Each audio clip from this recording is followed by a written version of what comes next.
พุทธังอภิปูชยามิยัมมหังสวากาตัง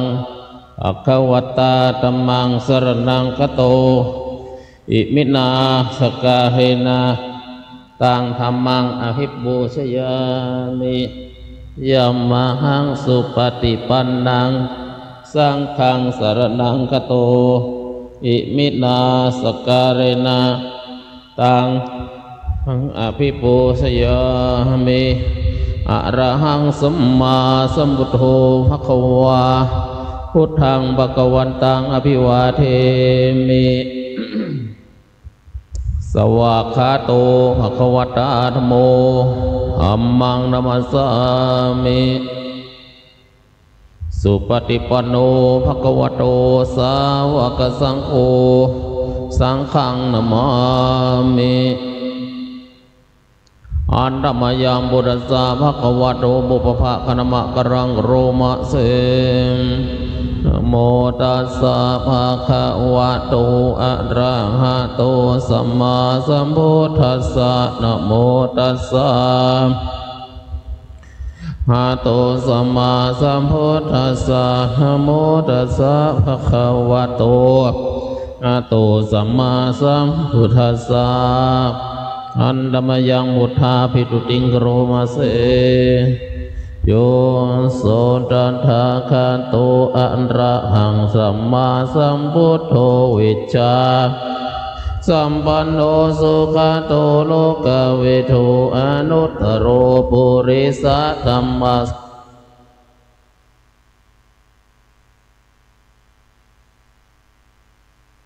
มังโลกังสัทเทวะกังสมาระกังกังสัตสมานาพระมานิงสังสัทเทวะมนุสังอาภิญญาสัตติกัตวาภเวเทสิโยธัมมังเทเสสิกัลยาณังมัจเจกัลยาณังสัทธังสัพพยัญชนะเกวระปริปุนังทางพระมจาริยังบกาเสสิตามหังภควันตังอภิปูชยามิตามหังตังเสรสานะมามิอันตมยังธรรมาภิตุติงโรมาเสโสสาวากาโตภควตาธัมโมสันทิฏฐิโกอาการิโกเอหิปัสสิโกอุปันนายิโกปัจจตังวินโยหิธัมมหังธัมมังอภิปูชยามิธัมมหังธัมมังเสรสานะมามิอันธรรมยังสังฆาภิตุติงโรมาเสปันโนภะคะวะโตสาวกสังโฆอุชุปฏิปันโนภะคะวะโตสาวกสังโฆญะญะปันโนภะคะวะโตสาวกสังโฆสามิจิปฏิปันโนภะคะวะโตจัตตาริปุริสโยคานิอัฏฐปุริสปุคคลาเอสะภะคะวะโตสังโฆอาหุนโยปาหุนโยราเคนโยอัญจลิกระนิโยอนุตตรังปุญญเขตังโลกัสสันตมหังสังฆัง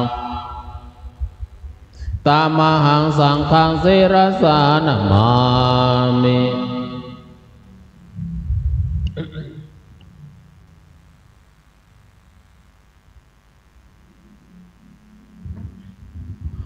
อันธรรมยังรัตนัตยปนามาคาทาโยเจวาสังเวคะปริกิตนาปทัญจานามะเสสุทโธกรุณามหันนโวโยจันตัปนะโลจโนโลกัสสะปะปูเลสะคาตะโกวันตามิพุทธังอะหัมมาตะเรนะตังธัมโมปฏิโปกุณโนมัคคาปังกามาตาเพตาปินนาโกโลกุตโรโยจัตถาทิปโน เมทะเรนะตังสังโฆสุเกตาปยาติเกตาสัญญิโตโยติตาสันโตโกโลลาปะหิโนอริโยสุเมธาสุวันดามิมหามาดเรนะตังอิเจวะเมกันตาภิปูชนายกังวัตถุตยังวันตายตามอุปัฏฐวามะหุนตุเวตัสสะภะภาวะสิทธิยาอิทธะตถาคโตโลเกอระหังสัมมาสัมพุทโธธัมโมจะเตสิโตนิยานิโกอุปัสสมิโกภานิโกสัมโพธกามิสุขตาภเวทิโตมายันตังธัมมังสุตวะเอวังชาติปิทุกขาชราปิทุกขามรณะปิทุกขังสุขปริเดวามานาสุปายาสัมปิทุกขาปิเยหิสัมปโยโควิปโยโคทุกโขยัมปิจังนัมระปฏิตัมปิทุกขะทานาคันตาทุกขาสยะทิทางนาคันโตเวทนูปาทานาคันโตสัญญูปาทานาคันโตสังขารุปาทานาคันโตวิญญาณุโตเยสังปาริญญาญาธารมโตโสภะคะวะเอวังอุรังสาวะเกวิเนติเอวังภะกาจะปานัสสะภะคะวะโตเกสุอานุสัสสะเนปะหุลาภวัตติรูปังอนิจจังเวทนาสัญญาอนิจจสังขาราอนิจจวิญญาณังอนิจจังรูปังอนัตตาเวทนาอนัตตาสัญญาปาราอนัตตาวิญญาณังอนัตตาสัพเพสังขาราอนิจจสัพเพธัมมาอนัตตาทิฏฐิมยังหาชาติยาชรามรณะนาสุขโทมานาเสหิอุปายาเสหิทุกโขตินาทุกขะภริตาเปวานามิมัสสาทุกขกันตัสสะอันตกิริยาปัญญาเยตติจิราปรินิพุตตัมปิตังภะคะวันตังติสสะอรหันตังสัมมาสัมพุทธังสัตตะอาการสัมมาอนาคาริยังปปะจิตาตัสสะเมปฏิปรมาจาริยัญจารามะภิกขุนังสิกขาสาชิวะสมาปนาตังโนพระมจาริยังอิมัสสะเกวรัสสะทุกขกันตัสสะอันตะกิริยญะสังวัตตุนติอันธรรมยังตังคณิกาปจเจคณาปทังนามะเสนิโสจิวารังปฏิวามิยวะเทวะสีตัสสะปฏิฆาตายะอุณหัสสะตายานังสามังกาสวัสดันตัมปันสิริงสัมปันสานัมปันเดงกาตายะยวะเทวะกุปินัมปฏิจาตนาตัมปฏิสังขายโยนิโสวินทาปตังปฏิเสวะมิเนวะยานามะทายานามันดนายานาวิปุสนายายาวะเทวะหิมัสสะกายาสาริติยายาปรายาเวหิโสปราติยาอิยานุขังหายาอิริปุรานันจเวรนัมปริหังกามินวันจเวรนังนัมปะเดสามิยาตรามเอววิสติอนาวาชตาจาปาสุหิงหาโรจติปฏิสังขายโยนิโสเสนาสนังปฏิเสวะเวเอวาสีราสาปฏิกาตายาอุราสาปฏิกาตายาราสาปกาสวัตตาปสิริสัพพะสัพพะสานังปฏิกาตายาวาอุโตปาริสยาเวโนทนัมปฏิสันลานารามาตังติสังขโยนิโสกิลานะจยาเภสัจาปริการังปริเสวะเวยวะเทวะอุปนานังวายาปาริกานังเวทนานังอาภยาปัจจปรมาตายาติภาหุงสังสมาวินิมิตสาวุทันตังคริเมกรังอุติตโหรัสเส อานาติรามเวนินาจิตวะปุรินโดดันเรรัสสาวะดุเรจยมังการานิมาลาติเลกามปิโยจิตสัพพรติงโกรัมปนากามากามาตัดจังกันเทสรันดาเวนิราจิตวะปุริโดดันเรรัสสาวะดุเรจยมังการานินารากิริงกัจจวรังอติมัตตพุตังกิจักมัสเดวะสุตารุนันตเมตัมบุเสกเวนิราจิตวะเวโนดันเรรัสสาวะดุเตรานิอุคิตกากมาติหัตถสุตารุนันตังดาวันติโยชนะปะดังโกเลมาลาวันดังเอติวิสังกัตมโนปุรินโดดันเดรัสสาวะดุเตจยมังการานินันดาพุทธจัตวานาคัตถามุตตรังอิวะคัพพินิยาจินจายาทุทาวัจนังชนะกายมัจเจวะเวทินาจิตวะมุนินโดดันเดรัสสาวะดุเตจยมังกลานิสัจจังเวหายามาติสัจจกวาดเกตุวาดาวิโรปิตาวรังอติอันดาภูตังปัญญาปฏิทิตวามุนินโดดันเดรัสสาวะดุเตจยมังกลานินันโตปะนันดาปุจจกังวิพุตังมหิทิงพุตตินะปุจจเกนะธรรมะพยันโตเอโตปะเทสะเวริราจิตวะปุรินโดดันเดรัสสาจยมังกลานิทุกขาติติปุจจเกนะสุตันดาตังพระมังวิสุทธิจุติเมติปะกาปิตานังญาณกเทนะเวทินาจิตวะมุนินโดดันเดรัสสาจยมังกลานิตาปิพุทธาจยมังกลาตากาตโยวาจโดดินาดิเนสารติมาตันติตัวนันเอปิตานิโจปารวานิโมขังสุขังอธิกภัยนโรสัพพัญโย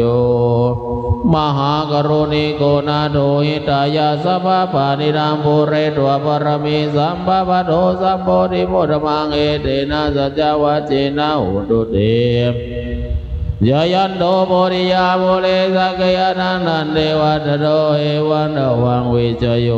วิจยสุจยมังกเลอปัจจิตปนังเกสีเสปะทะวิโภคเลอาสิเสเก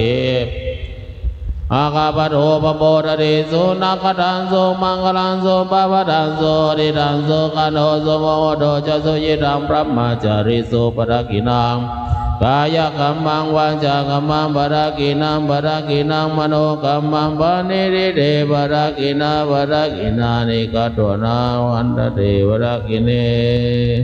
เวตัญจาสัพพะโรกัสสะภิมานาสัมภวเยอปาริวนาหุตังอโทจติริยัญจาสัมปทังอเวรัง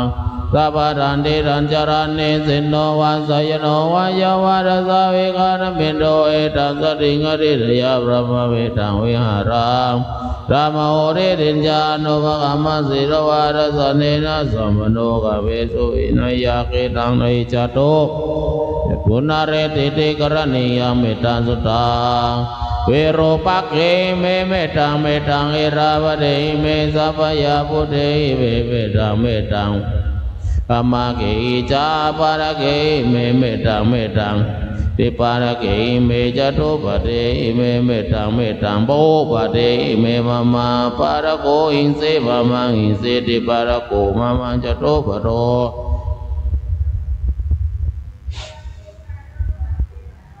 เฮสัตตาสเปปนาสเปวุตาจเกวราสเปปัตราเดปัสสะโตภากิจิปะปะบากบาพุทโธอะปะปะโรธัมโมอะปะปะโรสังโฆอนาวันตานิสิริสัมปานิอาวิวิจิกาสตาปะเดอุณนานาภิสารภูโมจิกากตเมปาริตาปาริกามันโตโบธานิโสอังนโมภะคะวะโตนะโมสัตตะนังสัมมาสัมพุทธนังอุเทตยัญจะกุมาอิกราชาริสวโนปันตวิปปะสุตังตังนามัสสามิอริสวนาม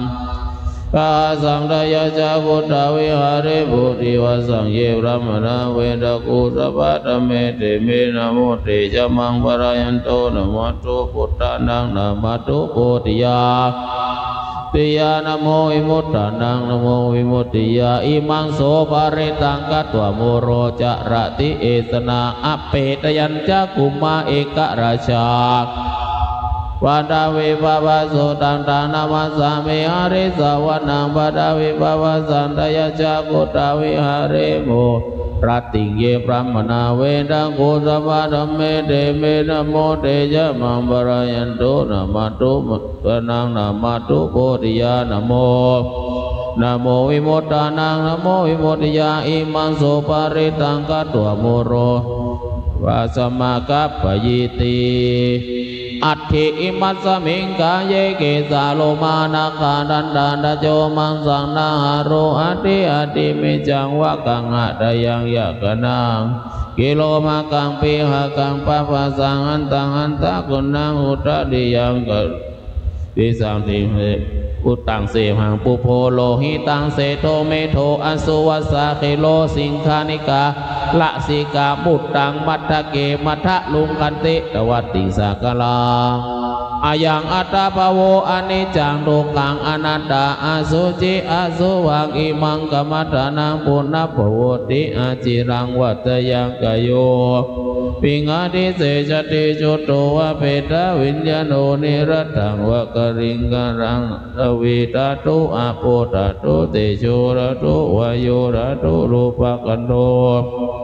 นาคันโตสัญญาคันโตสังขารคันโตวิญญาณคันโตปัญจขันธาอาจตตาวิยิตาสังขารานิจาวัตสังขาราอุปารวายาธรรมิโนอุปจิตวานิโรจันติเตสังอุปสโมสุโขนามารูปังอนิจจังกายเตนะนิจจังวัฏนิพพานังนามารูปังทุกขังกายเตนะสุขังวัฏนิพพานังนามารูปังอนัตตาอาสาระกเตนะสารังวัฏปานังนารูปังอนิจจังนามารูปังทุกขังนามารูปังอนัตตานิจจังวัฏนิพพานังสุขังวัฏวัฏรังสารังวัฏนิพพานังนิพพานังปาลามังสุขังสุโขพุทธานังอุปโตสุขังสัทธมเทศนาสุขังสังฆสะสัมมากิสัมมากันังตโพสุโขกัตติโยเจตุเจตุจเนตัสสะวิเยปฏิชายิโนวิชาจารณะสัมปันโนโสเสโตเทวามนุเสตพระปฏิหาทิจุรติมาภาติจนิมาสันนัตถุกัตติโยตปฏิชายิตปฏิพระมโนอัฏฐสปามโหรันตังพุทโธตปฏิติชาสาอินทาจาตาเทวาจาตาพระมาจาตามหาพระมาจาตาอิสิจาตามหาอิสิจาตามุนีจาตามหามุนีจาตาปิสาจาตามหาปุริสาจาตาจักวัตติจาตามหาจักวัตติจาตาพุทธจาตาปัจเจกพุทธจาตาอรหันตจาตาสัพพสิทธิวิชาตารนังจาตาสัพพโลกาจริยานังจาตาเอเตนะสัจจวัชเชนะอากังพุทโธตุหังสวางายานะโมพุทธัสสะนะโมธัมมัสสะนะโมสังฆัสสะสยาติตังโหโรโรสวหายากินโนสันตลามโนวาราหูสุริยังปวุญจสีสังวิคารุโปอาคัมมากินโนพิโตวัติตาสิติสัทธธรรมเมปะเรพุทธาชีวันโตนะสุขังละเพพุทธาคาถาภิกิโตมิโนเจมุนจยาสุริยันติอินโนสันตลามโนวาราหูจันจังสมุนจสีสังวิคารูปโปอาคัมมากินโนพิโตวัติตาสิติสัตตะธเมปะเรพุทธาจีวันโตนะสุขังละเพพุทธาคาถาภิกิโตมิโนเจมุนจยาจันติมันติสมาธิเสร็จแล้ว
พระ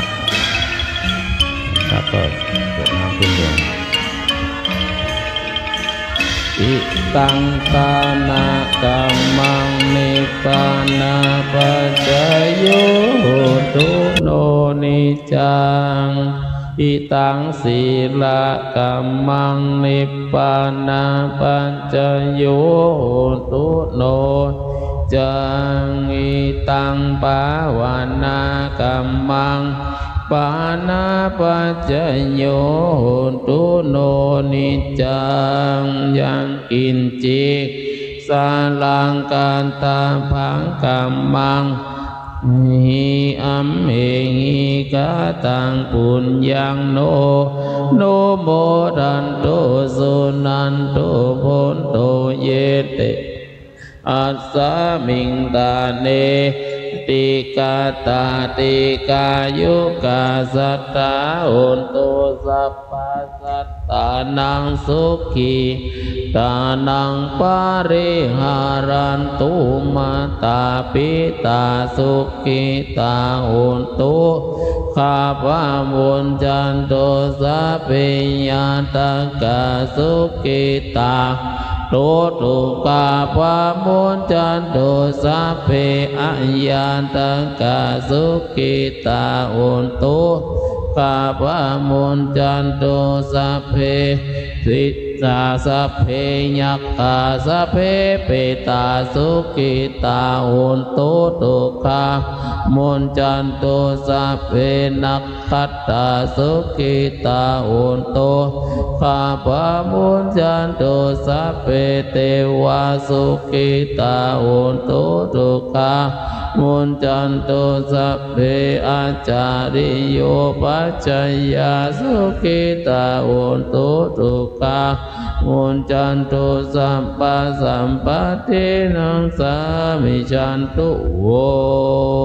อโลกยาปะละมาลาภาวารามาทนังวิสัสสะปารามายาตินิพพานังปารามังสุขัง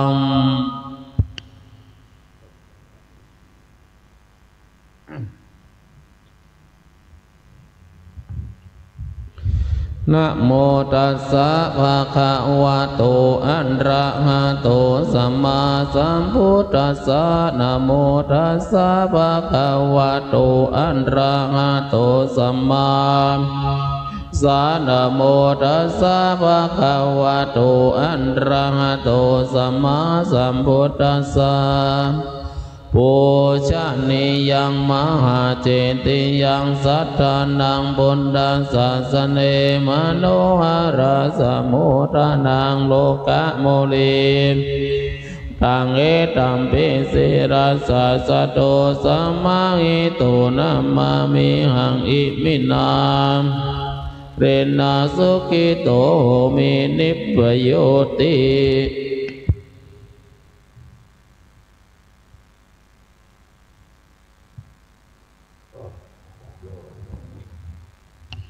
ขอมีความสุขความเจริญอยู่ร่มเย็นเป็นสุขอายุมั่นขวัญยืนมีความเจริญรุ่งเรืองในชีวิตหน้าที่การงานอายุวันโนสุขขังพลัง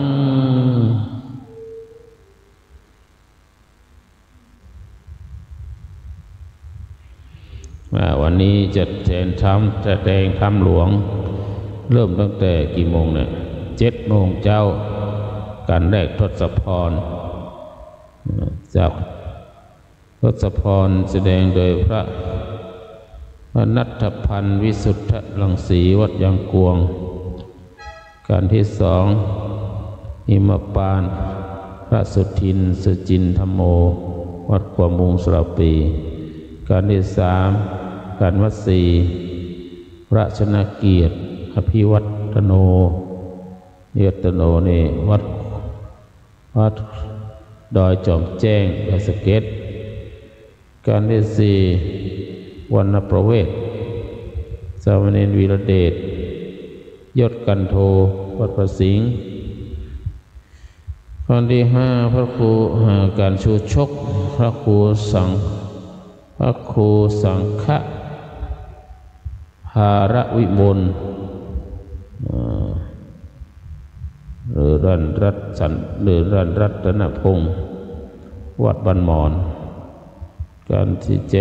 7การจุลพลพระครูประรัตประสิทธิ์รัตนเมธีวัดปิงเมืองการที่7นี่อย่างการหิมปานพระสุทธิชาติจินจะธรรมโมวัดชัยศรีภูมิการที่8การกุมารพระครูประรัตทีนวัดญาณสิทธิวาทีวัดยางกวงการที่9การมัสสีพระปฏิกาไกรสอนกิติเวทีวัดท่าไคร้เมลิมการที่10เป็นกันสักกปันพระประรัตวรัญยูวระปัญญาเมธีวัดดอยขุมเงินละปูนวันที่11การมหาราชพระครูสถิตชัยพัฒน์วัดสันปุเลยดอยสะเก็ดวันที่12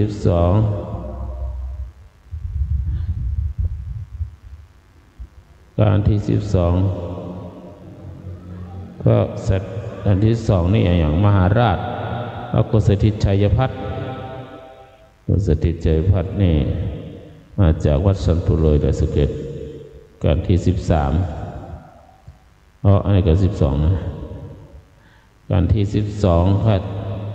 อันที่2ในชาติกษัตริย์จากสนีพระกฤษณพงศ์กิติยานาเวทีวัดศพหารการ13การสุดท้ายนครกัน พระครูวิทิตธรรมนันท์วัดสวนดอกงานเดียวมีแถมกันในวันนี้เน้นที่ส่งพังปฏิบแล้วพระสิทธิวชิรานุกูลรองเจ้าหน้าอำเภอเมืองนั่นก็เวลาในก็จะถึงกำหนดไว้ถึง19:00ประมาณ20:00คงจะบวกครบอยู่20:00เพราะฉะนั้นวันนี้ท่านที่อยู่ทางบ้านก็จะมาร่วมฟังธรรมอานิสงส์พระเวสสันดร1 วันกับหนึ่งวันนะถ้าฟังภายใน1 วันจบโดยเข้าใจด้วยนะไม่ใช่ว่าเข้าใจเรื่องตาลเป็นยังไงทำไมถึงพระเวสสันดรถึงได้ฮือตาลแล้วเพื่ออย่างตาลไม่กระทั่งของครูบ้านครูเมืองจนถึงแม้กระทั่งลูกของตัวเองปรมัตถบารมีเพื่อแสวงหาโมกขธรรมอันนี้เป็นชาติสุดท้ายของพระโพธิสัตว์มี10 ชาติสุดท้ายคือพระเวสสันดรแล้วก็เอามาเทศกันทุกช่วงเทศกาลยี่เป่งคนก็เทศกันมา4 คนก็ร้องไห้จนถึงปัจจุบันนี้สงสารนักสีสงสารนางมัตสีนะคนก็สงสารร้องไห้จนถึงปัจจุบันนี้ก็ยังร้องไห้อยู่การชูชกการทุจกถ้ามีพระนักเทศที่ดีก็เทศทำให้คนหัวเราะร้องไห้ร้องหัวเราะจนท้องคักท้องแข็งก็ยังมีอยู่เพราะฉะนั้นพระเวสสันดรเนี่ยเทศเมื่อใดก็ตามก็ยังได้อรรถรส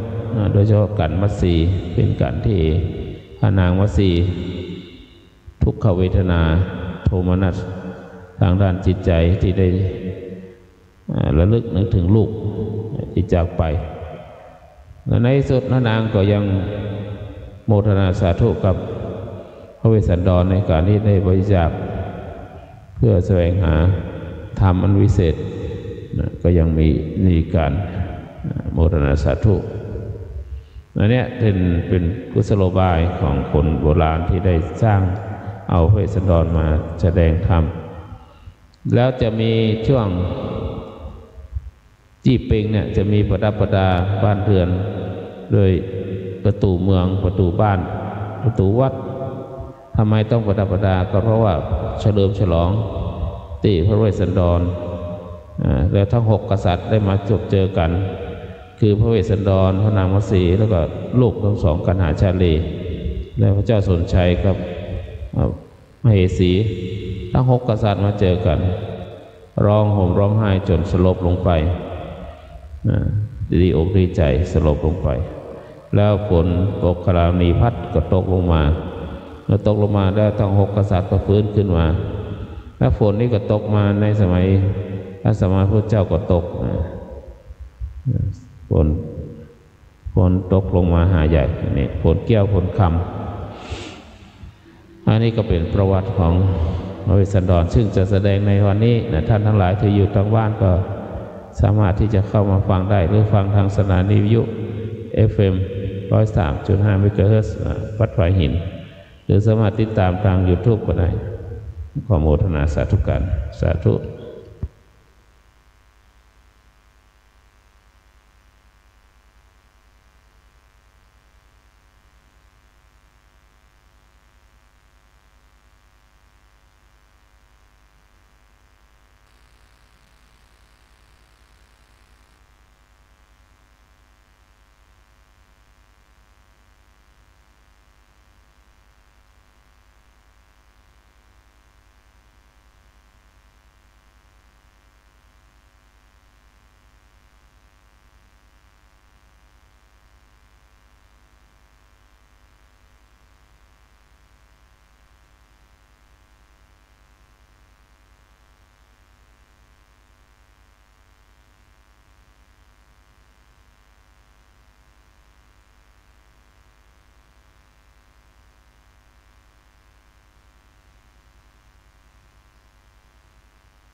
แต่ว่าศีลเป็นเครื่อง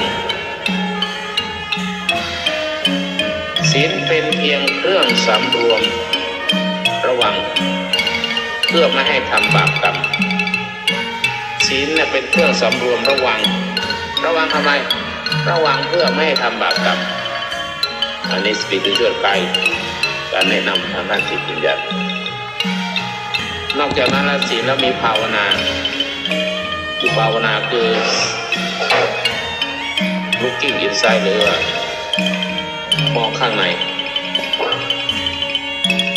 การภาวนาก็คือการฝึกใจให้ตั้งมั่นยังไม่พอให้เห็นตามความเป็นจริงภาษาบาลีในไตรปิฎกเล่มที่18ข้อ135มีข้อความว่าภาวนาภิกขเวภาวิตาเอ้าลีกตาอัญญานังวชานาติอัญญานังวชานาติก็คือภาวนาเมื่อเจริญแล้ว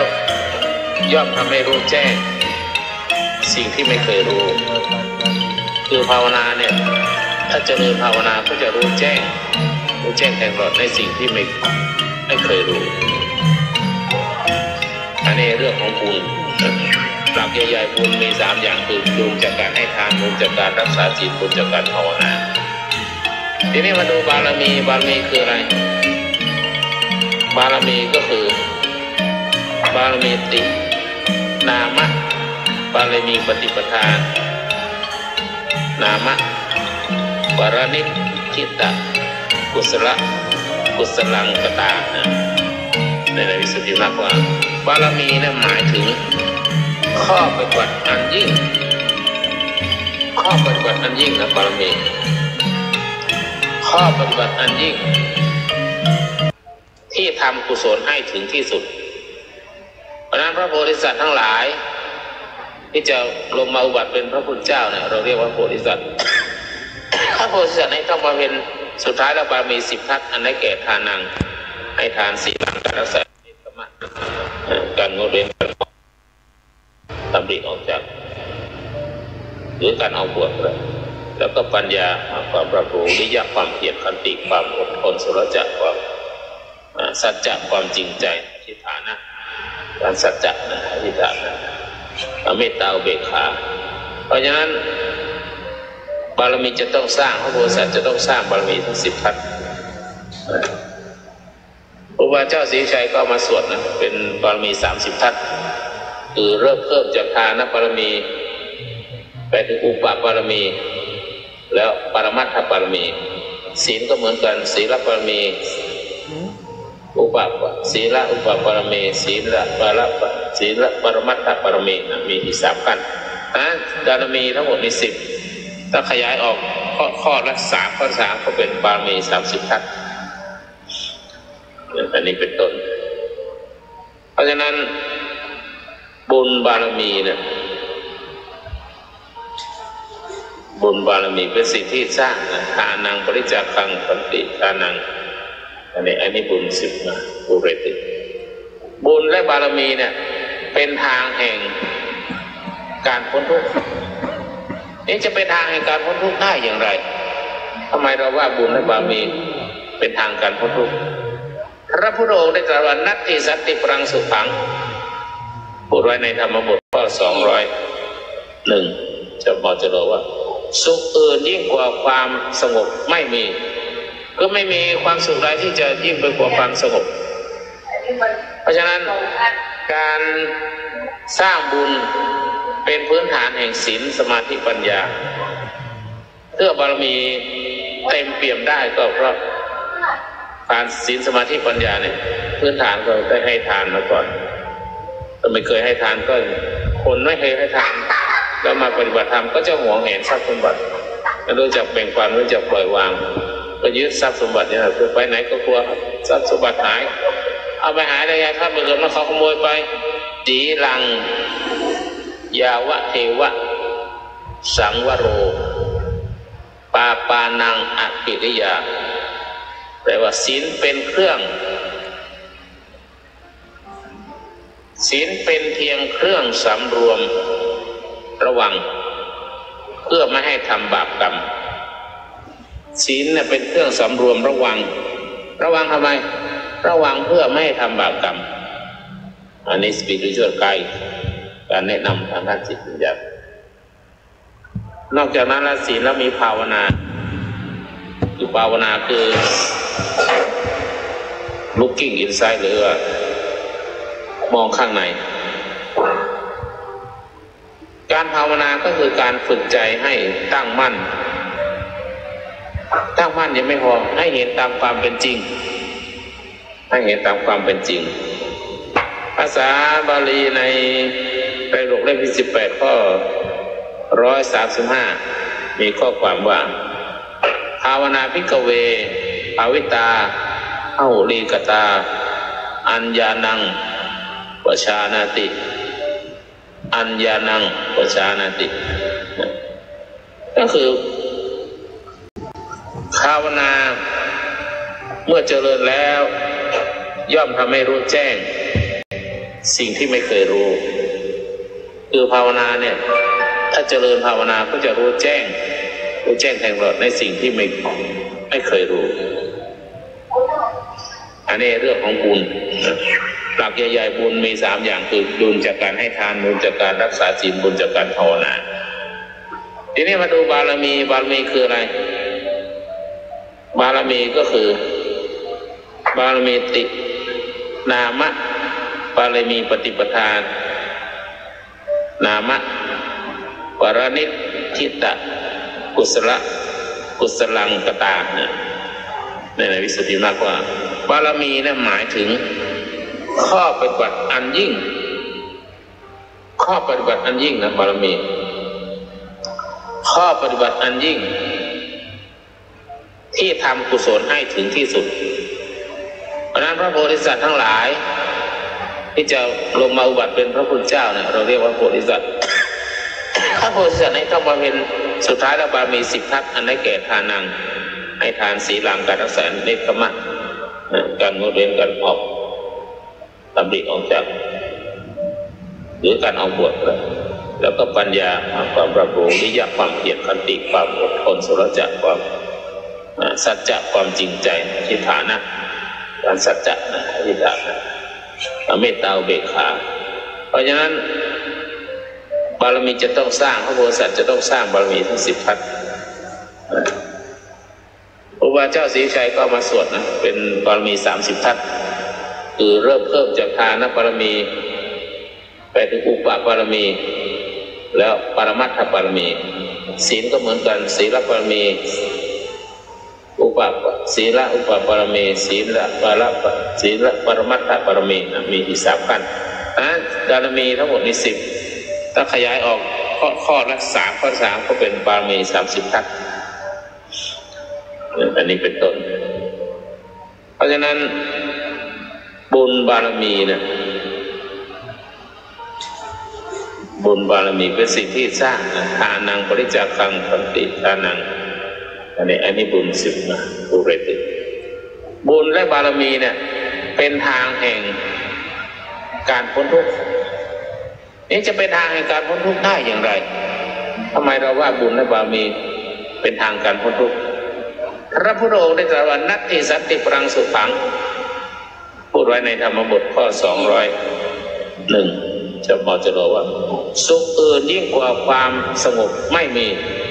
ก็ไม่มีความสุขใดที่จะยิ่งไปกว่าความสงบเพราะฉะนั้นการสร้างบุญเป็นพื้นฐานแห่งศีลสมาธิปัญญาเพื่อบารมีเต็มเปี่ยมได้ก็เพราะการศีลสมาธิปัญญาเนี่ยพื้นฐานก็ได้ให้ทานมาก่อนถ้าไม่เคยให้ทานก็คนไม่เคยให้ทานแล้วมาปฏิบัติธรรมก็จะหวงแหนทรัพย์สมบัติไม่รู้จักแบ่งปันไม่รู้จักปล่อยวางก็ยึดทรัพย์สมบัติเนี่ยไปไหนก็กลัวทรัพย์สมบัติหายเอาไปหายได้ไงถ้าเมื่อกี้มันเขาขโมยไปจีลังยาวะเทวะบุญบารมีทำอย่างไรบุญบารมีทำอย่างไรบุญเราต้องรู้จักก่อนว่าบุญคืออะไรนะรู้จักบุญไหมบุญคืออะไร บุญก็คือตรงข้ามกับบาปนะบุญทีนี้บุญเนี่ยบุญนี่ชื่อว่าเป็นเครื่องกำจัดนามรูปบุญชื่อว่าเครื่องกำจัดนามรูปคือกิเลสที่เกาะอยู่ในขันธ์กิเลสที่เกาะอยู่ในรูปเวทนาสัญญาสังขารวิญญาณในขันธ์ในขันธ์ห้าเป็นเหตุให้เกิดสุขก็ได้แต่ส่วนมากจะเกิดสุขบุญบางอย่างนี่บอกว่าทำบุญแต่ทำให้ตัวเองทุกข์แต่มุ่งประสงค์ของการทำบุญก็เกิดความสุขบุญไม่ใช่เพียงการให้จะให้สิ่งของให้อะไรอย่างเดียวบุญแต่คือพลังใจที่ละอกุศลได้จะทำไปได้ละความไม่ดีทั้งหลายได้ทำให้จิตใจเบาอย่างเงี้ยจิตใจเบาจิตใจผ่องใสนะจิตใจเบาใจสดใสก็เป็นพื้นฐานทำให้เกิดแห่งบารมีจิตใจเบาจิตใจผ่องใสเนี่ยเป็นพื้นฐานแห่งการเกิดขึ้นของบารมีทำอะไรก็ตามช่วยเหลือคนก็ตามเป็นบุญเป็นกุศล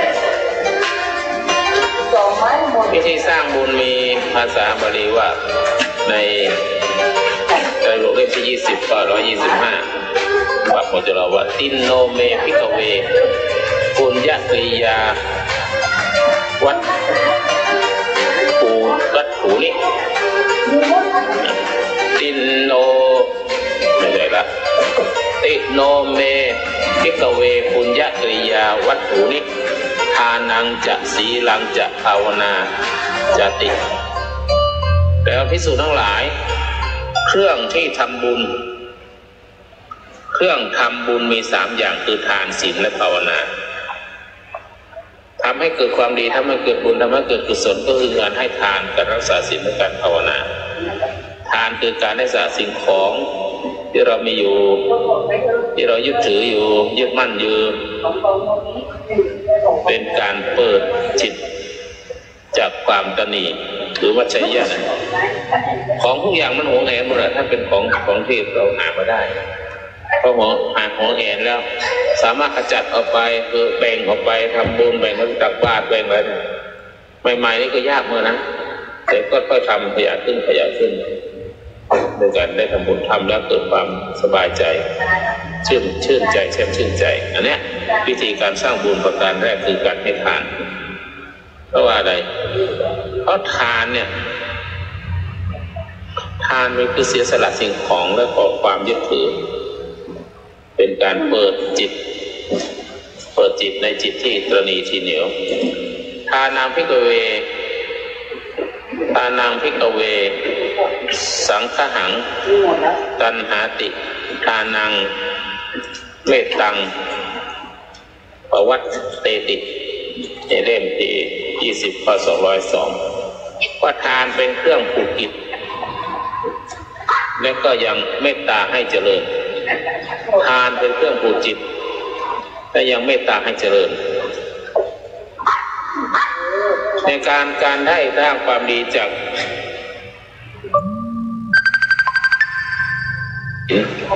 รักษาศีลก็เป็นความดีที่สูงขึ้นมาหน่อยก็คือการควบคุมกายวาจาให้เรียบร้อยเป็นเกราะแห่งจิตเป็นเกราะเป็นรั้วให้จิตนะการมีศีลเป็นรั้วให้กายให้ใจบุญบารมีทำอย่างไรสงสัยใช่ไหมล่ะว่าอะไรบุตรีลังยาวะเทวะสังวโรปาปานังอภิริยาแปลว่าศีลเป็นเครื่องศีลเป็นเพียงเครื่องสำรวมระวังเพื่อไม่ให้ทำบาปกรรมศีลเนี่ยเป็นเครื่องสำรวมระวังทำไมระวังเพื่อไม่ให้ทำบาปกรรมอันนี้สปิริตชวลไกด์การแนะนำทางด้านจิตวิญญาณนอกจากนั้นแล้วศีลแล้วมีภาวนาคือภาวนาคือ looking inside หรือว่ามองข้างในก การภาวนาก็คือการฝึกใจให้ตั้งมั่นยังไม่พอให้เห็นตามความเป็นจริงให้เห็นตามความเป็นจริงภาษาบาลีในไตรปิฎกเล่มที่18ข้อ135มีข้อความว่าภาวนาภิกขเวภาวิตาเฮาลีกตาอัญญานังปชานาติอัญญานังปชานาติก็คือภาวนาเมื่อเจริญแล้วย่อมทำให้รู้แจ้งสิ่งที่ไม่เคยรู้คือภาวนาเนี่ยถ้าเจริญภาวนาก็จะรู้แจ้งแทงตลอดในสิ่งที่ไม่เคยรู้อันนี้เรื่องของบุญหลักใหญ่ๆบุญมี3อย่างคือบุญจากการให้ทานบุญจากการรักษาศีลบุญจากการภาวนาทีนี้มาดูบารมีคืออะไรบารมีก็คือบารมีตินามะบารมีปฏิปทานามะปรณิทิตะกุศลังกตาในวิสุทธิมรรคว่าบารมีเนี่ยหมายถึงข้อปฏิบัติอันยิ่งนะบารมีข้อปฏิบัติอันยิ่งที่ทำกุศลให้ถึงที่สุดเพราะนั้นพระโพธิสัตว์ทั้งหลายที่จะลงมาอุบัติเป็นพระพุทธเจ้าเนี่ยเราเรียกว่าโพธิสัตว์พระโพธิสัตว์ให้เข้ามาเป็นสุดท้ายแล้วบารมี10ทัศอันได้แก่ทานังให้ทานศีลังการรักษาเนคขมะการงดเว้นการออกตำหนิออกจากหรือการเอาบวชแล้วก็ปัญญาความรับรู้วิริยะความเพียรขันติความอดทนสุรจะความสัจจะความจริงใจอธิษฐานะการสัจจะอธิษฐานะเมตตาอุเบกขาเพราะฉะนั้นบารมีจะต้องสร้างพระโพธิสัตว์จะต้องสร้างบารมีทั้ง10ทัศครูบาเจ้าศรีชัยก็มาสวดนะเป็นบารมี30ทัศ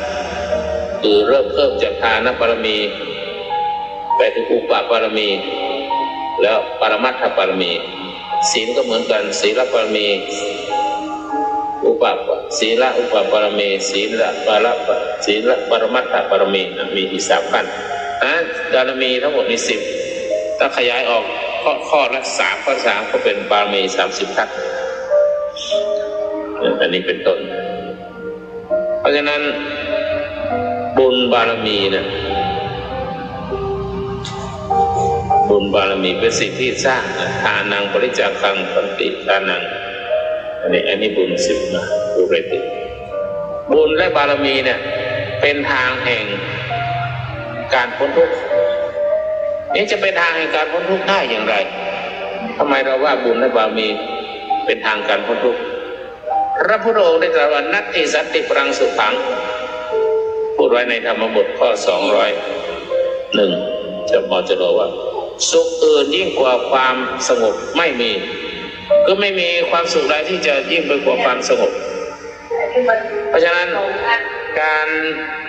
สร้างบุญเป็นพื้นฐานแห่งศีลสมาธิปัญญาเพื่อบารมีเต็มเปี่ยมได้ก็เพราะการศีลสมาธิปัญญาเนี่ยพื้นฐานก็ได้ให้ทานมาก่อนถ้าไม่เคยให้ทานก็คนไม่เคยให้ทานแล้วมาปฏิบัติธรรมก็จะหวงเห็นทรัพย์สมบัติไม่รู้จักแบ่งปันไม่รู้จักปล่อยวางก็ยึดทรัพย์สมบัตินี่แหละไปไหนก็กลัวทรัพย์สมบัติหายเอาไปหายได้ยังถ้าเมื่อแล้วเขาขโมยไปติตีลัง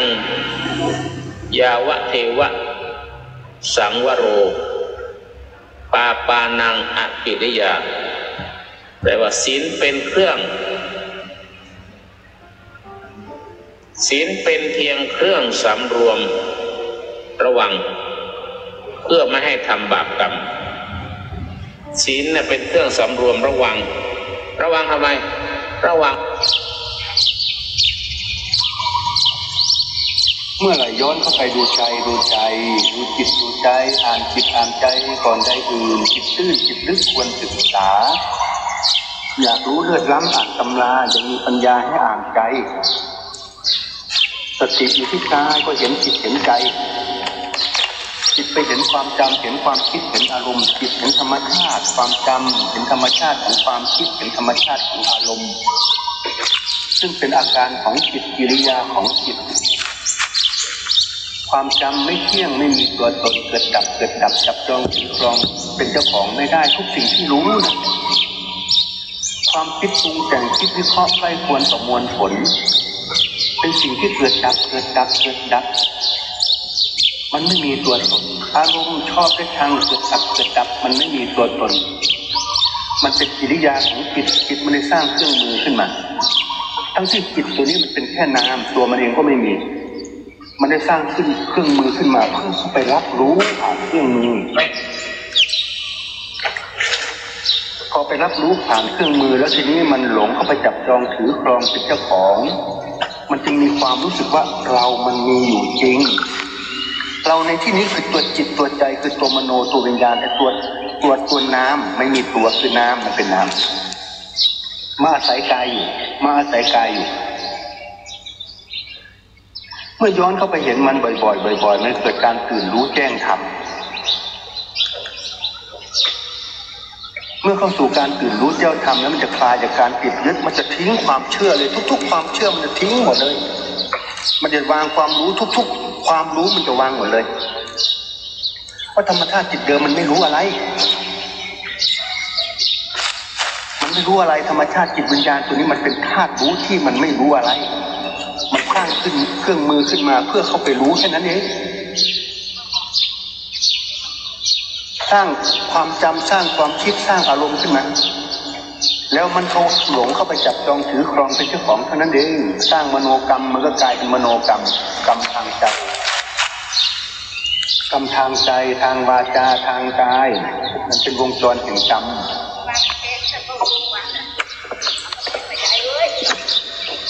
ถ้าไม่เห็นธรรมชาติในใจตนเนาะโอเคครับผมเชิญเชิญนะคุยไว้เชฟคุยต่อพอดีคุยกับหมาด้วยจะออกไหมเช่นไรก็ไม่มีอะไรพูดเล่นๆพูดสนุกพูดเพื่อผ่อนคลายเพราะธรรมชาติจิตตัวนี้มันไม่รู้อะไร เพราะฉะนั้นทุกสิ่งที่รู้มันจะเป็นการปรุงแต่งของจิตเป็นการปรุงแต่งของจิตเมื่อเข้าไปเห็นธรรมชาติการปรุงแต่งของจิตความจำความคิดอารมณ์มันเป็นกิริยาของจิตเป็นเครื่องมือของจิตเป็นอุปกรณ์ของจิตสิ่งเหล่านั้นมันไม่เที่ยงเกิดดับมันไม่มีตัวตนเมื่อนั้นมันจะคลายจากการจับจองถือครองเป็นเจ้าของจิตตัวนี้มันจะคลายจากการติดยึดจิตมันนี้มันจะอิสระมันจะทิ้งรู้ปล่อยรู้มันจะวางรู้เพราะทุกสิ่งที่รู้มันเป็นสมมุติมายา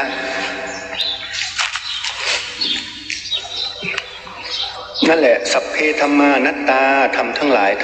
เป็นอนัตตาไม่มีตัวตนเรียกว่ายึดมั่นถือมั่นรูปธรรมนามธรรมที่โยมพูดนั้นมันเป็นแพทเทิร์นแต่วิธีปฏิบัติเนี่ยยากมากเลยมันเป็นแพทเทิร์นที่จะต้องเดินตามมันเป็นไกด์ไลน์ที่ต้องเดินตามที่โยมพูดมันเป็น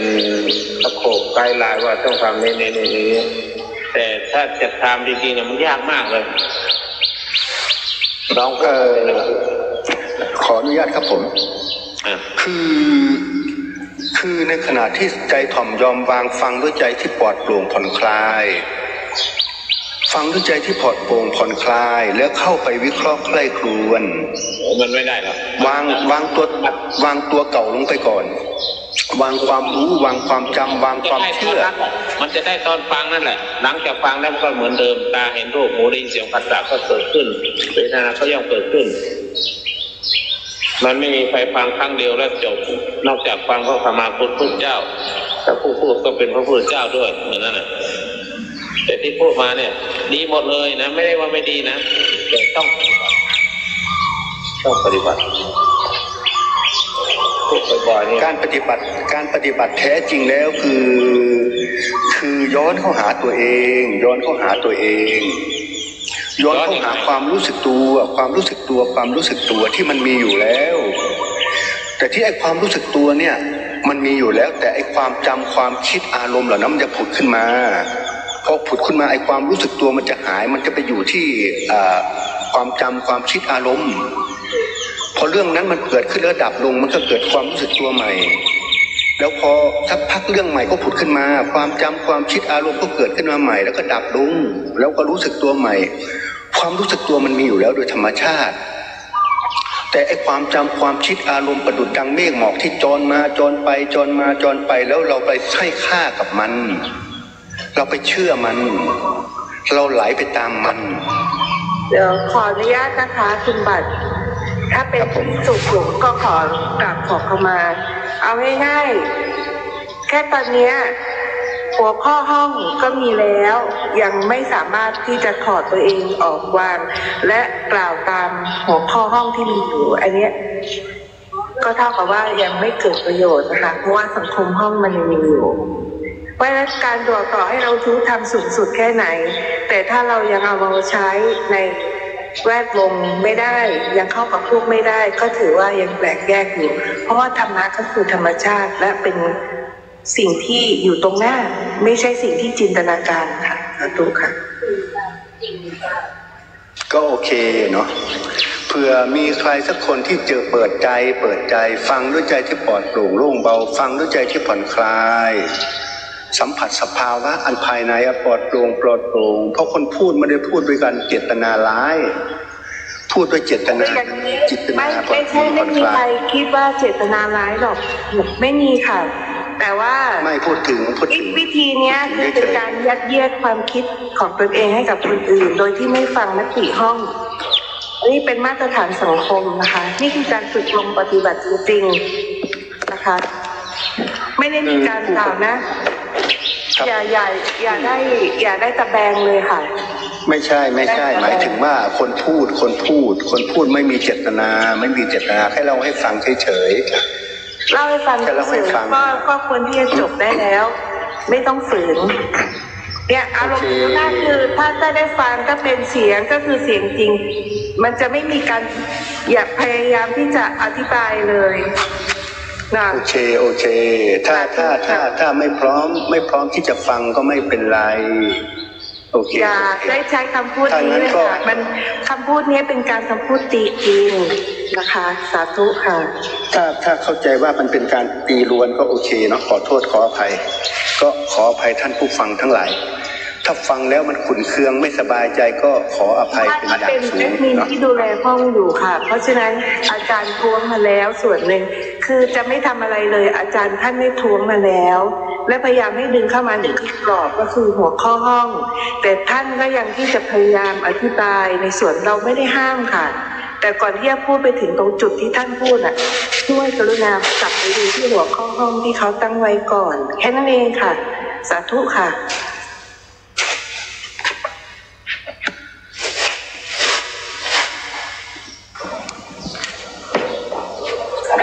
เอาไปไหนนะคุณบัตรโกรธไปแล้วอาจารย์เอาธรรมะจริงๆมาคุยกดลงไปแล้วกดนี่ตัวย้อนอาจารย์หนูก็ทำบาปยังไม่เห็นตัวเองคือไม่เห็นตัวเองคือโอ๊ยถ้าท่องคือตั้งไม่ใช่ว่าไม่ดีนะไม่ใช่ว่าไม่ดีไม่ใช่นะแต่ถามว่าที่พูดมาทั้งหมดเนี่ยมันง่ายมากเลยแต่ปฏิบัติยากมากจงละอัตตาจงอย่าหลงตัวเองเนี่ยมันเป็นคำพูดจะเป็นแพทเทิร์นแต่จงนี่แต่ถ้าทำวิธีทำที่จะละอย่างนั้นน่ะอย่างจงอย่าได้ยินน่ะอย่างเมื่อกี้หูเขาได้ยินน่ะภาษาเกิดขึ้นแล้วเวทนาเขาเกิดยังไงเขาก็จะต้องพูดให้จบเขาจะต้องอยากจะรู้เขาจะต้องพูดว่าอันนี้เป็นธรรมดีเป็นธรรมจริงจงฟังแล้วน้อมจิตน้อมใจไปเราจะรู้ธรรมอย่างนั้นอย่างนี้เนี่ยมันไม่ได้ถ้าไม่งั้นศาสนาพุทธศาสนาเป็นศาสนากรรมวาทเป็นปริยาวาทไม่ใช่ศาสนาแห่งการพูดคำพูดสวยหรูแล้วก็คำพูดดีมีประโยชน์แต่มันไม่ได้ มันต้องปฏิบัตินะดูที่เด็ดทวงว่าอย่างนี้ไม่ได้ว่าท่านพูดไม่ดีพูดดีหมดเลยแต่พูดแล้วมันแค่พูดตั้งแต่ต้นน่ะมันมีทั้งศีลทั้งสมาธิทั้งปัญญาพูดไปถึง5 นาทีเนี่ยเขาปฏิบัติมาโอ้เป็นเอาตุยเป็นชาติยังไม่ถึงที่พูดเลยยิ่งคนสมัยนี้อัตตาก็มีเยอะแล้วก็กิเลสก็เยอะทุกอย่างเนี่ยจะชำลอกกิเลสออกใช่เรื่องง่ายๆนะแม้อัตตาของเขาที่มีที่เขาพยายามจะพูดอยากจะเสนออยากจะอะไรนั่นก็เป็นอัตตาเหมือนกันเนาะและการที่เขาจะพูดอย่างนี้ได้เนี่ยเขาเรียนมาเท่าไหร่เขาฟังมาเท่าไหร่ปฏิบัติอย่างไรเนี่ยไม่ใช่นะไม่ใช่ว่าไม่ดีแต่ว่าทวงว่ามันไม่ใช่เรื่องที่จะสำเร็จได้ด้วยการฟังประมาณนี้ผมมองเป็นว่าเขาเรียนเยอะอาจารย์แล้วก็จำแล้วก็เอาสัญญามาละคือละด้วยสัญญาแต่ก็มีสัญญาในละเลยมันไม่ได้ละจริงๆจากอุปทานจริงมันไม่ได้มันเป็นปัญญาในสัญญามันเป็นการละความเข้าใจละนู่นละนี่ละนั่นวางนู่นวางนี่วางจิตเป็นสัญญาทั้งนั้นเลยที่พูดทั้งหมดสัญญาตัวนั้นยังเป็นตัวตนอยู่เลยฟังดูแล้วก็เลยเอาสัญญามาสอนเป็นแพทเทิร์นต่อนะมาแนะนำมาบอกกล่าวเป็นแพทเทิร์นแต่จริงไม่ได้ละนะอาการนี้ยังไม่ได้ละอาการนี้เป็นสัญญาละนึกว่าตัวเองละแต่จริงมันไม่ได้ละมันเป็นการปรุงการละในสัญญาอีกทีหนึ่งอาการนี้ชัดเจนเลยคือถ้าละด้วยปัญญาจริงเนี่ยมันจะไม่มีการมาแพทเทิร์นแบบนี้มันจะกล่าวเฉพาะเรื่องเดียวแล้วขยายความเรื่องนั้นออกมาชัดเจนอันนี้เอามันทุกเรื่องเลยเพราะฉะนั้นเองมันเป็นลักษณะของการมีสัญญาจำมาแล้วก็ถอดนึกว่าถอนได้จริงๆมันไม่ใช่นะมันเป็นสัญญาการปรุงแต่งของจิตในสัญญาอีกทีหนึ่งยังติดในสัญญาอยู่เพราะฉะนั้นยังมีตัวตนอยู่ในสัญญาอีกทีหนึ่งครับผมเนี่ยประมาณนั้นนะครับอาจารย์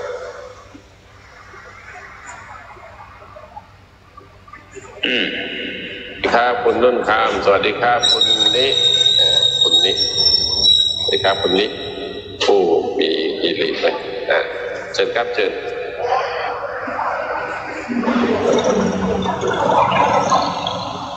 เดี๋ยวน มัสการและพระอาจารย์สวัสดีทุกท่านค่ะขอฟังก่อนนะครับวันนี้จะลอยบาปลอยกระทงละบาปบำเพ็ญบุญทำยังไงครับคุณนุ่น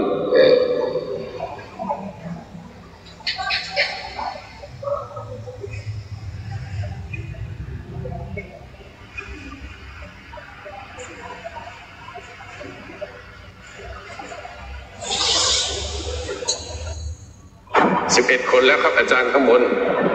นิมนต์อาจารย์ก่อนเลย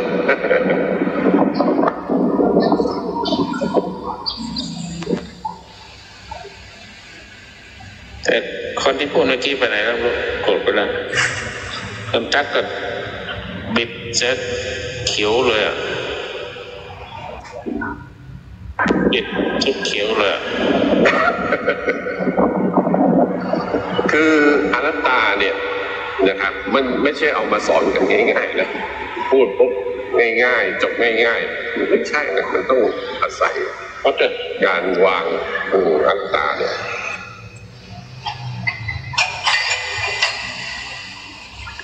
โยมกราบขอเข้ามาเขาไปก่อนแล้วก่อนที่โยมจะ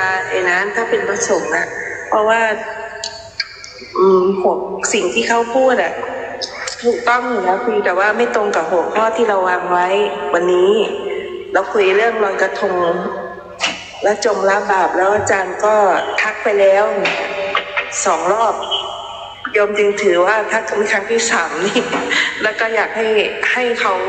เข้าใจว่าแต่ละห้องโยมว่าคือต่อให้รู้ทำมากมายแต่ถ้าเบสิคลี่ยังปฏิบัติออกมาแล้วไม่เห็นเนี่ยอันเนี้ยก็ต้องช่วยเขาในการพูดจริงๆพูดตรงไปเลยว่าหัวข้อเรามีตรงนี้นะท่านได้ลดอัตราตัวเองหนูไม่ได้ไล่เลยไม่มีเลย ไม่มีแม้แต่คำเดียวถามพี่วุฒิได้พี่วุฒิฟังอยู่นั่นแหละไล่อ่ะไม่ได้ไล่เลยนะไม่มีเลยไม่ได้ไล่ครับเขาไปเองเขาพูดก็คือไล่ไม่มีถ้าไล่อ่ะมีถ้าเชิญลงอ่ะมีเมื่อก่อนแต่ตอนนี้ไม่มีแล้วเจ้าค่ะบอกว่าถ้ายังเคยพูดอันนี้เคยพูดอยู่ว่าถ้าพูดตามหัวข้อไม่ได้หรือไม่สามารถปรับเปลี่ยนตามวิถีมาตรฐานได้อย่างเงี้ยก็ได้ยินเสียง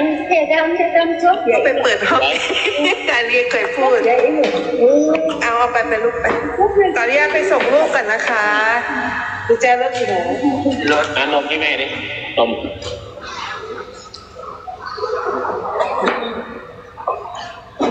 ได้แล้วขอถวายความเคารพและนับถืออาจารย์ฮอตตอนนี้หัวข้อลอยกระทงนมกล่องจะตัดออกช่วงนี้คือวันนี้เป็นวันลอยกระทงอาจจะทั่วประเทศหรือว่าแค่ทางเหนือหรือว่าทั่วประเทศรวมกันแล้วการลอยกระทงเนี่ยในหัวข้อจงละบาปแล้วก็กล้าบุญหมายความว่า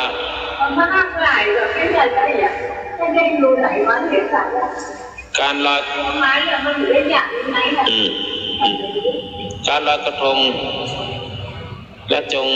ละหรือว่าลอยบาปไปด้วยลอยบาปให้ปล่อยออกไปลอยบาปออกไปความกล้าที่จะทำบุญทำกุศลทำความดีอันนี้เป็นคำสอนที่เกี่ยวเนื่องกับพิธีกรรมทางวัฒนธรรมหรือว่าหลักธรรมที่จะทำให้เกิด1 2 3 4 5 6 7 8 9 0เช็ค1 2 3โดยเช็ค1 2 3 4 5 6 7 8 9 0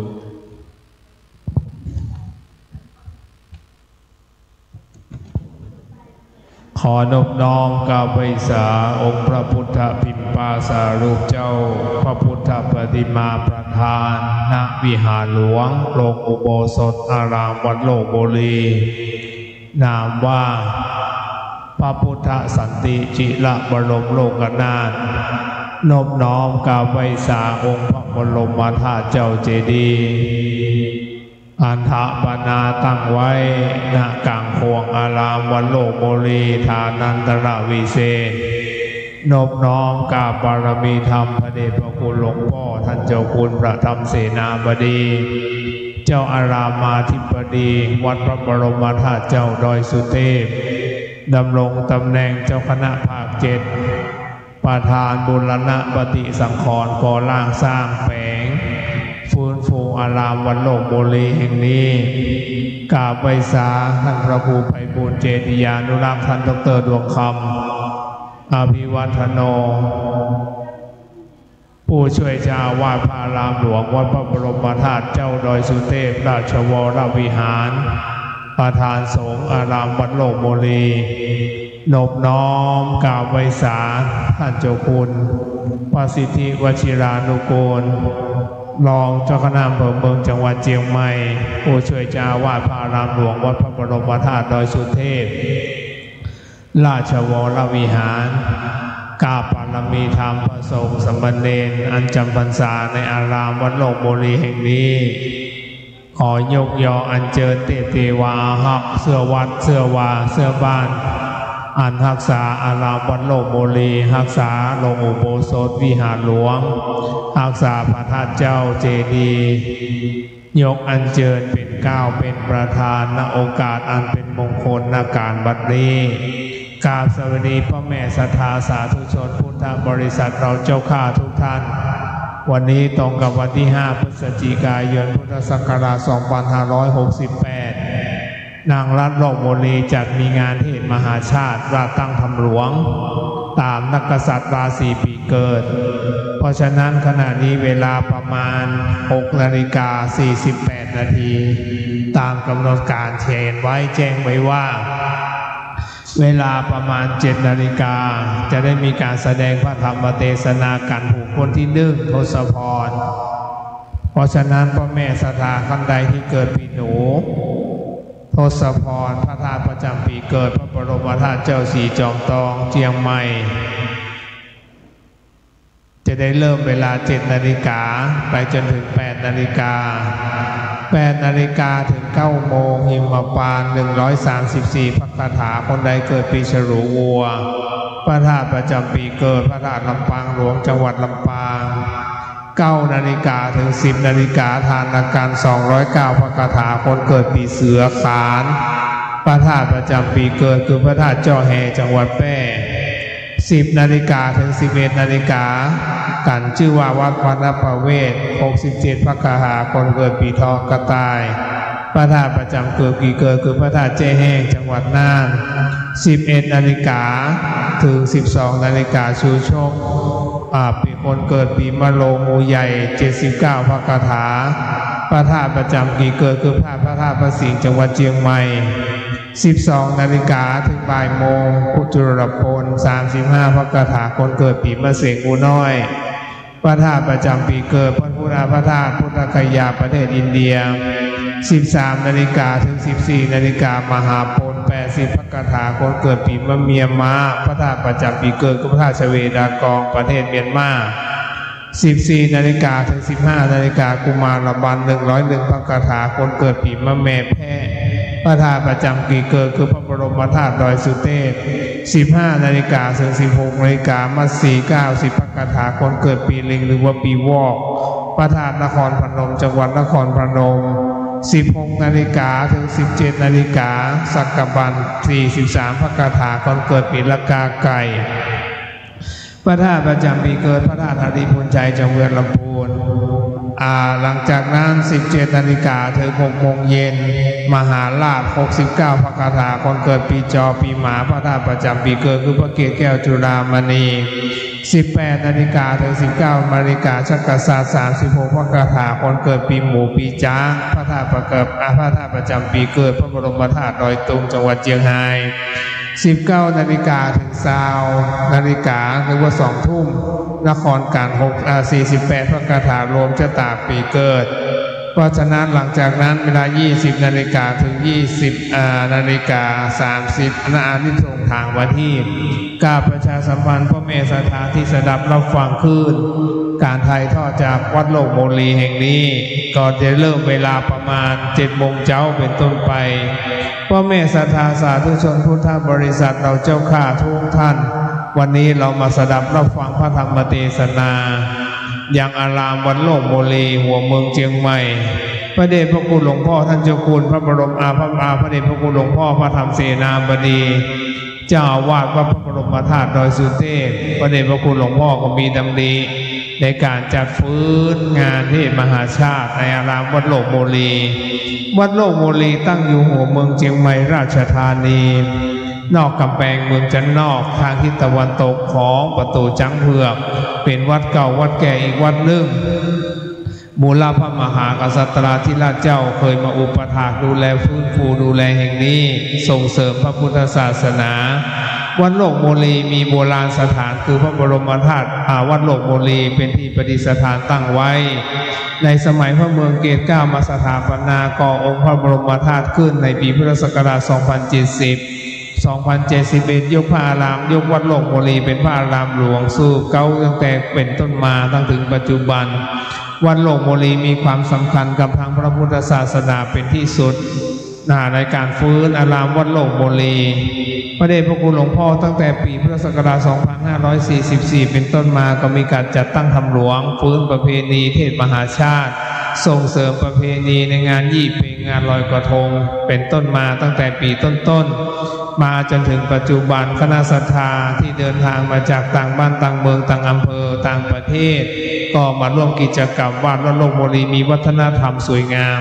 อย่างเช่นว่าเรามีงานประเพณีส่งน้ำพระธาตุ ประเพณียี่เปงประเพณีแขวนโคมบูชาพระบรมธาตุเจ้าเจดีย์เป็นพุทธบูชาธรรมบูชาสังฆบูชาสืบตั้งแต่เก่ามาจนถึงปัจจุบันณโอกาสวันนี้เป็นวันแห่งวันหนึ่งตรงกับวันที่5 พฤศจิกายน 2568ดูล่วงมาแล้วประมาณ20 กว่าปีมาจนถึงปัจจุบันวัดโลกโมลีมีความสวยสดงดงามมีองค์พระพุทธปฏิมานามว่าพระพุทธสันติจีระบรมโลกนาถเป็นองค์พระพุทธปฏิมาประธานบนวิหารหลวงและอุโบสถในครั้งเดียวในสถานที่แห่งเดียวเป็นวัดสำคัญของจังหวัดเชียงใหม่อีกวัดหนึ่งนะครับเพราะฉะนั้นวันนี้มูลพระมหากษัตริย์ธิราชเจ้าที่เคยอุปถากดูแลส่งเสริมวัดโลกโมลีก็ขออังคาราธนายกอัญเชิญมาเป็นเก้ามาเป็นประธานนามณฑลสถานนามว่าวัดโลกโมลีแห่งนี้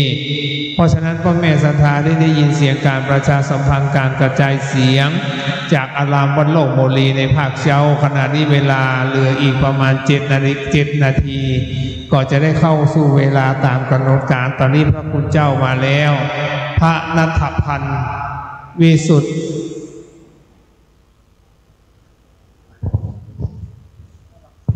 วิสุทธาลังสีเอาวัดยังกวง เอาวัดยังกวงมาแล้วนะครับทศพรวัดยังกวงมีวันไหนพวกครับวันนี้เนาะทั้งวันเนาะ13 กันเหมือนกันมี13 กันนะครับเหมือนกันศรัทธาขึ้นวิหารได้แล้วเนอะศรัทธาพ่อศรัทธาแม่ศรัทธาตอนนี้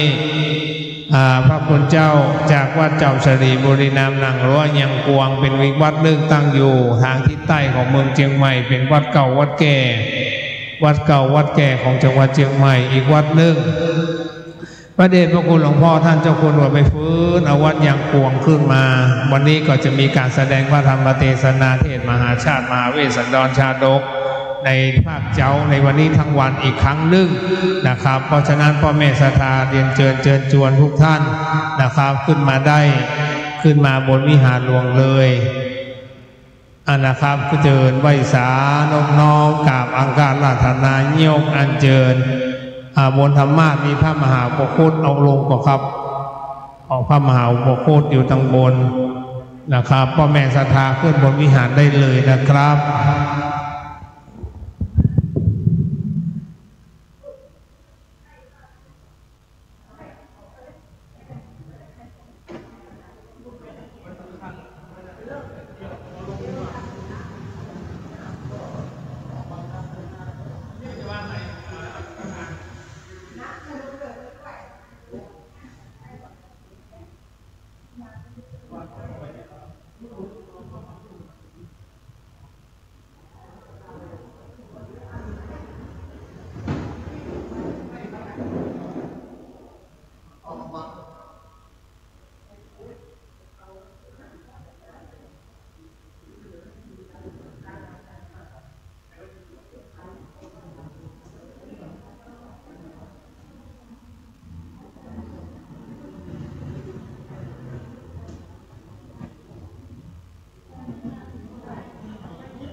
เดี๋ยวรอสักกำหนึ่งสัก2-3 นาทีจะได้เริ่มขอกราบนิมนต์นะครับสนิมนต์พระเจ้าพระสงฆ์สามเณรตนใดที่มามีภาระก็เรียนนิมนต์บนวิหารได้ตอนนี้พระคุณเจ้ามาแล้วนะครับบนวิหารหลวงพระแม่ศรัทธาเนออยู่ตั้งร่มขึ้นมาบนวิหารได้เลยพ่อแม่ศรัทธาเรียนเชิญชวนขึ้นบนวิหารได้เลยนะครับศรัทธามานั่งเก้าอี้ได้ละตอนนี้พระคุณเจ้ามาแล้วนะครับเชิญ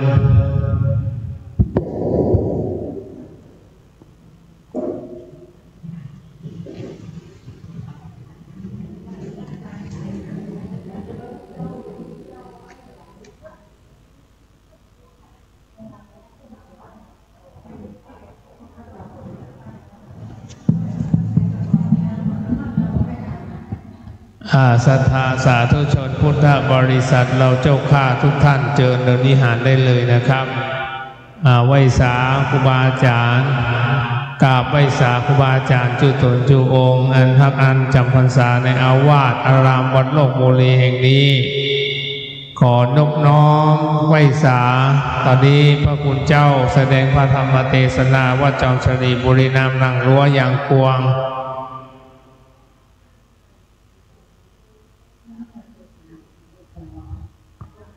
ไหว้สานิมนต์นะครับครูบาอาจารย์นะครับขึ้นมาได้แล้วคณะศรัทธาที่อยู่บ้านตอนเจ้าคณะนี้ปีกันปีแรกทศพรคนพระธาตุประจำปีเกิดคือพระธาตุเจ้าสีจอมทองอำเภอเมืองอำเภอจอมทองเชียงใหม่นะครับทศพร19พระคาถาลำดับลำดามาแล้วเจริญพ่อศรัทธาไม่ข่าวมาละไม่ข่าวมานั่งได้เลยไม่ข่าวมานั่งได้เลยนะครับตอนนี้พระคุณเจ้ามาละจะได้แสดงพระธรรมเทศนาสืบไป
คนใดเกิดปีหนูคนใดเกิดปีหนูปีชวดเข้ามานั่งในซุ้มได้เลยคนใดเปิดปีหนูคนใดเกิดปีหนูเข้ามาเลยครับ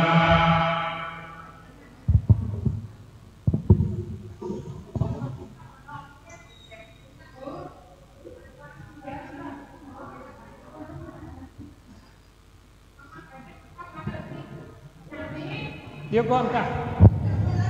เดี๋ยวขึ้นล่าง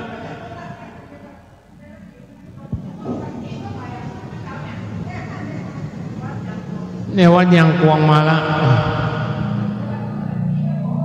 สันใดเกิดปีหนูมานั่งในซุ้มเลยศรัทธาคนใดเกิดปีหนูมาพระคุณเจ้ามาแล้ว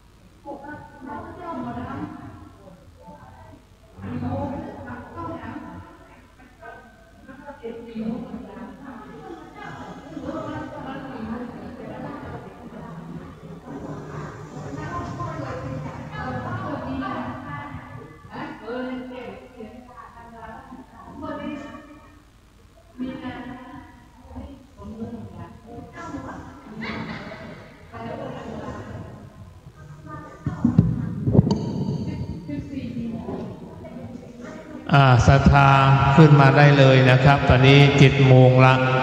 พระคุณเจ้าจากวัดจอมชลีบุรีนามนางรั้วยังกวงมาแล้วจะได้สดับรับฟังพระธรรมเทศนากันบุคคลที่1คือคนเกิดปีหนูทศพรนะครับเป็นลำดับลำดาไปณโอกาสการบัดนี้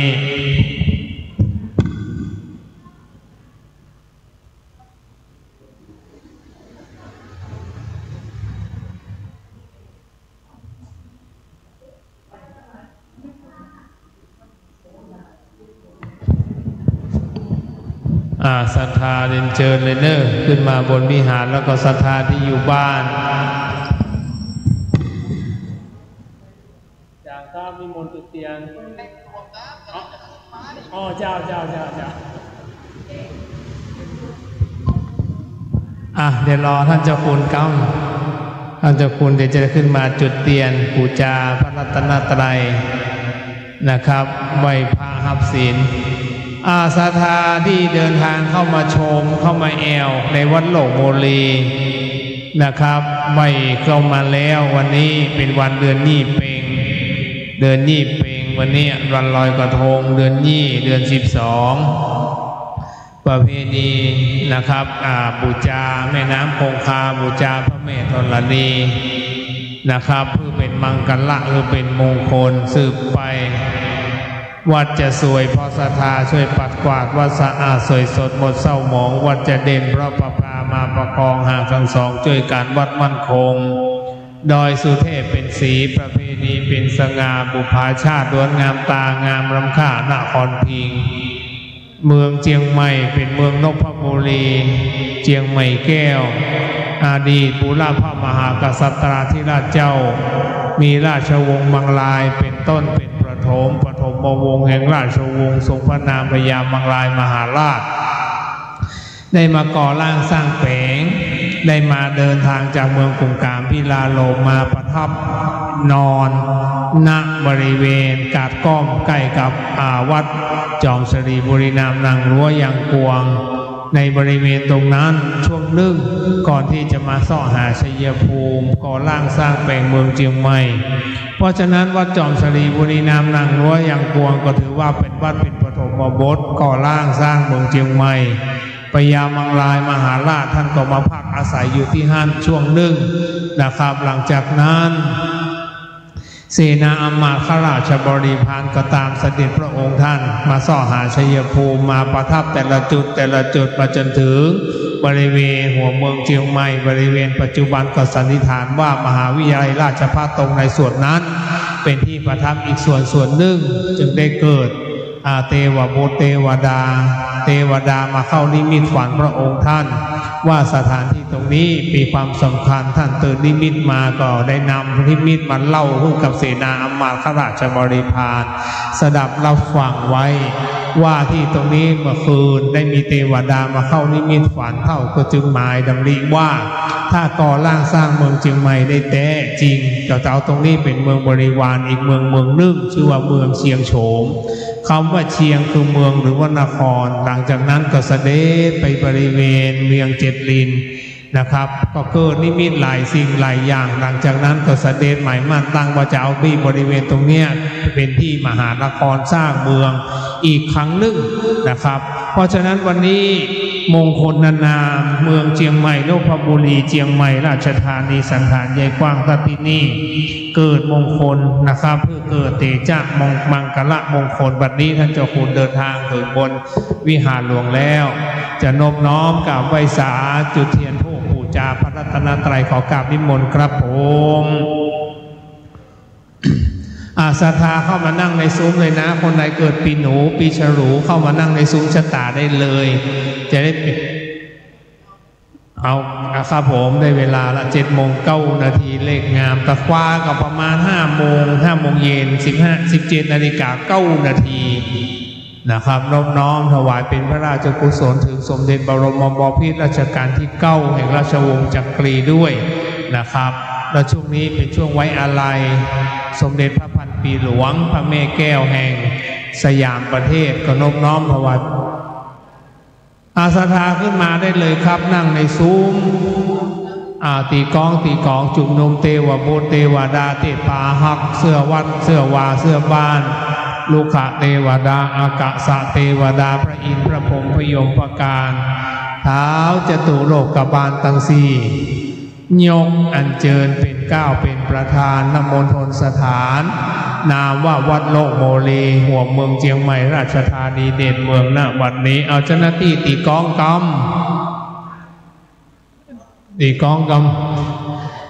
จุ่มนมเทวดาเหกรรมจงนี้เจ้านะครับเอาตีคือเก้าก บูชาพระพุทธพระธรรมพระสงฆ์พระสมถกรรมฐานเจิญโยศรัทธาศรัทธาทุกท่านมาเลยเนื้อเข้ามา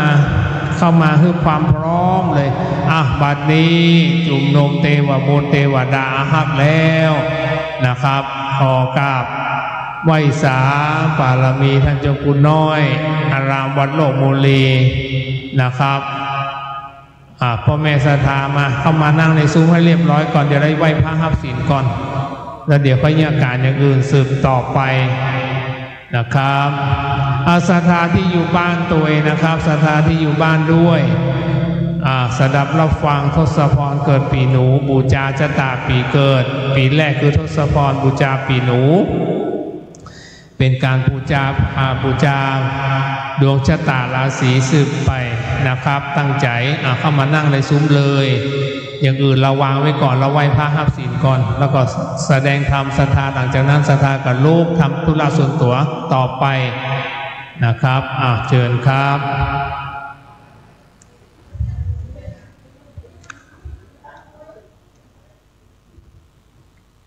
เชิญศรัทธามาเลย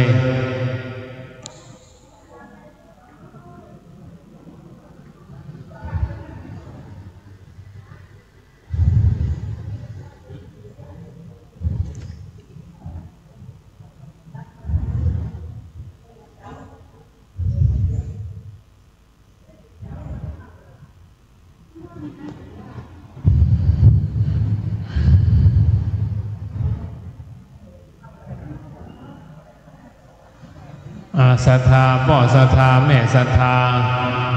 เชิญเข้ามาได้เลยเพื่อให้เกิดความเรียบร้อยต่อไป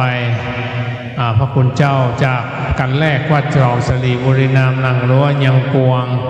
นะครับแสดงพระธรรมเทศนาผูกที่นึ่งนะครับ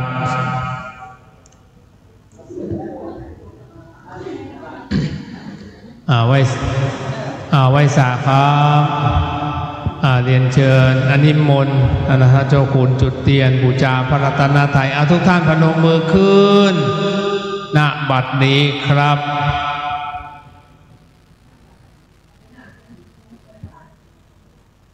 ยกเอาคุณพระพุทธคุณพระธรรมคุณพระสงฆ์คุณพระพุทธ56คุณพระธรรม38คุณพระสงฆ์14ยกอัญเชิญปิ่นเกล้าเป็นประธานณมณฑลสถานวิหารหลวงโรงอุโบสถวัดโลกโมลีแห่งนี้จุดธูป3 ดอกบูชาเอาคุณพระพุทธเจ้าคุณพระธรรมเจ้าคุณพระสังฆเจ้านะครับหลังจากนั้นท่านเจ้าคุณจะได้จุดเทียนส่องธรรมจุดเทียนบาทน้ำพระพุทธมนต์จุดเทียนสตวงทรงเคราะห์นะครับทั้งหมดทั้งมวลนะครับวันนี้เราจะเข้าสู่พิธีกรรมประเพณีเทศมหาชาติพุทธศักราช 2568 ณ อารามหัวเมืองเชียงใหม่เดชเมืองเชียงใหม่ราชธานีสืบไปศรัทธาพนมมือขึ้นยกเอาคุณทั้งหลายมาเป็นมงคลบูชาทรงเคราะห์ปีแรกคือปีหนูปีชวดทศพรบูชาเอาคุณทั้งหลายเพื่อเป็นมงคลกับพ่อแม่พี่น้องศรัทธาสืบไปนะครับจุดเทียนแห่งสตวงแห่งเล่ม 1ครับผมแม่น้อยแม่น้อยมาตะคืนครับ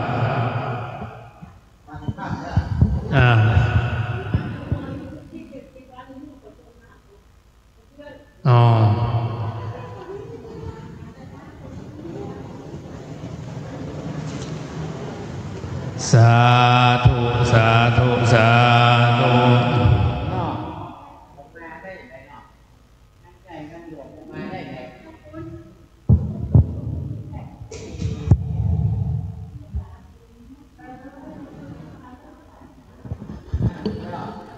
นี่ไปไม่น้อยเป็นตัวแทนศรัทธาไม่น้อยลุกมาก่อนประเคนศีลขันศีลอันนี้ขันศีลเนี่ยขันหอมนะอันนี้ประเคนเลยประเคนขันศีลก่อนเนอะประเคนเสร็จแล้วไว้ตั้งนี้ไปตั้งรุ่มก่อนได้ไปพี่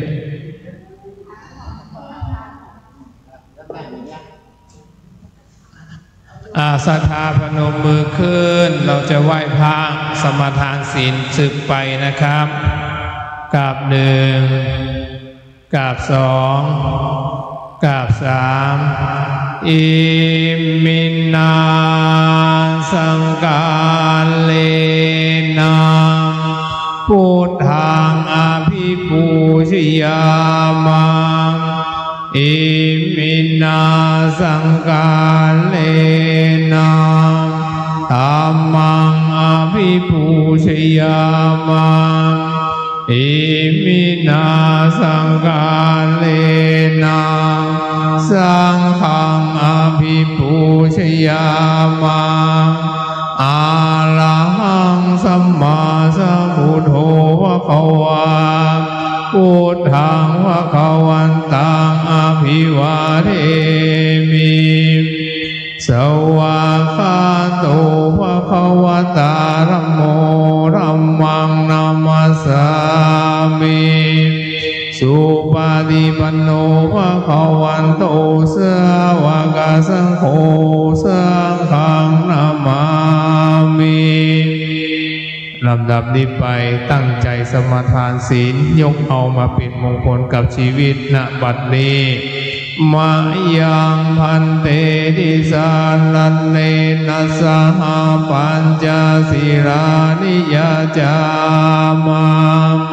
ตุติยัมปิมายังพันเตติสารันเนนะสหปัญจศีรานิยจามาตาติยัมปิมายังพันเตติสารันเนนะสหปัญจศีรานิยจามานะโม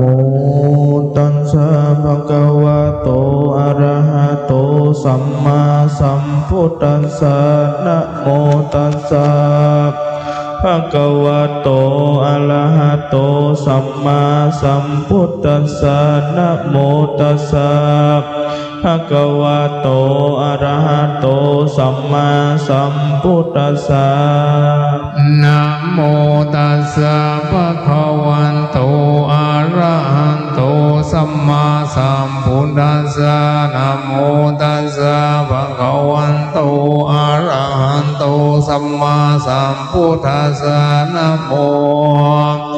ตัสสะภะคะวันโตอะระหะโตสัมมาสัมพุทธัสสะพุทธังสรณังคัจฉามิพุทธังสรณังคัจฉามิธัมมังสรณังคัจฉามิธัมมังสรณังคัจฉามิสังฆังสรณังคัจฉามิสังฆังสรณังคัจฉามิทุติยัมปิพุทธังสรณังคัจฉามิทุติยัมปิพุทธังสรณังคัจฉามิทุติยัมปิธัมมังสรณังคัจฉามิทุติยัมปิธัมมังสรณังคัจฉามิทุติยัมปิสังฆังสรณังคัจฉามิทุติยัมปิสังฆังสรณังคัจฉามิตติยัมปิพุทธังสรณังคัจฉามิตาติยัมปิพุทธังสรณังคัจฉามิตติยัมปิธัมมังสรณังคัจฉามิตาติยัมปิธัมมังสรณังคัจฉามิตติยัมปิสังฆังสรณังคัจฉามิตาติยัมปิสังฆังสรณังคัจฉามิติสรณะขมนังนิธิตังอามะพันเตปานาติปาตาเวละมณีสิกขาปัตตังสมาธิญามิปานาติปาตาเวระมณีสิกขาปัตตังสมาธิญามิอาทินนาทานาเวระมณีสิกขาปัตตังสมาธิญามิอาทินนาทานาเวระมณีสิกขาปัตตังสมาธิญามิกาเมสุมิจจาจา ลาเวรมณีสิกขาปะทังสมาธิยามิกาเมสุมิชาจาราเวรมณีสิกขาปะทังสมาธิยามิมุสาวาตาเวรมณีสิกขาปะทังสมาธิยามิมุสาวาตาเวรมณีสิกขาปะทังสมาธิยามิสุราเมรยะมัชฌัปมาทานาเวรมณีสิกขาปะทังสมาธิยามิสุราเมรยะมัชฌัปมาทานาเวรมณีสิกขาปะทังสมาธิยามิมานิปัญจสิกขาปะทานิสิเลนะสุขติยันติสิเลนะโภคสัมปันธาสิเลนะนิพุติยันติตัสมาสิลังวิโสทะเยสาธุสาธุสาธุอาศรัทธาสดับรับฟังกันที่1ทศกรคนเกิดปีชวดตั้งอกตั้งใจณบัดนี้นามันสังการยกมือสานขาไว้ป่าเมื่อนางบุษดีลงมาเกิดแล้วอับเอาปอนแก้วจากอินตามปอนอันนินาเลิศเลยก็สมแก่นางแก้วบุษดีกาถามีบอนนำได้19 บาทอุดมบัดนี้ขอนุ่มนิมนต์ลูกศิษย์พระโคดมตูนนั้นประเสริฐลำเลิศขึ้นนั่งธรรมาแนวเทศนาธรรมอนุกรรมปิมังผาจังอาลัตถลังกาโลมานัมมัทุรัตนตยัสสะขอความนอบน้อมของข้าพเจ้าจงมีแก่พระรัตนตรัยมีคุณพระพุทธเจ้าพระธรรมเจ้าพระสังฆเจ้าเป็นนาถที่ปึ้งแก่ผู้ฆ่าทั้งหลายเก้ากระผมขอถวายความเคารพน้อมไว้สาบารมีธรรมในเมตตาของท่านเจ้าอาจารย์ท่านเจ้าคุณสิทธิวชิรานุกูลรองเจ้าคณะอำเภอเมืองเชียงใหม่เป็นอาจารย์แห่งข้าพเจ้าตั้งขอเจริญพรไปยังคณะศรัทธาที่ได้ตั้งจิตมาแต่ไกลที่ได้ตั้งใจมาแต่บ้านที่ได้มาสดับรับฟังยังรัสธรรมเทศนาเนื้อมหาจาตุเวสสันดรจาดกใน13 กันตีณวัดโลกโมลีในวันนี้จะได้มาอู้ถึงเทศนาธรรมเรื่องทุกอันกันที่1คือทศพรภคถามีอยู่ว่า19ภคถาเนื้อธรรมมหาจาตุก็คือว่านางพุษดีได้ขอปอนทัสสะ10 ประการจากพญาอินทร์แล้วเพื่อจะได้มาจุติกำเนิดเอาในเมืองมนุษย์เพื่อจะได้มาเป็นยังแม่พญาเวสสันตราราชาพนางพุษดีก่อนที่จะได้จุติลงมาเกิดในเมืองคนนั้นท่านเจ้าก็ได้ขอยังปอน10 ประการก็คือ 1. พนางขอให้ได้ประทับอยู่ในปราสาท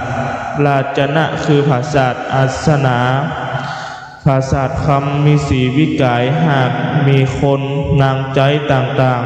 ๆข้อที่ 2นางก็ขอให้มีดวงตาเนตรเนื้อคมดำให้เหมือนป่วงทลายหรือเนื้อทราย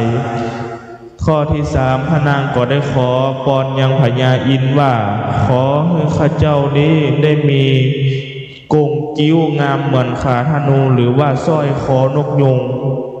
ข้อที่ 4พระนางพุษดีก็ขอ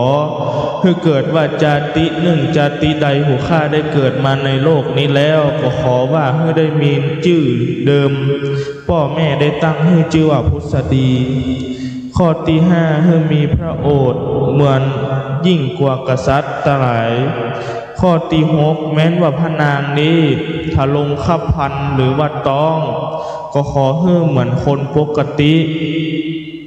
ข้อที่7พระหันตังกู้บ่ให้ย่อนยันว่าแม้นว่าจาติเกิดมาแล้วก็ขอแม้นว่าเกิดว่าเท่าจราแล้วก็ขอให้พระหันตังกู้หรือว่ากรรมสามัญเจ้าบ้านเฮาเรียกว่านมตังสองบ่ให้ย่อนให้ยันข้อที่8ขอให้พระนางขอแก่พระญาอินตาว่าขอให้ข้าเจ้านี้มีเกศาที่ดำไปตลอดจนกว่าว่าจะเสี่ยงจีวะจีวังสังขารข้อที่9ก็ขอให้ข้าเจ้านี้มีผิวพรรณเหมือนดังดุจทองข้อที่10ขอให้มีอำนาจปล่อยนักโทษที่ต้องคดีเนื้อธรรมมหาจาตุจะเป็นอย่างใดก็ขอญาติโยมท่านทั้งหลายได้ตั้งจิตตั้งใจสดับรับฟังโสตะเพื่อจักได้พิจารณาไปใจในชีวิตประจำวันได้นะโมตัสสะภะคะวะโตอะระหะโตสัมมาสัมพุทธัสสะโหนสันติวันนาเพติอาหังอาตัมมากัมปินละวันทุงโอมปานิสัยญานิโรธกาเมวิหาลันโตปุงกะลันสะอาภากะเทศิสาตะวะโหนาญะโกหังเกวะอันแวพระพุทธเจ้าแห่งเราตนเป็นนายนำหมู่นำสัตว์เข้าสู่อันตมะเนลำปานเมื่อพระสันทิสำลันอาสะไหลยังเมืองกามปินละวันโทละจัตานีเป็นตีโคจรกามบินทิปาดยังอาลิญะบทตั้งสี่เบื่อเป็นไปในนิโคทาอาลาเมกองแหกโคสิ่งกิลิญาอันตกลงมาแห่งฝนบกกะลำปันจังเพื่อเป็นเหตุแก่ญาญาณจริงปันติวะเตสนายังมหาจาตอันนี้อันมีกัตถาบทต้นว่าบุญสันติเพตะวันนาอุปันตินิทาเหตุอันว่าพระพุทธเจ้าจริงเตสนายังภูมิพระญาเปิงดังลูนิเตออันว่าพระพุทธเจ้าแห่งธรรมก็ได้ทาลานพาญาสัพพัญญูตัญญาณเป็นคู่ในโลกพระพันแผ่วก็เตสนายังธรรมันจังกัมปวัตนาโสดในป่าอินทรีปันตมาลึกกันไตญาวันอันมีในเมืองปาลานาสีก็มีแลออกวาสาแล้วอันตันเจ้าก็เข้าไปสู่ในเมืองลาจากาหานากรเป็นที่อยู่เสียงเลอดูหนาวเจ้าอายุทานีก็อาลาธนาภาสัทธาและมูสาวังการจัดอาละหันตายิบหมื่นตนแวดล้อมเป็นปริวารถ้าก็เข้าไปสู่ยังเมืองกามปินละวันตุเพื่อสังกัญญาติแก่พี่น้องโดยเจ้าทายีเทระวันนั้นก็มีแลเต้าพญาลาจะสักกะลาดก็ปะกันลีละจุ่มนุมกันโดยพระสัทธาอันเป็นลูกหลานแห่งอันพระเสด็จแห่งเราแล้ว ก็เป็นจารณาหาที่อยู่อันควรอยู่สำลานแห่งพระพุทธเจ้าก็แขวนกฎหมายว่าส่วนอุทยานแห่งพระญาตนบ่ชื่อว่านิโกทาลัสสกะก็เป็นกูถูกเนื้อและปึงจอยว่าอ่าน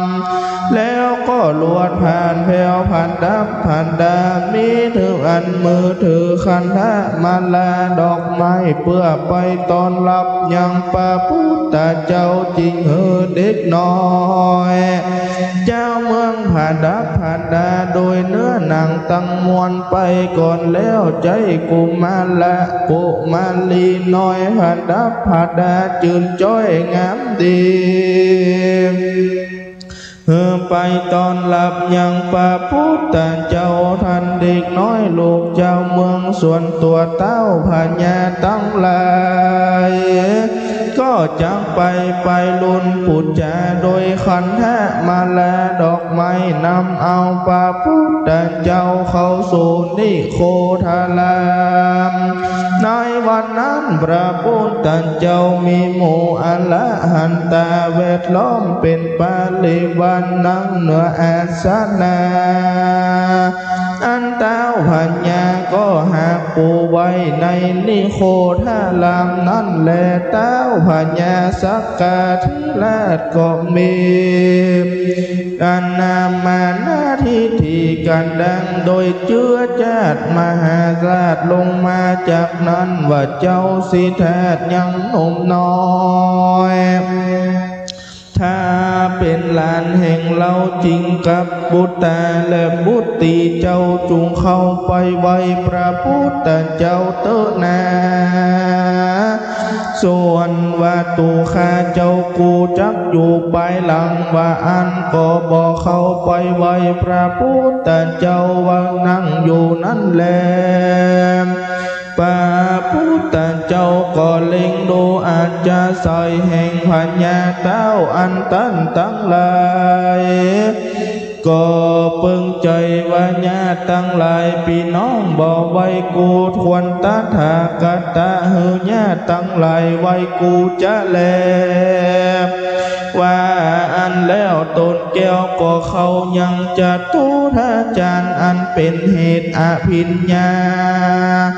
ญาณแล้วก็ออกจากฌานสะยองขึ้นฟ้าไปบนสู่อากาศเลี้ยงพระภายลงมาโดยตีนพระเตศบาทตั้งกูก็มาตกลงต่างก้าวพญาตั้งหลา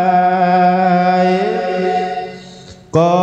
พันภายสำแดงโดยอาจารย์กิริยาอันสำแดงโดยลำน้ำและลำไฟตั้งกูเหมือนดังปลายพระกระตำในเมืองแสวัตถีก็มีแลตีไก่ต้นไม้ม่วงจือว่ากันพระมาตูแกในวันนั้นก็มีแลในแกนั้นพระญาสีสุนโธธนาต้นก็เล็งหันยังอาศจรรย์จริงกล่าวว่าข้าแด่แห่งเจ้ากูเมื่อนั้นแม่นันเจ้าไปจากเฮือไว้พ่อปาทาเจ้าละสีชื่อว่ากำปินละในวันเจ้ากูเกิดพ่อหันปาตาตังกูก็ขึ้นอยู่เหนือหัวพระราศีก็ไว้ปาตาตังกูนี่แล้วกะลิญาอันว่าพ่อเจ้าเป็นปันธรรมวันตาในวันอันปูเขานั้นแล้วพ่อก็เข้าไปนอนอยู่เหนืออาสนะก็มีสลีสวัสดีไต่ต้นไม้ชื่อว่าจมปูเสียวันคำอันลมต้นไม้นั้นบ่พัดพันหนีไปตั้งใดพอหันแล้วปูนอาจสะจันใจเหลือขนาดบ่จริงไว้แปดตั้งกูอันเป็นกิติตะวันตาตวนแสมเมื่อพระญาสีสุนโธธนะไว้แห่งพระพุทธเจ้าต้นวิราชพญาทายกะตั้งหลาย ก็บ่สมควรอยู่ใดจริงไว้พระพุทธเจ้าเสียจุตนพระโทษสามพลยังแยกพี่น้องก็ฮือแถวเดือดเดียวกันมาจุ่มนุมกันในนิโคทารามบ่น้อยเป็นซอยจมซ้อนยาตั้งมวลส่วนปาริสัตมวลหมู่อันมาอยู่ที่นั่นก็หันในอารมณ์เดียวกันเพื่อจะฟังธรรมพระพุทธเจ้าในวันนั้นแลกา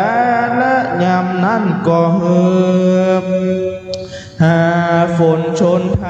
ทาลาไหลหลังตกลงมาสะสู้เป็นฝนโบกขลปัดอยู่อัศจรรย์ฝนในวันนั้นมีสำแดงเหมือนดังน้ำขังมีเสียงอันร้องคักขังไหลไปตามแผ่นดินคนตั้งหลายฝูงใดบ่มีใจใครจุ่มดังอันก็บ่จุ่มต่างตองน้ำอันบ่ตกในตนเหมือนดังต้มน้ำอยู่ในใบบัวหันแลเหตุดังอันชื่อว่าผลโบกขลปัดนั่นแลบัดนี้สันตั้งหลายอันปัลิสัตตั้งหลายก็อาศจรรย์เกิดใน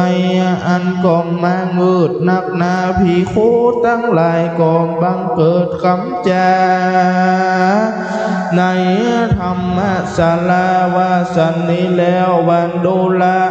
บุโสฝนหาแก้วโบกขลปัดนี่ตกลงมา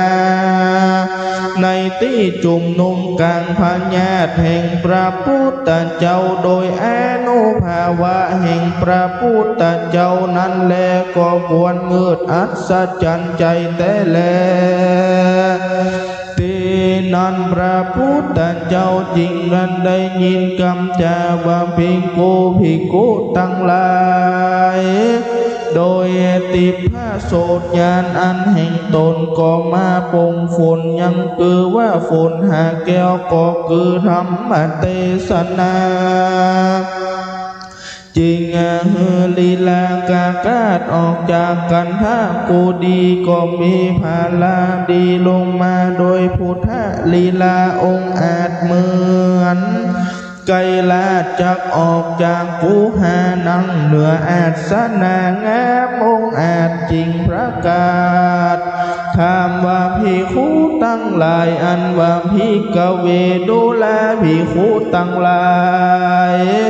มาพาจุ่มนุมกันโดยคาถาอันใดบอกใครแล้วตั้งมวลพรานตันตากันตามาจวนตันตั้งหลายนั้นจ้าเมื่อนั้นเจ้าภิกขุก็กล่าวว่าพันเตขานแด่พระพุทธเจ้าตั้งหลายมาจุ่มนุมกันโดยเรื่องจาอันนี้แล้วพระตนเจ้าสัมปัญโยก็กล่าวว่าดูลาภิกขุตั้งหลายฝนหาโบกกลปัดอันสัตตกลงมาที่จุ่มนุมญาติภาคตถาคตในจัดเดียวนี้บ่เลยมีแม้นว่าจัดก่อนฝนโบกขลปัดนี้ก็ตกลงมาตีในจุ่มนุมญาติพี่น้องพรานตถาคตปางเมือเหล่านั้นได้เป็นยังพระญาเวสสันดรในวันนั้นแลพระพุทธเจ้าจริงกล่าวเท่านี้แล้วตนแก้วขอโอกาสอาราธนาขอภิกขุตั้งหลายจงอัญจุลีไว้ว่าพันเตแค่แด่พระพุทธเจ้าฝนโบกกันลำปัดนี้ตกลงมาตีจุ่มนุมพญาติแห่งเจ้ากูบ่หล่นผาโคตแก่ผู้ข้าขอจุงพายโพธิเทศนาผู้ข้าฟังแต่เติตีนั้นพระพุทธเจ้าจริงนำเอามายังพญาจริงนำเอายังเรื่องตะลงตั้นยังเป็นพญาเวสสันตละจะดกธรรมเทศนา วาอาติเตภิกเวสีวิทังพุนเจนักกะเลสีวิลาจนามาธรรมเมเตระจังกะเลดังนี้เป็นต้นโดลาภิกขุทั้งหลายในอดีตาล่วงพ้นมาแล้วเสียงจิรการมีพัญญาตนหนึ่งชื่อว่าสีวิลาศราชาก็มาสะเวยเมืองอันจอบประกอบโดยธรรมสีพาการโดยเมืองจตุรานครอันเป็นตีคงเขตเมืองสีวิลาศพัญญาตนป่อได้ลูกใจคนหนึ่งชื่อว่าสันใจแลดกุมารเมื่อถึงกาลกวนราชาพิเศษบรมเอกปิตาก็นำเอายังราชธิดาอันคำพันธมาราชชื่อว่านางพุทธดีก็มาเว้นเกณฑ์หือมันตลาดอันเป็นสมบัติตั้งมวลแก่สันใจกุมารตั้งหือพุทธดีเป็นอังกาละมาเหสีแห่งพัญญาสนใจวันลาดว่าอันแล้วเจ้าก็ยอมบุญสมปันแห่งพัญญาพุทธลีอันพัญญาพุทธดีก็มีพัญญาเปิ้งรู้สันนิเตเมื่อนั้นพระพุทธเจ้าชื่อว่าวิปัสสีก็ลงมาเกิดในโลกได้91กับนับตั้งแต่พันธละกับเมื่อคืนเมื่อหลังยังมีพัญญาโตหนึ่งชื่อว่าพันธุมาติราชอันเป็นปิตาแห่งราชเจ้าวิปัสสีก็มาสะเบยเมืองราชธานีชื่อว่าพันติมานกรอยู่ในเมืองวิอันเมื่อเจ้าพระเจ้าวิปัสสีก็อาศัยไหลยังเมืองอันตะอันมาทุตินกรเป็นตีโกจรสำลานโดยอริยบททั้งสี่ชื่อว่ามิกาตญวันอันเป็นตีอาศัยไหลแก่อันเป็นตีอภัยแก่เนื้อทั้งหลายว่าอันยามนั้นยังมีปัญญาโตหนึ่งก็มามีใจยังดอกไม้กวนกาเส้นคำกับตั้งจันแดงแก่ลูกสาวยังพระญาพันธุมาติผู้ปีแลดอกไม้คำแก่นางผู้น้องสองพี่เจ้าว่าสันนี้แล้วสองเจ้าก็บอกปวนปาลิโภคปันลังการอันนี้นาจริงเอาไปยังปุจจาพระพุทธเจ้าบอกพญาตนก็ว่าเจ้าก็ว่าดีที่ละเจ้าตนก็บดเอาจันแดงหืออ่อนสุกมาแล้วเจือนจันโดยสุขันธากะแก้วส่วนว่านางผู้เป็นน้องเนาก็หือจังคำผู้จะลาตกแต่งแปลงเป็นดอกไม้คำทั้งสองแล้วนางแก้วทั้งสองก็ไปถวายยังพระพุทธเจ้านางก็ปูจายังพระพุทธเจ้าโดยขันธจวงจันทร์เลือเย็นไทยลานตานากูดีกันจุลัมอันจริงกล่าวกำปากดว่าโดยเตจาอนุภาวะอันหือตานโดยจวงจั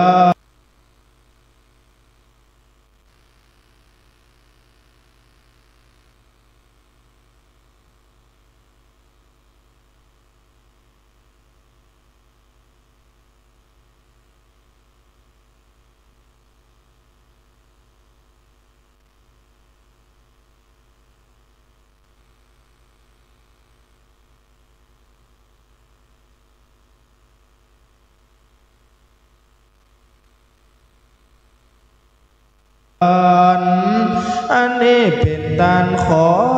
พระแม่เจ้าในอนาตาตาการไปนานิเตอส่วนว่าพระญาลติดาผู้เป็นผู้น้องเจ้าก็ถือโดยดอกไม้คำอันเป็นเครื่องประดับบอกโดยปันติตานะว่าโดยเตจาอันว่าผู้แค่ได้ฮือดอกไม้คำนี้เป็นตานขอฮือค่าเกิดมาภาวะจัตติเอากำเนิดทาราบต่อเต้าถึงอรหันตาได้แม้เกิดในเมืองคนขอมีเครื่องประดับกายเป็นลักษณะอันจักงามดังนี้แล้วได้กาภาคจากตัวข้าสัจจจุเมื่อเธอในเมื่อนั้นพระวิปัสสีพระพุทธเจ้าจริงอนุโมทนาว่ามโนปฏิฐานาโตอันมีใจกรรมกรรมฐานาพระการสันใดขอสมเตจาฤทธิดังอันแด่เธอว่าอันแล้วนางแก้วตั้งสองก็กระทำบุญเฮือแตนบ่ขาดก็ได้จุติกากาศไปเกิดในพระศาสวิมานคำอันอยู่ในเมืองสวรรค์เทวโลกผู้ปีนั้นได้ไปมีวัฏสงสารหลายกำเนิดได้บังเกิดเป็นนางสีมหามายา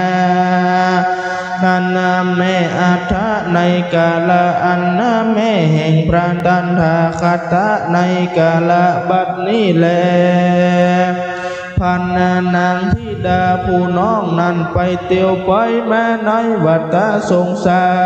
รก็เอากำเนิดเป็นพระพุทธเจ้ากัสสปะลงมาเกิดเอากำเนิดเป็นธิดาแห่งพญากาศิราชอันมีอังคละงามวิลาศประกอบโดยหลายพระการอันงามเหมือนโดยคำเหตุนั้นญาติกาพี่น้องจุงจูบบ้านไว้สี่ชื่อว่านางอุตรจันราชกุมารีเมื่อนางนุ่งวัยอายุได้16 ขวบเขาวาสาได้ฟังพัตตาอนุโมทนายังทำปฏิสิกาสะเจ้าตั้งอยู่ในโสตาปฏิภาละผลส่วนป่อพัญญาก็ถึงโสได้ปฏิผลดังอันนางพัญญาติลาได้ถึงอรหันตาแล้วนางแก้วก็บวชลวดนิพพานไปว่าอันแลพัญญากิงกาลาเจ้าลูกสาว7 ตนเพื่อฝูงอันว่ามานั่งมณิจมผู้ว่าสมโตกาผู้หนึ่งชื่อว่าภิกษุณีผู้หนึ่งชื่อว่านางภิกขุณีสิกาอันนางทัดนั้นมาชื่อว่านางธรรมาส่วนว่านางสุธรรมาผู้หนึ่งชื่อว่าสังฆสีนั้นนางทั้งหลายฝูงนี้ได้เกิดมาพบพระพุทธศาสนาแห่งเราชื่อว่ามัตติอันนางเมฆาโสมนะอันเกิดโอปะวันภิกขุเจ้าทั้งหลายนางทั้งหลายก็มีดวงจันทร์มันแต่ดอกไม้โดยพระละอานิสงส์ใดคือกันหะมาลาปุจจาแก่พระวิปัสสีพระพุทธเจ้าว่าอันแลจริงได้ชื่อว่าพุทธดีอันนางตวนเตียวในวัฏสงสารไปใจนางก็ได้ไปเกิดยังสวรรค์เทวโลกเป็นอัครมเหสีแห่งพญาอินตาธิราชเจ้าฟ้าก็มีแลเมื่อปุพนิมิต5 ประการอันประทานเสื้อมนมองก็เกิดมาก่อนอันจักบ่พรเสียงอายุนางนั้นแลเมื่ออันพระญาอินตาตนองค์อาจมีอำนาจก็รู้แจ้งว่าราชเทวีจริงเอาพุทธดีเข้าไปสู่สวนอุทยาน กับโดยปริวารอันมากนางหันพุทธดีก็หือนอนเหนือตีอันสวัสดีบ่มีไล่ตนอินก็นั่งอยู่กายแห่งนางว่าดูแลพุทธดีปีจักหือปอนสิประการจุงเอาปอนฝูงนั้นเข้ามาสู่สำนักกูปีเติบว่าอันแล้วตนแก้วจริงหือปอนสิประการจริงเก่ากัทาบีในพระมหาเวสสันตลาจาตกะมีตนว่าพุทธดีวันนาเพพุทธละกัมปันตาวะเลปะภาจะปุญจะกิงตุยหังมโนปิดังนี้ดูแลนางพุทธดีตนพาเสดประกอบโดยโอกาละอันเป็นที่เปิงใจนอนลาใต้ลงฟ้าเหนือแผ่นดินเจ้าจุงตือปอนสิประการอันได้เตอพระญาอินก็หือนางพุทธดีลงจากเมืองฟ้าโดยเหตุว่าปรัญญาเวสสันตลาธรรมอันนี้นาชื่อว่าตั้งอยู่ในเทวโลกนางพุทธดีรู้สภาวะแห่งตนอันว่าจากตายจริงกล่าวคาถาสองว่าลาจามโนโจตุยหังกัปปะปะปังมัญญาดังนี้เป็นต้นว่าข้าแด่มหาลาจเจ้ากิริญาอันไวแห่งข้าอันมหาลาจนิเตอบาปกรรมอันใดที่ข้าใดกระทำไปบ่ชอบหรไทยแห่งเจ้าจุงข้าเจียนจากพากจากพมโลกเหมือนดังลมพี่โมกผัดต้นไม้เหนือนางพุทธลาว่าอันไปนั้นแล้วพญาอินตาก็รู้สภาวะว่าบ่ประมาทบ่ฮือแค่จากเมืองสวรรค์จักใดตั้งสตินางว่าอ่านส่วนว่ากถาส่วนสองว่าอนาเจวัตปังมายังอภิดังนี้เป็น9,000 ตันละเสดุนานางพุทธดีหอละใจอันนี้จักตายเตียงแต่บ่สงสัยนางก็มาเล็งเหนือนาใต้ล่มฟ้าปัทวีเมืองคนก็หันเวใจโยนพระศาสตร์มนเทียนวิลาศองค์อาจแก่ตนจักงาภากฏเป็นอังกละมเหสีแห่งนางภูวิลาศจริงอนุวาสวากถาวานนาเจอัตถังโปปันนาบุญจันเลนดังนี้เป็นต้นข้าแด่ว่ามหาลาจเจ้าผู้เป็นใหญ่แก่สองสวรรค์อันว่าพระญาจักคือบนแก่ข้าดังอันสวัสดีจงมีแก่พระญาลาเราแด่เตอกันว่าจักตายภาคจากไปแล้วขอให้ไปเกิดตีข้ากูลงามลำเลิศคือข้ากูลพญามัตตลาดมีรูปโจมองค์อาจ16 ขวบเขาวัดสาได้เกิดมาเป็นอักลมเหสีลำเลิศมีพญาวิลาศในพระศาสตร์ราชมนเทียนอันขอฮือมีอันขอฮือเป็นคนที่มีเนื้อตาและคิ้วอันคงก้องงามดุจดังเนื้อขอฮือข้ามีชื่อว่าพุทธดีขออันหนึ่งผู้ข้าฮือมีลูกใจต้นผาเสดฮือควรเลิศแก่ต่างๆขอเข้าไปสู่ยังแห่งจักรวรรณิภพอย่าโจคนขอเป็นผู้อันจุ่มปูอันน่าเป็นตีจุ่มนุ่มปูจาแก่เต้าพญาลือพาโคตรยศยิ่งมากนักนั่งเหนืออาณาแผ่นดินพาการหนึ่งผู้ข้าก็ขอถ้าลงขับพระ ลูกค้าทำกลางต้องแห่งคาอย่าเฮอป้นประมาณเนื้อขานธนูว่าอันส่วนอันจังปูจลาดก็เฮอเรากลมเจียงอันงามพาโกดแห่งผู้คานี้เดเตอว่าอันขอเฮอผมคู่คา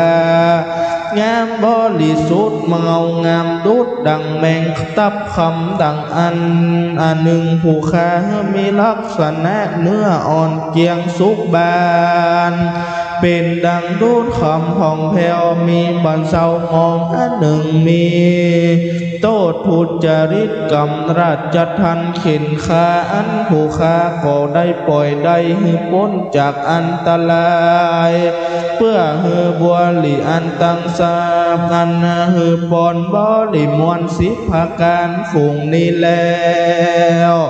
จงฮือเดเตอพระญาอินตาจิงกล่าวว่าเยเตสันทาวัจจลาตินามัญญาโปปังโสภนาดังนี้เป็นต้นดูแลว่านางพุทธดีโตขลงลักษณะงามล้วนจุภาการป้อนสิบประการฟุงนี้อันนางพาโกดดังอันจากเธอปอนผงนี้แก่มึงนางอันกันว่าปอนสิบประการในมนุษย์สโลกเมืองคนจะแลว่าอันแล้วตามาถังประการเซนโตสัทธาอาหาอีทังวัจจนังกาวาลาจาปุจิตตัวปัญญาวันนาโหอนุโมทันตุโสโหติว่าอันแล้วเจ้าผีคูตั้งหลายส่วนว่าพัญญาอสุรินเจ้าฟ้าก็มันชื่อว่ามากะบุพะโวหารเป็นต้นส่วนวานางโจจะดางามสาละอาจเฮออาวาสเป็นตานกันว่าปอนสิบประการแก่นางพุทธดีเลิศแล้วนางตนแก้วก็จมจืนใจยินดีก็เข้าไปผากดอยู่ในเวจโยนภาศาสงามวิราชแห่งตนก็มีวันนั้นแลวันดันทัศกถานิติตังกิญญากิลิญญาอันเก่ายังทศพรอันสิบประการก็พดับพดาโดยพระคาถาบ่ได้สิบเก่าพระคาถาก็บังคมสมเลศกาละกวนเต่านี้ก่อนแลสาธุสาธุสาธุกันที่หนึ่งทศพรองค์แสดงพระธรรมเทศนาพระนัตพันธ์ตัวจอมสรีบุรีนามนางรั้วยังกวงมี19พระคาถาคนเกิดปีหนูหรือว่าปีชวดพระธาตุประจำปีเกิดคือพระธาตุสีจอมทองเจียงใหม่เจ้าหน้าที่ลั่นกองแถมกำบอกกล่าวเตปเทวาอาหักเสื้อวัดเสื้อวาเสื้อบ้านลูกขะเทวดาพระอินทร์พระพรหมพระยมพระการเท้าจตุโลกบาลได้มาพิลมจมชื่นยินดีอนุโมทนาบุญกินบุญตาลคนเกิดปีชวดหรือว่าปีหนูนะครับสืบไปครับผมวันนี้จะได้ประเคนบูชานะครับการปีชวดก็เม่นน้อย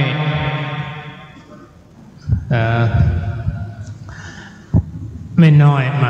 ประเคนด้วยกันศรัทธาคนเกิดปีชวดปีหนูตั้งใจเด้อบุญกินบุญตาลบุญละกุศล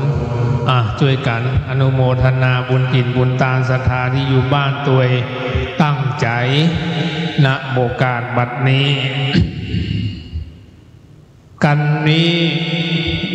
มีอานิสงส์นักพรทั้ง10ประการนะครับเพราะฉะนั้นวันนี้ว่าเจ้าเสรีบุรีนามนางรั้วยังกวงพระคุณเจ้าเมตตา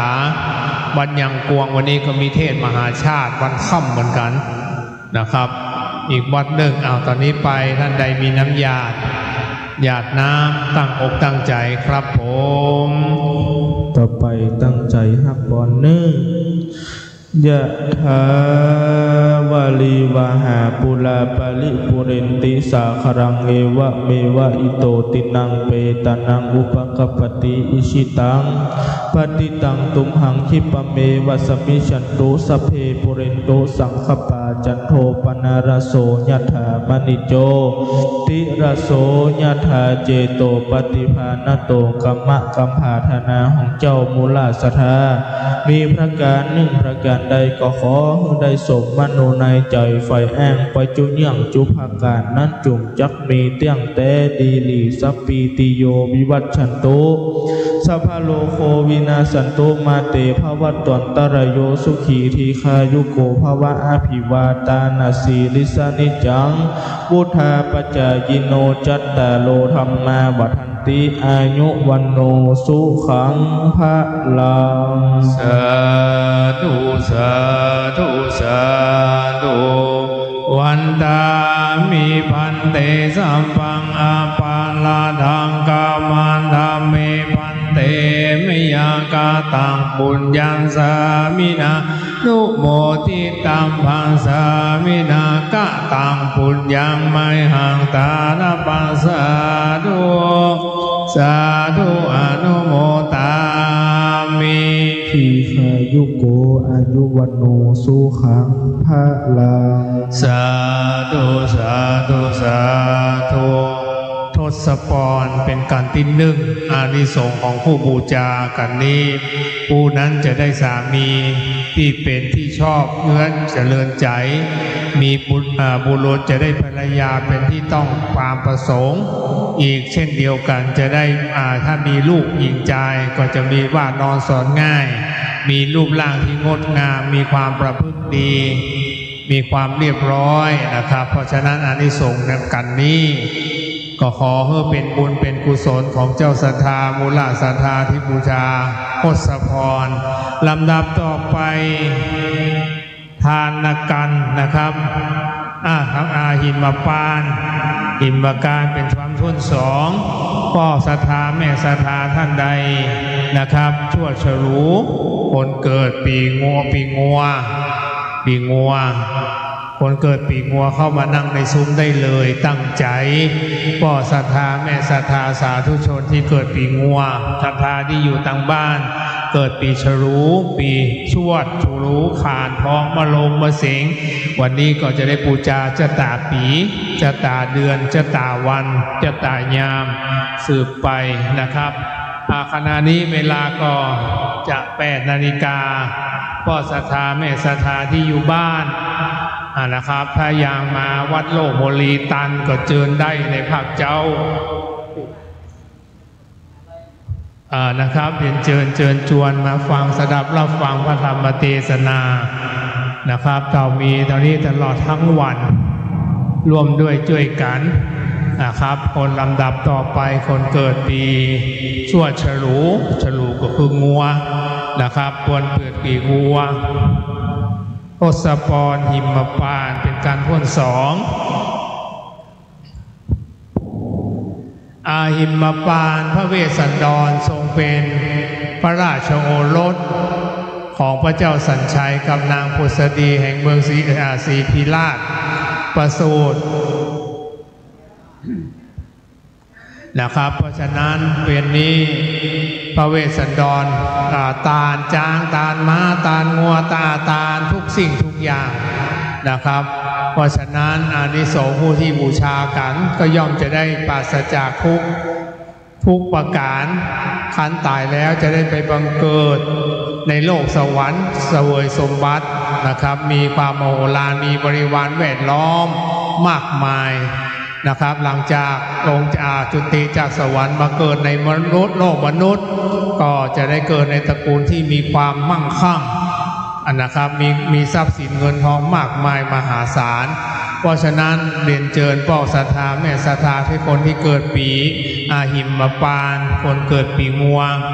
เรียนเชิญนะครับเข้ามานั่งอยู่ในซุ้มได้เลยพ่อศรัทธาแม่ศรัทธาขณะนี้ก็เวลา8 โมงเช้า วัดโลกโมลีก็มีการจัดตั้งธรรมหลวงเป็นประเพณีสืบสานวัฒนธรรมสืบสานประเพณีนะครับมาตั้งแต่การฟื้นอารามวัดโลกโมลีที่สำคัญในวัดโลกโมลีมีองค์พระบรมธาตุเจดีย์วัดโลกโมลีใหญ่พระเมืองเกศเก้ามาสถาปนาก่อร่างสร้างแปลงไว้นะครับเป็นที่กราบที่ไหว้เป็นหลักเสาเป็นหลักธงชัยแห่งพระพุทธศาสนาพระเดชพระคุณหลวงพ่อท่านเจ้าคุณดอยสุเทพพระนามว่าพระธรรมเสนาบดีพระเดชพระคุณหลวงพ่อก็มาฟื้นเอาวัดโลกแห่งนี้ขึ้นมาเป็นศูนย์กลางการเผยแผ่พระพุทธศาสนานะครับของเมืองเชียงใหม่เมืองล้านนาไทยประเทศพิธีการตั้งธรรมหลวงเทศมหาชาติก็จำลงตั้งมั่นสืบสารวัฒนธรรมสืบสารประเพณีนะครับการตั้งธรรมหลวงก็จำลองว่าพระเวสสันดรเข้าไปในป่าหิมพานต์วันนี้ก็จำลองหิมป่าหิมพานต์แบบย่อม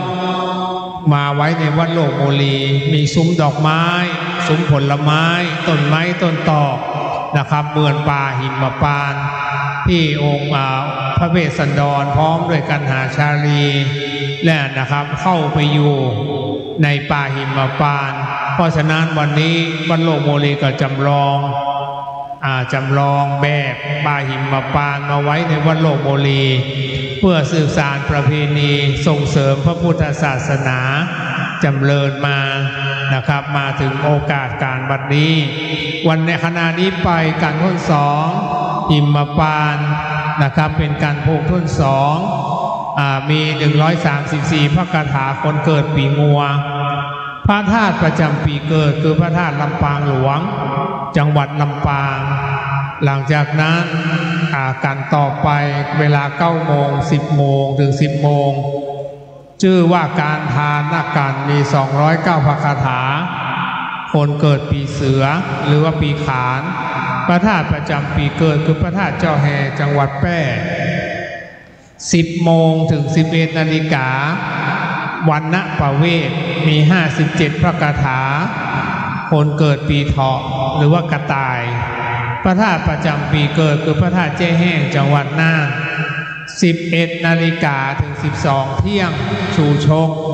79พระคาถาคนเกิดปีมะโรงงูใหญ่พระธาตุประจำปีเกิดพระธาตุพระสิงห์จังหวัดเชียงใหม่12 นาฬิกาถึงบ่ายโมงจุลพล35พระคาถาคนเกิดปีมะเสงหมู่น้อยพระธาตุปีเกิดคือพระธาตุพุทธคยาประเทศอินเดียบ่ายโมงถึงบ่าย2มหาพล80พระคาถาคนเกิดปีมะเมียหรือว่าม้าพระธาตุประจำปีเกิดพระราชเวดากองประเทศพม่า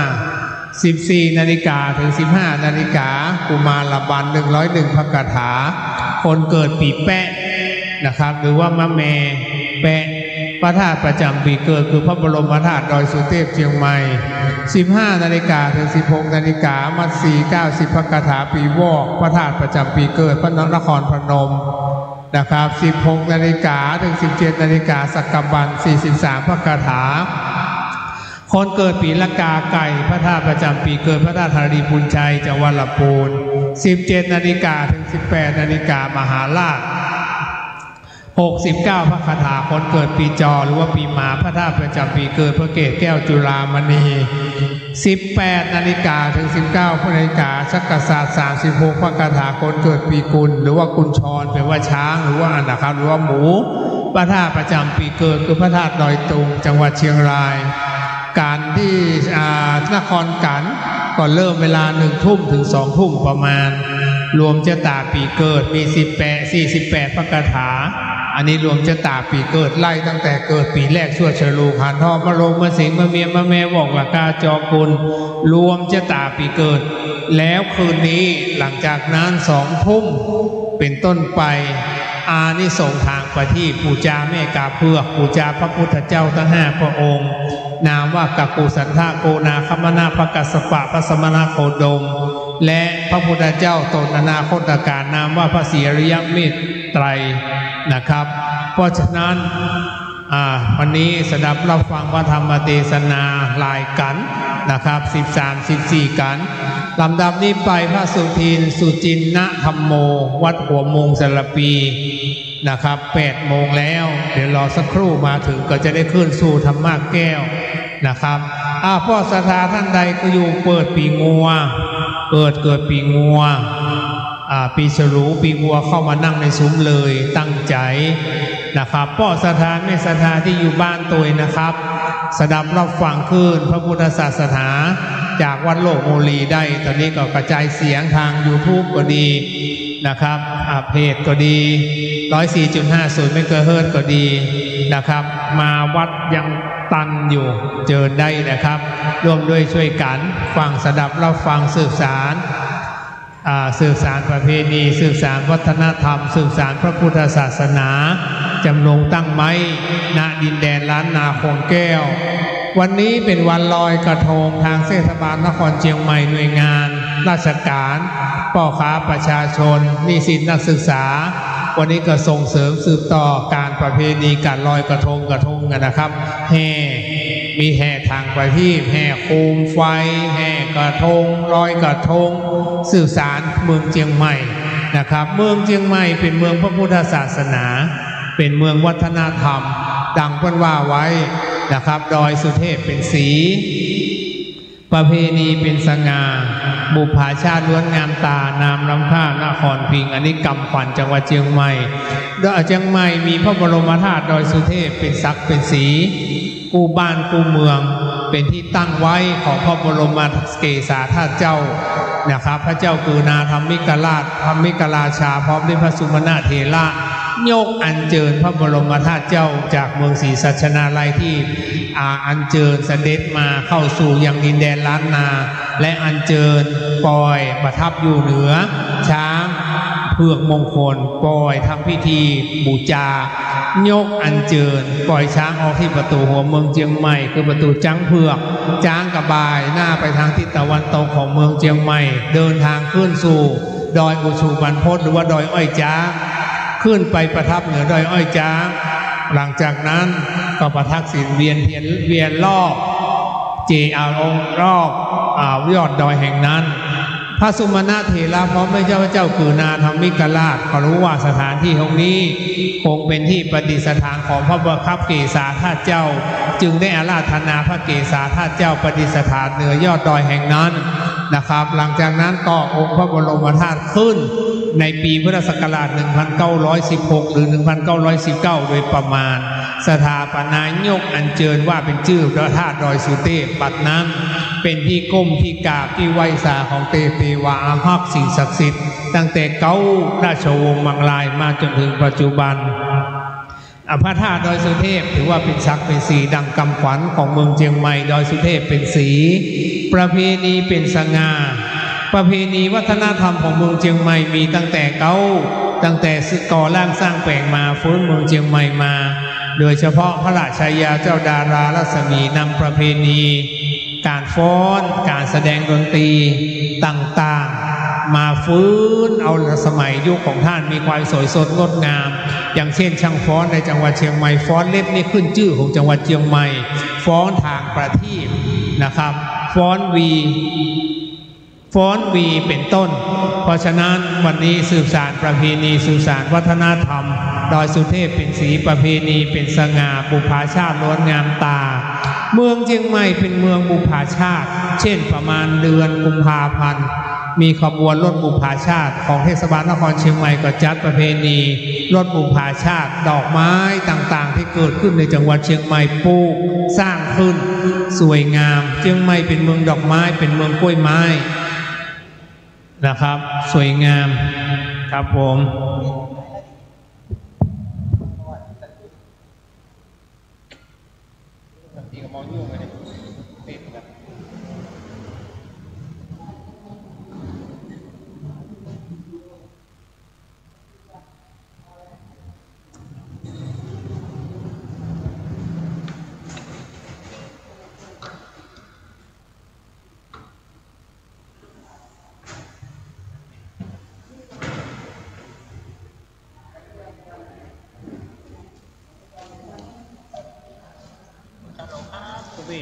องค์เทพวัดสลับปีวัดโพมุนมาเดินในวงตอนนั้นยังกลับด้วยกันครับ ขับศรัทธาที่อยู่เดินทางเข้าวัดหลวงบุรีแล้วขอกราบเรียนเชิญนะครับจะเข้าไปในลานพระธาตุเจดีย์ก็ได้บูชาคมแขวนมาละเตรียมตัวคงแสดงพระธรรมเทศนามาแล้วเนอะวันนี้บัดเป็นอย่างนั้นรถมันติด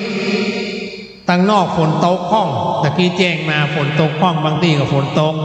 รถติดนะครับฝนองค์มันน้อยๆเป็นเตื้อเหมือนกัน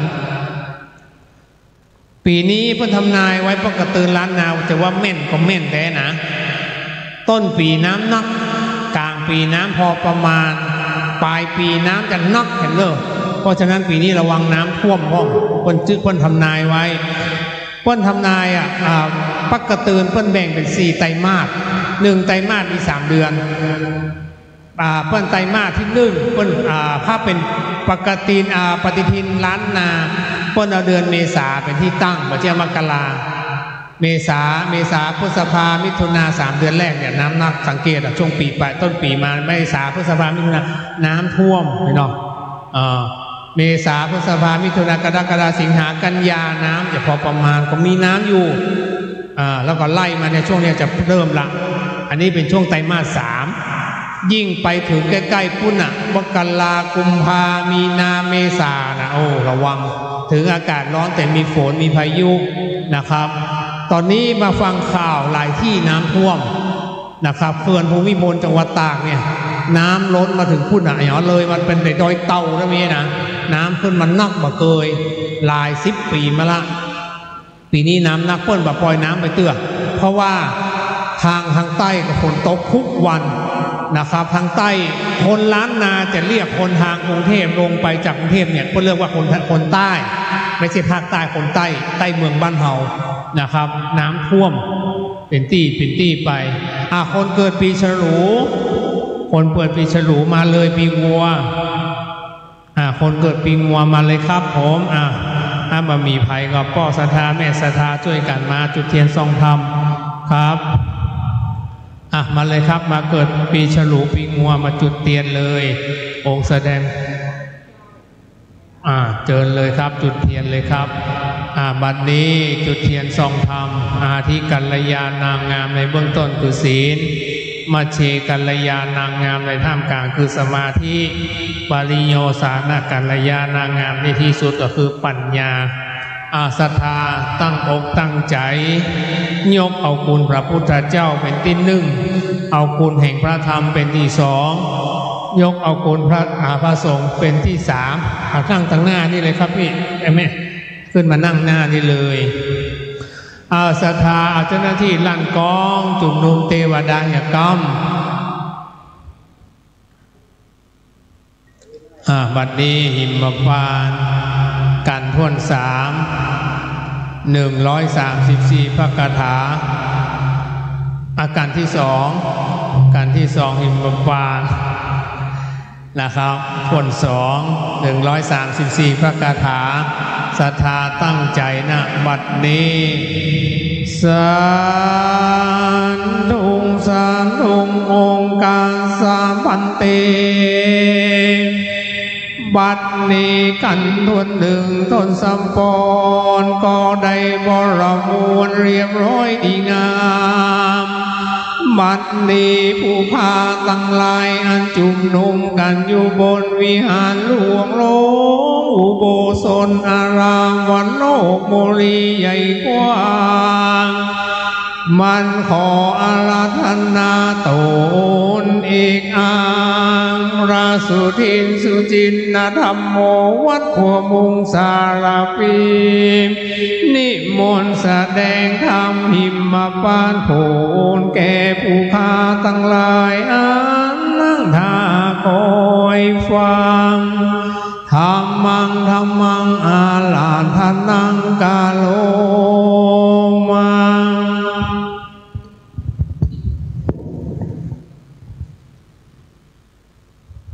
สุ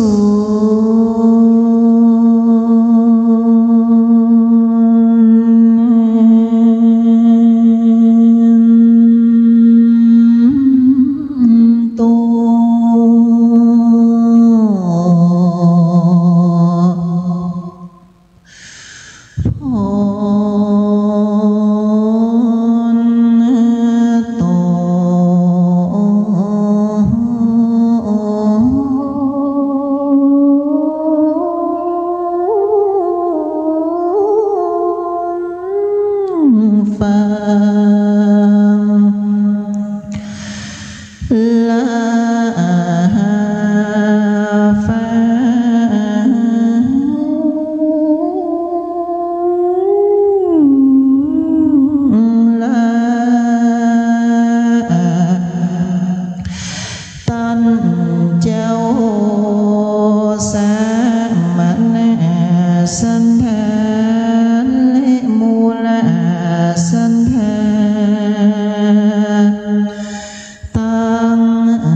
เจ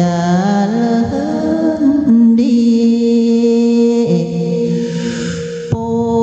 ดได้ฟังการนั้น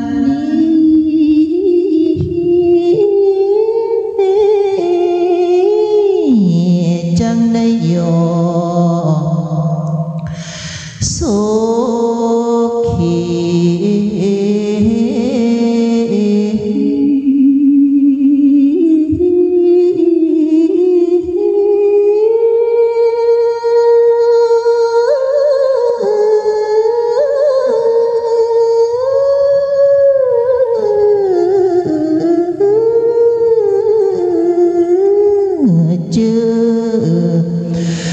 ว่า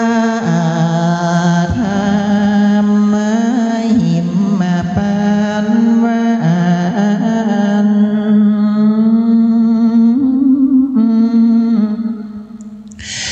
มีการถามว่าได้134พระคา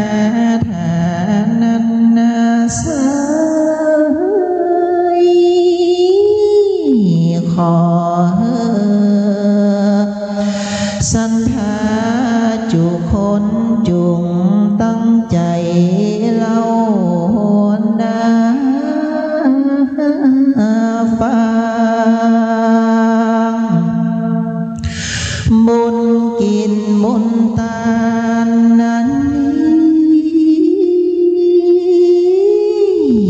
จุงได้มาปกปักละนองรักษา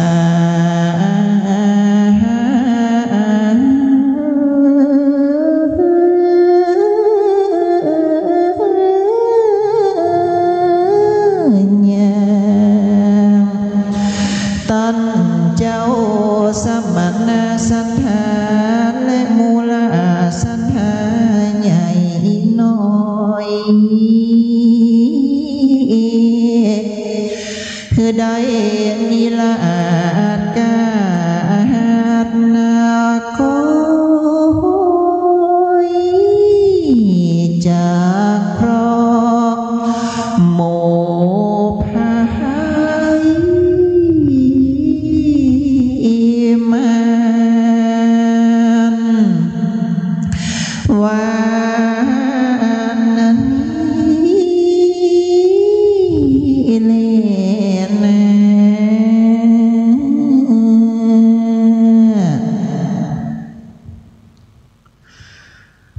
มือ10 นิ้วแตบไตไวสายังองค์พุทธพิมปาสาโหบเจ้าอันมีคุณของพระพุทธเจ้าคุณพระธรรมเจ้าและคุณพระสังฆเจ้าอันเป็นสรณะที่เปิ่งสูงสุดแห่งคาและศรัทธาทั้งหลายขอความพาสุขความเจริญจงบังเกิดแก่ปออกไม่ออกอุบาสกอุบาสิกาผู้ใฝ่ศีลใฝ่ธรรมกันจุคนกันนี้ชื่อว่ากันหิมปานมีคาถาว่าใด134พระคาถาเป็นกันที่มีพราหมณ์เนี่ย8 คน 8 ตนด้วยกันได้มาขอจ้างมงคลซึ่งเป็นจ้างผู้ปาละมีเมืองในพระเวสสันดรนี่ก็ได้ให้แก่พราหมณ์ไปหลังจากนั้นเจ้าบ้านก็บ่พอใจก็ได้ขับไล่พระเวสสันดรนี่ออกจากเมืองอันนี้เป็นข้าวๆเนื้อหาสาระในธรรมจะเป็นอย่างใดขอฮือศรัทธาทั้งหลายได้ตั้งจิตตั้งใจสดับรับฟังเป็นลำดับสืบไป นะโมตัสสะภะคะวะโตอะระหะโตสัมมาสัมพุทธัสสะอิติสาวะเลกะหันตะวันตันโตจุตตะมันท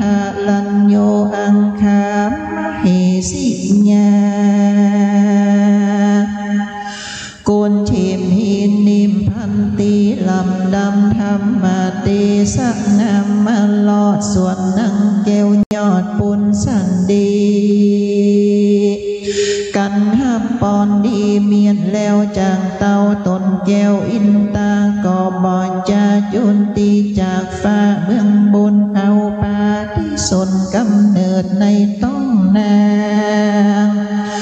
ปูมพาเสริญเทวีแห่งเต้าปุลีมันจันทละตวนทาสามารถ10 เดือนนั่งบนเรืองยอดซอยกอมพาสูตรลูกน้อยบนตีมีลูกงามดีหลายหลากมีกินต้นหอมมากเหลือหลายเป็นดังผ้าพายลูกได้อมตาใสจวนจันกินหอมหวนจืนจ้อยเตายอดซอยปิกตาต้องมันดาเมเจ้าจึงใส่จื้อนอเนามุตีว่าบุญสันดีเว้นฟ้าบ่อเนินจะหึงนานเบยกันขึ้นใหญ่อายุไข่16 ปีได้เป็นเทวีรวมข้างแห่งพันเจ้าจางจือสันใจเต้ามีใจจองหอยหักนางอ่อนน้อยบุญพายก็นำเอากันยาลายมนมาก16,000ปันนังหาเป็นปอลิวันฮือนังลงคานเว้นฟ้าเป็นใหญ่กว่านังตังเอ้ยอันนา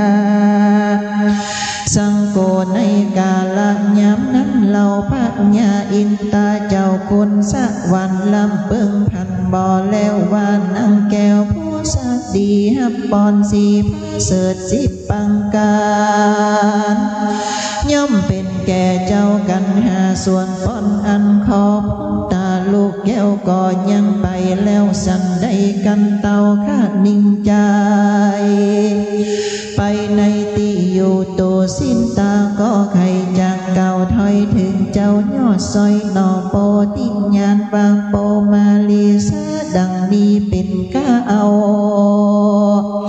วางคาแต่เจ้าปูหาตุ้งบ่อได้บันนี้ลงไตจุมปูมีนั่งบนจุนน้อยนาเตมีเตาละอาจสันใจก็มีใจใครได้ซึ่งลงไทยแต่เมืองได้รุ่งเรืองสืบต่อการเจ้าน้อยนอดโยดโยดลงไปโผลสันตาไหลพระญาเปลวไปกันคนสักวันเก่าแล้วกองการแก้วขึ้นสู่ในที่อยู่เว้ยจันยนต์พระศาสตร์อันเป็นติมอาจแห่งตนพระมหาสันเจ้าตนองค์อาจกำหับกำอัลละทันนาแห่งตนอินตาเมียนแล้วก็กาดแก้วพายพันจากสักวันเต้นต้องลงสู่ห้องเมืองคนเอาปาที่สนกำเนิดในต้องนางผู้พระเสริฐปุณสักดีส่วนเทวาบุญมีหลายหลาก60,000 ตนหากจอมกันก่อไปพันก้อยกาดจังภาษาเว้ยใจลงสู่เมืองคนโลกไตป้อมนาควายกันมากำเนิดในต้องพาลิแย่มาดบ่อเว้นขาด60,000 ตนในเมื่อมหาสัจเจ้าลงมาเกิดในต้องนางผู้พระเสริฐชื่อพุนสันดีความผาดท่านนั้นมีไฟอันนางมักไข่สังเตตานางมีใจบ้านบ่อแล้วไข่สังสารแก้วเป็นตัน6 หลังเกินตีแต้มปันตูวังทั้ง4เมื่อวันนั้นเตาสันใจตนองค์อาจก่อฮือพระมานาจารย์มอนด้อยมาต้อมไปมองเหตุที่แจ้งเหตุไขจาพระมาจารย์ปูนเท่าก่อกุ้มเก่าวันตามวางคาเดมหาลานจัก เจ้าอันว่านังนอนาวปุนสักดีถ้าลงกำพระมีต้องใหญ่ลอยมีสั้นตัวหนึ่งใส่วิเศษบ่อใจผ้าเป็ดสามัญนังจึงไข่ฮืดตันจากใจตนเต้าไทยสันใจได้ยินพามมาไข่บองเก่าก็มีใจจื่นยาวใจบานจึงมีราชาองค์การโพดเก่าสังสาราเล่าลิงลายโดยปริญญาเมื่อนั้นนังพุทธสันดีผู้มีสีบ่อเศร้ากองพระสูตรมหาสัจเจ้าบนตากอมบ่มีทุกขาอันใดเลือกยังใครบ่ออกบ่คิวต้องป้องในตนนอท่านสามปนตนผ่านเพวออกจากต้องแม่แก้วเทวีตนก็บริสุทธิ์ดีวิเศษเจ้าก็ไข่พาเนตรเหมือนตาก็เหยียดมือคว้าไปหน้าปากว่าอัมมาคันแด่แม่เจ้าข้าลูกเต้าไข่ตันด้วยใจบันแต่ดีอันว่าข่าวของแม่ยังป้องมีสักหน่อยละชื่อจะเมื่อนังพูดสันดีได้ยินว่าลูกเต้ามาถามเราพุทธชานังก่อนจะตอบถอยซึ่งเจ้าถอยสะลงชานว่าลุงเจ้าฮือตันอยากขาดแก่นั่งหน่อยนาผู้สักดีก็เอาลงกำมีกาใหญ่บ้านดีไก่บุญตาว่านั่งก็จะแถมเล่าว่าอันสามปันตีเฮานั้นเล่ามีมากจุงปอลีจากเตตันสร้างสมปันแผ่กว้างท่านแต่นั้นไปบ่อจาตนเจ้าฟ้าพิตันตั้งบรรดาหนอเท่าพี่น้องเผ่าวงใหญ่ตั้งพร้อมใจมาสู่ในที่อยู่หงการเพื่อจังใส่จื้อปันหนอเจ้าเอานิมิตเก่นเก่าอันเกิดจากที่เขตมักคาอันคนไปเตียวไตจึงได้ชื่อว่าพระวิเอสันนันโนในวันนอโปธิญามาเกิดก็มีแม่จังตัวเสือสิงเข้ามาแต่กังหาวอากาศนำลูกจังตัวองค์อาจงาสว่างมาดีลงจังเต่าปุลีแม่จังตัวงามดีผ่องแผ้วก็ลวดกาดแก้วหายไปเสียมาจึงใส่จื้อจังตัวอาจข่าวสายว่าจังปันจังคะเลก็มีวันเล่นนาเจ้าปุลีใหญ่น้อยก็น้อมไว้ทุนสามวังค่าแด่มหาราชเจ้าดังกำเล่าลือว่ายังมีพระญาเต้าเวสสันดรอยู่เจตูทักนครเขตวังลูกเจ้าจังสันใจย่อมมีใจจงใจบ่ออิ่มในตั้งตันมีจังสานพาเสดลักขันนาเลิศเข้าใสไปที่ตั้งใดบอกกาดฝนย่อมตกหยาดลงมากันละจะเป็นเจ้าคือพามนุ่มเท่าผู้องค์อาจอันจมฉลาดโวหารไปขอจังสารเผือกแก้วกันได้แล้วก็มาสู่ในที่อยู่เวียงใจเฮือฝนใส่ย้อยยัน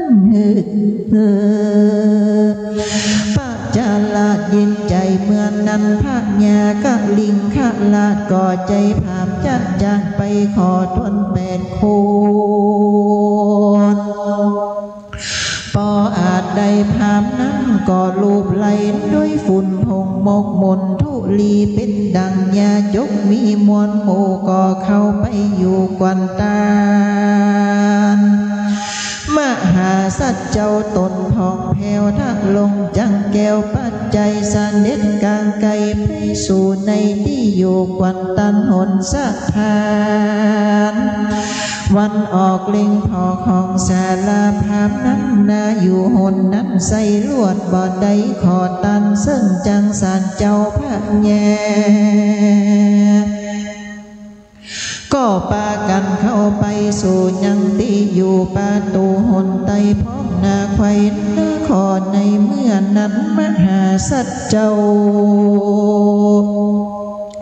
ตนถ้าลงสารอยู่หนสันทานวันออกพอไปตุงขอกตุกไปก่อบ่หันคนยิ่งใจมวลหมู่เข้ามาสู่ดังขอ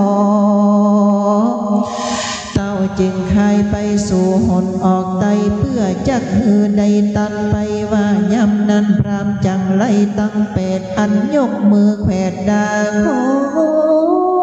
เข้าบริลอ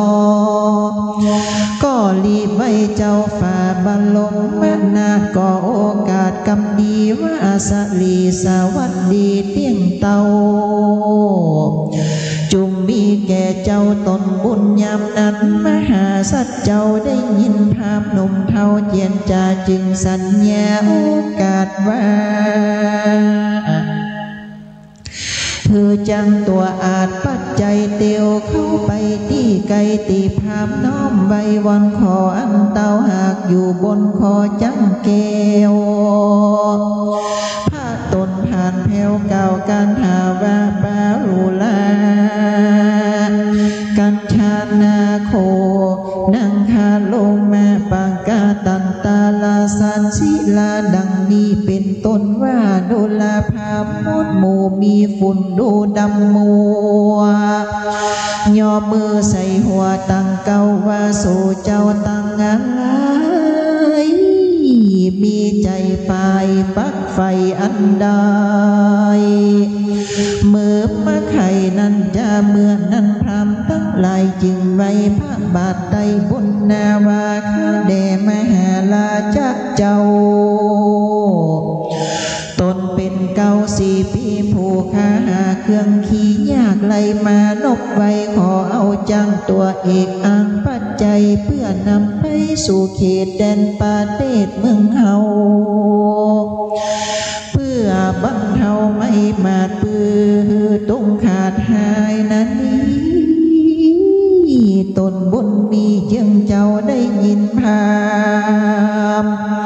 เท่าขอตันยังจ้างสาดลืดแล้วพระตนแก้วห่อใจก่อขันนิ่งในไฟเอื้อไข่เฮือจีนเนื้อเป็นตา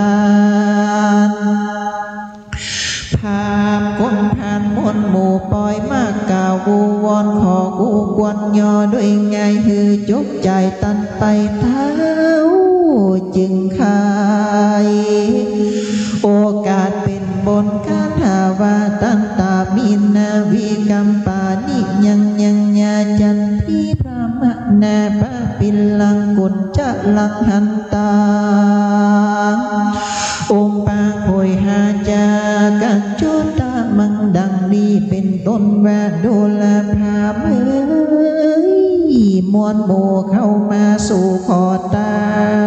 นยังจังใจก็ตามใจมักไฟเฮาบอนท่านีไว้ด้วยมันเถระทำเฮาจังวางตำตาเล่าแก่สู่เจ้าเอาไปหนอห่อใจเจ้าเก่าแล้วก็ลงจากจังแก้วนาเขียนเที่ยวพัดเวียนสามรอบโดยใจจืนจอบยินดีอันว่าเครื่องผ้าดำจางมีคมไข่หากมีค่าใหญ่เหลือเต้าบ่อไม่เว้นอันใดเต้าจอบไตย่อซอยก็เอาน้ำต้นน้อยกันตีอันติ่มด้วยดีสะอาดก็โอกาสกำงามว่าดูลาภามเฮยมนโหตันจุงเข้ามาสู่ที่เฮาอันว่ากำหาสนาสู่นั้นเล่าสู่จังเฮือตานสู่เจ้ามันนี ว่าอันดังแล้วก็จังวงจังแก้วหน้าเขียนน้อมยอเกณฑ์เหนือมือภาพหลังนำงามขีโกตากาตบตอดนำตกลงยอดมือภาพก็เฮือจังแก้วตันไปวันนั้นนี้นะอันว่าในยังกาพูดเท่าดีว่าดาเจ้าหากดนใจฮือจากให้บองเก่าดังตั้งเต้าหนตาไปสู่กวางป่าไม่ก็ยกมือไว้ว่าเอวันตั้งสีวีกาโยอาเนมังกาสมาคัตตาดังนี้เป็นต้นว่าดูลามหาราชเจ้าตนเป็นเก่าปุลีเจ้าสี่ปีในนอกเจ้าจีบอกกันมาว่ายังมีพระแย่เจ้าเมืองจุมปอนปุลีเก่าโตตั้นเต้าบอดีขับไล่ยอมเลี้ยมฟังน้ำใหญ่จื้อกนติมาลาไปสู่ดอยป่ากว้างมีชื่ออ้างว่าวงโกนขี้ลีขอตนบนมีเต้าไทยเรียบตำน้ำใหญ่ตยไปเหมือนนั้นมหาสัจเจ้าภาเวสันดรตันละก็โอกาสจะขาดว่าดูลนายอยากกัดผู้ใหญ่เฮาจักไต่ตำตังนั้นดงพังป่าเศร้าตำดังตันเล่าไข่มาเมื่อนั้นมหาสัจเจ้าเวสันตันละก็ฮือมาตั้งตารีบดังดาจุสิ่งอันจังเป็นมหาตานยิ่งละร้อยอย่าฮือกาดก้อยอันใดคือจังใจมาอาจตั้งลดละสีวิกายขายิ่งใจใหญ่น้อยอัน700ไข่จุอ่านจีนป่ามันปิงจีพร้อมโยดีนำมากันว่ามหาสัจเจ้าก่าวเต้านั่นแล้วก็เข้าไปหานางแก้วมาทีก็จะกำดีบอกเราว่าดูลานั่งนอนเนาเอ้ยเจ้าปีอันว่าเขาของตีเฮามีอันใดดีบ่เลือกตั้งเขาเพื่อเขาสารเงินกำการเส้นสิ่งจังมามิ่งงัวควายเขาของลายเรือเลอันใดแต่พ่อแม่มานั่งจุงดาฟังไว้เอาไว้ใจกับต้นไปนาเมื่อนั้นนางลาเชมัดทีต้นสาลาดก็โอกาสที่ยามว่าข้าเดมหาลาจากเจ้าอันว่าเขาของน้องเน่าพ่อมีจักเอาฟังตีได้ดีนั้นเราบ่ฮือได้เป่าเสียสูญนั้นจามหาสัจเจ้าจังบอกนังนอเนาชายาก็เก่าคาถาศิลาวันเตสุทัตเตสีดังนี้ว่าดูลานังมันทีเขาของมีมากน้อยแปลงใจชื่นจ้อยเจยบานโยกยอตันกลมเก่าตันแก่เจ้าผู้มีสินดังนาจินบ่ขาดนั้นนาบ่กาดให้สุนตั้งเป็นกุลพาเสดป่าเกิดสวดสาดีนางลาจามาที่ฟังแล้วมีใจผ่องแผ้วใจบานก่อสาธุการโกบเก่าไว้เต้าเจ้าสามีกากล่าวคำว่าสาธุดีเมื่อนั้นพระเวสสันดรก็จังโอกาสจากคำสอนยังสีบังอ่อนยอดซอยจึงกล่าวถอยเป็นการหาว่าปุตเตสุมัทธิเตตาเยสีสันสุญญาจันดังนี้ว่าดูลามัทธิน้อยนาดนางจุงอินดูลาสองขาคือเจ้าจาลีและกันหานอนเนา ใส่ใจอันหนึ่งแมนมีใจในหักใครมักใจไฟเป็นผัวนักจุงปัดปัวองค์ป้าถากอย่าลาภาคนี้กายอย่าได้มองใจสักเดือและนั่งเฮยนั่งลาช้ามาทีหน่อยนาได้ยินเต่าลานผัวข้ามาไข่ปันเก่าอูนั่งข้านิ่งอยู่ในใจว่าเต่าห่อใจย่นเยาบ่เคยกำบ่ดีนั่งลาแช่มัดที่ยอดซอยกึนข้าคอยสั่งกาจืนทุนสาถามกล่าวว่าข้าเดตันเต่าห่อใจมีสิ่งใดนั้นเล่านางมัดทีจึงกล่าวซื่นตั้งตันหัวตนว่าข้าเดชทาสักคนเจ้าปีกรรมอันนี้หากบ่จำเลินหากเจ็บแสบในแก่ข้าเหตุพระเจ้าฟ้าละลูกเมียโตเข้าไปสนปากกว้างมันบ่ใจปักเวนีแม่นเต่าจักหนีไปนาป่าอยู่ป่าแดนใดน้องจะขอไปอยู่ไกลจอมพระบาทไทยสามีกาแม่นอยู่ดงนาลำบากใดตุกยากเรือไหลหรือใดถึงตายมวยมั่งจอมเจ้าจ้างผู้พวนดีกว่าอยู่หอจานกำเนิดตาหากทอมตนป้าหัวใจคมต่ำถอยกันข้าหน่อยมัดทีวิบากมีแต่ก่อนมาไล่ต้นตุยตา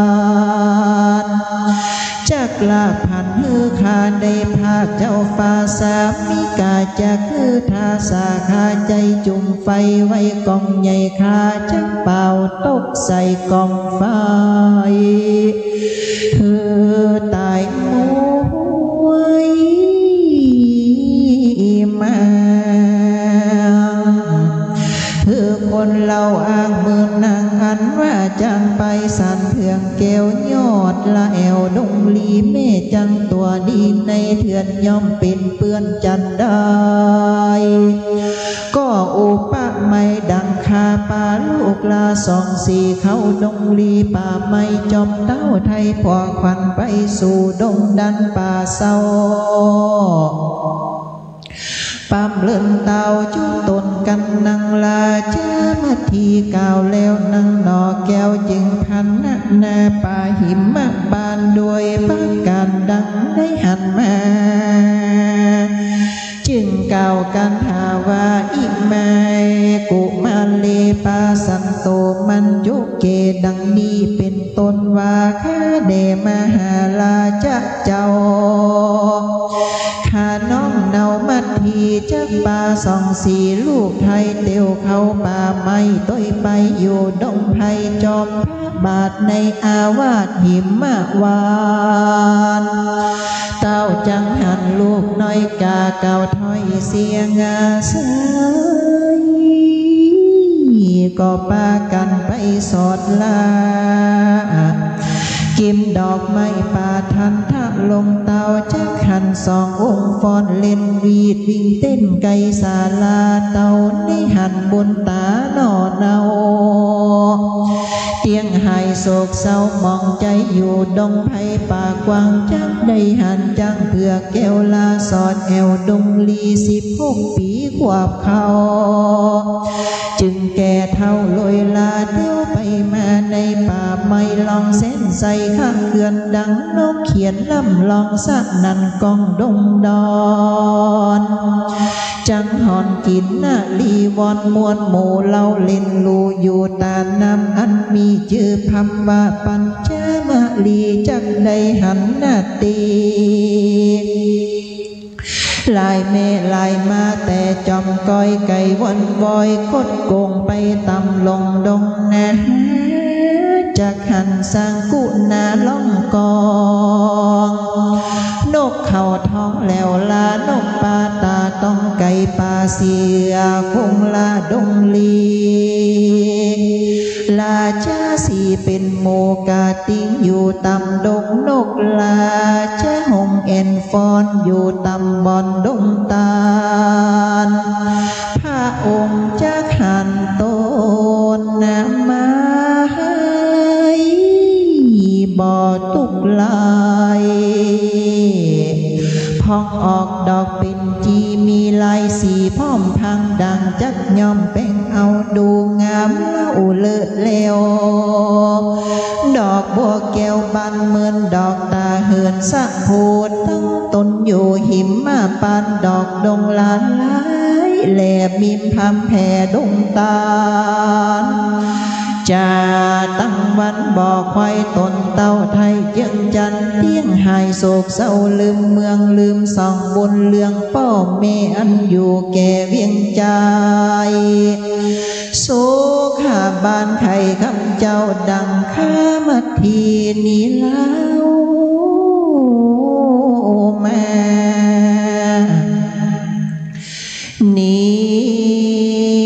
ที่ตั้งขีญาสั่งวันแนววิเศษจะห้องเหตุหิมมาปานอันป่าดำไปโดยกันหาว่าใด134ภากาถาก็บังคมสมเลสารเดสาธุสาธุสาธุสาธุหิมพานต์พระสุทินสุจินธรรมโมวัดโคงวงสันลปีพระธาตุประจำปีเกิดคือพระธาตุลำปางหลวงเมืองเคลางอลำพางเป็นเมืองแห่งเมืองหนึ่งของดินแดนล้านนาสร้างในสมัยพระนางจามเทวีพระราชโอรสไปแปลงเอาไว้มีพระธาตุใหญ่คือพระธาตุลำปางหลวงพระพุทธเจ้าเคยเสด็จไปประทับอยู่ที่หนนั้นในทำนายไทยทักที่นี่จะเกิดขึ้นเป็นที่ประดิษฐานองค์พระบรมศรีพระบรมธาตุเจ้าขององค์สมเด็จพระสัมมาสัมพุทธเจ้าแล้วจะเกิดเมืองใหญ่เมืองหนึ่งทางทิศตะวันตกของพระธาตุหลังองค์นี้ปัจจุบันเขาเรียกว่าเมืองลำพางเมืองลำปางเดิมชื่อว่าเมืองเขลางอลำพางหรือว่าเมืองเขลางเป็นต้นวันนี้แสดงพระธรรมเทศนาคนเกิดปีฉลูปีวัวปรมวลเรียบร้อยเรียนเชิญครับผมประเคนบูชากันเทศกันธรรมได้เลยครับเรียนเชิญครับเรียนเชิญเลยครับสตังในขันเลยนะครับพ่อแม่ศรัทธาที่อยู่บ้านตัวตั้งใจส่งจิตมาที่วัดโลกโมลีปนมมือขึ้นเราจะได้บูชาธรรมแห่งพระพุทธเจ้าหิมพานต์กันรุ่น134พระคาถาปีงัวคนเกิดปีงัวนี่ต้องอดทนปีนี้ปีหน้าเพื่อว่าจะสุขสบายตามธรรมตามธรรมนะครับเพื่อนว่าไว้ลำดับนี้ไปตั้งอกตั้งใจหยาดน้ำไหมตาอุทิศสรรสมุนสุขุศลสืบไปครับหยาดน้ำครับผม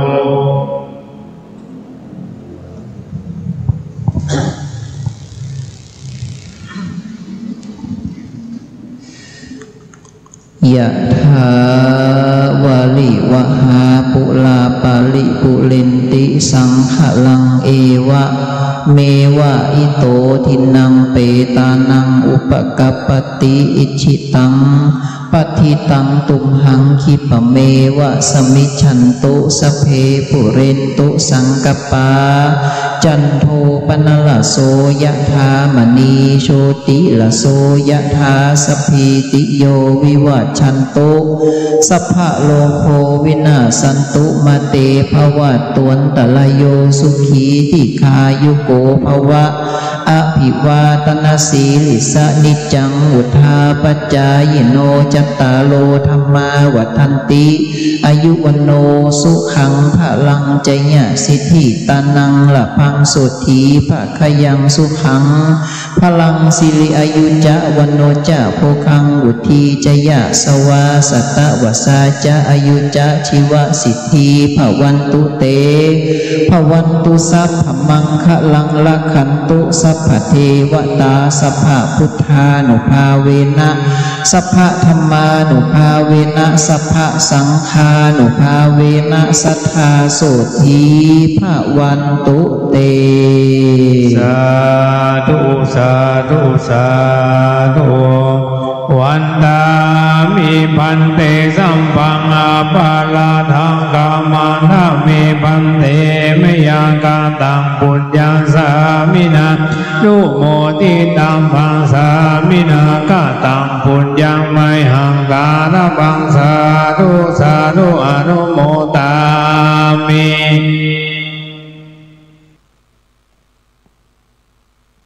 จัตตาโลธรรมาวัฏันติอายุวันโน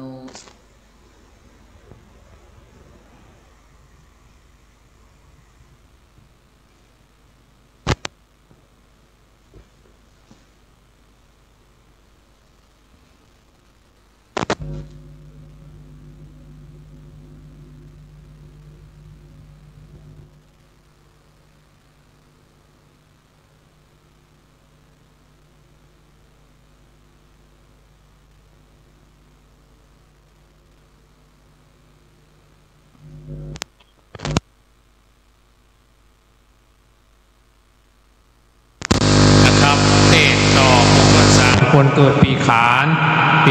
ปีเสือเจิญได้ป่อศรัทธาแม่ศรัทธาสาธุชนพุทธบริษัทเราเจ้าข้าเราช่วยกันสืบสานประเพณีสืบสานวัฒนธรรมนะครับคนเกิดปีขานลำดับไป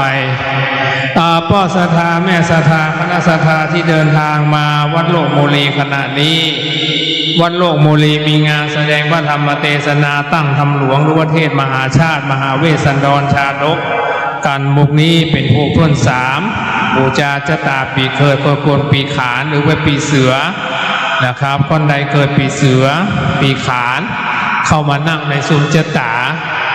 ปีขานบูชาทานนักการคือการให้ทานพระเวสสันดรชาดกพระเวสสันดรชาดกพระเวสสันดรท่านทานคือการให้ทรงพระราชทานช้างม้าราชรถทาสชายทาสหญิงโคนมและนางสนมอย่างละ700มหาทานนะครับเพราะฉะนั้นคนใดใครมีใครรวยใครมีทรัพย์มีสินคือมันตาลนะครับทำบุญและทำทานทำบุญถวายพระคุณเจ้าทำทานแจกทานเป็นปกตินิสัย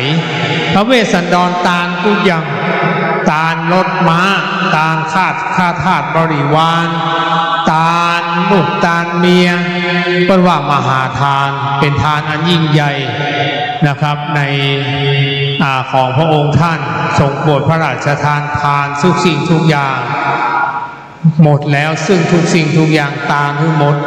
นะครับเพราะว่าตั้งปรารถนาว่าจะขอให้มาได้มาตัดอนุตตรสัมโพธิญาณเป็นพระพุทธเจ้าในอนาคตการเบื้องหน้าเพราะฉะนั้นวันนี้ศรัทธาสาธุชนพุทธบริษัทเราเจ้าข้าวันนี้วัดโลกโมลีมีการแสดงพระธรรมเทศนาวันนี้มาถึงทานโพธิ3อานิสงส์ของทานการผู้ได้บูชากันนี้จะบริบูรณ์ด้วยแก้วแหวนเงินทองถ้าอาสาทาสีสัตว์2 เท้าสัตว์4 เท้าขันตายแล้วจะได้ไปเกิดในสวรรค์ชั้นดาวดึงส์มีนางเทพอักษรแวดล้อมมากมายเสวยสุขในปราสาทแก้ววิมานคำนะครับเมื่อจุติหมดบุญในสวรรค์ก็จะลงมาเกิดในโลกมนุษย์เป็นมหาเศรษฐีมีทรัพย์สินเงินทองมากมายเพราะฉะนั้นการทานถือว่าเป็นของยิ่งใหญ่ทานบารมี ศีลบารมีคือการรักษาศีลทานบารมีศีลบารมีเนคขมะบารมีคือการออกผนวดบวชเนคขมะบารมีอธิษฐานบารมีอธิษฐานคือที่ตั้งอธิษฐานตั้งใจอธิษฐานทำบุญให้อธิษฐานบารมีเมตตาบารมีอุเบกขาบารมีนะครับเป็นต้นเพราะฉะนั้นโอกาสวันนี้ทางวัดโลกบุรีจัดตั้งธรรมหลวงเทศมหาชาติมหาเวสสันดรชาดกสืบสานพระพุทธศาสนาสืบสานประเพณีวัฒนธรรมของการตั้งธรรมหลวงนะครับเพราะฉะนั้นทานบารมีคือการทานนะครับเพราะฉะนั้นศรัทธาพ่อแม่ศรัทธาสาธุชนพุทธบริษัทที่เดินทางเข้าสู่วัดโลกบุรีแล้วขณะนี้เวลาประมาณ9 โมงพระคุณเจ้าจากวัดจอมแจ้งดอยสะเก็ดพระชนะเกียรติอภิวัฒโนวัดดอยจอมแจ้งถ้ามาแล้วจะได้การพระราชทานนิมนต์ขึ้นสู่วิหารคำวิหารวัดโลกบุรีสืบไปพ่อแม่ศรัทธาที่เดินทางเข้ามาเที่ยวมาชมในวัดโลกบุรีเป็นนักท่องเที่ยวก็ดีเป็นนักท่องเที่ยวมาจากต่างชาติต่างอำเภอต่างประเทศหรือคนไทยที่อยู่ต่างจังหวัดมาเที่ยวมาชมวัดโลกบุรีวัดโลกบุรีวันนี้มีงานเทศมหาชาติมหาเวสสันดรชาดกหรือว่าตั้งธรรมหลวงถ้าทางภาคกลางเวสสันดรพระเวสสันดรถ้าเป็นคนเมืองว่าตั้งธรรมหลวงปูจาธรรมแห่งพระพุทธเจ้าพระเวสสันดรเป็นพระชาติสุดท้ายขององค์สมเด็จพระผู้มีพระภาคอรหันตสัมมาสัมพุทธเจ้าได้เคยตั้งสัจจะอธิษฐานพระพุทธเจ้าเคยเสวยพระชาติมาตั้งแต่ต้นปฐมแห่งราชแห่งองค์สมเด็จพระผู้มีพระภาคคือพระพุทธเจ้าตนที่1เป็นลำดับมาตั้งความปรารถนาว่าอนาคตการขอได้ไปตัดอนุตตรสัมโพธิญาณเป็นพระพุทธเจ้าพระพุทธเจ้ามีมาตั้งแต่ปฐมทรงพระนามพระตันหังกรพระเมธังกรพระสัลลนังกรพระทีปังกรพระโกณัญญาพระมังคละพระสุมาณะพระเรวตะพระโสภิตะพระอโนมัทสีพระปทุมุตตะพระสุเมธาพระสุชาตาพระปิยทัสสีพระอาถาทัสสีพระธรรมทัสสีพระติสสะพระพุทธพระปุษสะพระพุทธเจ้าพระวิปัสสีพระสีขีพระเวสสภูพระกกูสันทาพระโกนาคมนาพระกัสสปะพระสมณะโคดมอันนี้พระสมณะโคดมองค์ที่28แห่งพระพุทธศาสนาและเราจะไปเฝ้าองค์สมเด็จพระผู้มีพระภาคเจ้าแห่งตน1คือพระศรีอริยเมตไตรแห่ง2,000 กว่าปีพระองค์จะได้มาตัดอนุตตรสัมโพธิญาณเป็นพระพุทธเจ้านะครับเพราะฉะนั้นคนใดฟังพระเวสสันดรครบ13กันเป็นว่าตายจากโลกนี้จะได้ไปเกิดในสวรรค์ชั้นฟ้าเมื่อพระเวสสันดรมาตัดอนุตตรสัมโพธิญาณเป็นพระพุทธเจ้าท่านก็จะได้มาเกิดเป็นมนุษย์อีกครั้งหนึ่งมาสดับรับฟังแห่งธรรมแห่งพระพุทธเจ้าพระเวสสันดรพระอริยสีเมตไตรนะครับแล้วจะได้มรรคผลนิพพานก็ต้องมาเกิดแหมนะครับเพราะฉะนั้นวันนี้ทางวัดโลกบุรีนะครับก็ได้จัดตั้งธรรมหลวงนะครับโดยคณะสงฆ์ในการนำของท่านเจ้าคุณพระสิทธิวชิรานุกูลรองเจ้าคณะอำเภอเมืองจังหวัดเชียงใหม่ผู้ช่วยเจ้าวาดพระรามหลวงวัดพระบรมธาตุดอยสุเทพราชวรวิหารได้เตรียมให้คณะศรัทธาคณะสงฆ์ในวัดโลกบุรีเตรียมจัดพิธีกรรมสืบโหราจตาบูชาชะตาปีเกิดนักษัตริย์ราศีปีเกิดชวดฉลูคานทองวโรมสิงห์มะเมียมะเมวอกลากาจอกุล12นักษัตริย์ราศีปีเกิดบูชาทรงเคราะห์บูชา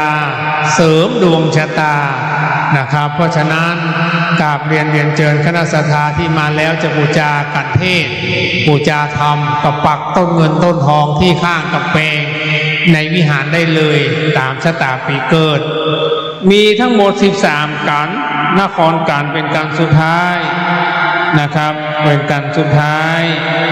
นครกันรวมชะตาปีเกิดทุกราศีปีเกิดไล่ลำดับไปเรียนเจิญขณะนี้ท่านใดเกิดปีขานเข้ามานั่งในซุ้มชะตาได้เลยปีขานคือปีเสือปีขานคือปีเสือเรียนเจิญได้เลยนะครับเรียนเจิญสำหรับพ่อแม่ศรัทธาที่อยู่บ้านตอนนี้ก็9 โมงยังมีเวลาอีกเยอะวัดโลกโมลีตั้งธรรมหลวงตอนนี้พระคุณเจ้าจากวัดดอยจอมแจ้งมาแล้วดอยจอมแจ้งมาแล้วนะครับศรัทธาคนใดเกิดปีขานเข้ามานั่งในซุ้มชะตาเลยเชิญครับคนใดเกิดปีขานปีขานหรือว่าปีเสือเข้ามานั่งในซุ้มชะตาเลยศรัทธาถ้วยกันศรัทธาทุกท่านเชิญได้เลยนะครับว่าคนใดเกิดปีขานเข้ามาได้เลยตอนนี้พระคุณเจ้าจากวัดดอยจอมแจ้งมาแล้วจะได้ซื้อคืนสู่ธรรมาสแก้วธรรมาสคำวัดโลกโมลีวันนี้ตั้งธรรมหลวงในเครือข่ายวัดพระบรมธาตุดอยสุเทพมีหลายวัดมีวัดโลกโมลีมีวัดเจ็ดลินแล้วก็วัดยังกวงวัดจอมสรีบุรีนามนางรั้วยังกวงวันนี้ก็ตั้งธรรมหลวงเหมือนกันนะครับหลายวัดหลายว่าเพราะฉะนั้นพ่อแม่ศรัทธาที่อยู่บ้านพ่อแม่ศรัทธาที่อยู่วัดเอามาเลยแม่มาจุดเทียนก็จุดเทียนก่อนครับผมจุดเทียนบูชาธรรมแห่งพระพุทธเจ้าบูชาธรรมแห่งพระพุทธเจ้าตั้งใจจุดเทียนพร้อมเพียงกันนะครับบูชาเอาเจ้าหน้าที่ลั่นคล้องจุ่มนุมเทวบุตรเทวดาเทพาหัก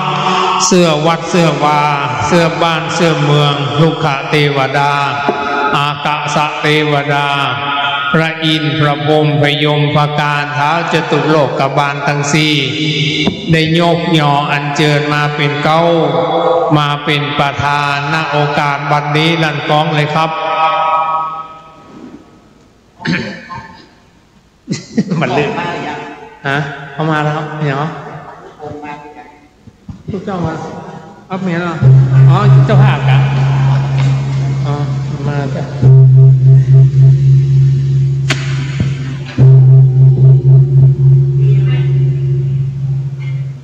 สานตุงองค์กาสังพันเตกาแด่พันดินทันไลลันตันน้ำผ่านแผ่วปลาแก้วเจ้าตั้ง3 ประการบัดนี้กันมหาจากันทวน3ก็มาพงเพวบัดนี้ขออาราธนาภาชนะเกียรติอภิวัฒโนวันดอยโฉมแจ้งโดยสังเกตคืนสู่ธรรมานแก้วเทศนาธรรมจือว่าทานนาการโผนาแก่ผู้ข้าตั้งหลายอันอังคาคอยฟังธรรมังอาลาทนังกาโลมา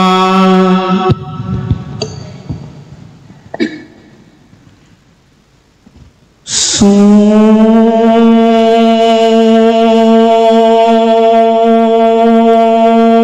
นันตุ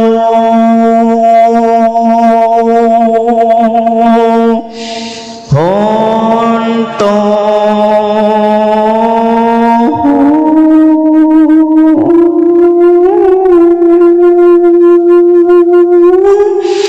เตสังขารโย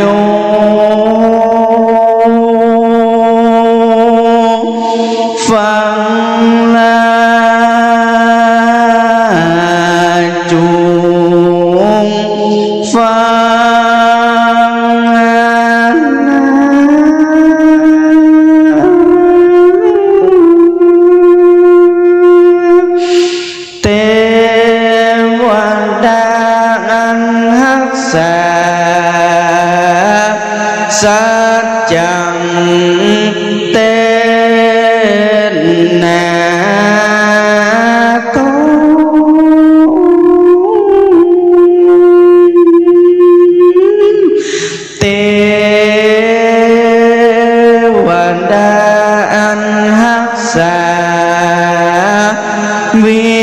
พิงเจียงใหม่จุโตนาตุ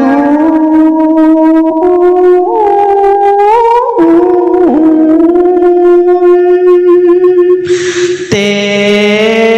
วดาตนรักษาพระธาตุองค์งามข้าวนาสา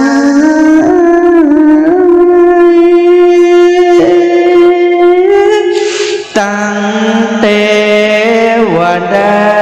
อันรักษา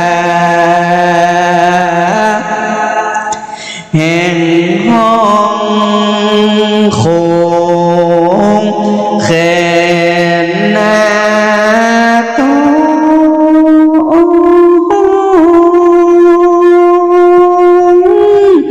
กุ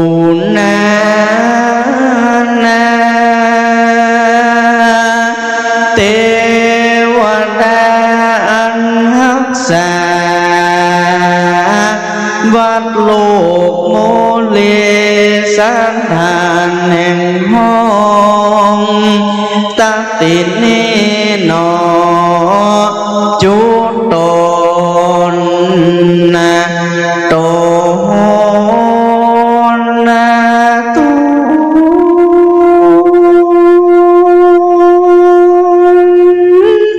ขอมาโมตานาตันกับสามนาสัทธาและมูลา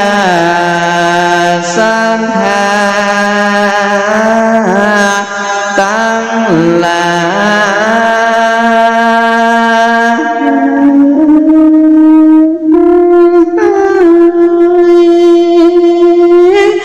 ที่ได้ปากันมานิดนั่งฟังธรรมนี้นา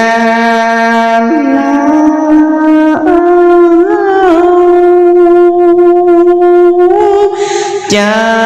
ได้เตสนาใส่ละบำกาบนา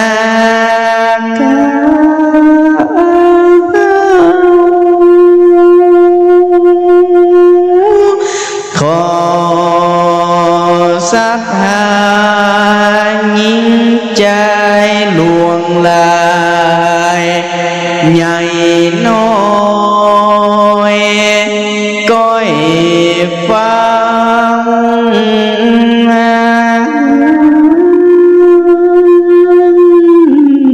ไปลำดำธรรมเทศนามา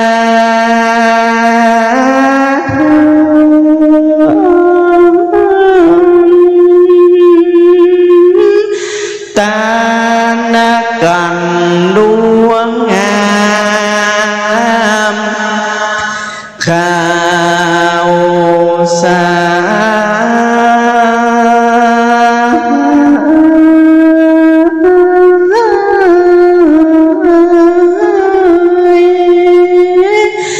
ว่าได้209กะหาจักเตสนาสอบไปนี้นา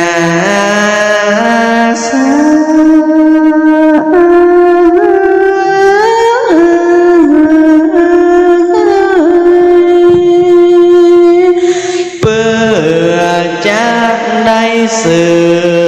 บโอลาจะตาแก่ศรัทธาที่เกิดปีขา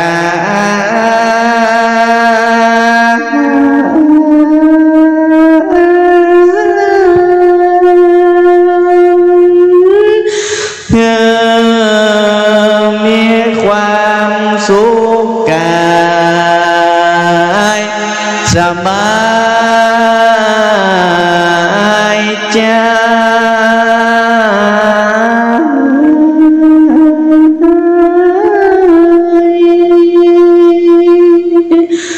สืบต่อไปหนอไปนาปนจากอุปาทวะกังวลอันจัว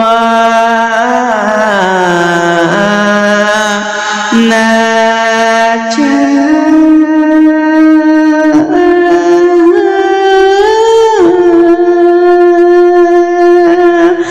ตั้งพญาโลกา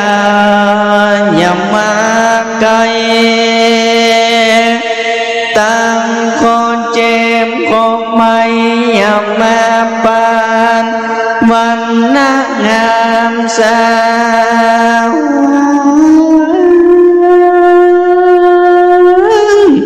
เรื่องขนาดเป็นเตเจิญเจยโจมเป็นติ่งหางเป็นแก่นาคุ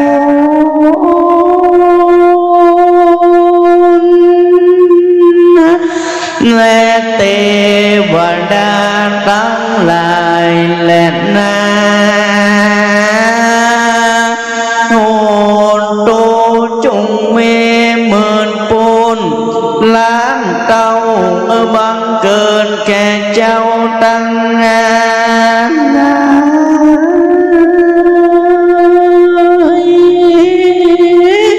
เงินประกอบไปด้วยโจปีเดือนวันยามจางอยู่ก็เงินมีใจจากไปก็เงินมีโจนอคนนา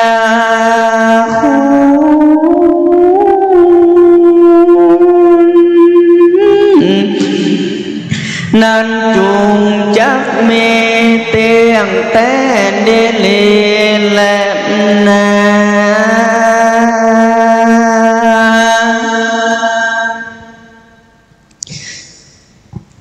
10 นิ้วกาบแต่ไตไวสายังพุทธปิมปาสาหูเจ้าอันหะปนาตั้งไว้ยังวัดโลกโมรีธารันตรวิเศษตตินีเคารพในพระธรรมเทศนาอันเป็นธรรมแห่งพระพุทธเจ้าถวายความเคารพท่านอาจารย์เจ้าคุณพระสิทธิวชิรานุกูลรองเจ้าคณะอำเภอเมืองและหลวงพ่อท่านพระครูไพบูลย์เจติยานุรักษ์ด็อกเตอร์เจ้าอาวาสวัดโรกโมลีเจริญสุขเจริญปอนบรรดาศรัทธาพ่อออกแม่ออกหญิงใจใหญ่น้อยทุกท่านวันนี้ลำดับลำดาพระธรรมเทศนาเนื้อมหาเจ้าก็มาถึงยังกันท่วน3ชื่อว่าตาลกันเป็นสำหรับท่านที่เกิดปีขานปีเสือหรือกำเมืองเขาห้องว่าปียี่เรื่องราวนั้นก็เป็นก่อนที่พระเวสสันดรจากเสด็จออกจากพระนครสีพีก็ทรงบริจาคซึ่งสัตตมหาทานคือทาน7 สิ่งละ700รายการทานของพระเวสสันดรนั้นจึง700ต่อ1อย่างก็คือ1คือตาลจ้าง700 ตัวตาลม้า700 ตัวตาลโคนมแห่ง700 ตัวรถม้าแห่ง700 กันและตาลแม่หญิงหรือว่าสตรีนารีแห่ง700 คนต ตามยังขาดใจปดใจหรือว่าธาตุปดใจแห่ง7 คนธาตุแม่ยิงแห่ง700 คนนั่นน่ะซึ่งเป็นสัตตมหาทาน7 อย่างละ700ซึ่งทรงมีพระนางมาสีและพระกันหาจารีร่วมถึง4 ชีวิตนั้นได้เสด็จไปประทับที่ป่าหิมพานต์ระหว่างทางมียังจูจกมาทูลพระราชทานขอยังรถและม้าพระองค์ก็ทรงเมตตาประทานให้ในที่สุดทั้งสองพระองค์ก็อุ้มเอายังโอรสหรือลูกและพระธิดากลับเข้าสู่ป่าหิมพานต์อานิสงส์ในตานการนั้นเพื่อว่าจะมีชีวิตที่สมบูรณ์พูนสุขมีทรัพย์สินมั่นคงลงตัวเพราะถูกจัดสรรบันดาลด้วยทานบารมีลำดาพระธรรมเทศนามาถึงยังผูกท่วน3นี้เป็นตาหน้ากันผูกท่วน4 วันประเวทก็จะเป็นเรื่องราวที่ปฏิปต่อกันไปสถาหากไปว่าก็ฮับจมฮับฟังตั้งแต่ผูกแรกยันผูกสุดท้ายต่อไปจะได้เทศนาให้พอสมควรแก่เวลาขอตั้งสมณศรัทธาและมูลศรัทธาทั้งหลายในตั้งอกตั้งใจหับฟังเป็นลำดับสืบไป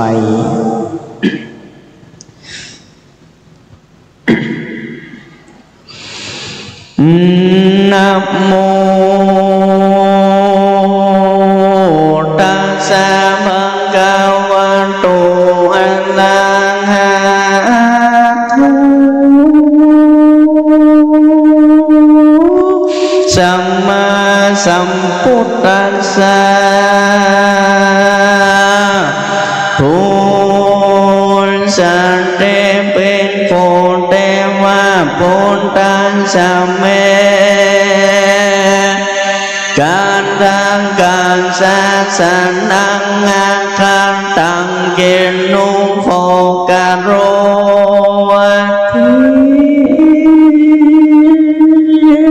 นาหังคันตวาจาเนสาเมนเตปันเตรัญจานามโยเกนาคัตวาสิเรสัญญาณคัมภัตวาวาเลเดนตาเตสังลาปังสุตวาการโรนังปันเรเท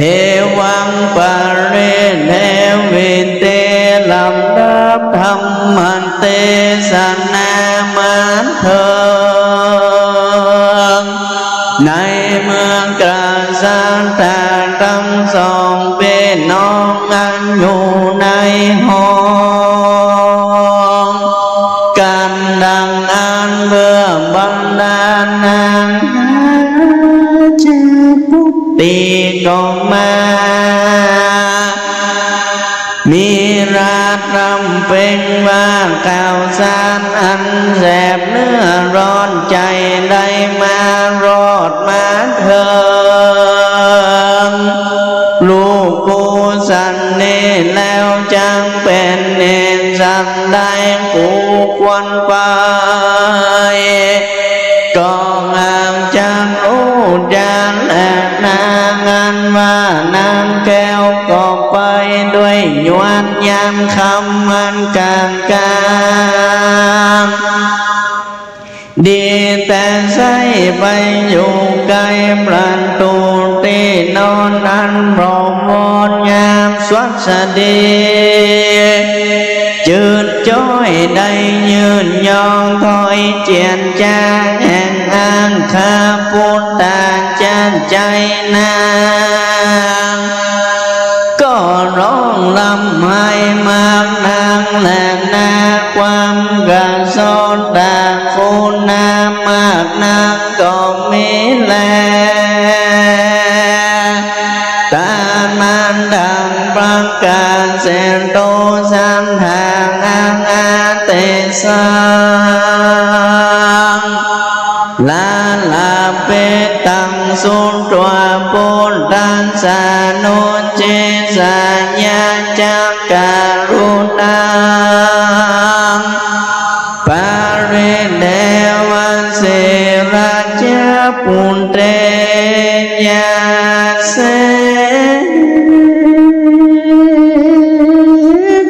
เนดังเป็นเก้าวันพระบุญท่านเจ้าว่าเป็นกาเวนุราเป็นผู้สังขารตั้งหลายนางลาจาพูนสันเดตนเมเจือนเต้าแต่เจ้าราชวงศ์สากันว่าในเงียนกำจาเด็ดดอยกำจาอ่อนอ้อยแห่งลูกทั้งสองนางโมอาตรูอยู่ใดก็ร้องรำให้ไปมาว่าดูรากูเกินเกณฑ์ยาเป็นหัวใจงามนาดอันหนึ่งก่อนจางเป่าป่าตรงปราสาทตั้งงายอันหนึ่งจางผูกคอตายด้วยเชือกกูลูกกูตาจ้างเพื่อเป็นเหตุ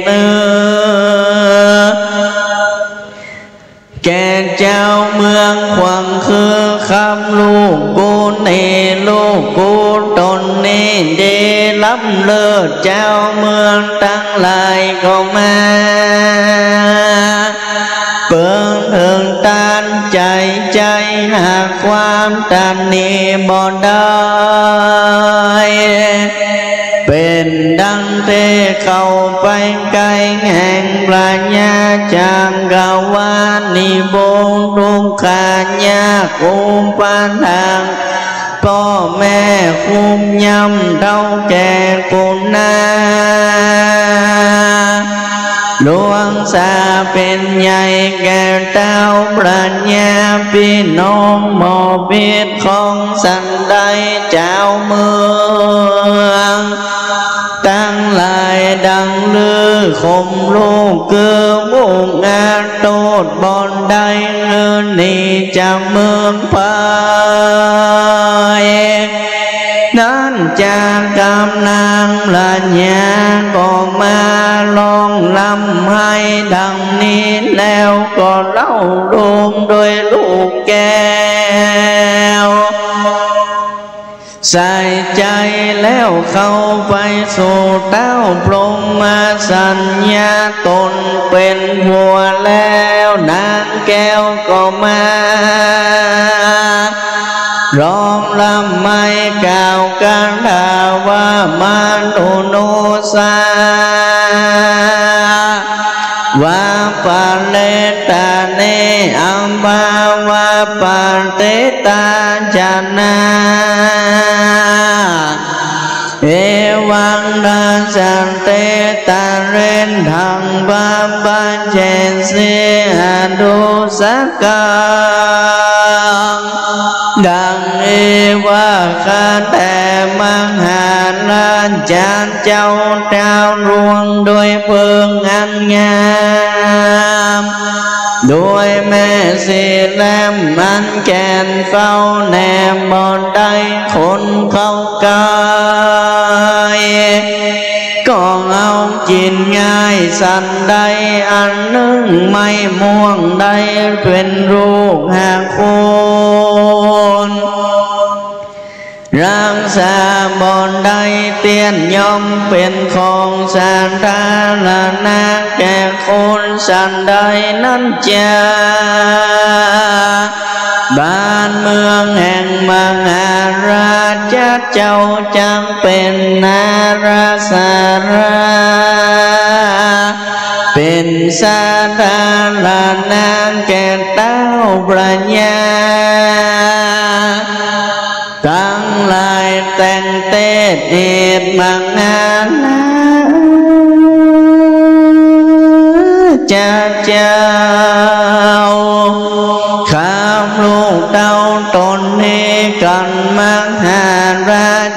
เจ้าก็มาเท่าแก่ด้อยรีบุญรูปตนจังครอบครองบ่อนใดก่อนจะสมเสาเงาไม่ในองค์เป็นดังราชหงส์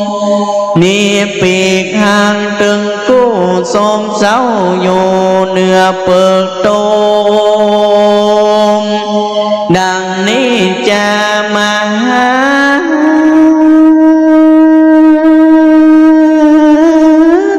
ลาจัดเจ้าก็มาครับลูกเต้าผู้หาโตดบ่อนได้เงินเองเห็นดังฟังกำเจ้า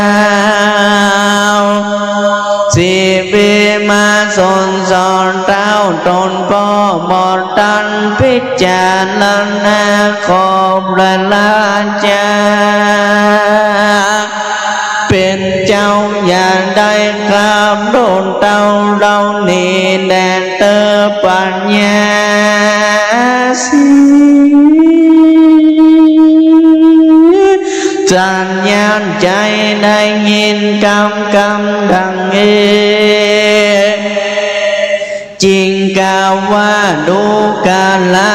ลาจาปูนสันติเต้าปัญญาตนได้ปฏิบัติบ่ชอบใจเจ้าเมืองขับหนีไปตามจารีตเราก็บริษโบราณจางอนุคามนาตา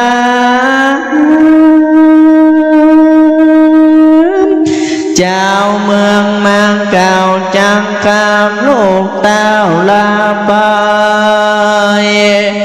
บ่ใจเกิดแต่ใจกูตนพ่อกูรักลูกนอนใส่ใจกูรักเพียงหาไทยข้าคอยลูกน้อยนอของเราแลนานละจะผู้สดี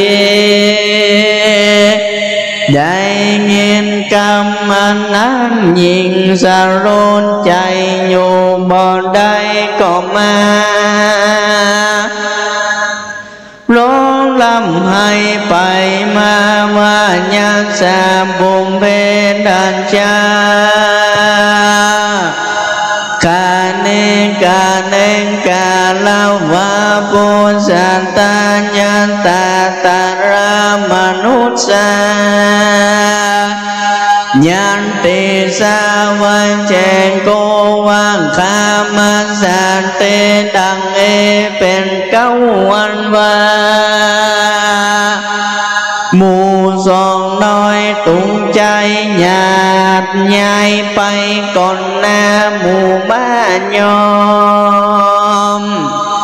อ่านคำรุ่งเรืองงามเหมือนดังดอกกันเองกามหันลาวังแวดล้อม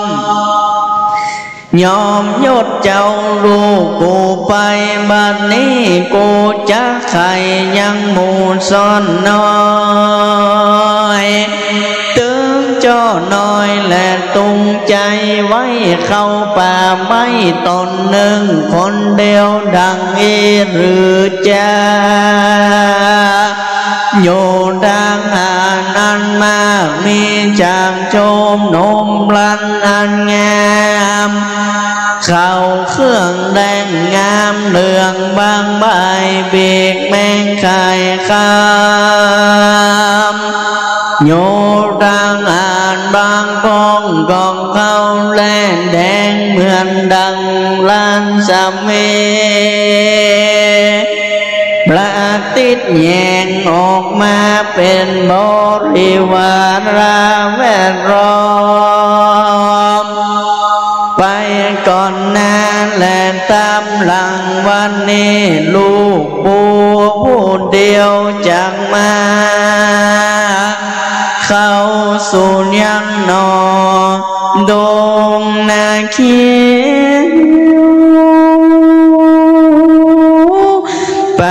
ไม่จังดังอันเหลือจาก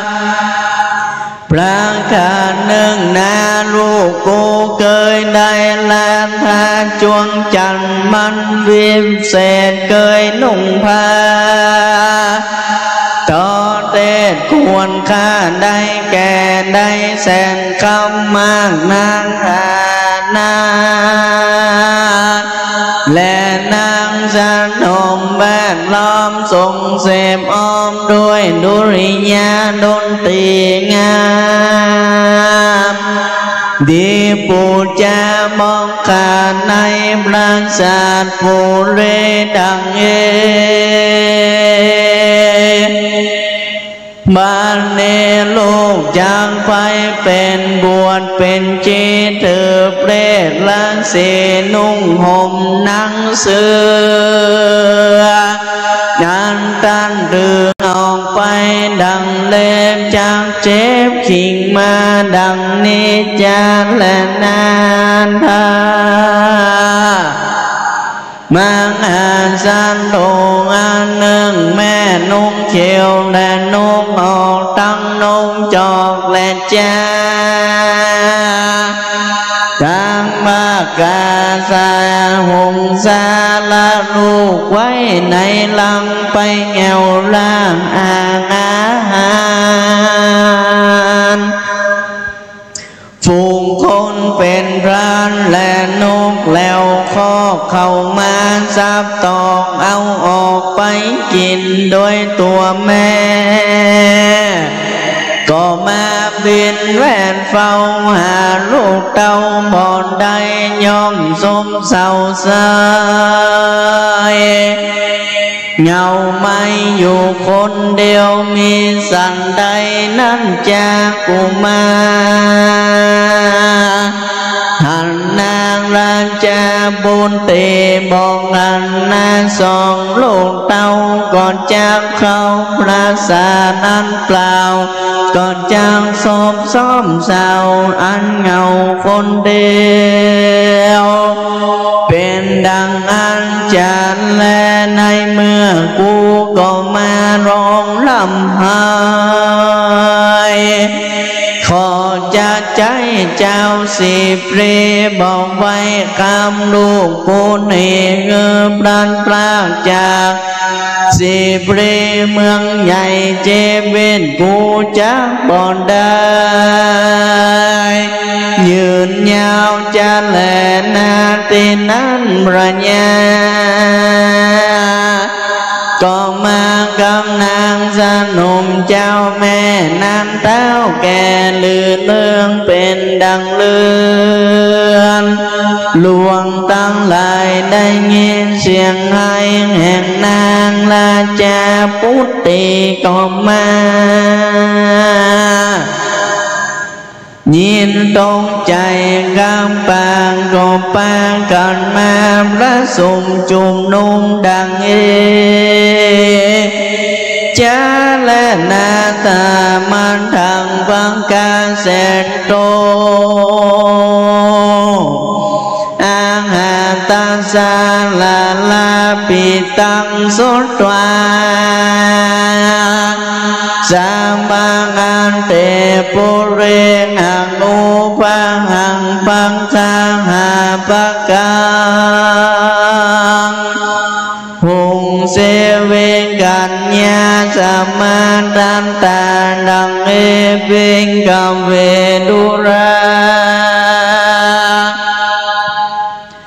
ปิงกูสังฆาทั้งหลายนางนาชนมเจ้าแม่เต้าแก่สิวิกัญญา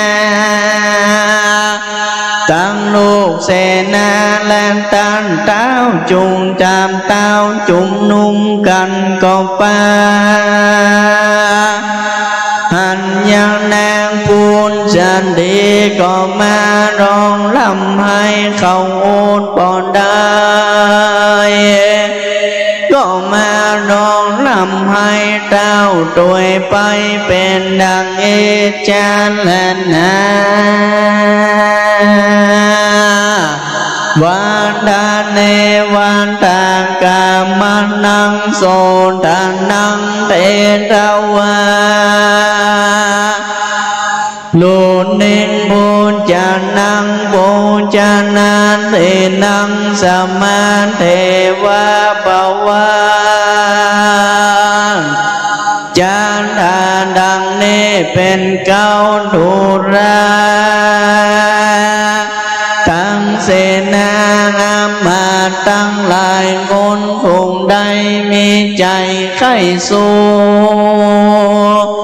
บางใครได้ใส่เสื้อผ้าและจิ้นปลางอาหารตานจุงดาตานอย่าขาดอย่าได้เต้นต่างดังได้อย่าเขานั้นจ้าตายไปเสียเป่าดังเย่บุตตาจานว่าคนตั้งหลายแก่เดาตั้งหนุ่มเดาและปานกลางตั้งบ่หมอคำเพตั้งกลางงามบ่ได้เป็นเก้าดวนนาสามานาพรามก็ปากันลองลำหายไปนวลเต้นสาดูกล่าวว่าเจ้าประจาต่างนาลา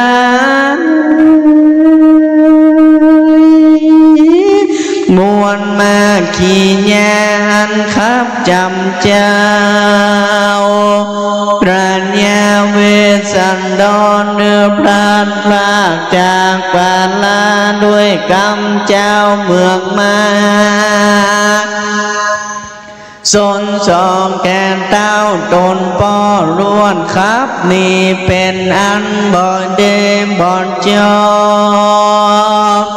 งานประกอบด้วยตำตันเนื้อเข้าจากมาและโรดเดามาปรากฏใดและสิ่งละ700 ตัวจากเป็นตาหญิง700 นางและแม่งัวนมถึง700 ตัวเป็นกันนาตั้งตาและญาใจยิ่งตั้งหลายละสิ่งละ700 ตัวสันตามหาตานั้นนี้เปรดมีในเมื่อนั้นในการลาเมื่อนั้นก็มางานสาจันเกิดกองก็มาเป็นต้นว่าเป็นดินร้องและคล้อยข้างเป็นดังลา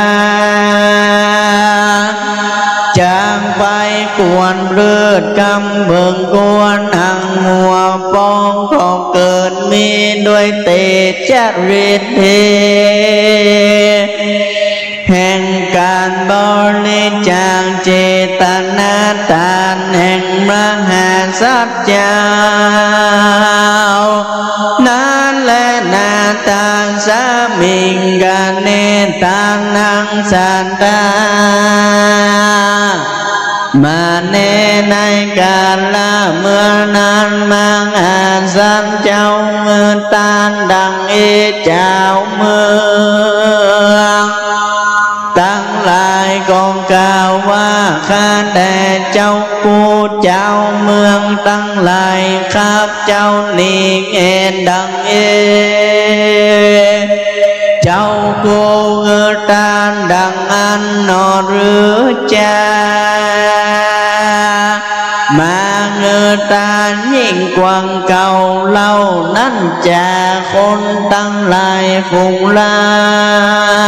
บเอาตาแล้วจริงจากกันว่าพระญาเวสสันดรเจ้าแห่งเรากระทำเมื่อเรา นองอาที่เปิงบ่อนใดจังเข้าไปสู่ป่าไม้ดงเลเราจังเข้าไปไกลเถิงเสื่องปูงกันและผู้นานจะว่าอันแล้วจะแลนาดูกาลสัทธาตั้งหลายอนุจามาสามิตังปูนตังพังกันจาเตสเมนจันโดนดังเป็นต้นว่าดุราลูกงานแก่แม่กองอนุญาตแก่บุตรไปจำศีลภาวนาในปัจจาประเสพสร้างสเวยเมืองเป็นบุญเลืองนั้นจังเป็นกุลแก่เจ้าตามต่อเต้ายาวจีวาโดยมีดังนี้จ้าและนานางลาจามาเรงามบ่อนเศร้าจุงลูกอยู่กับลูกเต้าตั้งสองนางจางปองกระทำสันใดจาในหิมวันตาปาหิมมาปานในปรัญญาเวชชันดรตนบุญกว้างจริงข่าวอ้างกราบปรัญญาราชามารดาวาคาแด่ปรัญญาเป็นเจ้าข้างก็มาใครเชิญช่วยจวนยังผู้คนอื่นได้จ้าแผ่นงานยิ่งใจผู้ใจก่อนจางบ่ได้เงาไปดังจานและนาส่วนว่าเจ้ามาเดไงขีรีป่าไม้อันเป็นป่าใหญ่ดงนาก็มีกำลังอุตสาหงานยากเตียงลำบากแต่เดเลมีสัตว์อันเดปูนกลัวคือมังแมงปงและย่องหัวเต้นไตคบเจ็บมีตังจางเขแมงป่องมีตังยุงบินยัดใหญ่มีตังแม่เพิ่งไตตอมตนเป็นทุกข์ละเงเววนแก่เจ้าจางเข้าหนอป่าไม้หนอดงเลประกาศหนึ่งงูเหลือมตัวใหญ่ตัวกลางเก้าหาปิดบ่อใดมีกำลังมากนางและนานอนกวางกาอยู่ข้างแม่น้ำสางใหญ่บางก็มาลวงล้ำมาถูกห่วงก็มาโรนบ่วงย่อมการตามวัดเกี่ยวฟันรอบลัดเอายังสารตั้งหลายดังเอจาและนามาเรปิงโปวันวาอาเลญาบังหูเงวันตาจาเลญาเงกันแดมหาลาจะเจ้ากุมารีสาวหนุ่มเนาจังเป็นบัวผู้เสมอใจอันจังได้ด้วยอัญญากระทำปฏิบัติตามมานาหลวงลายจาและนามีประทานว่าปลาเกี่ยวต้องน้อยแอวกลอยกลมมังสาธานาหนุ่มบ่เงอ ย้อนอาบน้ำเมื่อเจ้าก่อนง่ายยามร้อนกลางหายเซิงบิงไฟเราเนื้อบ่อนเศร้าจังใดผัวเดเสมอใจสภาวะอันใดแม่ร่างรำผัวเป็นเพลงกลัวแก่หญิงใจในโลกเหตุดังนางพระญาก็มาทุกโศกเลือนใจข้าก็จากไปบ่อยู่ของเป็นกูนรูปลาจา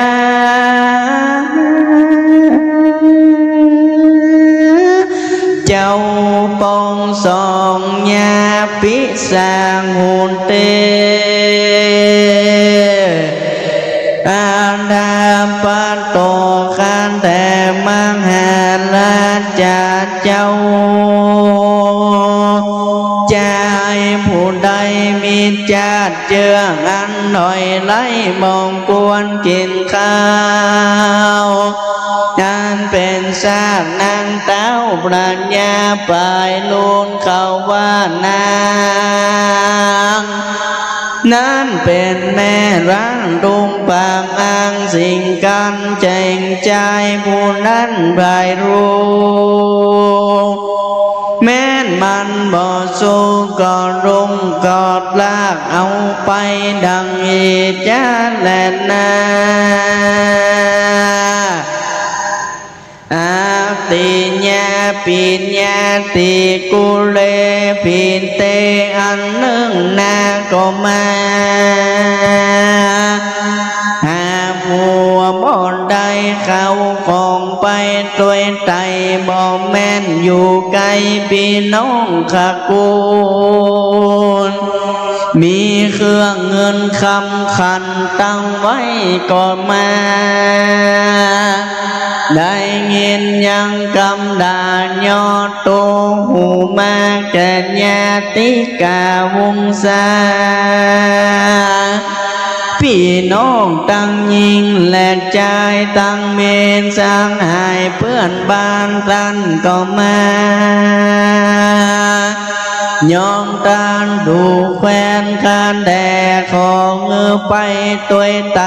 ยางป่าไม้ดงนาตามผัวและนานางคานนาเตงานุดักกาอ่านว่าแม่น้ำมันใดหาน้ำบ่อใดโลกกล่าวไว้ว่าแม่น้ำนั้นเปล่าได้บ้านเมืองตั้งหลายแห่งเจ้าประญาบ่อใดอันเมืองอันนี้ใส่ท่านกล่าวว่าเป็นเมืองเปล่าเสียสิมีสันใดหญิงตั้งหลายคงใดมีใจใด10 คนก็มาปล่อยงามผัวหมดใดยิ่งทั้งหลายโบนั้นท่านกล่าวว่าแม่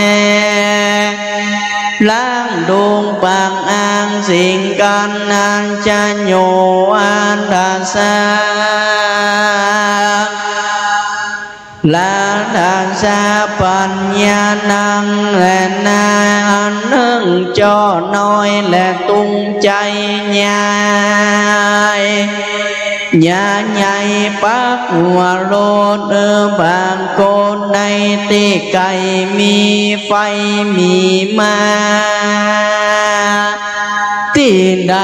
ก็ปาดานางหันเคว้นมาเต้าประญาก็ปาดานา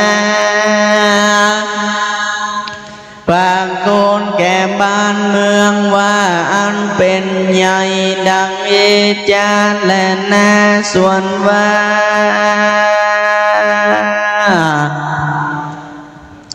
ประการหนึ่งนั้นเราก็มาหันลานลูกกูไปแอวเล่นโดยยวดยานสีวิการคำบอกลากลากจะรถลากมามีลายก็มาลากจรไปบัดนี้จะและนาดามาสัตโตอ่านว่ามาดิงเวนเดล้วนว่านางลาจามัตเตสเรก็มาไว้ป่อผัวและก็มาสั่งลานางนาฏสนุมเจ้าแม่นางเราแก่เรือนหลวงตั้งหลายของเอาลูกของเอาลูกแก้วตั้งสองขึ้นขี่รถก่อนทามหาสัจเจ้าก็มีวันนั้นจะและนาตามันทำปังกาเสนโตฉันดางางาตามาประเวลาจาปุติมันเดสัมพังการโสมานังมันเดวะปะเรเทเวเสมาจาตาวังวิมานุอางูดังเอเป็นเก้าวันว่าพระพุทธเจ้าก็มาเก่าดังเอจาแลนานิคามินตัวนาคาลานิวันติตัววิโสเกเตตานาเปปันดาเวกัมเปสิเนลูวานาการสังการตังดังเอเป็นต้นสาเลปุตตังลูราสาเรบุญปังเมื่อตันทางการเจ้าเป็นพระเวสสันดรเต้าลากันบ้านจันเดนออกจากพลากเบี่ยงไปเจ้ามีใจมักคายเลี้ยวขึ้นบอกวายนารอเวียงสีเปรยยามนั้นปานทเว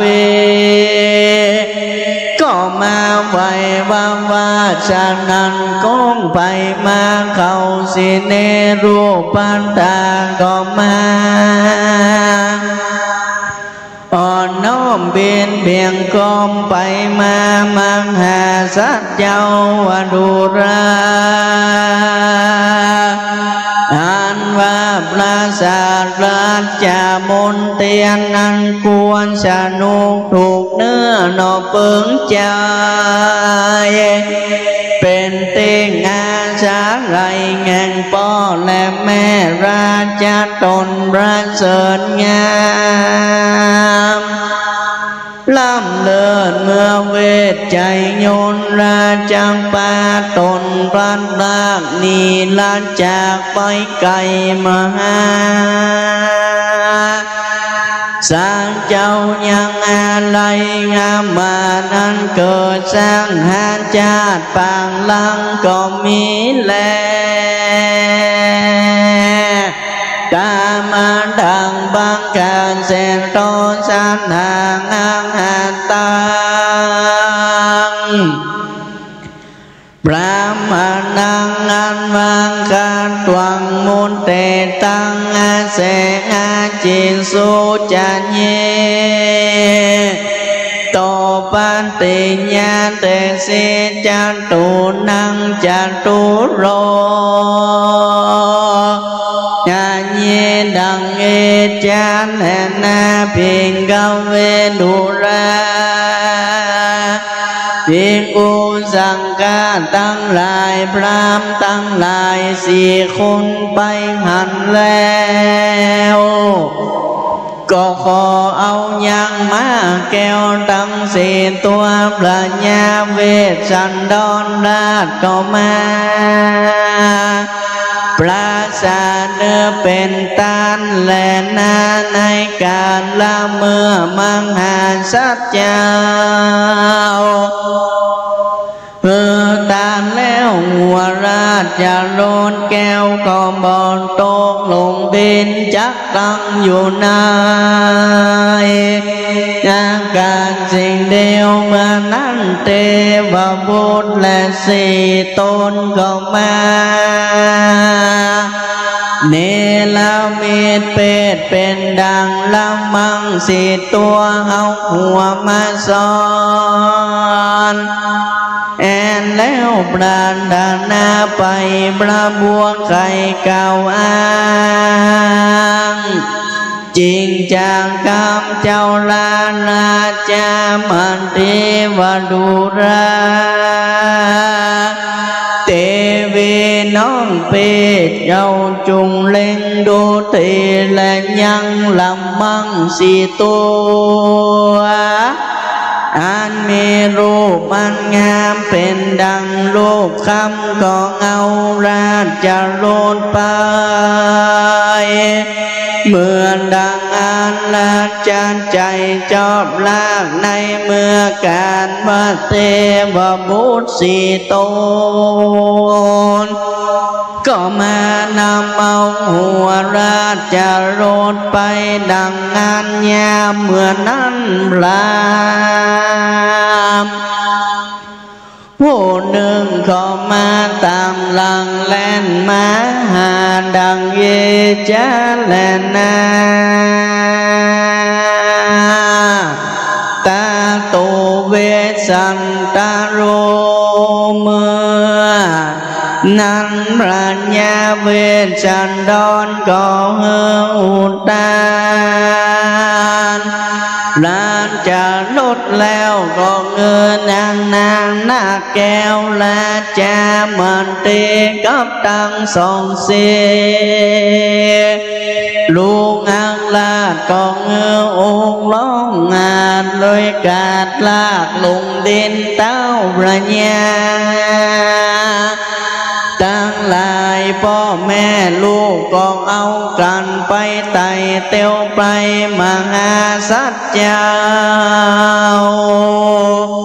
จริงจากกับโดยราช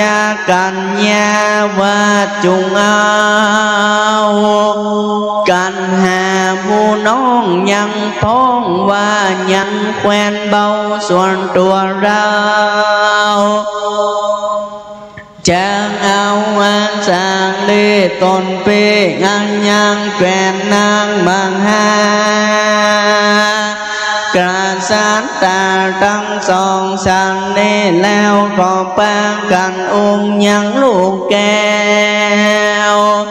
ทั้งสองก็มีวันนั้นและนาตาลมันทั้งประกา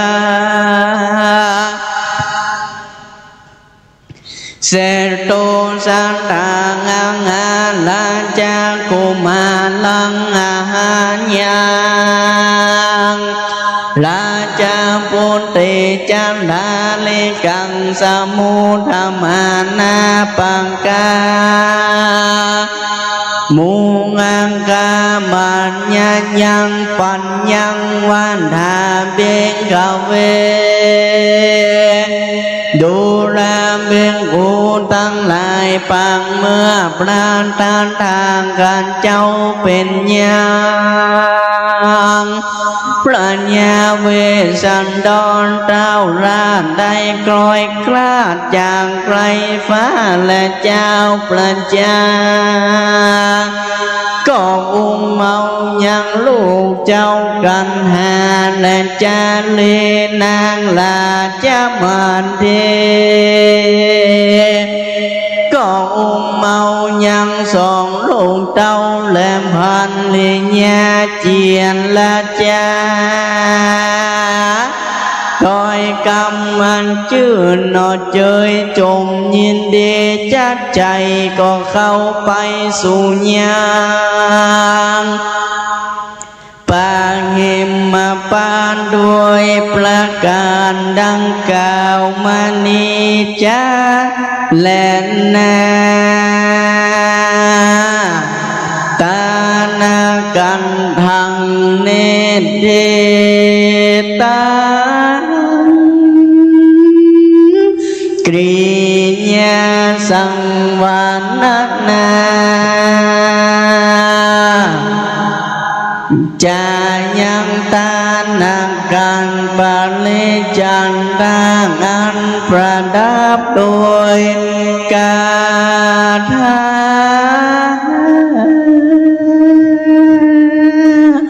วันใด209 กาถาก็บังกรมสมเด็จสัตเดสาธุสาธุสาธุทานกัน209 พระคาถาผลเกิดปีขานหรือว่าปีเสือพระธาตุประจำปีเกิดคือพระธาตุเจ้าแฮจังหวัดแพร่พระชนะเกียรติอภิวัฒโนวัดดอยจอมแจ้งอำดอยสะเก็ดเมตตาแสดงพระธรรมเทศนาบรมวลเรียบร้อยอาศรัทธาช่วยกันวัดโลกโมลีนะปีเสือรวมกันเรียนเชิญครับเชิญเลยเรียนเชิญครับประเคนขันตั้ง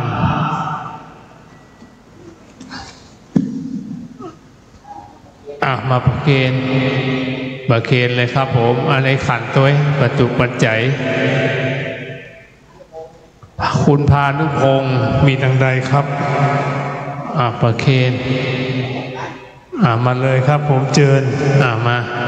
เจอกันศรัทธาที่อยู่บ้าน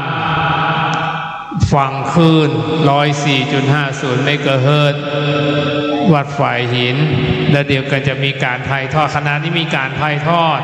ป้อนานวุฒิชาติคำปันกรรมการบริหารสถานีวิทยุ96 เมกะเฮิรตซ์ในเกาะคลื่นนะครับวัดฝ่ายหินถ่ายทอด96 เมกะเฮิรตซ์เริ่มตั้งแต่เวลา 10 นาฬิกาถึง 13 นาฬิกานะครับเทพมหาชาติวัดโลกโมลีเกาะคลื่นท่านใดที่ฟังคลื่น96ก็สดับรับฟังรับพรเป็นตัวนิการทวน3แล้วนะครับนิมนต์พระคุณเจ้าครับ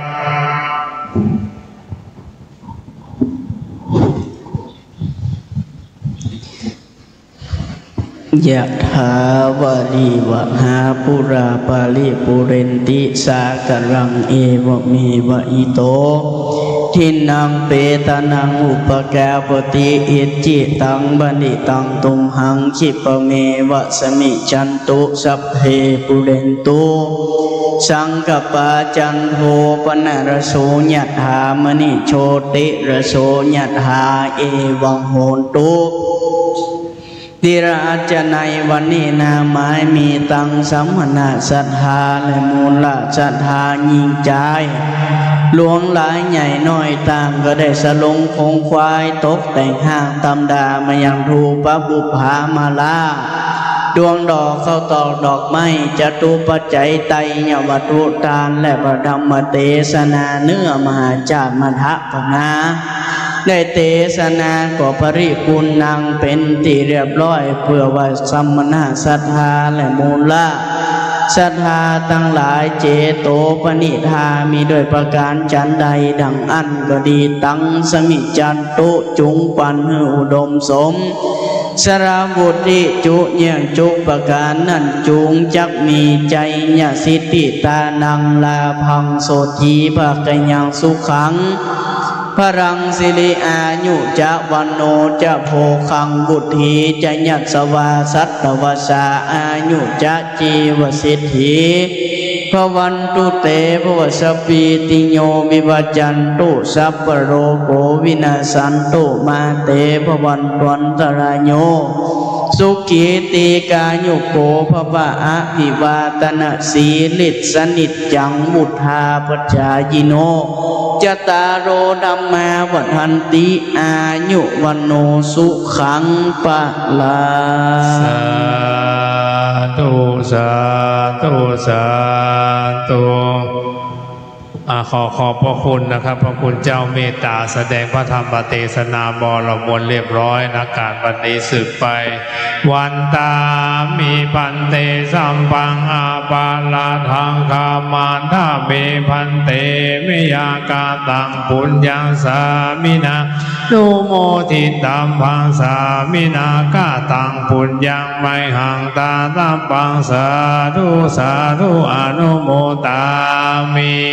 สายุโกอายุวันโนสุขังปะลาสาธุสาธุสาธุทานละกันเป็นกันทวนสามหมายถึงการทานเป็นที่ตั้งที่สุดพระเวสสันดรตาลจาง700มา700ทาสีทาสาข้าทาสบริวารละ700อันนี้ถือว่าเป็นมหาทานใหญ่หลวงนะครับการทวนสามบรมวลเรียบร้อยการทวนลำดับต่อไปวันณประเวทคนเกิดปีกระต่ายพระธาตุประจำปีเกิดพระธาตุแจ้แห่งจังหวัดน่าน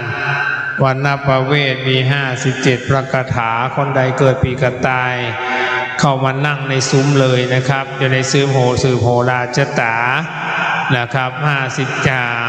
วันณประเวทมี57พระคาถานะครับพ่อแม่ศรัทธาที่ฟังคลื่น96เมกะเฮิรตซ์ของดอยสุเทพก็ดีนะครับวันนี้พ่อหนานวุฒิชาติคำปันก็มาร่วมกินร่วมทานมาร่วมทำบุญทำกุศลในงานเทศมหาชาติกับวัดโลกโมลีก็ขอขอบคุณคณะศรัทธาที่ร่วมกินร่วมทานร่วมทำบุญกรรมกุศลนะครับกับวัดโลกโมลีวันณประเวทพระเวสสันดรและนางมัตสีและชาลีกันหาเสด็จจากเมืองพานแคว้นเจตราชจะเสด็จเข้าเขาวงโกฏไปในป่าหิมพานต์เพราะฉะนั้นวันนี้ทางวัดโลกว่าใช่ครับเฉพาะขบวนอานิสงส์ผู้บูชากันนี้จะได้รับความสุขทั้งในโลกนี้และโลกหน้าจะได้เป็นบรมกษัตริย์ในชมพูทวีปเป็นผู้มีความปรีชาเฉียวเฉลียวฉลาดสามารถปราบอริยราชศัตรูให้ย่อยยับไปได้จะมีพละกำลังเป็นที่ตั้งขออนุโมทนานะครับคณะศรัทธา96เมกะเฮิรตซ์ฝากพ่อนานวุฒิชาติคำปันมามีท่านพระครูใบดีกาประเสริฐประสันโนพร้อมด้วยลูกหลานรวมจำนวนเงิน500 บาทคุณพัฒนิตราพรหมมินพร้อมด้วยครอบครัวรวมเป็นเงิน500 บาทนะครับเจ้าภาพร่วมทำบุญปัจจัยบูชาการเทศมหาชาติปีชวดวัดโลกโมลีพ่อหนานวุฒิชาติคำปันดีเจกรรมการสถานีวิทยุ FM 96และนางสาวปุญญนุชพันชัยพร้อมด้วยลูกหลานญาติพี่น้องจำนวน300 บาทนะครับคุณย่าปราณีปฏิสุวรรณคุณชลิดาเอกชัยพัฒนกุลนะครับร่วมเป็นเงิน200 บาทนะครับก็ขอขอบคุณคุณแม่อัมพรอุปนันท์นายอาทิตย์อุปนันท์ร่วมทำบุญทั้งสิ้น200 บาทก็ขออนุโมทนาบุญกินบุญทานพ่อแม่ศรัทธา96เมกะเฮิรตซ์กับพ่อหนานวุฒิชาตินะครับกรรมการสถานี96เมกะเฮิรตซ์ฟังแล้วก็ถ่ายทอดขณะนี้ก็ขออนุโมทนาพ่อแม่ศรัทธาที่ฟังนะครับคลื่นพระพุทธศาสนาคลื่นดีๆของเมืองเชียงใหม่และคลื่นจากวัดฝ่ายหินคลื่นดีๆของพระพุทธศาสนานะครับก็ขอให้มีความสุขมีความเจริญคำว่าสัพพทุกข์สัพพโศกสัพพโลกสัพพภัยสัพพเคราะห์เสนียดจันไรข้อปีข้อเดือนข้อวันยาม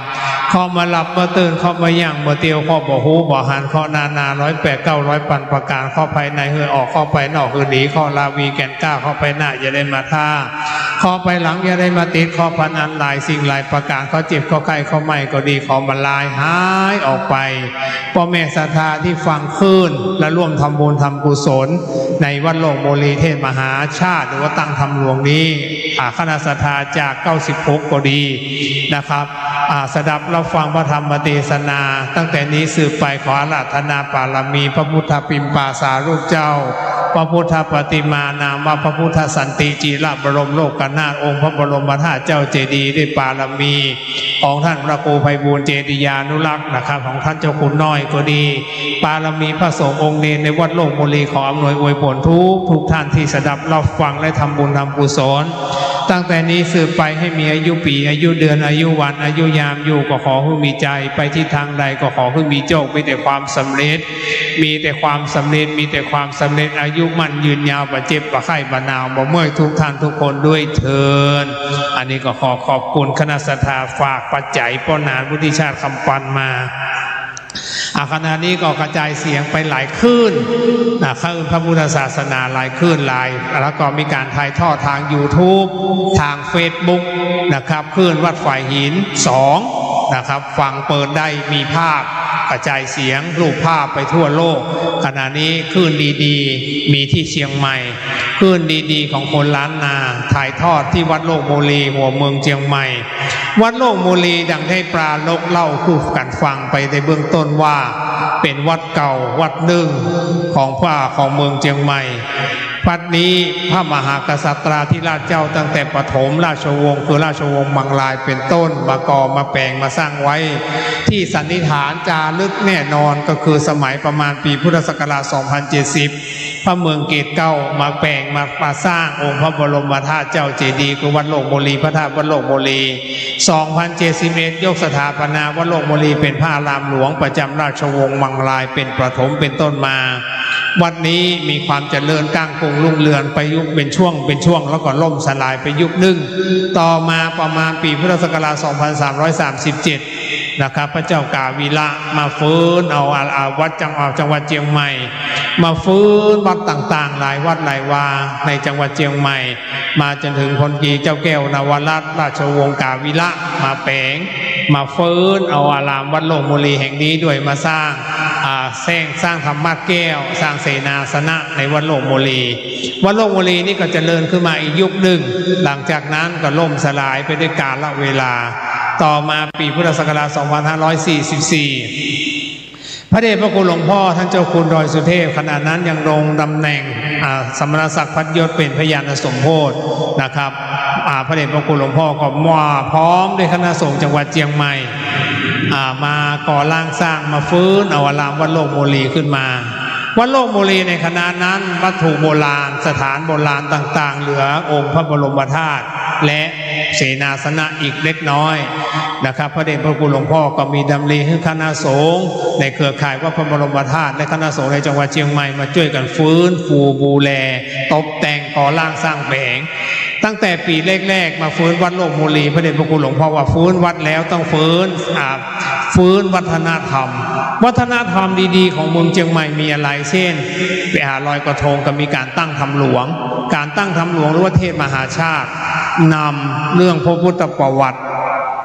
นะครับพระประวัติประชาติหนึ่งของพระพุทธเจ้าที่เคยเสวยพระชาติเป็นพระเวสสันดรก็เป็นพระชาติสุดท้ายขององค์สมเด็จพระผู้มีพระภาคอรหันตสัมมาสัมพุทธเจ้าได้เคยเกิดนะครับในชาตินี้เป็นชาติหนึ่งของพระองค์ท่านปรารถนาว่าอนาคตการขอได้ไปตัดอนุตตรสัมโพธิญาณเป็นพระพุทธเจ้านะครับบำเพ็ญเพียรด้วยว่าทานบารมีคือการทานนะครับที่ท่านฟังจบไปกับทานบารมีตานทุกสิ่งตานรถม้าตานจ้างตานม้าตานข้าทาสชายทาสหญิงนะครับตานรถม้าก็ดีตานลูกตานเมียตานทุกสิ่งที่ตานได้นะครับเพราะฉะนั้นเป็นว่าทานบารมีคือการให้ทานศีลบารมีคือการรักษาศีลเนกขัมมบารมีการออกบวชหลังจากนี้ไปพระเวสสันดรพร้อมด้วยนางพุทธดีกันหาชาลีก็จะได้เข้าป่าไม้หิมพานต์เขาวงกฏไปผนวดบวชเป็นฤาษีบำเพ็ญเพียรเนกขัมมบารมีคือการบำเพ็ญเพียรตั้งสัจจะอธิษฐานบารมีขอได้บุญได้กุศลการกระทำณบัดนี้ขอได้ไปเกิดในชาติหน้าได้ตัดอนุตตรสัมโพธิญาณเป็นพระพุทธเจ้าเลยเถิดคำว่าอธิษฐานเมตตาคือการมีเมตตาต่อสรรพสัตว์ทั้งหลาย นะครับเพราะฉะนั้นอุเบกขาคือความอดทนตั้งใจความอดทนแม้จะลำบากเพียงใดก็ช่างพระองค์ก็เอามาตั้งใจละความเจ็บความเหนื่อยนะครับอดทนเพื่อจะได้ไปตัดอนุตตรสัมโพธิญาณไปเป็นพระพุทธเจ้าในอนาคตการเบื้องหน้าเพราะฉะนั้นพันละกับนี้พรรณนาถึงองค์สมเด็จพระผู้มีพระภาคอรหันตสัมมาสัมพุทธเจ้านามว่าพระสมณโคดมเจ้าเป็นพระพุทธเจ้าตนใน28แห่งองค์พระผู้มีพระภาคอรหันตสัมมาสัมพุทธเจ้าเพราะฉะนั้นศรัทธาที่ฟังคลื่นล้อ96 เมกะเฮิรตซ์สถานีวิทยุกระจายเสียงจากวัดพระบรมธาตุดอยสุเทพก็ดีวันนี้มีการเกาะสัญญาณกันหลายคลื่นนะครับเพื่อกระจายเสียงวัฒนธรรมขณะนี้หลายวัดในเครือข่ายวัดพระบรมธาตุดอยสุเทพเช่นวัดโลกโมลีตั้งหัวเมืองเชียงใหม่วัดเจ็ดลินวัดหนองเจ็ดลินอยู่กลางเมืองเชียงใหม่ใกล้กับประตูเชียงใหม่อันนี้ก็เป็นวัดเครือข่ายวัดพระบรมธาตุดอยสุเทพวัดหนึ่งวัดจอมสรีบุรีนามนางรั้วยังกวงอันนี้อยู่ทางใต้ใกล้กับนาฏศิลป์นะครับวิไลนาฏศิลป์จังหวัดเชียงใหม่วันนี้ก็มีเทศมหาชาติ13กันเหมือนกันทั้ง3วัดนะครับประเพณีดีๆแบบนี้มีในจังหวัดเชียงใหม่ดังคำขวัญว่าไว้ดอยสุเทพเป็นสีนะครับเป็นสีของเมืองเชียงใหม่ดอยสุเทพตั้งไว้อยู่หน้าทางทิศตะวันตกณยอดดอยอุชูบรรพตหรือว่ายอดดอยไอ้จ้างเป็นพระบรมธาตุคู่บ้านคู่เมืองของจังหวัดเชียงใหม่ซื้อมาตั้งแต่ขั้นโบราณกาลตั้งแต่พระเจ้ากือนาถมิกราชพร้อมด้วยพระสุมาณาเถระยกอัญเชิญพระบรมสารีริกธาตุเจ้าพระเกศาธาตุเจ้าขึ้นไปประดิษฐานเบื้อยอดดอยสถาปนานะครับเป็นพระบรมธาตุดอยสุเทพสืบตั้งแต่บัดนั้นเป็นที่กราบที่ไหวของสมณศรัทธาและมูลศรัทธาของเทพเทวาอารักษ์สิ่งศักดิ์สิทธิ์ในหมื่นโลกธาตุจักรวาลนะครับดอยสุเทพเป็นสีประเพณีเป็นสง่าจังหวัดเชียงใหม่มีประเพณีเยอะเช่นประเพณีตั้งธรรมหลวงเทศมหาชาติอย่างในช่วงเดือนยี่เป่งเดือนพระจันทร์เต็มดวงลอยกระทงก็เป็นประเพณีอีกหนึ่งของคนล้านนาว่าจะฟังธรรมเทศมหาชาตินะครับตั้งพาธนาไว้อันนี้เป็นประเพณีอีกประเพณีหนึ่ง2ประเพณีเข้าพรรษาออกพรรษาของคนเมืองเชียงใหม่ในช่วงเข้าพรรษาออกพรรษาพระสงฆ์องค์เนรขึ้นวิหารหลวงใส่เข้าบาตรปฏิบัติธรรมฟังเทศทุกวันพระศีลใหญ่ก็ดีศีลน้อยก็ดีนะครับเป็นต้นอันนี้ว่าประเพณีต่อมาเป็นประเพณีสงกรานต์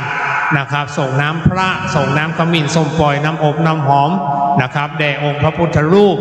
ท่านใดที่อยู่เพื่อมีความเชื่อพระพุทธรูปที่อยู่บ้านนะครับหรือว่าอยู่วัดวันเนี่ยปีใหม่สงกรานต์เปิ้นจะสละสลุงน้ำขมิ้นส้มปล่อยน้ำอบน้ำหอมส่งองค์พระขอพรด้วยความจุ่มเย็นกับบ้านกับเฮือนกับหอกับเฮือนกับร้านค้ากับวัดนะครับบางท่านก็มาส่งน้ำขอพรที่วัดปิกไปบ้านก็ส่งน้ำขมิ้นส้มปล่อยขอพรพระที่บ้านอันนี้ก็ถือว่าเป็นประเพณีอีกประเพณีหนึ่งแล้วก็ประเพณีส่งน้ำพระนะครับวันที่13 เมษายนอันนี้ก็เป็นประเพณีแห่งประเพณีหนึ่งส่งน้ำขมิ้นส้มปล่อยทางเทศบาลนครเชียงใหม่ก็อัญเชิญราธนาพระพุทธรูปสำคัญในจังหวัดเชียงใหม่ออกมาให้ประชาชนได้ส่งน้ำขอพรพระนะครับเป็นต้นอันนี้ว่าประเพณีดอยสุเทพเป็นสีประเพณีเป็นสง่าบุพชาติล้วนงามตาจังหวัดเชียงใหม่เป็นเมืองดอกไม้สังเกตเราเดินทางไปส่วนไหนของจังหวัดเชียงใหม่สวยสดงดงามประดับประดาด้วยดอกไม้เมืองเชียงใหม่เป็นเมืองกล้วยไม้มีกล้วยไม้ขึ้นตามป่าตามเขานักนะครับตอนปัจจุบันก็ทางหน่วยงานราชการก็สืบสานวัฒนธรรมสืบสานดอกไม้ดอกต่อเขามาปลูกในจังหวัดเชียงใหม่เอามาตกแต่งวัดวาอารามเอามาถวายองค์พระพุทธรูปก็ดีถวายนะครับพระสงฆ์ก็ดีถวายอย่างสิ่งศักดิ์สิทธิ์เทพเทวาอารักษ์ก็ดีอันนี้ดอกไม้งามดอยสุเทพเป็นสีประเพณีเป็นสง่าบุพชาติล้วนงามตานามล้ำค่านครพิงค์เมืองเชียงใหม่เป็นเมืองงามเนื่องใจงามคนเชียงใหม่เป็นคนใจงามโดยการรักวัฒนธรรมส่งเสริมวัฒนธรรมนะครับเพราะฉะนั้นกำขวัญเมืองเชียงใหม่เอาเต็มดอยสุเทพเป็นสีประเพณีเป็นสง่าบุพชาติล้วนงามตานามล้ำค่านครพิงค์ เพราะฉะนั้นนพบุรีสีปิงเวียงเจียงใหม่แก้วปีนี้ก็700 กว่าปีเกิดขึ้นวันที่12 เมษายนพุทธศักราช1839วันเกิดเมืองเจียงใหม่เพราะฉะนั้นสถาปนาตั้งไว้คือราชวงศ์มังลายก่อร่างสร้างแผงราชวงศ์กาวิระก็มาฟื้นเอาเมืองเจียงใหม่ขึ้นมาคำรบนึ่งนะครับเพราะฉะนั้นเมืองเจียงใหม่เป็นเมืองวัฒนธรรมมีวัดวาอารามเยอะในจังหวัดเชียงใหม่เพราะฉะนั้นช่วงนี้วัดต่างๆก็เปิดให้เข้าไปสักการะพระพุทธรูปศักดิ์สิทธิ์สำคัญต่างๆในจังหวัดเชียงใหม่ขณะนี้เวลา 10:22 นาทีเดี๋ยวรอพระคุณเจ้าสามเณรวิรเดชยศกันโทวัดประสิงห์วันนประเวศนะครับจะได้มาแสดงพระธรรมเทศนาเพราะฉะนั้นพระแม่ศรัทธาสาธุชนวันนประเวศคือคนเกิดปีทอปีกระต่าย57พระคาถาพระธาตุประจำปีเกิดคือพระธาตุแจ้แห้งจังหวัดน่านเมืองน่านก็เป็นเมืองสงบอีกเมืองหนึ่งจังหวัดหนึ่งนะครับของประเทศไทยเพราะฉะนั้นวันนี้จะได้อาราธนาบารมีองค์พระธาตุแจ้แห้งเป็นองค์พระบรมธาตุเจ้าที่ประดิษฐานในจังหวัดน่านขอได้เป็นเดชะบารมีนะครับองค์พระบรมธาตุเจ้าอันประดิษฐานในเชียงใหม่ก็ดีในจังหวัดเชียงใหม่มีพระบรมธาตุสำคัญเยอะหลายวัดหลายวางเช่นพระบรมธาตุดอยสุเทพพระบรมธาตุวัดเจดีย์หลวงอันนี้เป็นพระธาตุใหญ่องค์หนึ่งในเมืองเชียงใหม่นะครับแล้วก็พระธาตุวัดทีคาชีวะวัดสารามเจียงยืนในเป็นวัดเด็ดเมืองนะครับเป็นวัดสำคัญวัดหนึ่งและพระบรมธาตุวัดโลกโมลีแห่งหนึ่งนะครับล้วนเป็นพระบรมธาตุที่เจ้าฟ้าพระมหากษัตริย์ธิราชเจ้าได้สถาปนาก่อร่างสร้างแผงนะครับต่อถึงพระบรมธาตุเจ้าสีจอมทองเมืองจอมทองอำเภอจอมทองจังหวัดเชียงใหม่อันนี้ก็เป็นพระบรมธาตุสำคัญจากองค์หนึ่งของจังหวัดเชียงใหม่เพราะฉะนั้นพระบรมธาตุแต่ละวัดสำคัญในประเทศไทยมีพระบรมธาตุเยอะมาประดิษฐานตั้งไว้ดังธรรมพระพุทธเจ้าเรียบโลกพระพุทธเจ้าเคยเสด็จยังเมืองล้านนาเชียงใหม่ได้ตาโลกตัดกับพระอานนท์ว่าดูก่อนอานนท์พระพุทธศาสนาของพระองค์ท่านจะมาสถิตเสถียรตั้งมั่นเป็นที่ไว้ที่สาสืบให้ 5,000 พระวาสาอันนี้เป็นกรรมพุทธพำนายของพระองค์ท่านนะครับเพราะนั้นเป็นจริงพระพุทธศาสนามาตั้งไว้ในดินแดนล้านนาก็มีความเจริญรุ่งเรืองสืบมาจนถึงปัจจุบันก็ 2,568 ปีนะครับแล้วมีความเชื่อในการฟังพระธรรมเทศนาเวสสันดรชาดกว่าคนใดตั้งใจฟังกินตาลในงานเทศมหาชาติตั้งแต่กันที่1ทานนาการไปจนถึงชักกษัตริย์13กันคนว่าอานิสงส์เนี่ยมีนักเมื่อตายจากโลกนี้นะครับไปจะได้ไปเกิดในสวรรค์ชั้นฟ้า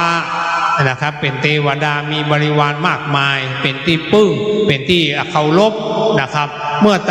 อหมดบุญจากสวรรค์ชั้นฟ้าลงมาเกิดเอาในโลกมนุษย์นะครับก็จะได้มาฟังพระธรรมขององค์พระศรีอริยเมตไตรองค์นี้องค์แสดงพระธรรมเทศนาวัดประสิงห์เนาะประสิงห์มาแล้วนิมนต์ขึ้นทำมากเลยนะครับเรียนเชิญพ่อแม่ศรัทธาสาธุชนพุทธบริษัทเราเจ้าข้าทุกท่านตอนนี้องค์แสดงพระธรรมเทศนามาแล้วนะครับพ่อแม่ศรัทธาท่านใดเกิดปีกชั่วฉลูขานเคาะนะครับเคาะกระต่ายบูชาธรรมแห่งพระพุทธเจ้านะครับสืบไปตอนนี้คุณแม่คนใดเกิดปีกระต่ายเข้ามาเลยเข้ามาในซุ้มจัตตาคุณแม่จดเทียนส่องธรรมบูชาธรรมแห่งพระพุทธเจ้าอาทิกัลยานางงามในเบื้องต้นคือศีลมัชเชกัลยานางงามในท่ามกลางคือสมาธิปริโยสานกัลยานางงามในที่สุดคือปัญญาเจ้าหน้าที่ลั่นกองจุ่มนมเทวาอาหักสิ่งศักดิ์สิทธิ์ทั้งหลายอันจุ่มนมอยู่ในอารามวัดโลกโมลีอันจุ่มนมอยู่ในนพบุรีเชียงใหม่แก้วยกอัญเชิญมาเป็นเก้ามาเป็นประธานณบัดนี้ครับ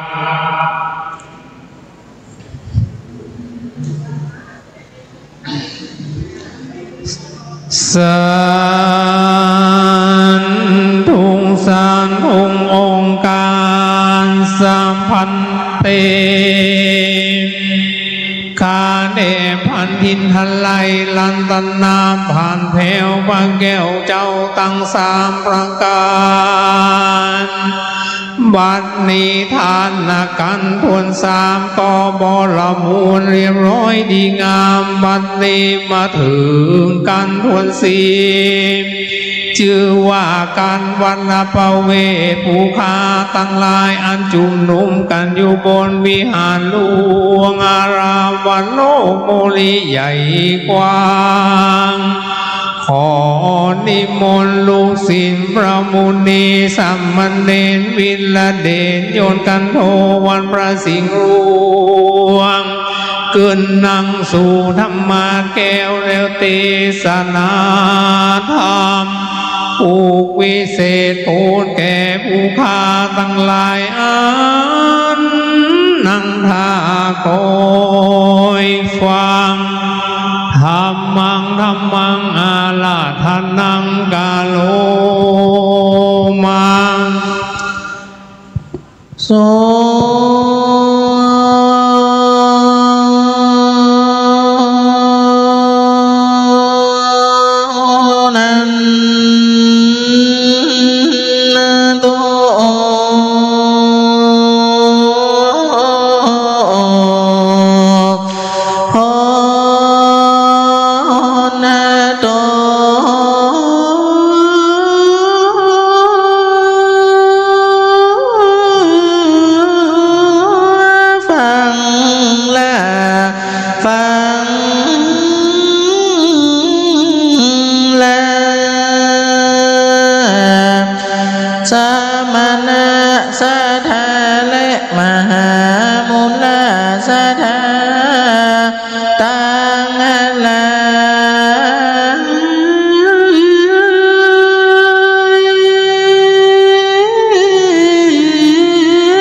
ต่างแปลงใจบ่เศร้าจมเจือนยินดีได้ตั้งใจมาแต่บ้านไก่แต่เนลี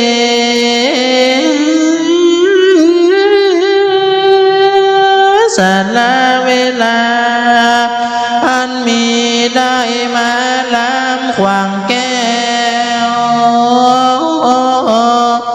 มาฟังธรรมหาจากเวสสันดรนี้ขอพ่อแก้ว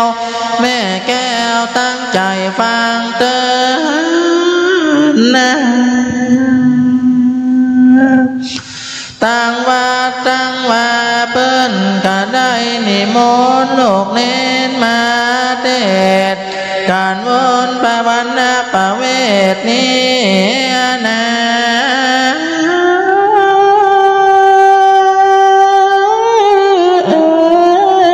กันทวนสีนินนา57คาถาเนื้อเจ้าได้กล่าวถึงมหาเวสสันด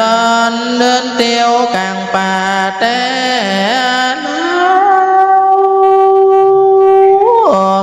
ในดงดำเมื่อเจ้าหนอลาภัยพระเวสสันดรกับลูกน้อยหนอสายใจ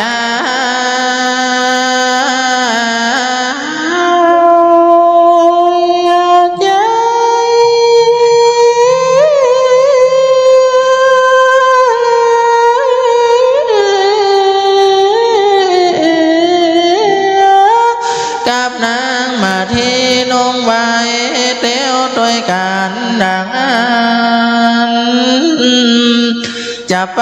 เข้าวงกฏคีรีมาปานดังเตี้ยวจากในวังเตได้ตาน ดลากมาไปนั้นแลจักเป็นเงื่อนใดขอต้านตั้งหลายจงได้ฟังไปเนื้อสาตาต้านเจ้าตั้งใจมาจากบ้านแต่แจ้งแต่เจ้าตั้งใจมาเข้าว่าฟังธรรมอานิสงส์ประจำปีเกิดปีเถาะนี่นานา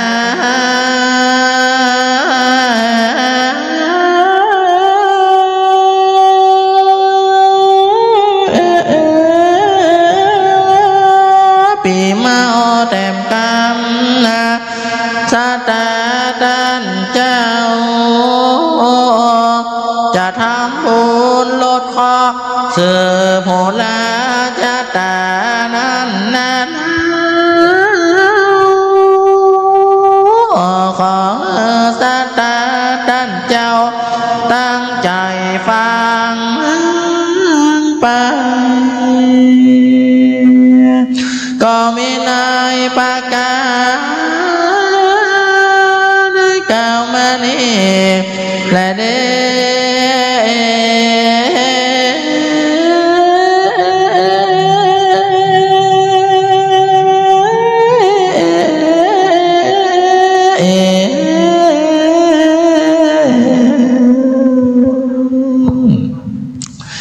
สตาท่านทั้งหลายลูกเนนได้มาเทศนาธรรมในวันนี้พ่อแม่พี่น้องสตาได้มาไกลแต่บ้านแต่จองตั้งจิตตั้งใจมาฟังธรรมมหาจารย์เวสสันดรต่างคนก็ตั้งอกตั้งใจมาแต่แจ้งแต่เจ้าเพื่อจะฟังอยู่ครบ13 กันหรือว่าบางคนก็ยังมีธุระทุกการได้มาฟังธรรมประจำปีเกิดประจำตนประจำตัวศรัทธาท่านทั้งหลายวันนี้ลูกเนรได้รับนิมนต์มาเทศนาธรรมขอโอกาสกราบแทบใจไว้สาอย่างพระเถรานุเถระทุกโลกทุกองค์พระภิกษุเจ้าสามเณรวัดโลกโมลีตัดถินนี้วันนี้ลูกเนรได้มาเทศกันทวน4กันวรรณประเวทพระดับประดาด้วยคาถาไปโดย57 พระคาถากันนี้ก็ได้กล่าวถึงกษัตริย์ก็คือพระเวสสันดรกับพระนางมัตสีเจ้าจารีกันหาได้ตาลยังลดมาได้ตาลยังเล่มเกวียนไปเมื่อกันตาลนักกันที่แล้วไปตะกี้นั้นแล้วก็มาต่อกันทวน4นี่กันวรรณประเวทหลังจากได้ตาลลดตาลมาไปแล้วสตาทั้งหลายพระเวสสันดรก็อุ้มเอาเจ้าจารีพระนางมัตสีก็อุ้มเอานางกันหาเตียวตั้งแต่การตานมาตานรถไปก็บ่มีรถมือขี่ก็เลยเตียวกันเข้าป่าเข้าแพะไปเตียวเพื่อจะไปเป็นพระฤาษีอยู่ที่เขาวงพฏคีรีหลังจากผูกพระบิดาพญาสนใจยราชเนรเทศออกจากบ้านจากเมืองชาตาท่านทั้งหลายพระเวสสันดรก็เตียวเดินชมป่าไม้ต่างๆอันกันนี่ก็ได้บอกถึงว่าพระเวสสันดรว่าไปตัดตีได้นี่เกาไม้ทั้งหลายนี่อันมีผันลาลูกไม้ต่างๆก็อ้อนน้อมลงมาเพื่อพระเวสสันดรได้เอาผลไม้ต่างๆนั่นเป็นต้นว่าบานุนมาสร้างดอยมาต้องมาตื่นต่างๆที่มันอยู่ในป่าในแพะนั่นก็อ้อนน้อมกิ่งลงมาด้วยมหัศจรรย์โดยบุญสมปานแห่งพญาเวสสันตระชาดกอ่อนน้อมลงมาเพื่อพระเวสสันดรนั้นได้เก็บลูกมือเต้าได้ครบได้ฉันกินกันสตาท่านทั้งหลายอันนี้ก็เป็นธรรมมี57 คาถาประจำผู้ที่เกิดปีเมาหรือปีเถาะปีกระต่ายก็ขอศรัทธาท่านทั้งหลายได้ตั้งอกตั้งใจฟังกันไปลูกเนนจะได้ตั้งอกตั้งใจเตียวทำก็ขอศรัทธาพ่อแม่พี่น้องได้ตั้งอกตั้งใจฟังเป็นลำดับต่อไปนะโม ตัสสะภะคะวะโตอะระหะโตสัมมาสัมพุทธัสสะเตปฏิปัตติอาการจันเตมนุษเสติสวากะหิงวังกะปันตาปะพัตโตพุจันตินเตลำดำธรรมเตสันนาส่วนว่ามหากษัตริย์ลาสิตนก็เอาการออกจากเมืองไปหันคนทั้งหลายไปนาเจ้าเจงทำว่าดูแลเพื่อนทั้งหลายเขาวงกฏปะพัตตากิเลมิติได้จามนุษย์สาคนทั้งหลายแขวดกฎหมายดูแล้วว่าพญาเวสสันตละเตียนจาจากภาคเมืองมาจึงย่อหาทานบไว้ว่าเทวะข้าแต่พระเด่นได้บุญมีเขาวงกฏขีรีไก่นักแลว่าอานะคนทั้งหลายพุงนั้นหันมาหาการสัตสิตนต้องเตียวหนทางมาติดใจมีใจคนนาอดบ่ได้ก็ร้องให้บอกทางไปอันไก่มากนักหนาว่าคานแด่มาหาละจัดเจ้าหนทางเข้าสู่วงกฏขีรีไก่นักแท้แลเตกาลาการว่าเจ้าจะเล่นกันหาตั้งโกหันดอกไม้ตั้งโยตันลาพังตั้งไปก็มีใจใครได้จริงร้องให้วอนขอลูกกเทวดาก็เอ็นดูสงแก่นใต้จริงเฮอกิ่งไม้ก้อมออมลงมาพยอตายุบถือเอาใดมาหาจัดเจ้าก็วิทเอาดอกไม้และหน่วยไม้เฮอแก่ลูกได้สองลาส่วนนางละจะมาทีตนตะลงละคณะอิทธิบยอนหันกิ่งไม้ก้อมลงมาปุณสัจจันลำเลิศก็บังเกิดสาธุการว่าอาโหโอยนอโดยมีแต่ใจไม่ตั้งหลายอันหาจิตใจบ่ได้อาจจะไหลซึ่งแห่ง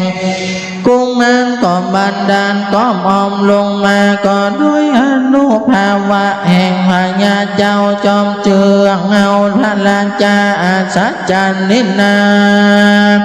บ่เคยมีมาแต่ก่อนควันคนหอปองสยองสิ้นคนลูกก็เกิดมีมาในโลกนี้แล้วว่าอันตินี้จักจาด้วยมากกาอันบ่ใหญ่อันมหาสัจเจ้าไต่เตียวไปยังมีดอยหนึ่งชื่อว่าสุวรรณกิรีอันไก่ได้หาโยจันขนาดนาอันว่าเวียงเจตุตระนาครไปก็มีแม่น้ำอันชื่อว่าโกนมาติมาลามีไปนาใดหาโยจันนาคันนายังมีบ้านธรรมอันหนึ่งชื่อว่ามัลลัญจันกิเลได้สี่โยจันนาคันนายังมีบ้านธรรมอันหนึ่งชื่อว่านาลีกันทะกาเป็นสันนามที่จอดใจก็มีที่ไกลหาโยจันนาเวียงมาตุละนาครมีไก่บ้านพามใด10โยนจันนะเหตุนั้นไปสู่เวียงเจตุตละนาครว่าได้นอนเฝ้าต่างไปวันนั้นเดียวก็รอดถึง4ข้าสัตลาออกจากเจตุตละนาครเมื่อยามง่ายเจ้าทั้งหลายไปรอดพัดเตศอันเป็นเขตเจตลาปุรีอันเป็นอุดมสมดีที่ด้วยคนมากดาดไปด้วยบ้านน้อยใหญ่เหลือประมาณม้วนรับมวลด้วยจิตป่าอาหาร เข้าเล่าสีมหากษัตริย์เจ้าบอกเข้าสู่เวียงใจก็ยังอยู่ศาลาไกลประตูเวียงเมื่อนั้นนางราชมาเทก็ปัดปุ้นคงโดนเลอันติดบาตาตังโกเฮอพระอยู่เนืองว่าจริงกันเองจังว่ากูจากเฮอคนตั้งหลายโลเหตันปัญญาเจ้าเวสสันตนะมาเตอว่าอันนางก็ไปยืนอยู่ที่ไกลประตูศาลาเพื่อสัญญาเจ้าเจตลาดรู้ข่าวตนอันกากาจากเมืองมาเจ้าเมืองเจตลาดหันนางนาดนาไทยมาเทียบผู้มีลักษณะงามดีจูงแง่เขาก็มาอ้อมแห่เป็นปานเลวานก็กล่าวโวหารต้อยข่าวว่าโดนลา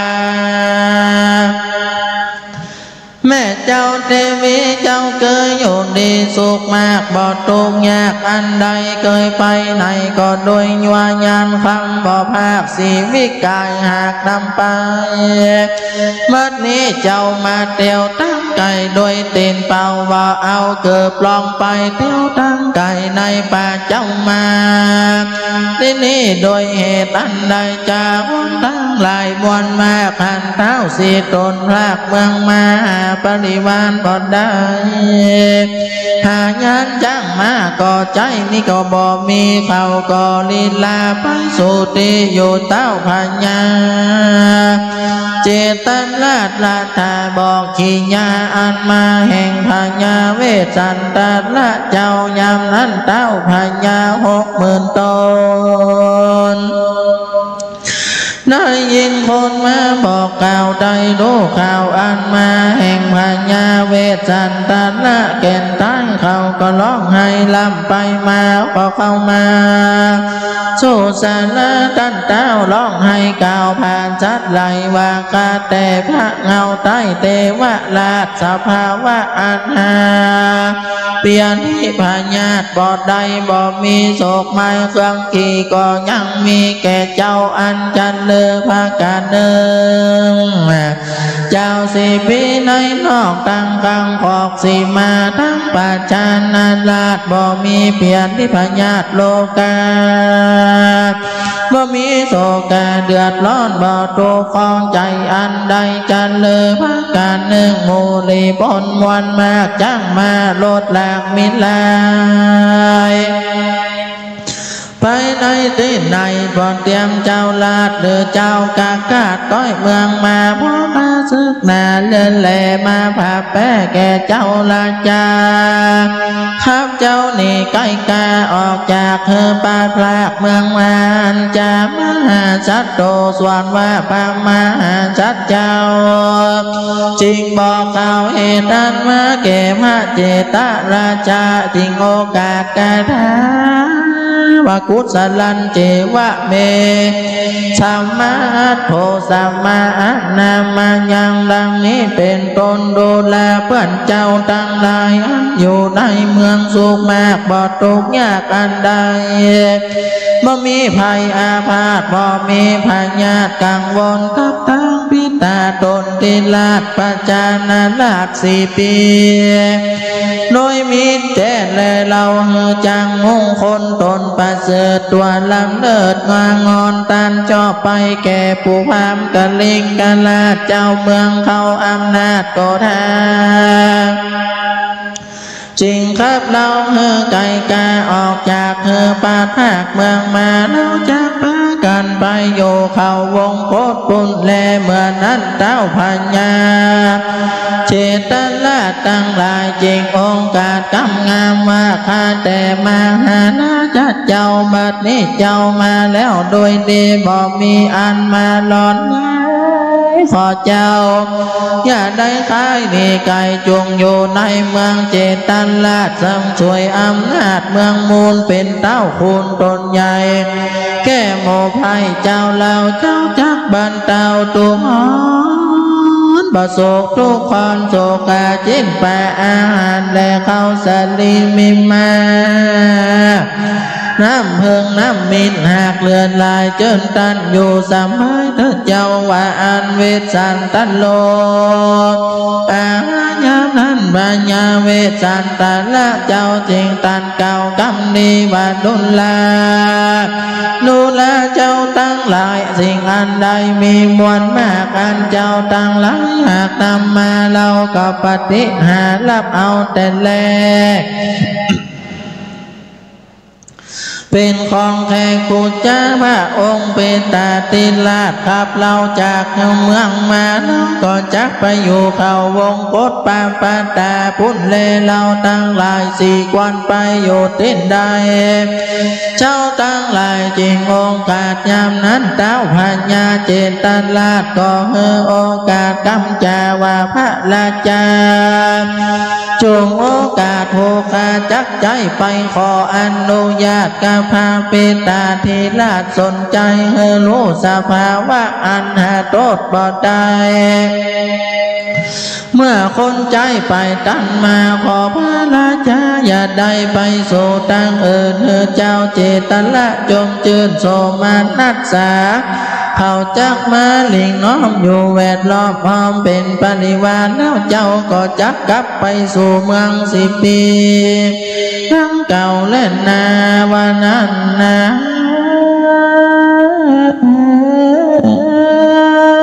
พญาเวสันตลาลาชก็ได้กล่าวว่าพญาเจ้าว่าบอกเอาจันแลที่นั้นพญาเจตลาชได้ยินโอกาสกำจาแห่งพญาเวสันตราชาก็มากตำสักการะปูจาผัดดับผัดดาติสะตั้ง8วงแวดโดยภาพกังและปูอัญชนาแก่มหาสัจเจ้าก็แต่งเฝ้าอยู่เป็นปริวารเสียงเจรการคืนหนึ่งแล้วเต้าตนแก้วจิงออกจากศาลายามนั้นพญา60,000 ตนก็ไปส่งนอตดสะปนเกณฑ์ได้เสียงหนต่างด้วย10 โยจันนะปานาก็อยู่ในป่าหิมพานต์ที่นั้นจริงกล่าวว่าข้าแด่มหาราชเจ้าคนตั้งหลายคงผู้จันลาดก็โอวาทไว้ว่าโดยประการสันใดผู้การตั้งหลายก็จางบอกเต้าพญาตนใดออกไปบวชเป็นพระราศีมีใจดีมันเตียงบอกคนอย่างในกรรมฐานยอมจำเลินชาญตัวคำเจ้าเต้าจุงเอาลูกเต้าและเตวีไปอยู่วังกดกิเลสมีดอยอันหนึ่งจื่อมาตันนะก็มีแลตั้งเจตาอนุสายิงโสเต้าพญาเจตนาได้องค์การบอกคงเขตดงนาว่าข้าแด่มหาราชานอลาเจ้าจุงสัมเพาะซึ่งนาสู้หนเนื้อตนแก้วจุงย่างย้ายไปโดยตีนกลางดอยอันเจออันนั้นมีดอยชื่อว่าวิปุณระเอาอันเขียนเต็มไปโดยไม้ตั้งหลายอันยังยาเย็นควันละเมาใจแล้วจักได้หันแม่น้ำเกตุวดีอันไหลมาดีแต่ต้องดอยเลิกมานาละดาเต็มไปโดยปูป่าและเต่าน้ำทุกกำลาเพียงงามมีอันเย็นสลายสนาบเต้าพระราชเจ้าเอาอาบและดูกินก็จักมีความยินดีจื่นจ้อยกับโดยลูกน้อยและปีญะลาวากับโดยปีญะจาญาเรียงนั้นนายิงโยจักได้หันไม้นิโคต้นใหญ่มีกิ่งไฟสาขามีลูกนาสัดสว่างมีลมกว้างยินดีจังมีดอยลูกหนึ่งชื่อว่านาลิกามีสักุณาลายต่างๆสีดำด่างขาวแดงขาวเขียวแสงลายดอกบินลายหลอกจิงการ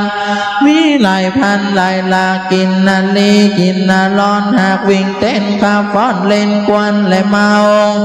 แ และยังมีสาระอันงามเราเจอว่ามุจจารินตะสาระมีสะหนเหนือช่วยวันออกมีตั้งดอกบัวป้านและบัวจังกรมีเสียวสีเขียวขาวอ่อนแดงด่างมีสีต่างๆนานายามนั้นพระราชาเจ้าฟ้าจักได้หันยามแผดงามเขียวในวันลามป่าไม้พักก่อไปโดยสองจำพวกคือว่าพงเป็นดอกและเป็นโลกวันเป็นตีถูกเนื้อเปิงใจแห่งพระบัวไข่กับอากับตังโลกลาอากะจัญญาการพระราชาคำพ้นดอยอันเป็นคุณแม่น้ำก็จักไตลำคำยากแต่ดีลีจักไรหันซาโบกรณีมีจตุละแบ่งซับมือกันมีหลายอันหลายหลากเต่าน้ำมากและปูป่าไวไปมาพาภาพมีตั้งเต่าลาบเปียงงามมีตาอันลาบเปียงดีมีน้ำใสบริสุทธิ์เย็นสลาปุ่นดีไข่อาบและกินจัดแลบรรณสาลาแห่งมหาราชเจ้าตั้งหมู่เฮอตั้งอยู่หนใต้จานแห่งโบกลณีแล้วจงวิธีเลี้ยงชีวิตเจ้ากับตั้งโลกเต่าอากะจายาโดยอันแสวงหาหัวมันและโลกไม้เจ้าอย่าได้พามาใจไกลจงพาลบเปลี่ยนไปใจเพื่อให้เข้าใกล้เมืองฟ้าและเนลปานและเตอเอวังวุฒเตเต้าพญาเจตลาดกันโอกาสกล่าวหนต่างกายมาตลาวัดใด15 โยชน์แก่พระมหาสัจเจ้าก็ลำเพิงในใจว่าข้าศึกจะได้มาโอกาสมากาตำร้ายแก่เจ้าลาดสีตนเป็นนอนถ้าร้ายแก่ตนกว่าเขาตั้งพันป่าชื่อว่าเจตบุตรอันสั่งสอนดีตั้งไว้เฮรักษาประตูป่าไม้หิมปานว่าท่านจงไปพิจารณาการในนอกยังคนเข้าออกไปมาท่านตุงรักษาอยู่เฝ้าอย่าเป็นตุกแก่เจ้าเวทสันดาละเดเตอว่าอันก็คืนมาสู่เฮือนตนก็มีวันนั้นแลสวดว่าพญา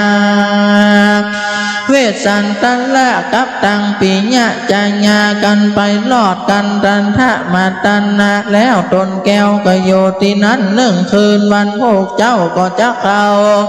สัพพซึ่งนาทูหนเหนือก็ไปโดยเขาวิปุลละตินั้นก็ไปถึงแม่น้ำเกตุมวัดดียามเมื่อสุริยะลังสีร้อนเก่าเจ้าก็ปากันมานั่งไกลริมฝั่งนาทีมีใจยินดียิ่งล้ำก็เสวยข้าวน้ำอาหารมีรสอันหวานผ่านป่าหักหาเฮอเจ้าก็มามอบปิ่นคำแก่พามผู้นั้นแล้วก็อาบองค์ทรงเกตเก่าแล้วก็กินน้ำอิ่มเพียงใจความร้อนข้าหายดับกว่าเจ้าก็เข้าป่าไม้ถึงเก้าไม้มีโคตรอันใหญ่อันตั้งโยจำได้ทั้งก็ยังหายลำบากโดยอันทุกข์ยากเตียวต่างไก่ก็ไปถึงเขานาฬิกาอันใหญ่ก็ไต่ไปถึงตีนเขาตัดที่นั้นก็ไปเล็งตึงถึงเขตมุจจลินตะสละก็ไปถึงแจงวันออกช่วยเหนือเข้าไปสู่ลาวป่าด้วยหนต่างนาอันปอร้อยตีนผู้เดียวเตียวแต่ใดก็ลวดเข้าป่าไม้สู่ลาวป่าก็มีแลทักษะมิงคันเนในขณะยามนั้นนาพญาอินทร์ตนวิเศษก็รู้แจ้งว่าพระเวสสันดรได้เดินจรไล่ยาเข้าสู่ป่าไม้หิมปานพระองค์การตนเป็นใหญ่จริงรีบได้พิจารณาว่าควันกูอินทร์ได้ยังที่อยู่แห่งพระเกณฑ์ไตเวสสันตะละราชาการอินทร์ลำเปิงสันนิแล้วตุนแก้วก็หามายังวิสุกรรมเทวบุตรตนวิเศษว่าเจ้าจงไปเนรมิตเพศลงไปสู่คงเขตเมืองคนไป นิรมิตอาสาลมบทติโยอันกวนกูสนุกใจในจุงปูไตเตต้องเข้าเขตห้องวงกฏแต่เตยามนั้นวิสุกามเทวบุตรใจกว้างเขาก่อนรับเอากำอ้างแห่งอินตาก่อนลงมานิรมิตศาลาตั้งโกเฮเป็นติโยเมื่อวันและแม่คืนเหนื่อยละมิตรจงกรมสองหลังแล้วก็สำแดงก่อดอกงามก็เป็นใบดอกบานงามกับดงลำปากควยในที่สุดหวยแจงกลมแล้วก็แต่งปริขานนานชัดลมฮือนักบวชแล้วก็ฮือครบแล้วจุมปาการเขียนหนังสื่อสารไว้ว่าผู้ใดได้นาใครบวชทรงผนวดเป็นราศีจงรับปริขานพรุ่งนี้แล้วบวชสร้างผนวดแสวงบุญนันเตวิสุกรรมเทวบุตรตนองค์อาจก็รีบก็มาครับผีวิลาศพุงร้ายเฮลีไข่ในไก่เนื้อและนกตั้งลายสังขเลือดอันมีเสียงปืดสะเปิงกว่าก็ฮือเอาตัวนีลีกจะฮือบอนฟิกนี่ไก่แล้วก็กลับคืนไปสู่ยังเตอยู่แห่งตนวันนั้นแลมหาสัตโตพระมหาสัตเจ้าก็เตียวต้องเต้ามาตามตั้งเดียวพอผู้เดียวตายเดียวตายใดก็ไว้น้องไทยแก่ละจาพุทธาเข้าไปสู่บรรณศาลานั้นแล้วตนแก้วจริงล่ำเปิงใจว่าที่นี้เป็นที่อาสาลายแห่งนักบวชมาสร้างผนวดภาวนาเจ้าก็ไขประตูบรรณศาลาเข้าสู่ในแก้วกูไปก็มาเล็งหันลายสื่ออันวิสุกรรมเขียนไว้เต้าไตลวดยินดีว่ากูนี้มาอยู่ป่าอินตาเจ้าฟ้าหากรู้ตานเต้าจากหันกูเจ้าตุกยากลำบากทางภาวนาจึงหิววิสุกรรมมาแปลงแต่งยองยังแห่งบรรณศาลาปึงมีจันแลว่าอันแล้วเจ้าก็วางสันดีกันใจและกันธนูแก้วแล้วก็แก้ผ้าขาวไว้นุ่งผ้าเปลือกผ้านุ่งผ้าเปลือกไม้ปาดนางเสือขอดจะดาไว้เนื้อเกศเก่านุ่งผ้าเป็ดเจ้าเป็นพระราศีมีตนอันมือถือไม้เต้าเจ้าก็ออกมาจากศาลาเที่ยวไปมาจงกรมแล้วก็ออกมาสู่ลูกแก้วและลานจะมาทีลำงับอินทรีบ่เศร้าเป็นดังพระปัจเจกพุทธเจ้าตนบุญนั้นแลมาทีพิโคส่วนว่านางราชมาทีพระลงตนดีสุภาพก็กลมขาบแทบตีแหน่งพระภูมินเป็นเจ้าแล้วก็เข้าสู่บรรณศาลาเอาประเปตาภาษาสินีชื่นจ้อยแล้วก็ฮือกุมารน้อยทั้งสององค์ท่านลงตนเป็นนักบวชสร้างผนวดเป็นจีคัตติยะราศีพ่อแม่ลูกเต้าก็ปะกันอยู่ในห้องเขาวงกฏคีรีก็มีวันนั้นแลอาทาในกาลนั้นนางมาทีวันอ่อนก็ขอปอนกับพระมหาสัจเจ้าจอมเจียงเอาละจาวเทวะคาแด่พระราชเจ้าอย่าว่าข้าจะเข้าสู่ดงนาเพื่อแสวงหาหัวมันลูกไม้ขอพระเงาได้จงอยู่รักษายังสองลูกลาตังโก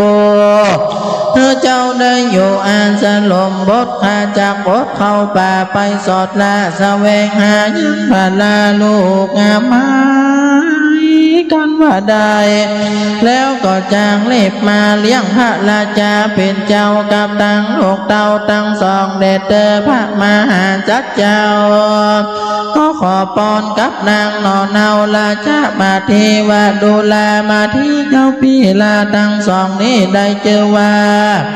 นักบวชแต่ดีลีอันว่าอิทธิแม่ยิงตั้งหลายเตียนย่อมเป็นอนตรายแก่พงมัจจาริยกรรมกัดดำจิตใจเฮือปรุงแตก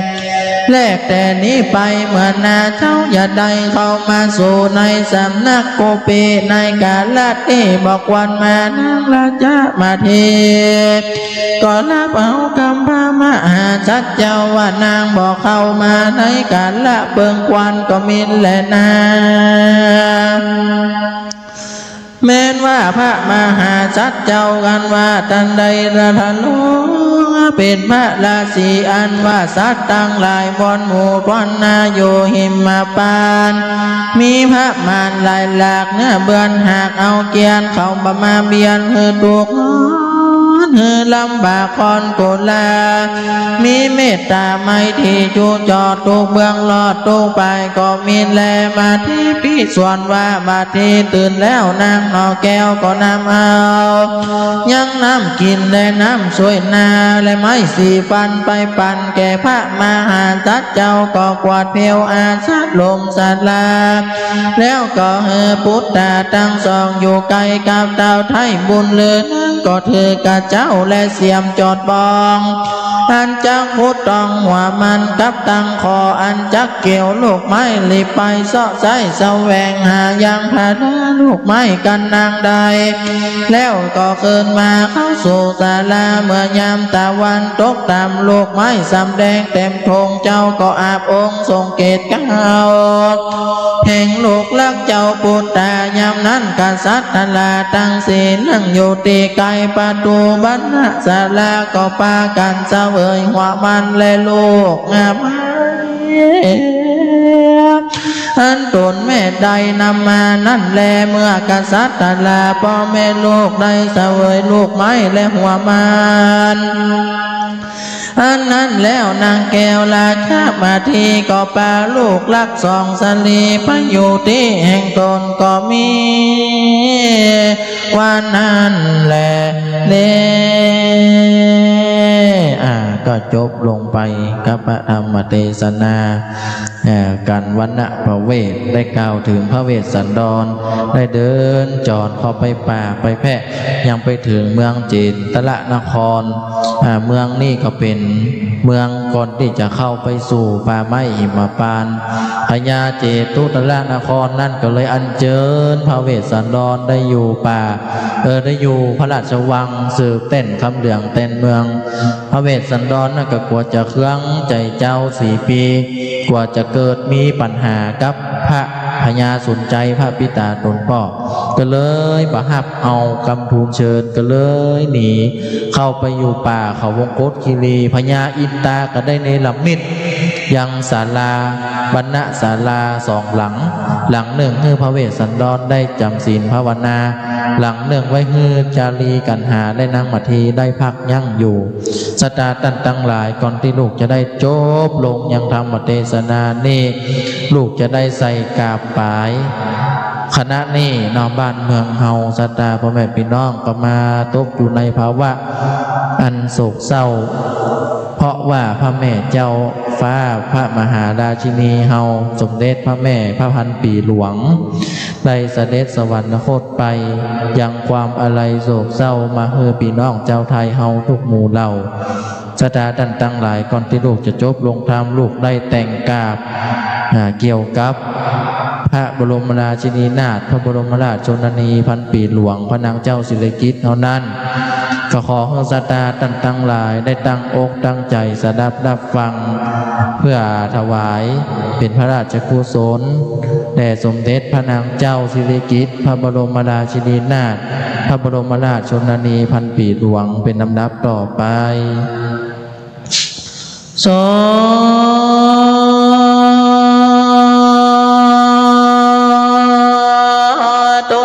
จานา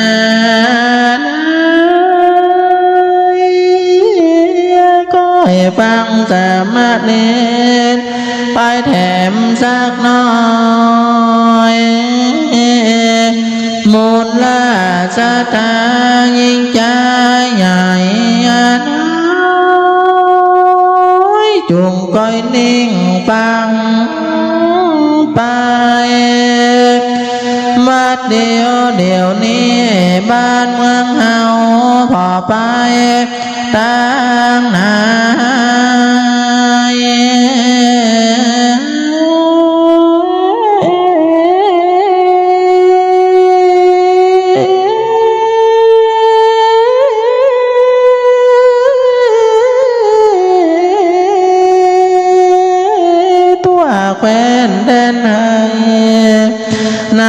แหลงลา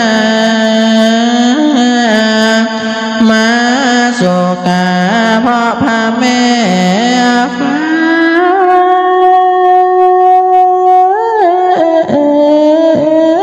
มาลับลาสู่เมืองบ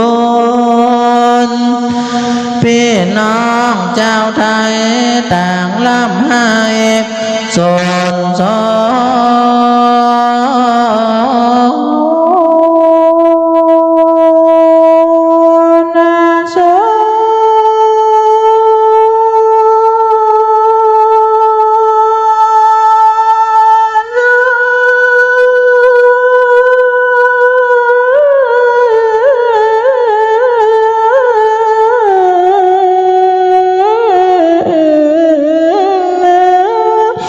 ต่างละเหเววนโศกเศร้าฮาลาชักกรณียากิผ่านมานาน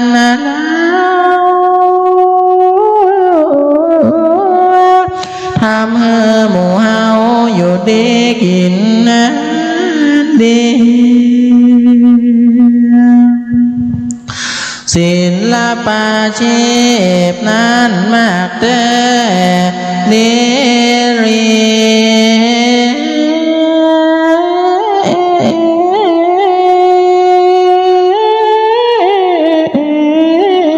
ย้อนพระปาละมีพระแม่เจ้าเสริมสารภูมิปัญญาไทยถึงวันนี้พระโกฏแก่เจ้าโลกนา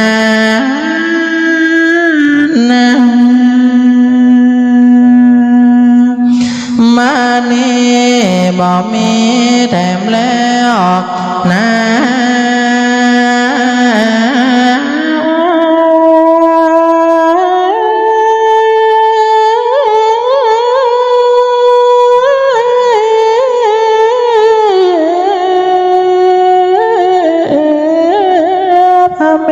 มารดาพระพันปีแม่เจ้าเหล่าพระโศกนิกรของพระแม่นี้จะเสือปณิธานพระแม่เจ้าจูคืนวันขออุทิศนาบุญเป็นพระราชกุศลบุญนา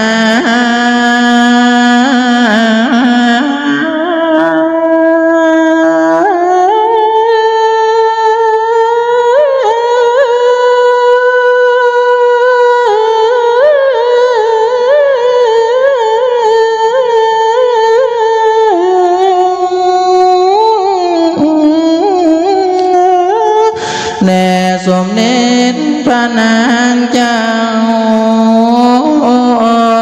สิริกิติ์พระบรมราชินีนาถพระบร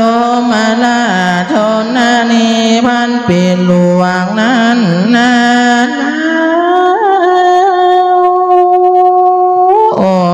เสด็จเข้าสู่สวรรค์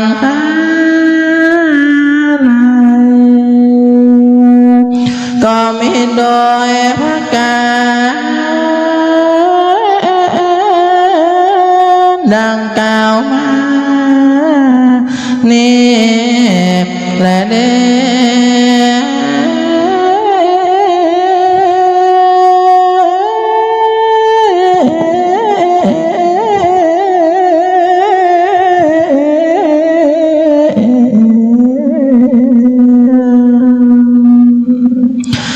วันปะเวสากันตังนิติตังกิญญาสังวันนัดนาห้องเหตุวันปะเวสกันทางอันบรรดาปันดาโดยกาถาว่าโดย57 กาถา ก็มาบังคมสมเด็จเสร็จแล้วเต่านี้ก่อนแลนสาธุสาธุสาธุการวันณประเวทบนละมวลเรียบร้อยคนที่เกิดปีกระต่ายปีเถาะ57พระคาถาเอาเจ้าหน้าที่ลั่นกองกำตีบอกเทวบุตรเทวดาเทปาหักเสือวัดเสือวาเสือบ้านเสือเมืองลุกขะเทวดาอภิรมจมชื่นกลัวกินกลัวตาลลำดับนี้ไปคนเกิดปีเถาะกระต่ายจะได้บูชากันเทศบูชากันธรรมวันณประเวทเชิญครับศรัทธาที่อยู่บ้านสลับรับฟังคลื่น96เมกะเฮิรตซ์กระจายเสียงจากวัดโลกโมลีก่อสัญญาณจากวัดโลกโมลีนะครับก็ตอนนี้ฟังเทศมหาชาติในช่วงนี้แม่ลุกเลยคันที่อยู่ฟังคลื่นไปเกณฑ์เลยครับไปเกณฑ์เลยไปกระต่ายปีเถาะแตนศรัทธาฟังอยู่ที่บ้านฟังที่คลื่น96เมกะเฮิรตซ์ตัวสดับรับฟังมีน้ำญาติก็เตรียมน้ำญาติไว้อยู่ที่บ้านจะได้ญาติน้ำไหมตาลอุทิศบุญและกุศลนะครับถวายเป็นพระราชกุศลถึงสมเด็จแม่พระราชินีเจ้าตัวนะครับเอาญาติน้ำมิตรอนิมนต์ครับผมเตรียมญาติน้ำรับพรเป็นลำดับต่อไปเนอะยะถาวะเนวะหาปุลาปริปุเรนติสาคารังเอวะเมวะเอโตตินังเปตานังอุปกัปปติอิจิตังปฏิตังตุมหังคิปะเมวะสมินจันตุสเพปุเรนตุสังคปาจันโทปนะละโสยะถามณิโชติละโสยะถาเอวังอุตตุสัมปติสามินี่แหละดีแลจะในวันนี้ก็หากเป็นวันดีทิฏฐิอันวิเศษเหตุนี้หมายมีเจ้าสตาตัดตั้งหลายบริละสูญหายยังการตั้งจำดวงฟังธรรมมหาจารย์เวสสันดรจาดกในนิมนต์ลูกเล่นได้มาเทศนาธรรมกันวันณประเวทกันทวนสี่ดังอันก็ดีในตีฆากันละบัดนี้ยามนี้ก็ขอแล้วได้กรรมมากกรรมพาธนาเจ้ามูลศรัทธาจุอย่างจุปการตอนนี้ไปก็ขอได้อยู่ดีมีสุขอายุมันกว่ายืนเจริญไปโดยจุกปีจุกเดือนจุกวันอายุปีอายุเดือนอายุวันอายุยามเจริญไปโดยอายุวันนะสุขาภละปฏิภาณธนสารสมบัติธรรมสารสมบัติเกิดการสิ่งหนึ่งสิ่งใดสมดังมโนในฝ่ายอ้างจุอย่างจุปการนั้นจุงจักมีเตียงแต่ดีตามบัดเก้ากถาบาลีวัสปีติโยวิวัจจันตุสัพพะโลโกวินาสันตุมเตภวะตวันตะลายโยโชกิธิกาโยโกภวะอภิวาทนะสีลิสะนิจังบุตาปัจจายโนจัตตาโลธัมมาวัฏันติอายุวันโนสุขังพลังจยะตุภวังจยะมังกลังจยะมหาลาภังจยะโสถีภวันตุเตสาธุสาธุสาธุวันตามิพันเตสัมปังอาปะลาทังกามันดามิพันเตเมยากาตังปุญญังสามินาอนุโมติตัมพังสามินากะตังปุญญังไมหังตาตาปังสาธุสาธุอนุโมตามิ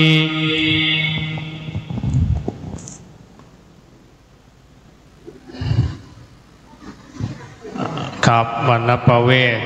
สามเณรวิรเดชยศกันทองวัดประสิงห์หลวงเรียบร้อยแล้วนะครับลำดับไปชูชกนะครับการชูชก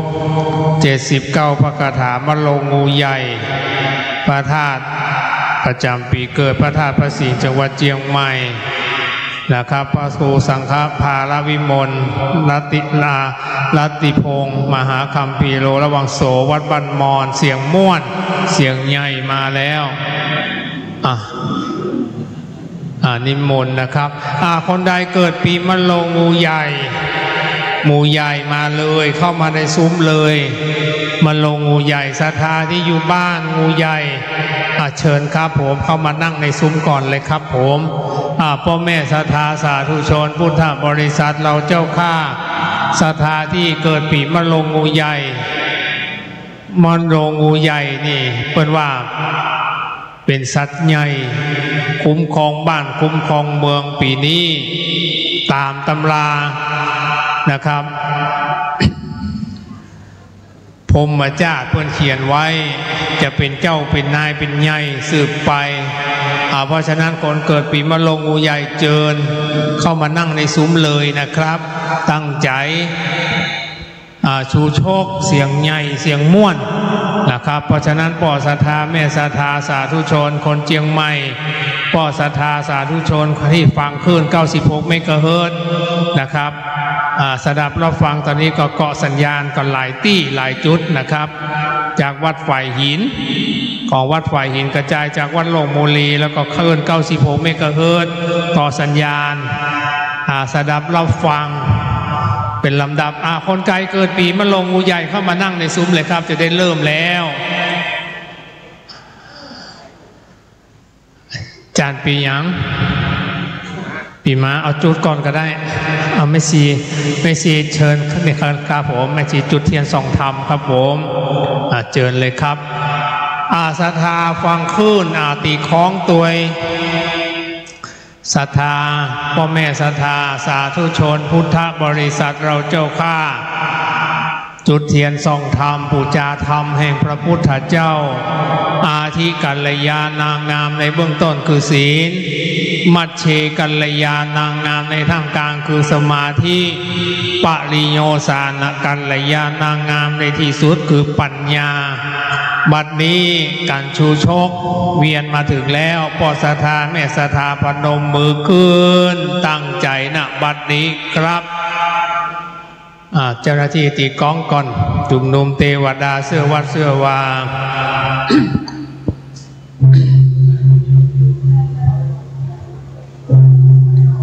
เนน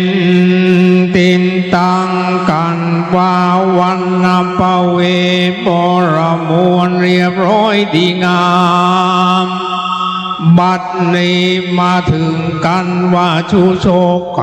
ารใหญ่บัดโหคาตั้งหลายอันจุมนุมกันอยู่บนวิหารหลวงอารามวัดโลกโมลีใหญ่กว้างขอนิมนต์ลูกศิษย์พระมุนี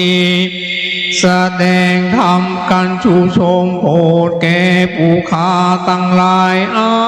นสันนตาญาโตพุทโธเมนะโธ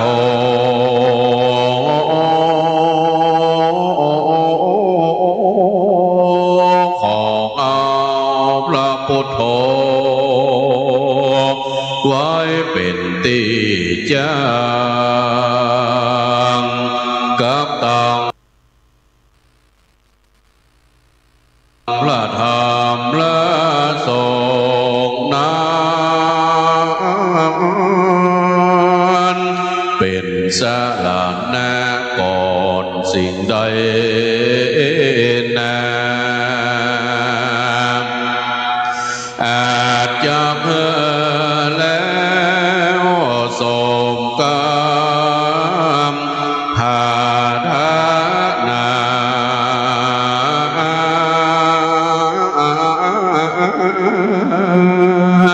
ตั้นเจ้าสมณศรัทธาและมูลศรัทธาใหญ่น้อยอ่านมานั่งเลียบร้อยอยู่ฟังธรรมบัดนี้ก็มาเป็นวันเดเตเท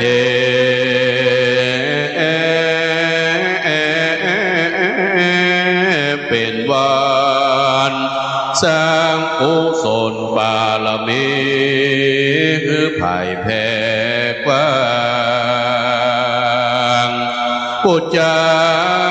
เว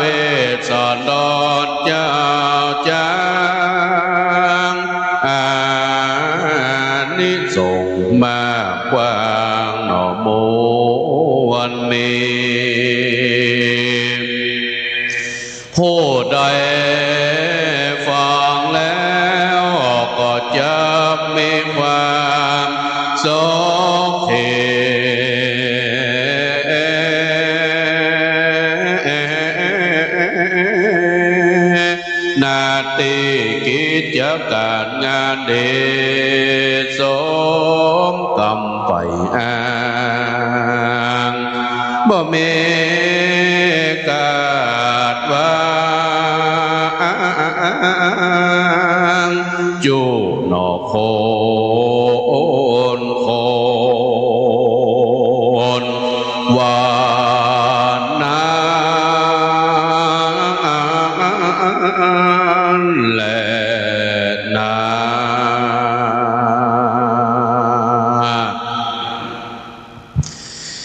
นะโมตัสสะภะคะวะโตอะระหะโตสัมมาสัมพุทธัสสะตะตังกัลเลงกัลลันเหตุนาวิทาพระมนากามะวะสิจุจะโกนามาพระมโนภิกขาจริยายังกังหาปันนาสิตังละเพตวาเอกัสสมิงพระมนังปุเลทาเปตวาปุณาทานังปาริเยสนัตถาญากโตเตลำดับธรรมเทศนามาโลดมาเถิ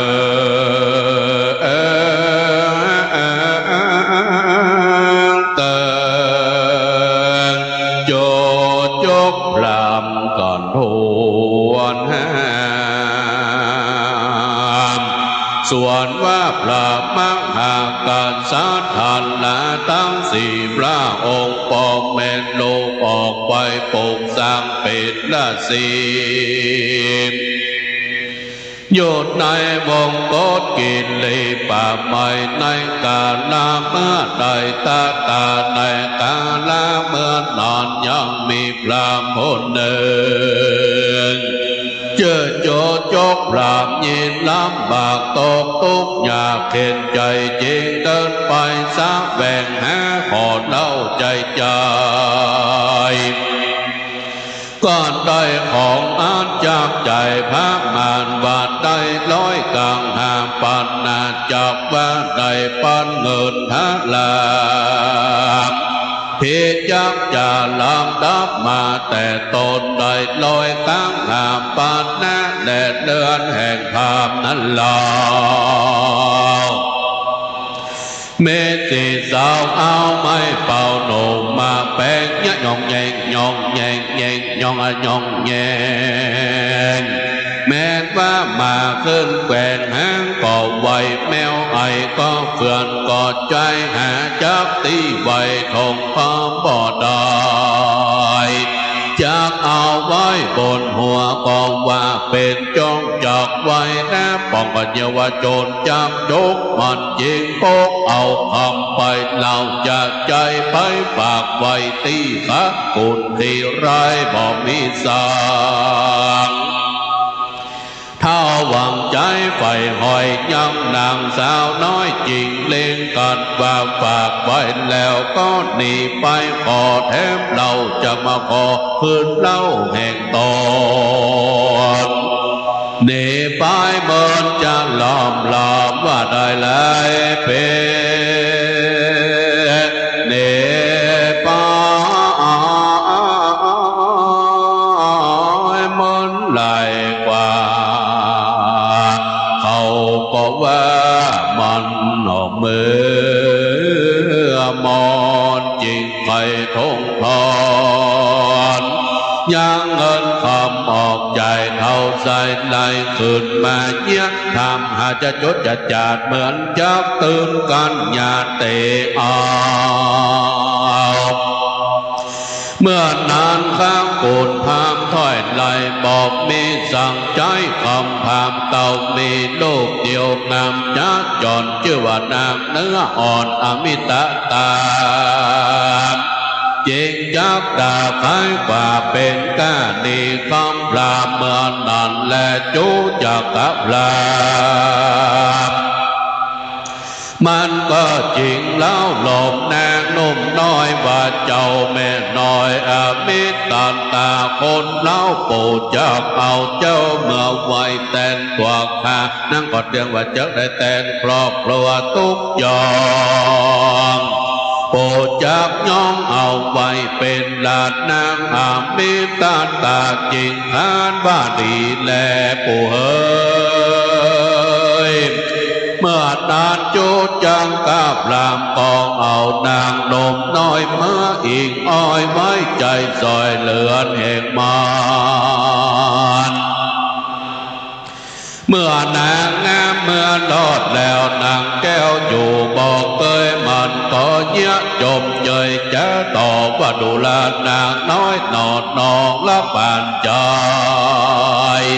เจ้าจริงจักมากเปลืองปราดน้ำอันได้กูปีก็จากเหตุสร้างว่าจากมากหน้าตั้งและทำซอยใส่ไปแทนโลว่าเจ้าจักมากที่แบนโกนิวโลว่าจากมักเสือใส่ไม่ความโลว่าเจ้ามักสินตามลงตามตาใหญ่กูปีก็จักหาหื้อใดจูอ่านจะแลนาอามิตตา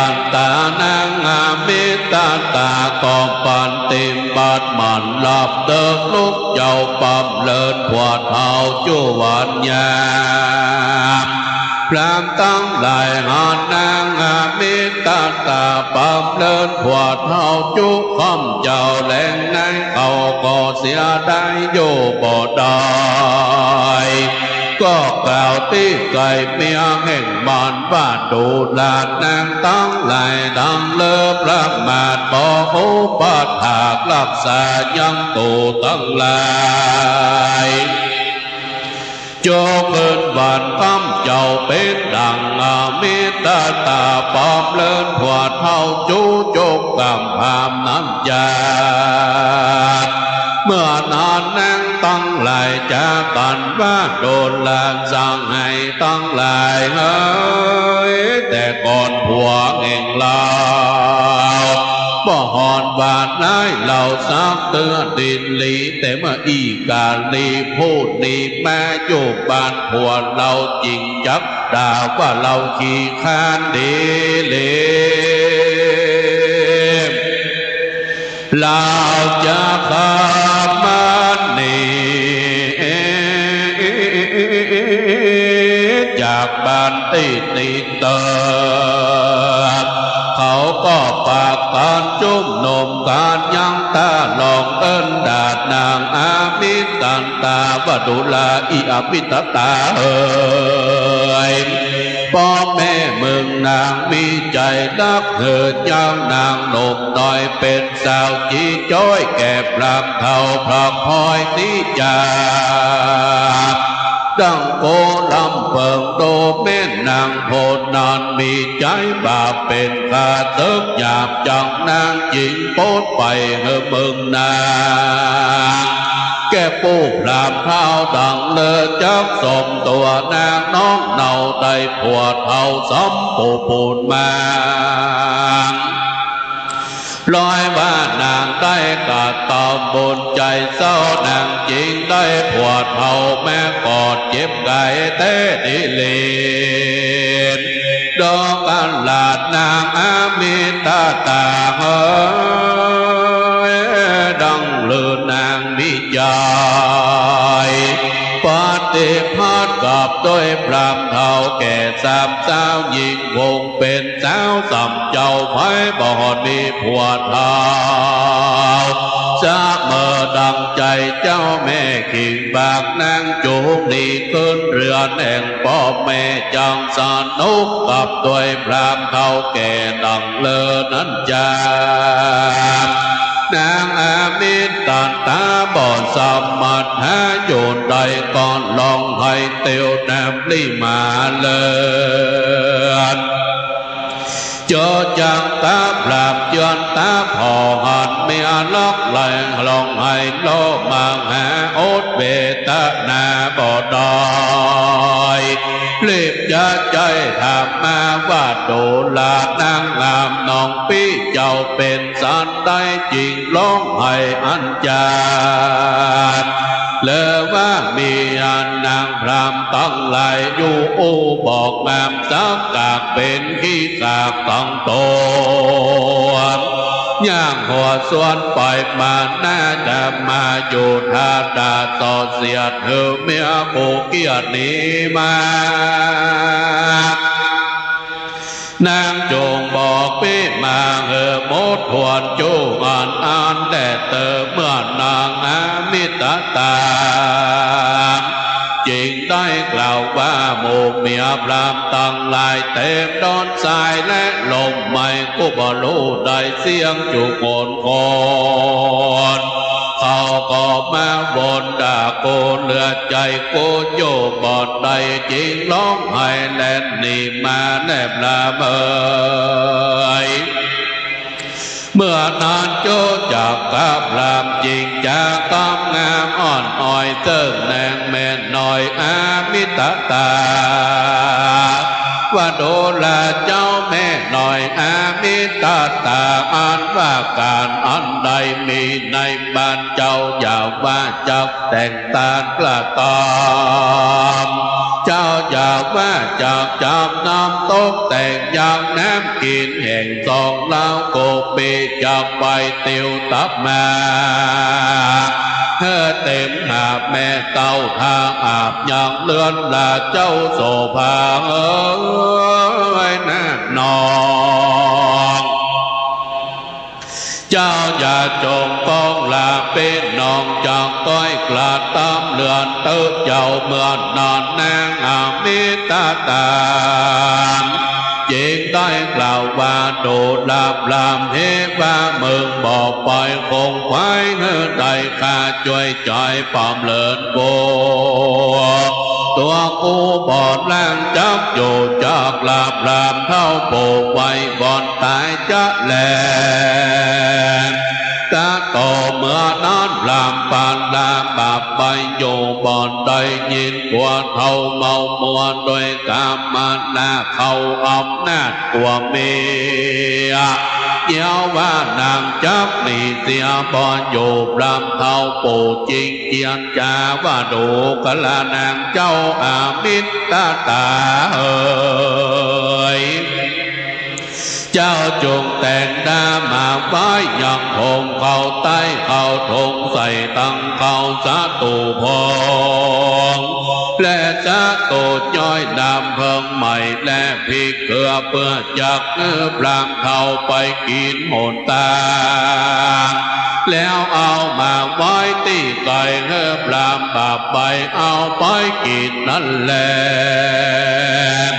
จดจะขอเป็นส่วนบาจุจังกับรามก็เฮือโอวาดนางแก้วอามิตตาว่าโดลานางใส่ใจเฮ้ยกูปีตั้งแต่นี้ไปเจ้าอย่าได้ลาสาใจอย่าได้ออกไปนอกเดินดาวกอกเรือนราบเมื่อจวดเวลากาลอันคำอันหนึ่งอย่าได้ลาเต่าย้อมกลางคืนอย่าไปยืนข้างคมไก่ปลามนมแล้วดำอย่าได้ไปจำไอ้อันลึกอันแหลมองอาจนักอย่าได้พระมาดีลีนางยังเป็นสาวจีงามจมกว่าพรามนมกันเถินอันหนึ่งไผ่มากลางคืนดึกดื่นนางอยากได้ตื่นไปหาหัวใจปานลาเตี้ยวสอดปูปอมกอดเจยจมเจ้าแม่จงพาลมกับการบ้านอย่าได้ขี้ข้านตื่นนอนควาย อย่าได้พบใจเจิงจู้จับลิงโลมาญานันตุแว่หันแล้วปู่พามันก่อนเตียวปอยน้ำตาไหลอาบหน้าตุกเต้าฟ้าเล่นโดดแล้วก็ขึ้นบนเรือนสุกเกิบเท่าเกิบเกิบก่าวกองวุฒิจับเลินใจแล้วก็จะไปทงใหญ่คัดไป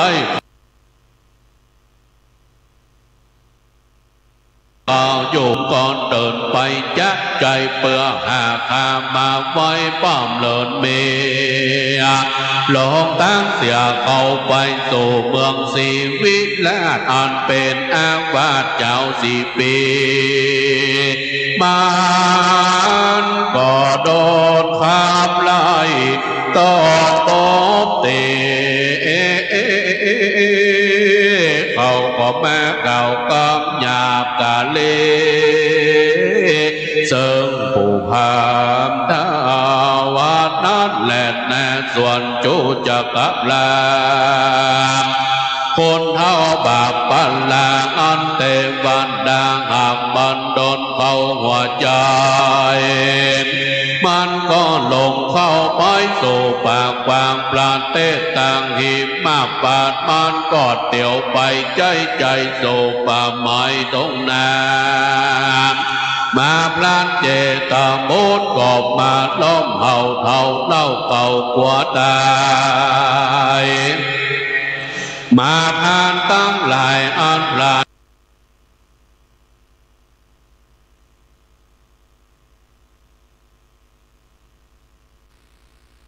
เลี้ยงว่า2 ตัว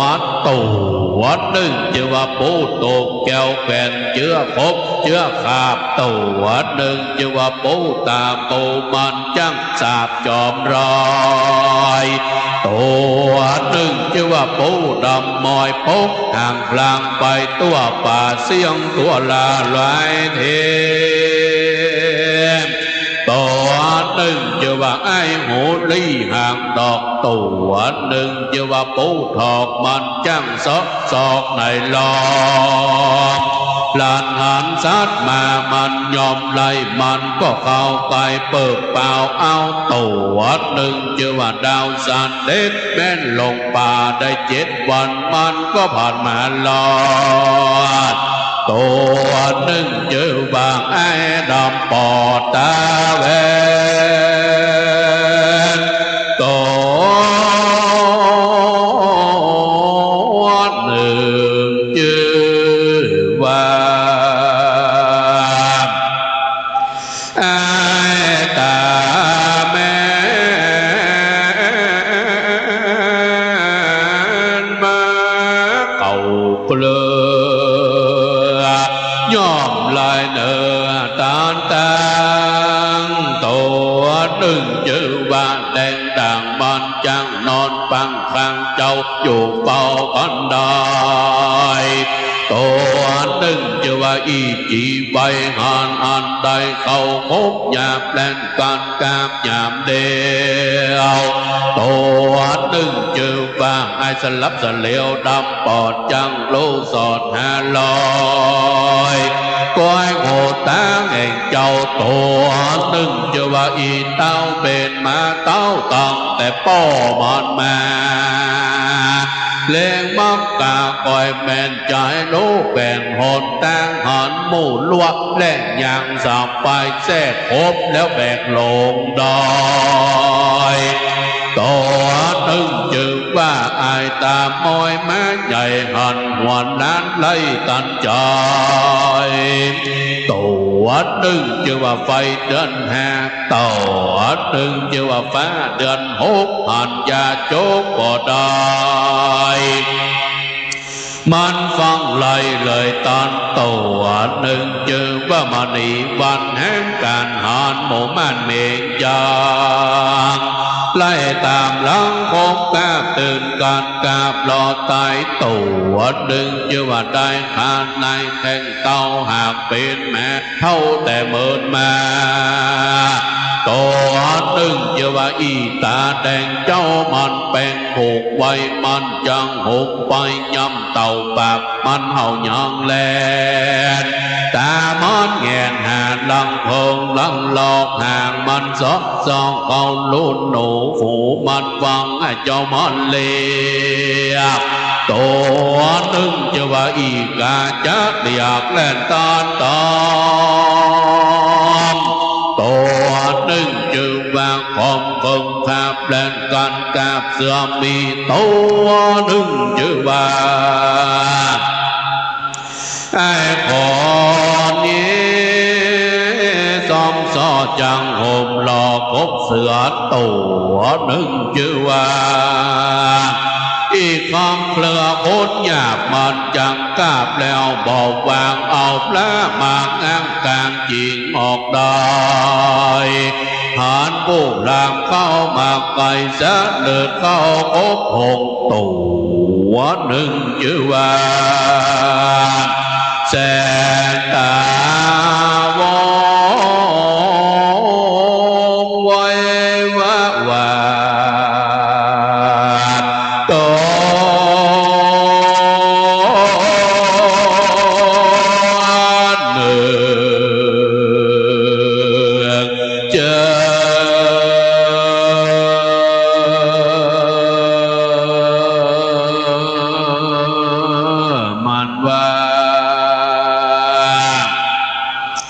สา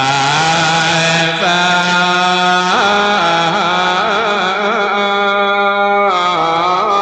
ฝาดทอลานีหมู่มันที่32ตัวมันก็มาล้อมเห่าเท่าเล่าเก่ากว่าตายมันก็กระยุกกระจายขึ้นต้นไม้สานตัดยานตกไม่กว่าเปล่าวาวตกไม่มีติดมันหย่อนแง่เก่าเอาไม่เต้าย่อขึ้นหลังส่วนว่าพรานเจตาบุตรเป็นพรานเนื้อเกิดเป็นเชื้อพรานมามันไล่ลาป่าเดินโด่งได้ยินเสียงพรามหลงร้องไห้ลวดเพลินหน้าไม้ติดเปินไปยืนโยตอดแน่ด่าว่าจังข้าหญิงลาเมื่อนอนลามพิเพศเก่าตอบยังเจตพุทธามว่าโดกาลาปราณเฮยใกล้ยิงเท่าหัวโง่จงฟังดูปลูกกล่าวตามข่าวอันมีมาพระราชาต้นโปอันอยู่บ้านเวียงใจใจขามาลาธานายังพระโกนโลกเมื่อสร้างปลูกเสวยเมืองเพยศนาเลืองดังก่าวเป็นดาวเหล่าสองเตปลอบมีใจไม้ที่ดับโลกแม่ใจโผกสีเนหายางนัดตาลานลักยิ่งกับตั้งสับไปมิ่งมาเทพระยาสังลีสันใจตนโปโยบอนได้เกิดตึงแห่จริงใจขามาลาธานายังตนโลกเหิดสิกสร้างโปกแตนเมืองเจนผาบนเลืองปล่อยสะโวยลาดเป็นตาสองตีขาบอกมีกำลายลดแล้วไม่บังสังพิว่าเจ้ายังโลติอยู่พระแก้วปู่บรรณาศาลาแห่งพระยาเวสสันตละเจ้าจงบอกแก่เท่าลงปันก่อนเตอตั้งสุดวา พระเจตบุตรก็มีใจจบจืดยินดีมีกำลังเปิงว่าพรามเท่านี้มองโหดจักเป็นประโยชน์แต่นักหนามันก็ผูกมัดมาตั้งหลายไว้ในปากไม่ปล่อยผ่านนาตัวทวนดึงเอามัดไว้ที่เก้าไม่กาสะลองตัวทวนสองเอามัดไว้ที่เก้าตีนเป็ดตัวทวนสามสี่ห้าหกเจ็ดเอามัดไว้ที่เก้าไม่เพชรตัวทวน13 14 15 16 17เอาไปมัดไว้ที่เก้าไม่กาสะลองตัวทวน11 12ก็มัดไว้ที่เก้าตีนเป็ดตัวที่15 16และ17เอามัดไว้ที่เก้าไม่กาสะลองวันนี้วันข้าพกุกมัดก้ามามันก่อนเลือกหมู่พามลงมาจากต้นไม้ว่าข้าจะบอกแก่มือพรามอ่านผลต่างดีไปสู่พระแก้วโกปันนาสลาอาอินตาทินนาถากในหลับบิดไว้ตั้นจากไก่เต่าเข้าไปสู่พระลาเสวานา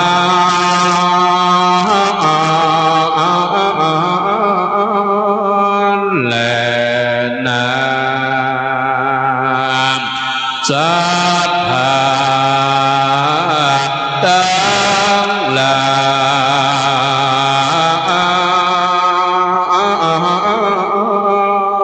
ยอันมาฟังนิยาย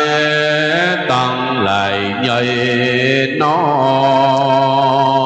ยธรรมเทศนาการผู้วันก็ใกล้ปริโยสาเนเลอาบล้อยอาตมามอนน้อยจะขอลวดเลยไปขอศรัทธาตั้งหลายจงสกกายสกยอเธอได้อยู่ดีสบายลอยเศร้าขวบคอแม้จะขาธนาอันใดนั้นนานแล้วสมไฟฟ้าเหมือนกันจูยิงใจก็มีโดยหากา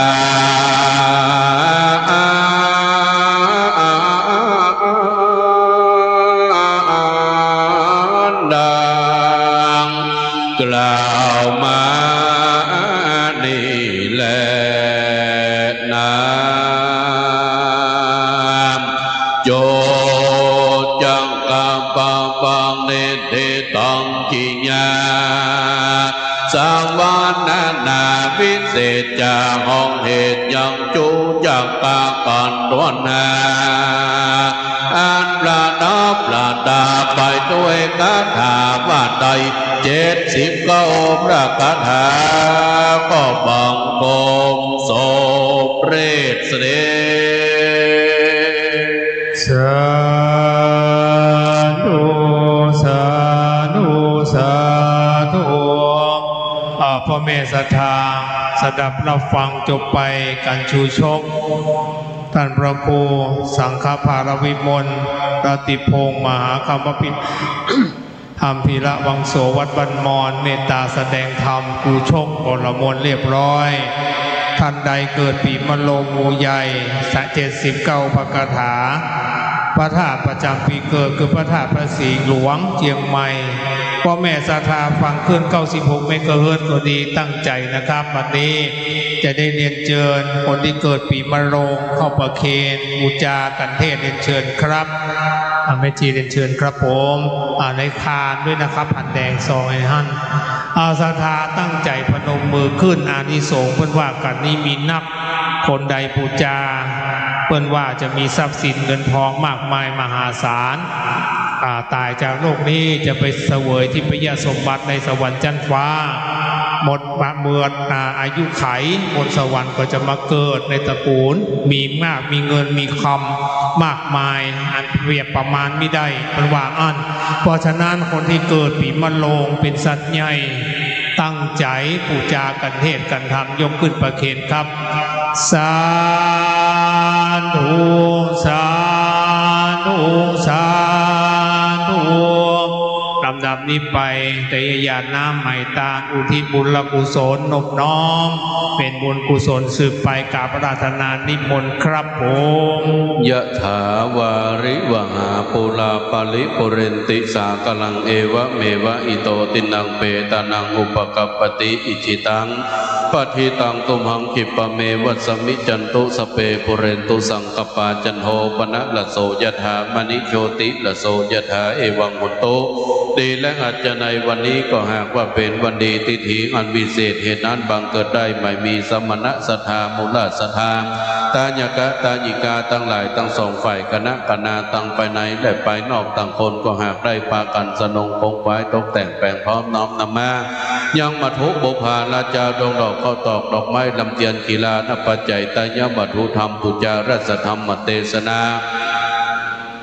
การต้นห้าเจือว่าจูจักรพรามวัสันนันแต่ดิลีบุญกินบุญตานพระการหนึ่งจะขออุติสะกรปนาไปจุจอดรอดเติงยังสมเด็จพระนางเจ้าสิริกิติ์พระบรมราชินีนาถพระบรมราชชนนีพันปีหลวงอันได้ถึงแก่สวรรคตไปวัสันนันแต่ดิลี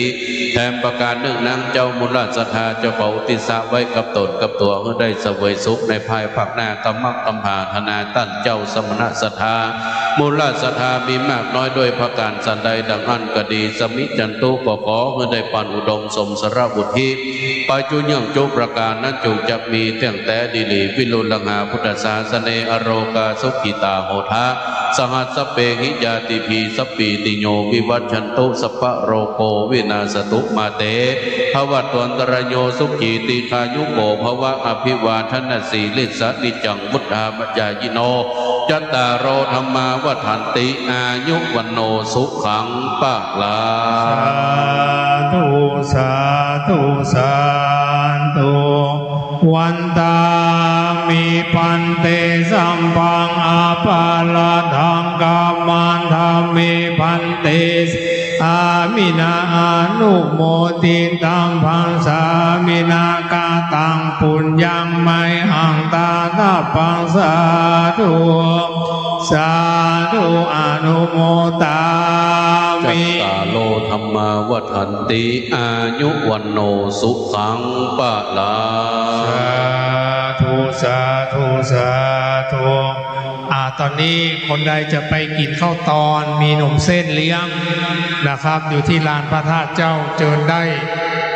หรือว่าจะไปทำธุระก็เจิญได้ลำดับต่อไป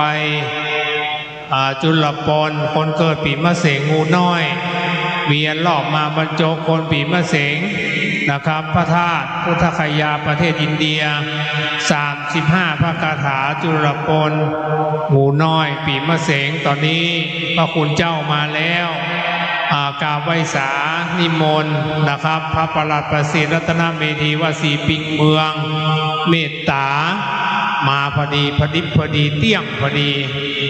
ศรัทธาฟังคลื่น104.50 เมกะเฮิรตซ์ฟังคลื่นพระพุทธศาสนา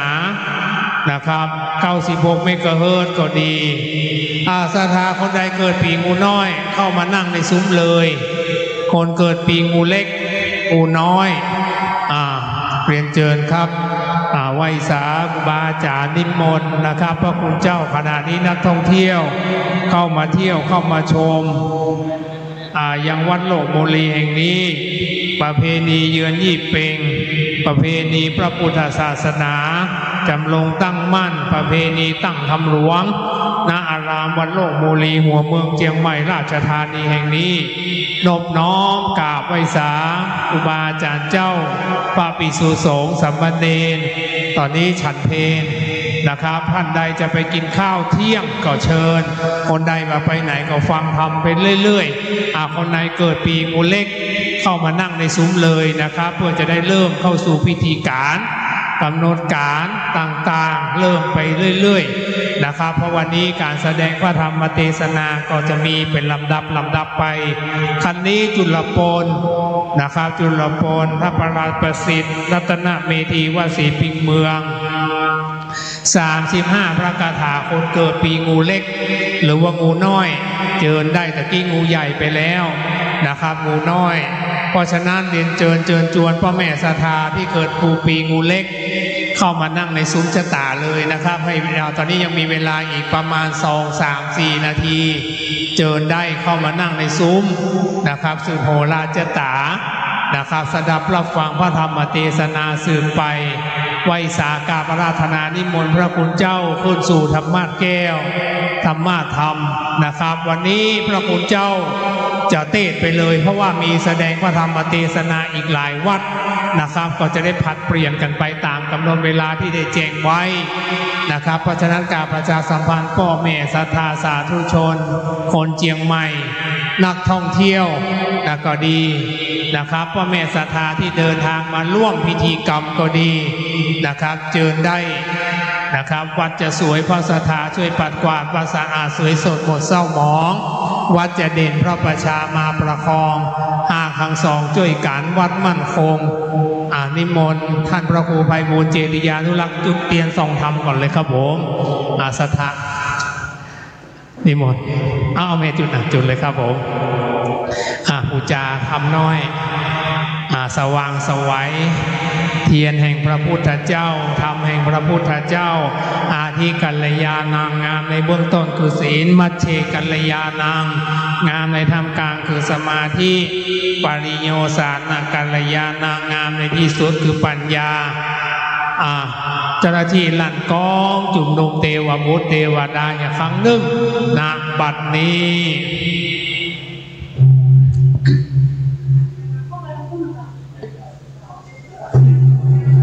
นินันทินตังกันจูชงปอละมวลเรียบร้อยดีงามบัดนี้มาถึงกันจุรโปนนามผู้ข้าตั้งหลายขอก้มกราบนิมนต์พระครูปรันประสิทธิ์รัตนเมธี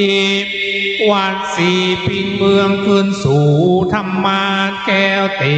ศนาธรรมผู้วิเศษโพธิแก่ผู้ข้าตั้งหลายนั่งท่าคอยฟังธรรมังอาลาธนังกาโลมา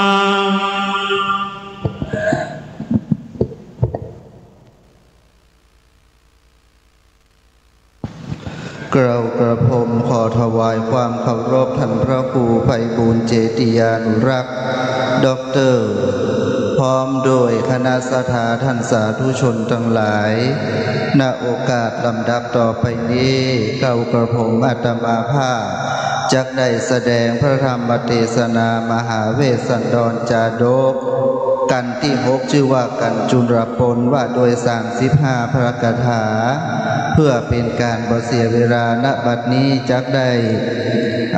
สรองเจตนาสมณศรัทธามุลศรัทธาเป็นลำดับต่อไปนะมา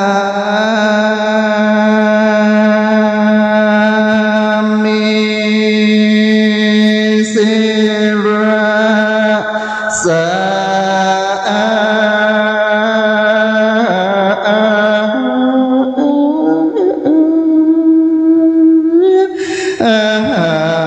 วันตาไว้นอบพระบา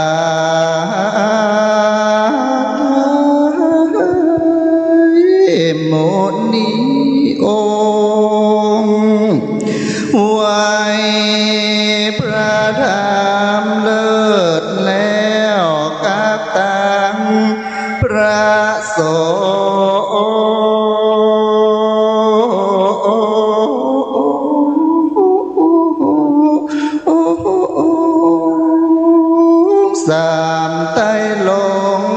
แก้วเจ้า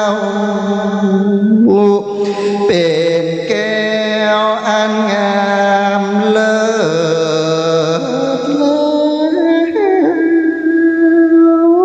ศในมนุษย์โลกมึงคนเอากุ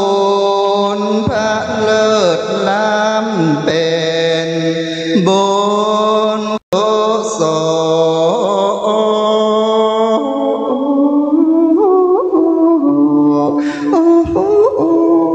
ลมาบันดลเป็นปอนแก่กล้าได้มาช่วยกำจัดเอายังสิ่งชั่วช้าหมู่ภัยมารออกจากตนตัวแห่งมูลลาสถาตั้งหลายใหญ่ตัวแห่งห้องสันทา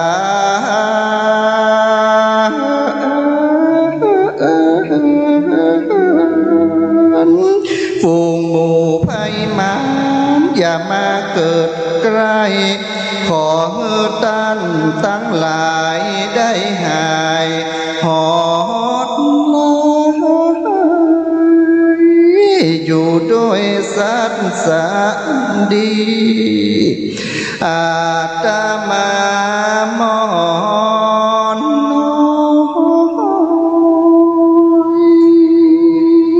จักได้กล่าวถ้อยเป็นวาจี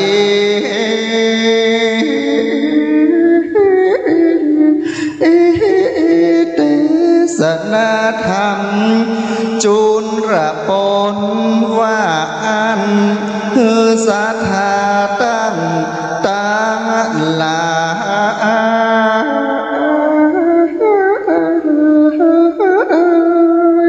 ได้สะสมเสพสร้างเป็นกุศลนั้นเนื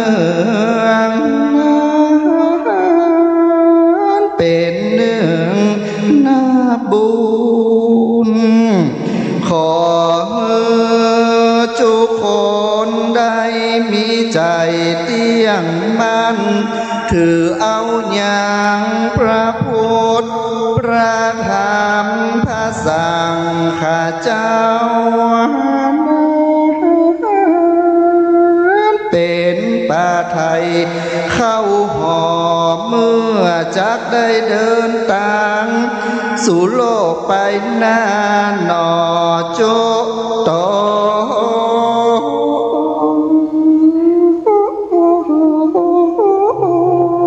จุคนและเด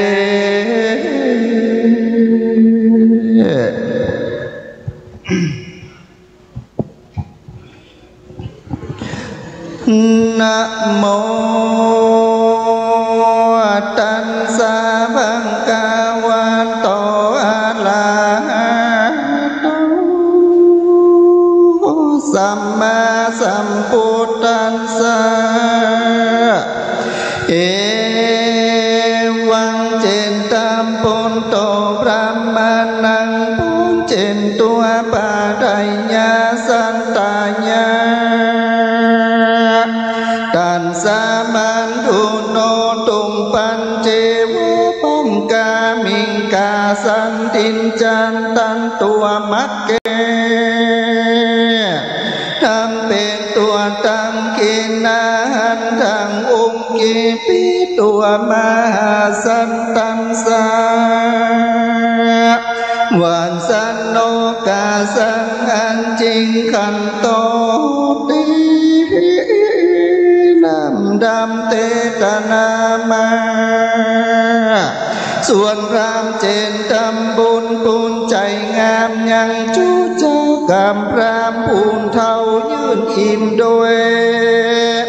ข้าวนำปูนจานาอาหารแล้วก็ตุ่มปังงามอันใหญ่อันเต็ม ไปโดยนำพึ่งขันตันลายเนื้อสุขแห่งใสบอมเศร้าเพื่อนจากเนื้อเป็นเข้าไตและเข้าทงพระผู้จงใจกลางจังบอกยังตีอยู่พระเจ้าจ้าการสันตาจิงยกแขนกว้าขึ้นกว้างกว่าจีนว่าพ่อแก้มพรามจังบอกยังสารงามแก้วกว้างแห่งพระเจ้าจางเวสสันดรกลองกล่าวอันจริงก่อนตันต่อวายนานรอมังกาเป็นวานางกันท้าว่าเอโซเซโรมาพระเมปัมปันโตกันตามมันตันโนดังนี้เป็นเกลาดูกราพรามผู้เท้าผู้เป็นคนใจบ้องกวางกรามตันพรามเฮ้ยจุงมันนีกุญจังบอกจี้ยังอาสะลมเขานั้นกลมงามเลินแล้วปาดำปาดาโดยแก้วและหินพระชื่อว่าเขากันตามานตนาพระยาวิสันตลาเจ้าจางได้อยู่เสร็จสร้างกระทำผลโดยเมียตนเลิศแล้วกันสองลูกแก้วอุดมอยู่ในอ่างสลมตีหันและพรามเฮยไปแล้วก็จากหันตั้นจุงเข้ากว่าตามต่างแดดเตอเอ็นเตตุมมาอ้างว่าไม่ตั้งหลายงามใจจ้าน้ำใหญ่มาหันมาตะล้มผ่านลาอันหลายหลากตวนตุงปรากนานาอุ้งกันตามีลำสูงใสสะอาดเป็นดังอากาศกลางหาวอันเต็มไปด้วยบุญดาวตั้งหลายนั้นเล่นนาตุ่มมาไม่ดำแบกแก้วใบบ้าไม่หูกว้างก็ตั้งภูมิตั้งไม่สังเกียนหนุ่มกางเกียงไม่หลังเลี้ยงดอกจอไม่สังคอเปลือกบางไม่ยุงแดงสูงก็ปนเปื้อนนกแอวเลื่อนไปมาอันว่าสร้างขาดและใบไม้ในที่ใดควันไว้ลุกก็ปัดไว้อ่อนเอือก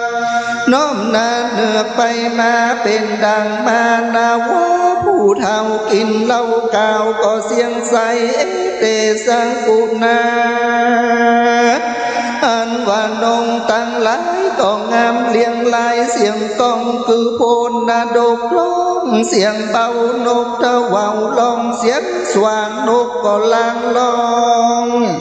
เสียงใสบินไปไกลจิ้มไกลเนื้อหมูไม้นานากันถึงยามมาก็สว่างลองเสียงมีก้องบัวเมาเขามีหัวใจจมชื่นน้อยก็หมื่นลายแสนมาถูกแดนตุงดาวจับปลายเป้าและปลายตามีเสียงหวานใจจ้าเหมือนดังเสียงขันตีแห่งนางฟ้าอันอยู่ในแหล่งลาตะวันนั้นพระมณีดูราตันพรามเฮยอันว่าปาตินั้นดูผ่องใสภายผ่องเต็มไปได้ดอกไม้ยองและเรียงรายแม่นคนฝูงใดไปหลอดทันในปาตินั้นก็ฮือยินดีเป็นที่สนุกมีแสนตาแม่นคนอยู่เก่าก็ยินดีอันสมออันว่าอาสลมบนตันไตอินตาแต่งไว้ก็ดูงามบ่องกว้างกลางเข้าสู่เหมือนตีอยู่แห่งเทวันดาตั้งหลายนั้นและพรามเฮยเวสันตโรลาจาส่วนพระญาเวสันตราแก่นไทยอัน อยู่ป่าไม้วงโคตมีใจโอดกะตำเปลี่ยนตุงคำเจ้าเนื้อบอนเศร้าส่องใสงามตั้งพรามไปหลอดหันในตีนานก็หากจังหันตั้งตะลงทำตนสวดสวาดอันอยู่กรรมโดยนางนาเทวี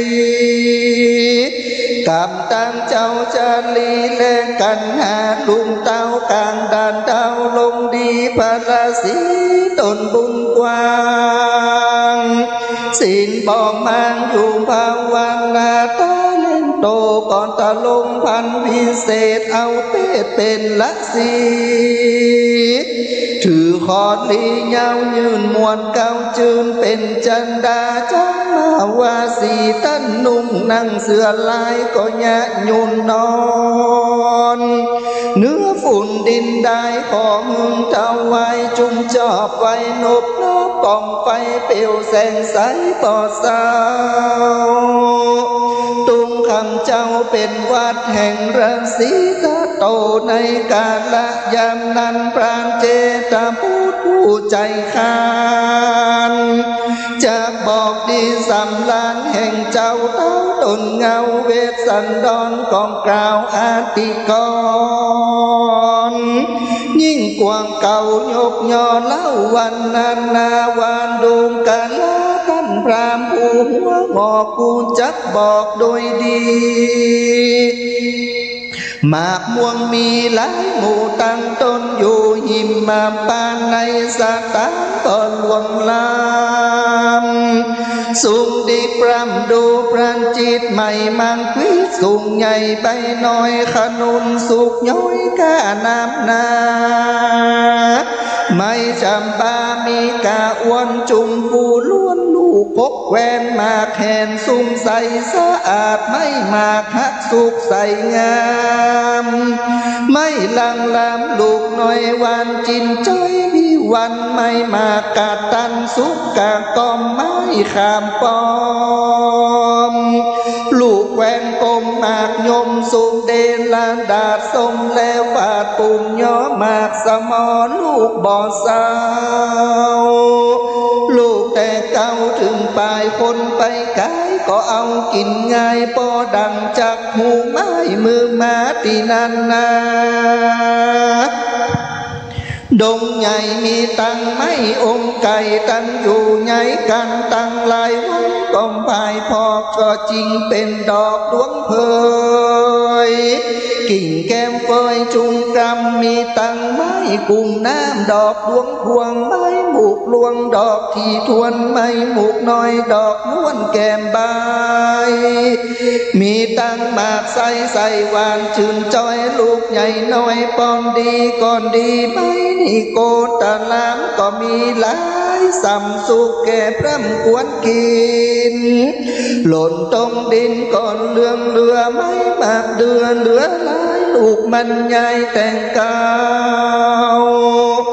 ตาลาบต่อเต้าถึงปลายมีหลายพระการใจน้อยเป็นดังคนผู้จังร้อยหากทิทองประการหนึ่งอันว่าปาตินันนามีหลายลากูหากใดหันมาปาเลวตากล้วยเข้าแปะและกล้วยไฟ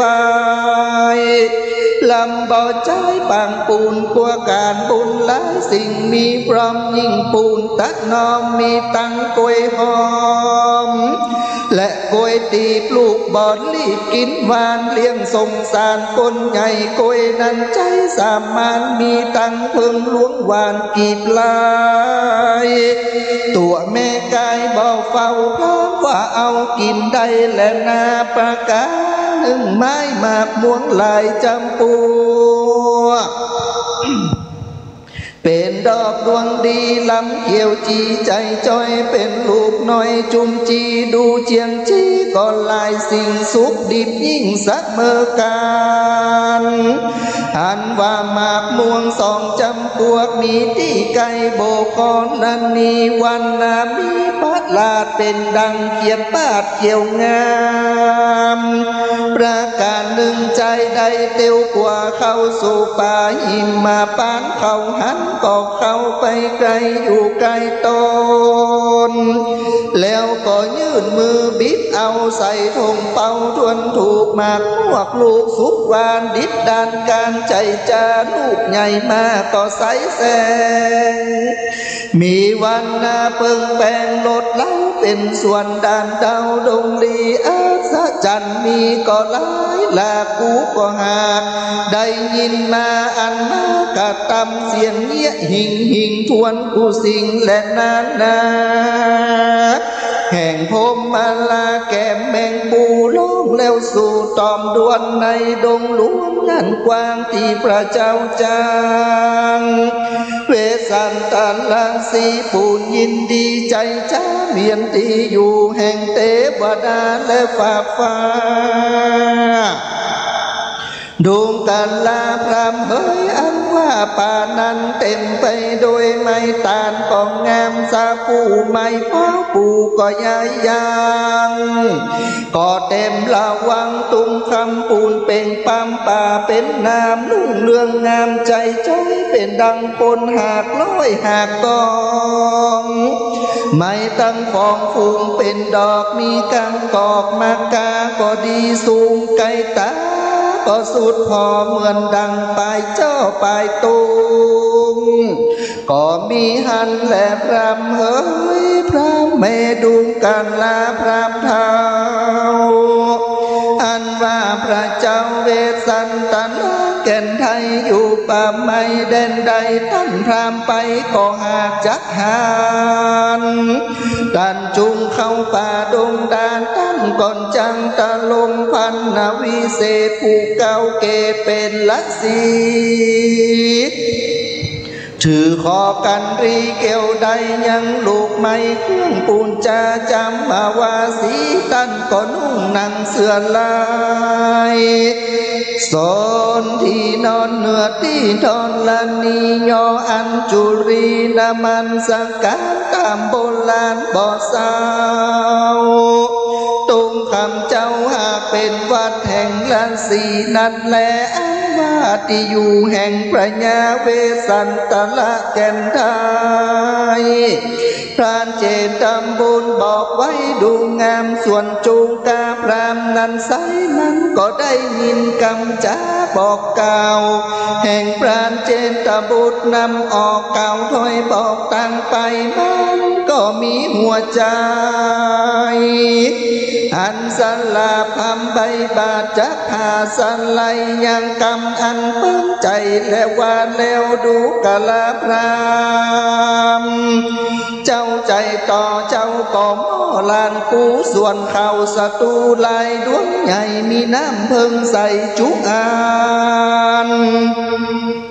อันนางใจวันทินถอยแป่งมือล้วนถอยแก่ปีมามีตังเขาน้องแดกงาและเขาก่อนอันหวานจินจ้อนเชียงจินเป็นของกินล้ำแห่งคานเท่าปูจักเอาไว้แก่เจ้ากวางแห่งบุญกวางอันมาบอกหนทางแก่ปูเท่าบ่รู้คุณเจ้าเลื่อนลายและนาว่าอันตั้งสุตัวพรานเจนจำบุญได้ยินกำรามาเก่าไว้ก่อนจะใจข่าวทำหามันก็มีคาถาตันตอบกล่าวคำชอบแก่พรามว่าตุมเหวาสัมปลังโหตูดังนี้ดุงกาลาตั้นถามเฮยผู้บอกงามมี8 แห่งเท่าคนแป่งก็เรื่องคนเดินไปสนป่าไม้กูก็หากบอกไว้จูอันตันจุ่มเลี้ยวปังก็เขี้ยวกว่าเดินไปล่าดงไกลส่วนของกินอันใดปอนแต่งอันตันหากแบ่งฮือกูคือเขาสันตูและเขาก่อนมีตั้งสันตูย่อยกินได้ก่อยแรงมามีตั้งเขานมแดกงาและเขาก่อน และน้ำอ้อยอันหวานจิตจอยระนัดใจกูบ่เอาในถุงลงตันใดจักเอาไว้แก่ตั้นผู้เดียวอันจังได้เตียวไปนาเข้าสู่ป่าและหนไกลและนาพระมาเนอันพระมาเนอายังมังโกอันว่าหนต่างเตียวได้ป่าไม่ก็ได้ไต่คนเดียวผู้จังเตียวเข้าสู่ที่เต้าอยู่เป็นจีมีหนต่างที่มันลอดเกี่ยวก็สักสอดกิรีหลานยินดีจริงบอกแม่นปูเจ้าจะออกรากมาจากศาลาตั้งเต้าราดด่านเดาดงเขียวหุ่นต่างเส้นเดียวซื่อนักแลประการหนึ่งยังมีเจ้าละสีตนหนึ่งอยู่เสพสร้างอยู่ปางกวางดงลีชื่ออาจุนตาละสีตนก็สวัสดสวัสดใจสั่นลูกไม่หาดหัวมันเป็นของฉันตุ้มคำเจ้าบ่โศกเศร้าหิงสากะตำเมตตาภาวนากูเมื่อใจใส่เชื่อยินดีบวชเป็นจีเสพสร้างแฝงไฟข้างต่างเตียวผมก็เขียวสักเส้นบ่ตื่นเต้นโมหะมีตันตาพรำพร้อมเขียวบ่ย้อมส่องแสงงามมีหัวตีนตาไปด้วยฝุ่นบ่สามคุ้นกันใดตะลงสินใสสาดโลดตันเข้าบวชก็สดใสโดยใจใสเป็นพระองค์อาจหมวดเก้าวาจดาจาบาวาสีนุ่งหนังเสื้อลายที่ยาวยิงล้วนปวาสามาเศตีนอนเนื้อดินดานบ่มีศาสตร์ใบไม้วาดก็ลองดินสันตายิงก็จมจอไว้นบนอบกองไฟมีเปลวใสเลื่อนหลากอันนี้หากเป็นวัดแห่งเจ้าละสีตั้งหลายท่านพรามจุงเข้าไปก่อนดาดดาดเข็ดคนเข้าสู่ยังที่อยู่แห่งเต้าองค์งามแล้วจุงถามตุงสลอดแดนเดากอดก็มักกาละสีตนนั้นนะก็จักบอกแก่ตันจาและนาอีตังวันตัวน้ำปิงกังเวดูลาพิงกูตังหลายมวลหมู่ตัวนาสาฟูอาลาหันตาส่วนว่าจุนจางกับพรามกูเท่าแก่ขึ้นเชื่อแต่วงพรามได้ยินกำแห่งพรานเจตบุตรบอกกล่าวที่อยู่เต้าแห่งกษัตราก็ปาตากินางกันตัวมันก็กระทำแวบปาตากิสินใจยินดีก็จงจืนน้อมยื่นอัญจุรีโดยเจ้าอาจุตาลาสีตนบุญกว้างอันใดอยู่เสพสร้างแดนใดมาก็เข้าไปในฐานะตีนั้นก็มีด้วยประกา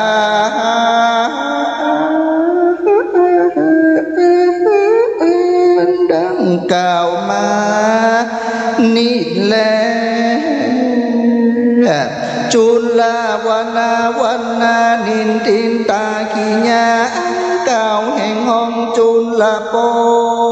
นอันประดามประดาโดยวาลางการถาว่าได้35ประกาศาก็บังคมสมเลสสาธุสาธุสาธุพ่อแม่พี่น้องศรัทธาสาธุชนจุลปนบรมวลเรียบร้อยคนเกิดปีงูน้อย35พระคาถาพระธาตุปีเกิดพุทธคยาประเทศอินเดียหลังนี้ไปศรัทธา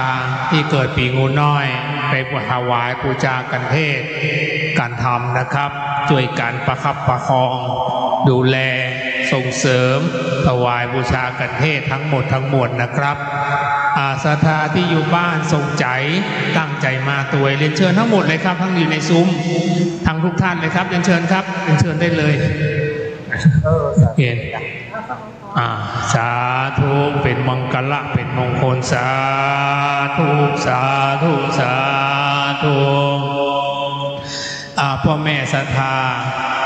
ฟังคลื่น96ขณะนี้กระจายเสียงจากวัดหลอกโมลีไปสู่บ้านฟังคลื่น 104.50 เมกะเฮิรตซ์ก็ดีตั้งใจกวดน้ำอุทิศบุญกุศลพร้อมเพียงกันนับบัดนี้ครับนิมนต์ครับผม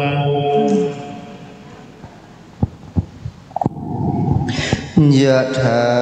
วาริวหาปุราปริปุเรนติสาคารังเอวะเมวะอิโตทินังเปตานังอุปกปติอิชิตังปฏิตังตุมหังกิปะเมวะสมิจฉตุสัพเพปุเรนตุสังกปาจันโทปนะระโสยะถามณิโชติระโสยะถาเอวังหุตุดีแรอัจจาในวันดีก็หาเป็นวันดีดีที่อันประเสริฐล้ำเลิศยิ่งกว่าวันและยามทั้งหลายบัดนี้หมายมีสัพพนะศรัทธาบุราศรัทธาภายในหมายมีท่านพระครูไพบูลย์เจติยานุรักษ์ท่านด็อกเตอร์พร้อมด้วยคณะศรัทธาทั้งหลายท่านอุบาสกอุบาสิกาใหญ่น้อยยิ่งใจผู้มาจากทิศทั้งสี่ก็ดีได้พร้อมใจกันสนงคงควายตกแต่งแด่น้อมนำมายังมาทูบุพาราจาดวงดอกเข้าตอกดอกไม้พระธรรมเทศนาชื่อว่าธรรมจุลปน35วรกถาก็ดีจตุปัจจัยไตรยตานสัพพวัตถุไตรยตานนี้จักรปนาผลบุญกุศลน้อมนำกระทำบุญเนื่องในประเพณีเดือนยี่เพ็งในทีฆาการะบัดนี้ยามนี้บุญกุศลที่ได้เป็นเจ้าภาพทำจุลปนวระ35กถาก็ดีบุญกุศลน้อมนำถวายเป็นทานเสวยภายภาคหน้ากับตนตัวท่านก็ดีนั้นจุงจักมีทัดนั้นถวายเป็นทานให้เทพได้เทวบุตรเทวดาพระภูมิเจ้าที่เทวาอาหักพระแม่ธรณีเจ้าที่เจ้าแดนเจ้ากรรมในเวรเจ้าเกณฑ์ชะตาก็เกิดแม่เกิดเจ้าคุณในคุณเทพปัตไตทุกภพทุกชาติคือแก่บรรพบุรุษบุพการีชนผู้มีอุปการะคุณผู้มีส่วนเกี่ยวข้องด้านทุกจิตตะดวงวิญญาณก็ดีผู้มีอุปการะคุณกับวัดโลกโมรีธานันตระที่นี่ก็ดีนั้นจุงจักมีขอบุญกุศล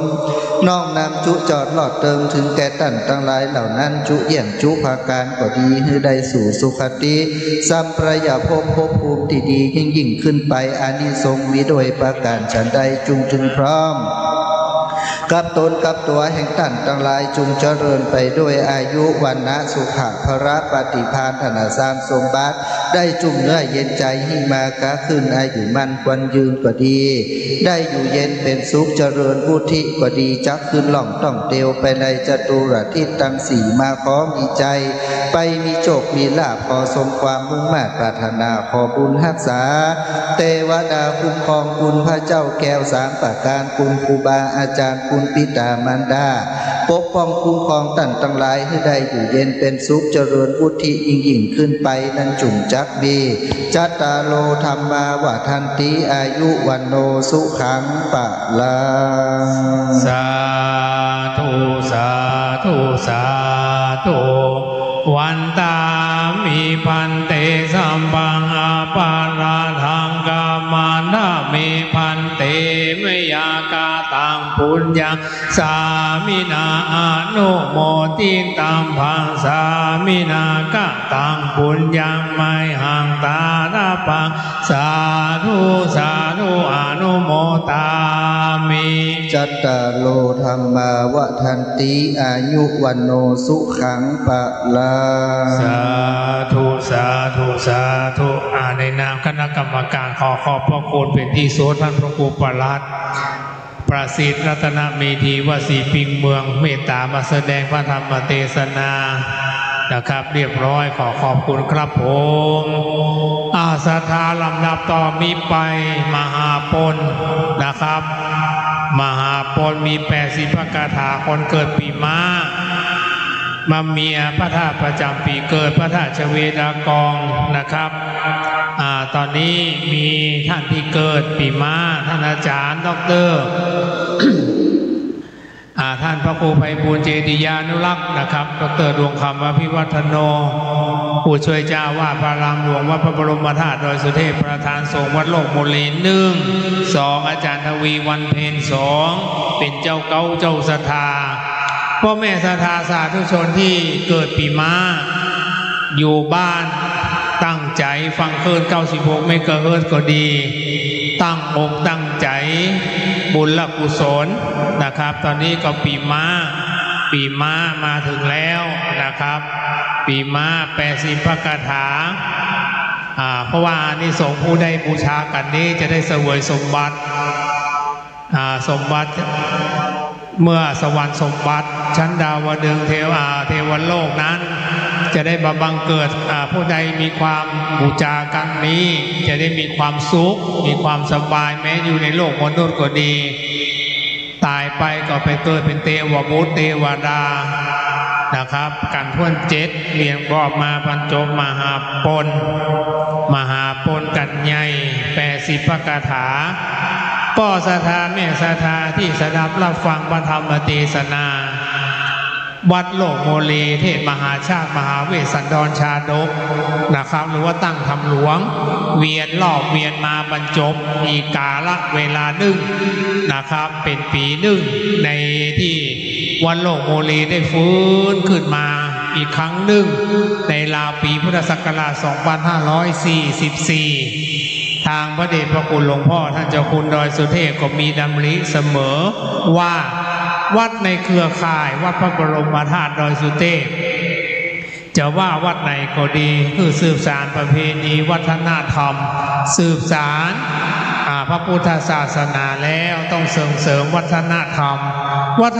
รมที่ดีของเมืองเชียงใหม่ล้านนาในช่วงประเพณียี่เป่งก็คือการแสดงพระธรรมเทศนาเทศมหาชาติตั้งธรรมหลวงเพื่อสืบสานประเพณียี่เป่งทางล้านนาก็นิยมฟังธรรมอาจารย์คือในประเพณียี่เป่งนะครับเพราะฉะนั้นเดือนนี้เป็นวันเดือนในความสว่างไสวชีวิตเราจะได้มีความสดใสชีวิตเราจะมีความสวัยเหมือนเดือนเพ็ญนะครับเพราะฉะนั้นเชียงใหม่แต่ละวัดเพื่อนก็ส่งเสริมพระพุทธศาสนาส่งเสริมวัฒนธรรมส่งเสริมประเพณีและยิ่งสำคัญไปกว่านั้นเชียงใหม่เป็นเมืองวัฒนธรรมจริงๆเช่นในปีในเดือนเมษาคือเดือนปีใหม่ของคนล้านนานะครับเพื่อนก็เอาเดือนปีใหม่คือเดือนเมษาเป็นที่ตั้งปีนี้วิหารปีนี้เดือนนี้นะครับก็จะได้อาราธนาพระพุทธรูปสำคัญออกให้ประชาชนจังหวัดเชียงใหม่ส่งน้ำโดยเฉพาะวัดโลกโมลีตั้งแต่เริ่มมาตั้งแต่ปีแรกๆ2544 45 46ในยุคนั้นคนเฒ่าคนแก่ผู้สูงอายุวัดโลกโมลีมีเยอะนะครับตั้งธรรมหลวงจริงโอ้โหคนที่เต็มวัดว่ากันเป็นหลายร้อยคนนะครับช่วยกันมาฟังเทศมาฟังธรรมกันนักด้วยกาลเวลาด้วยเศรษฐกิจก็ดีการเปลี่ยนแปลงก็เปลี่ยนไปตามกาลเวลาความร่วงรวยก็ไปเปลี่ยนไปตามกาลเวลาบุคคลกับร่วงรวยไปตามกาลเวลาช่วงปีนี้ผู้สูงอายุก็ดีคนเฒ่าคนแก่ของวัดก็ไปตามกาลเวลาโอ้ปีแรกๆนี่คนเต็มวิหารเลยนะว่ากันอู้กันเป็นหลายร้อยมีการถ่ายทอดทำงานใหญ่และช่วงนั้นมหาวิทยาลัยราชภัฏร่วมกับจังหวัดเชียงใหม่ร่วมกับวัดโลกบุรีมีการแห่ครัวตาลครัวตาลต่างๆเปิ้นแห่แบบล้านนาประเพณีใส่ฉลอมใส่ก๋วยแบกกันมาตั้งขบวนนู่นอนุสาวรีย์3 กษัตริย์มาทั้งหมด13กันกับแบบนักศิลป์นักศึกษาคนเฒ่าคนแก่เมืองเชียงใหม่เปิ้นก็ตั้งริ้วขบวนมาอันนี้เล่าความบักเก่าของวัดโลกบุรีก่อน นะครับในปีแรกๆตอนนั้นวิหารก็มีเตื้อมีเต็นท์นะครับพระเดชพระคุณหลวงพ่อท่านพระครูไพบูลย์และหลายตนหลายองค์พระคุณเจ้าด้วยกันนะครับแบ่งเต็นท์ขึ้นมาฝนตกห้องแดดออกห้องอากาศเย็นห้องในช่วงนั้นแต่เราก็ไม่ละประเพณีวัฒนธรรมโอนมาวัดโลโมลีนักบางท่านนำโคกินโคตาลช้อนก็มีกะละมังก็มีนะครับถ้วยจานชามเพราะว่าวัดโลโมลีเป็นวัดที่มาฟื้นใหม่ยังมามีสักอย่างตอนนั้นนะครับประเพณีก็เลยมีการตั้งทำหลวงครัวกินครัวตามหม้อไห่ตะไลป้าคนละเล็กคนละน้อยก็แบกกันห่างกันเข้าวัดแล้วก็มาตั้งฟังธรรมหลวงนิมนต์พระคุณเจ้าสมณเณรเจ้าในวัดโลกในวัดต่างๆในจังหวัดเชียงใหม่เดินตามมาวัดโลกบุรีบางคนนับจะว่าย้อนกลับไปกำหลังกำเก่า2544 45 46 47 48มันหลายปี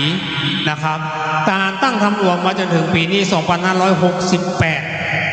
นะครับก็ยังสืบสานประเพณีวัฒนธรรมอยู่แต่ด้วยกาลเวลาเศรษฐกิจบ้านเมืองเขาก็เปลี่ยนไปนะครับยุคสมัยเปลี่ยนไปความสมัยใหม่ก็เปลี่ยนไปคนก็น้อยลงนะครับวัดโลกโมลีเลยกลายเป็นวัดท่องเที่ยวอีกวัดหนึ่งนะครับที่สำคัญพ่อแม่ศรัทธาอยากแนะนำเลยว่าถ้ามาวัดโลกโมลีในช่วงนี้ประเพณียี่เป่งนึ่งเราจะมาเห็นโคมแขว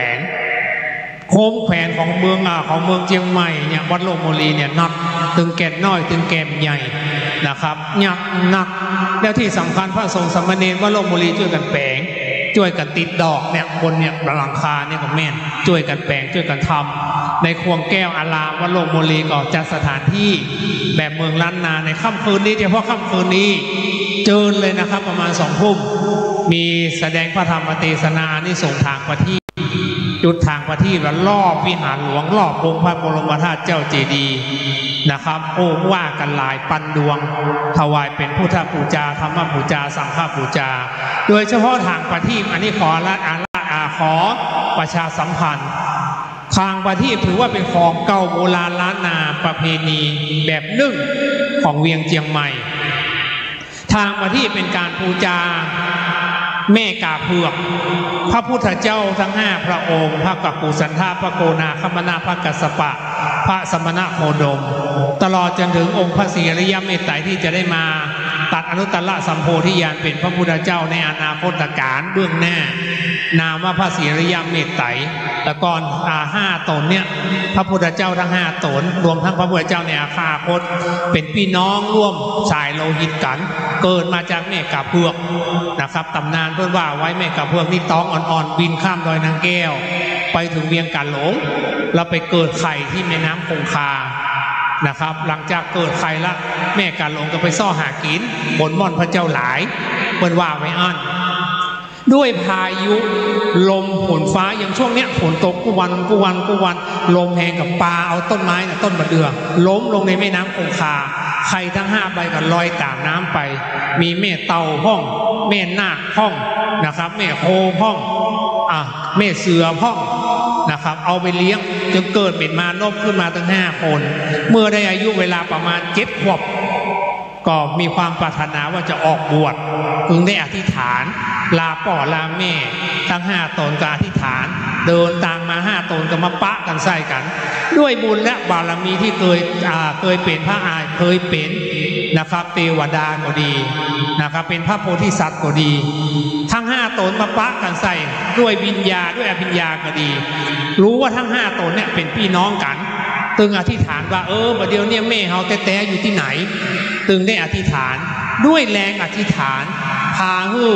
เด็กทั้ง5 คนมานพน้อยทั้ง5 ตนเนี่ยเหาะขึ้นสวรรค์ชั้นฟ้าไปพบแม่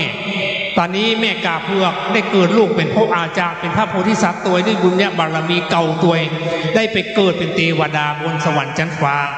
มานพทั้ง5 ตนก็ไปเฝ้าไปหาแม่ด้วยระยะเวลาความที่ว่ายังเป็นคนอยู่ยังมีความเป็นคนแม่กาเผือกว่าถึงเวลาละลูกทั้ง5ต้องกลับลงไปในโลกมนุษย์ตั้งบำเพ็ญเพียรปรารถนาให้อธิษฐานเอาวันใดถ้าขึ้นเตอหาแม่ให้เอาฝ้ายเต้ๆเนี่ยมาปั้นเป็นขาเหมือนตีนกา เป็น3 ขาเป็น3 ขาเนี่ย3 เล็บเนี่ย3 นิ้วเหมือนตีนกาแม่เนี่ยแล้วก็เอาขี้ผึ้งใส่จุดปูจาวันเพ็ญขึ้น15 ค่ำคือวันลอยกระทงเนี่ยแทงประทีปมันก็จะปาบุญและกุศลไปให้แม่จะได้รับรู้หลังจากนั้นมนุษย์น้อยทั้งหมดก็ปี๊ดลงมาในโลกมนุษย์มาตั้งบำเพ็ญเพียรบวชเป็นฤาษีจึงหมดอายุไขแล้วก็ไปเกิดบนสวรรค์ชั้นฟ้าหาแม่หลังจากนั้นด้วยบุญบารมีทั้ง5 ตนได้มาเกิดเป็นพระพุทธเจ้าตนที่1เรียกนามว่ากัปปุสันทะโอนาคมณะพระกัสสปะจนถึงพระสมณะโคดมพระพุทธเจ้าองค์เนี้ยองค์ที่4แห่ง2,000 กว่าปีจะได้เกิดพระพุทธเจ้าแห่งตนเนื่องนามว่าพระศรีอริยเมตไตรเพราะฉะนั้นวันนี้ในค่ำคืนประมาณ20:00 นทุกท่านจะได้จุดถางท่านพระข้าท่านเจ้าคุณน้อยจะแสดงพระธรรมเทศนาเรื่องอานิสงส์ถางประทีปปูจาพระเกศแก้วจุฬามณีปูจาถางประทีปตีนกาศรัทธาท่านใดมีถางประทีปกับไปจุดเนอรอบวิหารหลวงจุดพระธาตุเจ้าเจดีย์นะครับเป็นพุทธปูจาธรรมปูจาสังฆปูจาอันนี้นำเรื่องพระพุทธเจ้า5 พระองค์ประทีปตีนกามันเล่าสู่กันฟังนะครับเพราะฉะนั้นสิ่งดีๆในวัดโลกบุรีมีเยอะนะครับหลายสิ่งหลายอย่างนะครับดังพระเจ้าได้ปราลบได้รู้เรื่องคำขวัญดอยสุเทพเป็นสีดอยสุเทพเป็นสีจังหวัดเชียงใหม่มีสีคือพระธาตุดอยสุเทพพระธาตุดอยสุเทพตั้งอยู่เหนือดอยอุชุบรรพตหรือว่าดอยอ้อยจางเดิมชื่อว่าดอยอุชุบรรพตพระเจ้ากือนาธรรมิกราชพร้อมพระสุมาณเถระอัญเชิญพระบรมสารีริกธาตุขึ้นเป็นประดิษฐานดอยสุเทพก่อนที่จะขึ้นไปดอยสุเทพศรัทธาในจังหวัดเชียงใหม่วัดโลกบุรีทำไมต้องใกล้กับวัดประตูช้างเผือกประตูช้างเผือกมีความสำคัญหลายสิ่งเช่นเจ้าฟ้าพระมหากษัตริย์จะเสด็จออกเมืองนอกเข้าเมืองเสด็จประตูเนี่ยและโดยประมาณปีพุทธศักราช 1916 ประมาณพระเจ้ากือนาธรรมิกราชพร้อมสุมาณเถระอัญเชิญพระบรมสารีริกธาตุประดิษฐานเหนือพญาโคจสารช้างเผือกอาราธนาบอกเทวดาเมืองเชียงใหม่แล้วก็ปล่อยประตูช้างเผือกเนี่ยประจางก็ล่องเดินไปล่องไปทางทิศตะวันตกของเมืองเชียงใหม่ขึ้นสู่ดอยสุเทพดอยอุชุบรรพตนะครับไปถึงยอดดอยช้างกับประทักษิณรอบดอยแห่งนั้นพระเจ้ากือนาพร้อมด้วยพระสุมาณเถระรู้ว่าที่ตรงนี้จะเป็นที่ประดิษฐานพระบรมเกศาธาตุเจ้าจึงได้อัญเชิญพระบรมเกศาประดิษฐานเหนือยอดดอยอุชุบรรพตก่อร่างสร้างองค์พระบรมธาตุขึ้นเกิดเป็นพระธาตุดอยสุเทพแต่ก่อนพระธาตุดอยสุเทพไม่ได้สูงใหญ่เท่าปัจจุบันสูงประมาณ3 วา 2 ศอกประมาณมันก็ล่มไปตามกาลเวลาอันนี้เกิดพระธาตุดอยสุเทพละเพราะฉะนั้นดอยสุเทพเป็นสีคือสีของเมืองเชียงใหม่ประเพณีเป็นสง่าเนี่ยประเพณีวัดเมืองเชียงใหม่มีประเพณีเยอะเช่นประเพณีตั้งธรรมหลวงประเพณีส่งน้ำประเพณีส่งน้ำพระพุทธรูปประจำวันปีใหม่อันเนี้ยประเพณีเข้าภาษาออกภาษาเนี่ยเราจัดยิ่งใหญ่มาเหมือนจังหวัดอื่นในประเทศไทยสังเกตเข้าไปถ้าเราไปภาคกลางในช่วงเข้าภาษาหรือว่าวันพระเพื่อนก็จะไปตั้งเข้านะแล้วกับเมืองบ้านแต่บ้านเชียงใหม่ไม่ใช่เวลาเข้าพรรษาเพื่อนจะมาตามเข้าอย่างป่อโอ้ยป่อหมอกแม่มอนบรรพชนบรรพบุรุษที่เคยตายไปก็ดีนะครับเนี่ยเพื่อนเรื่องถึงบรรพชนแล้วเข้าพรรษาเพื่อนนิมนต์พระสงฆ์องค์เนรขึ้นวิหารไหว้พระห้าศีลนะแล้วมีการสุมาโคตาโอกาสเว้นตาเมืองอื่นไม่มียกเว้นเชียงใหม่เท่านั้นอันนี้ว่าเชียงใหม่ละโพนเชียงรายเนี่ยจะมีเพราะฉะนั้นประเพณีเป็นสง่าดอยสุเทพเป็นสีประเพณีเป็นสง่าบุพชาติสังเกตเมืองเชียงใหม่ไปทางใดก็งามดอกไม้งามคนก็งามเพราะว่าคนงามละปูนใจงามเชียงใหม่เนี่ยคนเชียงใหม่เป็นคนใจงามทำบุญทำกุศลเนี่ยไปทางไหนเพื่อนก็ยิ้มไปกันไหนเพื่อนก็ไหวไปกันไหนเพื่อนก็รู้กรรมแนะนำมาเชียงใหม่คนนักท่องเที่ยวถึงมาจังหวัดเชียงใหม่เยอะนะครับเนี่ยเป็นว่านะกรรมขวัญดอยสุเทพเป็นสีประเพณีเป็นสง่าบุพชาติล้วนงามตาน้ำล้ำค่านครพิงเมืองเชียงใหม่เป็นเมืองเก่าที่สุดก็จะว่าได้นะตอนเนี้ย700 กว่าปี729 ปีนะครับเพราะฉะนั้นวันนี้แล้วก็มีแห่งเรื่องนึงตอนนี้ไปจะมีการปูจาส่งเคราะห์สื่อโพลาจตา ปีชั่วชโลคานทองมะลงมะเสงมะเมียมะแม่บอกละกาจอกกุลตอนนี้ถึงมะเมถึงพี่ม้าวัดโลกโมลีเนี่ยท่านพระครูไพบูลย์มันแปลงเตียนสืบชะตาสีแดงแดงแห่งความเข้มแข็งท่านใดจะไปปลูกจาเตียนมาจุดต่อนี้ก็ได้นะครับเดี๋ยวฟังธรรมแล้วก็จุดไปเลยเจิญได้เนี่ยเตียนเนี่ยควรใส่คาถาไว้คาถาปันมีปันคาถาสืบชะตานะครับมาถามมงคลจักรวาลใหญ่ไปปูจาได้แล้วก็เดี๋ยวสกรรมมาจุดเตียนไปองค์พระแถมแสดงพระธรรมเทศนามาขึ้นธรรมศรัทธากระจุดแล้วก็ปูจาเขียนชื่อนามสกุลวันเดือนปีเกิดอันนี้ก็เป็นโค้ดของเมืองล้านนาเขาไปที่อื่นมาหมีเตียนแบบนี้ทำแบบเมืองล้านนาแต๊ะใช้ขี้ผึ้งฟันอันนี้เปิ้ลแปลงกับมือเนี่ยด้านในจะเป็นฝ้ายแต๊ะแล้วก็มียันตั้งในแต่ถ้าเป็นทางภาคกลางจะเป็นเทียนหล่อแต่พวกนี้จุดแล้วจะไม่ค่อยดับนะครับเป็นขี้ผึ้งแต๊ะเป็นจุดบูชาเทียนแบบนี้บูชาได้หลายเรื่องทรงข้อปีข้อเดือนข้อวันข้อยามข้อตามกำลังวันอาทิตย์จันทร์อังคารพุธพฤหัสศุกร์เสาร์ราหูพระเกศการสืบชะตาก็ได้บูชาชะตาปีเกิดชะตาวันชะตาเดือนชะตาปีเนี่ยบูชาชะตาปีก็ได้เพราะฉะนั้นองค์แสดงพระธรรมเทศนามาหรือยังถ้ามาเดี๋ยวจะได้เริ่มนะครับเราช่วยกันเพราะฉะนั้นคณะศรัทธาที่เดินทางเข้าวัดโลกโมลีตอนนี้ประชาสัมพันธ์ไปก่อนรอพระคุณเจ้ามาสักครู่เราจะได้เริ่มนะครับวันนี้มีการแสดงพระธรรมเทศนาตั้งธรรมหลวงตลอดทั้งวันนะครับวันนี้วันลอยกระทงยี่เป่งแล้วแต่เจ้าคนไหนมาเชียงใหม่ไม่รู้ว่าเชียงใหม่เขาใส่บาตรกลางคืนบางคนเห็นแล้วตกใจวันนี้เป่งพุธคืออย่างเป่งพุธคือวันพุธตรงกับ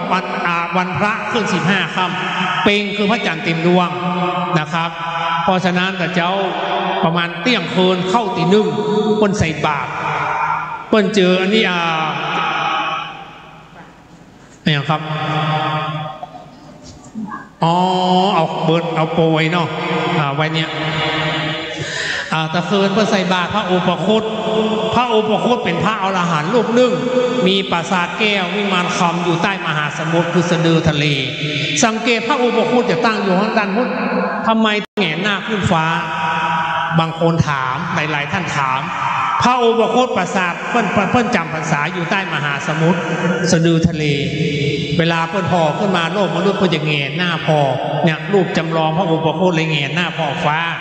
นะครับแต่คืนเนี่ยตะเจ้าเนี่ยประมาณตี 1ขึ้นมาลำบากเพิ่นว่าคนไหนใส่บาตรพระอุปคุตได้นะครับคนนั้นจะประจนในที่นี้คือ1ไม่จนด้วยปัญญา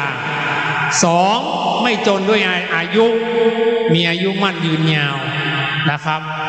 มีชื่อเสียงมีทรัพย์สมบัตินะครับเป็นนิสัยเป็นปกติเนี่ยพระอุปคุตเพราะฉะนั้นคนล้านนาจึงนิยมใส่ผ้าพระอุปคุตวันเพ็ญพุธเสมออันนี้จังหวัดอื่นไม่มีจะมีเฉพาะภาคเหนือเราเท่านั้นพระอุปคุตเนี่ยนิยมใส่บาตรแต่นี้ครับเดี๋ยวนี้พระอุปคุตกับแพร่หลายไปทางภาคกลางห้องแพร่หลายไปทางหลายจังหวัดเพื่อเอาแบบไปหลายเรื่องแต่มาจากทางภาคเหนือนะครับเงามาจากภาคเหนือของเราเนี่ยเพราะฉะนั้นเมืองเชียงใหม่เมืองล้านนามีอะไรอีกเยอะที่พรรณนาไม่หมดนะครับเพราะฉะนั้นวันนี้เราเดินทางมาถึงละค่อนต่างละจะบ่ายโมงเดี๋ยวจะฟังธรรมนะครับทำอีกปลูกนึ่งไล่ไปจนถึงค่ำคืนนี้ขณะนี้ก็รอพระคุณเจ้าสักครู่ก็มาละเพราะว่าวันนี้การแสดงธรรมมันมีหลายวัดนะครับหลายวัดแสดงธรรมวัดโลกโมลีที่อยู่ในเครือข่ายประมาณ3วัดวัดดอยสุเทพ1วัดโลกโมลี2วัดเจ็ดลิน3วัดสลีจอมสลียังจอมสลีบุรีนามนางหรือว่ายังกวง3วัดตรงกันจริงๆคือมาจากสำนักเดียวกันหมดนะครับวัดเจ็ดลินแต่ก่อนก็อยู่วัดโลกโมลีเนี่ยวัดยังกวงก็อยู่วัดโลกโมลีเนี่ยนะครับพอแตกสาขาไปจำพรรษาเป็นเจ้าวาดห้องนะครับไปปกครองดูแลห้องนะครับก็เลยเอากิจกรรมต่างๆไปเผยแผ่ด้วยกรรมปาโลกของพระเดชพระคุณหลวงพ่อท่านเจ้าคุณดอยสุเทพว่า ศาสนาต้องมั่นคงถาวรวัฒนธรรมก็จะต้องแผ่ผายออกไปให้ชาวโลกได้รู้นะครับเมืองเชียงใหม่มีอะไรดีเมืองเชียงใหม่มีอะไรที่น่าประทับใจมาจังหวัดเชียงใหม่แล้วเราได้อะไรนะครับเมื่อถามนักท่องเที่ยวทั้งคนไทยภาคกลางคนไทยหลายๆจังหวัดนิยมมาจังหวัดเชียงใหม่เขาบอกว่าเมืองเชียงใหม่มีวัดสวย1เชียงใหม่มี 1,300 กว่าวัดในจังหวัดเชียงใหม่อันนี้เปิ้ลทำสถิติว่าเปิ้ลจดไว้ประมาณหลายปีละนะครับในเขตเทศบาลมีอยู่73วัดอำเภอเมือง133วัดในเขตกำแพงเมืองจันไนมี39วัดนะครับอันนี้วัดต่างๆเพราะฉะนั้นมาในจังหวัดเชียงใหม่มากราบหลายๆวัดให้ครบนะครับอย่างน้อยกว่า9วัดเป็นต้นมีวัดบรมธาตุดอยสุเทพวัดโลกโมลีตรงกับวัดโลกโมลีฝั่งนู้นคือวัดราชมนเทียนอันนี้เป็นปราสาทราชมนเทียนหลังเก่ายกเอามาแปลงวัดนะครับแล้วก็ลำดับไปฝั่งนู้นคือประตูจังเผือกฝั่งด้านที่ตะวันออกนะครับวัดเจียงยืนหรือวัดทีคาชีวะวัดสารามเจียงยืนวัดเดชเมืองเชียงใหม่วัดโลกโมลีนี่ก็เป็นวัดเดชเมืองเพราะว่าตั้งอยู่หัวเมืองจังหวัดเชียงใหม่วัดหนึ่งนะครับอีกด้านในก็เป็นวัดเชียงมั่นเชียงมั่นคือมั่นคงถาวรนะครับมีวัดลอยเคาะวัดดวงดีวัดดับภัยอันนี้อยู่กำแพงเมืองด้านในวัดดวงดีวัดดับภัยหม้อคำตวงเมืองเงินทองคำจะได้เต็มหม้อเต็มคำตวงหม้อคำตวงเป็นต้นตอนนี้เรียนเจอเลยนะครับนักท่องเที่ยวที่มาแล้วท่านใดที่เป็นคนไทยอยู่ต่างจังหวัดมาเที่ยววัดโลกโมลีขึ้นมาบนวิหารได้เลยนะครับขึ้นมาบนวิหารได้เลยขึ้นมาบนวิหารได้ตอนนี้ก็จะ2 โมงอาจจะบ่ายโมงตรงนะครับรอพระคุณเจ้าตะกี้แจ้งมาแล้วใกล้ถึงวัดเรียบร้อยใกล้ถึงวัดแล้วนะครับจะได้เริ่มเข้าสู่พิธีกรรมตามกำหนดการที่ได้แจ้งไว้นะครับเป็นลำดาไปนะครับเพราะฉะนั้นศรัทธาทุกท่านวันนี้ในวัดโลกโมลีมีกิจกรรมเยอะในส่วนลานพระบรมธาตุคนใดจะไปบูชาโคมแขวนนะครับบูชาพระเกศพระบรมธาตุวัดโลกโมลีได้ก็เข้าไปบูชาได้ที่ลานพระธาตุเจ้าเจดีย์นะครับส่วนด้านลานพระลานควงวัดโลกโมลีเดี๋ยวสักครู่เจ้าหน้าที่จะเอาทางประทีปตีนกาเพื่อบูชาจุดบูชาพระธาตุเจ้านะครับอันนี้กราบเรียนเชิญตอนนี้ก็เดี๋ยวเวลาอีกประมาณ2-3 นาทีเราจะได้เข้าสู่พิธีกรรมแสดงพระธรรมเทศนาผูกลำดับไปนะครับขณะนี้ก็เหลืออีกบักกี้ผูกนะครับพ่อแม่ศรัทธาเหลือแฮมปีม้ามหาปนพระธาตุประจำปีเกิดคือพระธาตุชเวดากองประเทศพม่าแต่ช่วงนี้เราไปลำบากเลยนะครับเพราะฉะนั้นเราต้องไปไหนอยู่ที่วัดโลกโมลีเนี่ยแล้ววัดโลกโมลีในลานพระธาตุจะมีพระธาตุจำลองทั้ง12นักษัตริย์ราศีปีเกิดนะครับไปบูชาได้มหาปนมี80พระคาถาลำดับไปประมาณบ่าย2 ถึงบ่าย3กุมารลำบาน101พระคาถาปีมะแม่แปะคนเกิดปีพระธาตุประจำปีเกิดคือพระบรมธาตุดอยสุเทพปีแปะพระธาตุดอยสุเทพพระโคปลาทีนวัดยานสิทธิวาทีวัดยองยังกวงอันนี้เสียงม่วนเป็นพระนักเทศธรรมะทองสมณเณรธรรมะทองนะครับแห่งประเทศของประเทศไทยอันเนี้ยเดี๋ยวสกรรมบูธประมาณบ่าย2กุมารลำบันแล้วก็การมัดซีนี่กันใหญ่เสียงม่วนพระใบดิกาไกรสอนกิตติเวทีวัดท่าไคแม่ริมนะครับเพราะฉะนั้นมา90พระคาถาคนใดเกิดปีวอกพระธาตุประจำปีเกิดนครพนมพระธาตุนครพนมคนไหนไม่เคยไปมีโอกาสสักครั้งหนึ่งในชีวิตไปกราบนะเป็นพระธาตุนะองค์หนึ่งสวยงามศักดิ์สิทธิ์มากแล้วก็พระธาตุอิงฮังเนี่ยอยู่พม่าอยู่ลาวเขาว่าเป็นพระธาตุพี่พระธาตุน้องกันนะครับอิงฮังผมไปกราบมาละไปปีละครั้งทุกปีจะไปกราบพระธาตุนครพนมพระธาตุอิงฮังอยู่ในประเทศลาวนะครับสป.ลาวเข้าไป เดี๋ยวนี้เข้าไปสบายหน่อยไม่ลำบากนะครับข้ามที่ด่านชายแดนเราเข้าไปใช้เวลาประมาณ20 นาทีก็ถึงพระธาตุเป็นพระธาตุเก่าเขาบอกว่าคนไหนจะไปบูรณะก็บูรณะไม่สำเร็จจะเป็นพระธาตุเก่าแบบนะครับโบราณแบบนะครับอยู่ที่ประเทศลาวเพราะฉะนั้นหลังจากนั้นพระธาตุหริพุนชัยคนใดเกิดปีนักกษัตริย์ปีไก่สักกับบันพระธาตุหริพุนชัยอยู่เมืองหริพุนชัยลำพูน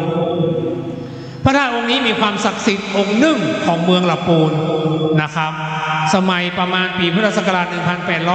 1824 พญามังลายมหาราชไปตีเมืองลำพูนได้นะครับตอนแรกตีแต่ตีไปได้เพื่อไอ้ฟ้าไปเป็นไส้ศึกได้จากพญายีบาตะกอนครองเมืองหริพุนชัยก่อนพระองค์มากครองเมืองหริพุนชัย 1824 พระเจ้าพญามังลายมหาราชก็ไปตีเอาเมืองลำพูนได้ 1824 แต่ว่าเมืองลำพูนเป็นเมืองใหญ่นะครับจะขยายเป็นราชธานีไม่ได้พระองค์อยู่เมืองหริพุนชัยประมาณ2 ปีหลังจากนั้นประมาณปีพุทธศักราช 1829 มาสร้างเมืองใหม่คือเมืองกุมกามพิลาลมเมืองกุมกามอยู่ทางไปอำเภอสารพีอยู่เพิงขวานะครับมาอยู่เมืองนะประมาณช่วงหนึ่งแต่ว่าเมืองกุมกามน้ำท่วมเสมอสังเกตปีไหนเนี่ยช่วงเนี้ยปีไหนน้ำท่วมนักในจังหวัดเชียงใหม่น้ำจะไหลไปหนองหอยไปที่เมืองกุมกามน้ำท่วมเสมอเพราะตรงนั้นเป็นที่ลุ่มต่ำนะครับแต่เหมาะเป็นการทำเกษตรกรรมได้ดีแต่ที่มันต่ำน้ำจะท่วมเสมอพระองค์เลยบอกว่ามันสร้างเมืองเป็นราชธานีไม่ได้จึงหาชัยภูมิใหม่ 1835 ไปปลายปียกกีทาทัพมาผ่านเพต่อแถวบริเวณกาดก้อมมหาวิทยาลัยนาฏศิลป์ไปพักอยู่ตรงนั้นจุดหนึ่งแล้วก็ซ่อหาชัยภูมิล่องมาเรื่อยๆมาถึงเนี่ยเชียงยืนผ่านหัวเมืองไปถึงเชียงโฉมล่องไปถึงเวียงจิตรลินตีนดอยสุเทพแล้วปรารถนาว่าถ้าตรงนี้เป็นเมืองเชียงใหม่จริงๆจึงเกิดสิ่งอัศจรรย์ที่พระองค์ได้เห็นหลายอย่างหลังจากนั้นท่านก็เสด็จเมืองปิกเมืองกุมกามพิลาลมปีพุทธศักราช 1835 ปักเสาหลักเมืองที่วัดอินทกินสะดือเมืองวัดอินทกินก็อยู่ตรงลานอนุสาวรีย์3 กษัตริย์เชียงใหม่สร้างตามทักษะเมืองมีหัวมีแขนมีขามีสะดือเหมือนคนเราเนี่ยสะดือก็คืออยู่ที่บริเวณอนุสาวรีย์3 กษัตริย์ตรงวัดสะดือเมืองตรงนั้นเป็นหลักเสาหลักเมืองเดิมหลังจากนั้นก็สร้างเมืองขึ้นมานะครับเพราะฉะนั้นเล่าประวัติเชียงใหม่ห้องพอคร่าวๆมาถึงการแสดงพระธรรมเทศนานะครับพระธาตุพระธาตุนครพนมเมืองหริพุนชัยละอันนี้เมื่อกี้พูดไปถึงเมืองหริพุนชัยเมืองหริพุนชัยมีอายุประมาณ 1,300 กว่าปีมีพระนางจามเทวีเป็นเจ้าผู้ครองนครองค์ที่1นะครับอนันตยศครองเมืองต่อมหันตยศไปแปลงเมืองลำปางเมืองเขลางอันลำพางหรือว่าเมืองลำปางชื่อเดิมคือเมืองเขลางหรือเมืองเขลางอันลำพางเพราะว่ามี2 เมืองติดกันนะครับชื่อว่าเต็มเลยชื่อเขลางอันลำพางเนี่ยเมืองหริพุนชัยแล้วก็เมืองลำปางที่มีรถม้าเดี๋ยวโอกาสมีเวลาก็จะเล่าฟังทำไมเมืองลำปางต้องมีรถม้าทำไมลำปางต้องมีถ้วยกาไก่แล้วก็ลำปางมีพระธาตุใหญ่คือพระธาตุลำปางหลวงนะครับพระพุทธเจ้าเคยเสด็จและทำนายไว้เกิดเป็นพระบรมธาตุเมืองลำปางพระธาตุลำปางหลวงแต่เจ้าเขากับบูชาพระธาตุลำปางหลวงไปละคนที่เกิดปีวัวทำหิมปานมหาราชพระเกศแก้วจุฬามณีที่เราไม่สามารถเดินทางไปได้ขึ้นเครื่องบินไปก็บ่ถึงพระเกศแก้วจุฬามณีนี่เป็นที่บรรจุพระเกศามวยเกศาของพระพุทธเจ้าตอนนี้ออกพนวดได้เอาพระขันตัดโมลาพระเกศาพระอินทร์หูเหาะมาจากสวรรค์ชั้นดาวดึงส์อัญเชิญพระเกศาท่าเจ้าประดิษฐ์ในโกศแก้วแล้วนำไปก่อสร้างแผงพระเกศแก้วจุฬามณีอยู่สวรรค์ชั้นดาวดึงส์นะครับเพราะฉะนั้นการมหาราชกันใหญ่อยู่พระเกศแก้วจุฬามณีมี69 พระคาถาคนใดเกิดปีหมานะครับชักกษัตริย์พระธาตุดอยตุงอันนี้อยู่จังหวัดเชียงรายสมเด็จย่าใกล้ๆตำหนักสมเด็จย่าอยู่ดอยตุงนะครับเพราะฉะนั้นเราก็การสุดท้ายนครกัน 48พระคาถารวมชะตาปีเกิดทุกปีไล่มาตั้งแต่ช่วงเจ้าช่วงฉลูขานทองมะโรงมะสิงมะเมียมะแม่วกละกาโจปุนนะครับไล่เป็นลำดับมารวมนครกันอันเนี้ยก็จะแล้วประมาณ2 ทุ่มเทศมหาชาติหลังจากนั้นกันใหญ่ละนะครับอานิสงส์ทางประทีปท่านเจ้าคุณน้อยนะครับจะเป็นองค์แสดงพระธรรมเทศนาอานิสงส์ตะกี้เล่าประวัติความเป็นมาทางประทีปให้ฟังแบบฉบับย่อๆนะครับเพราะฉะนั้นเราอยู่ในเมืองเชียงใหม่ล้านนามีอะไรดีๆเยอะนะครับขณะนี้ก็เวลาประมาณบ่ายโมงนะครับรอพระคุณเจ้า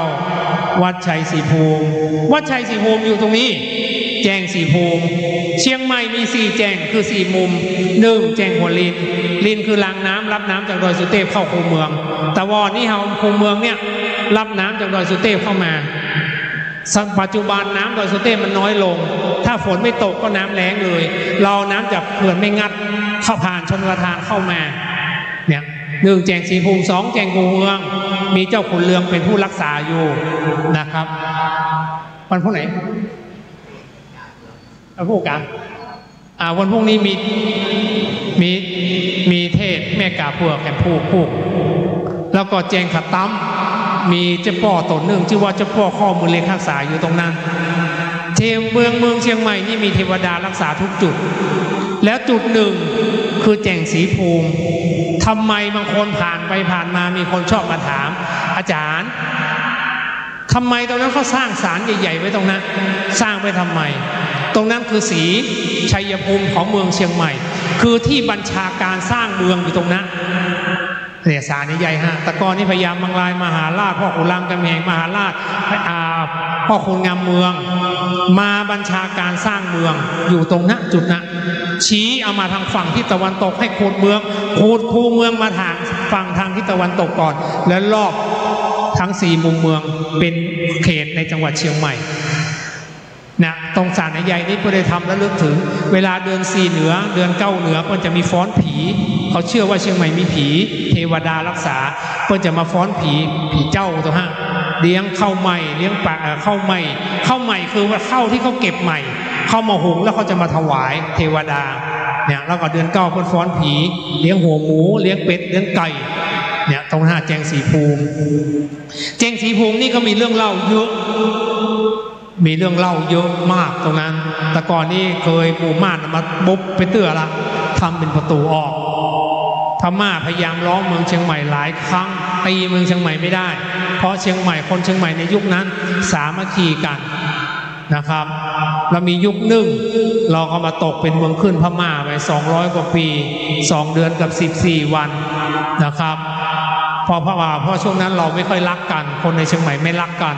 ก็เลยโตเป็นเมืองขึ้นไปเวลาช่วงหนึ่งนะครับตอนนี้เรียนเจอนะครับพ่อแม่ศรัทธาที่อยู่ตังลุ่มขึ้นมาบนวิหารได้เลยนะครับตอนนี้พระคุณเจ้ามาหรือยังเจ้าหน้าที่ประสานด้วยนะครับกำหนดการเราเริ่มเวลาประมาณ 13 นาฬิกาคนเกิดปีม้าวัดใจศรีภูมิเนี่ยช่วงนี้รถถ้าอย่าติด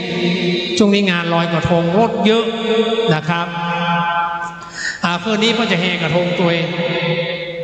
เจิญนะครับกิจกรรมดีๆตะกี้เล่าประวัติความเป็นมาเยอะ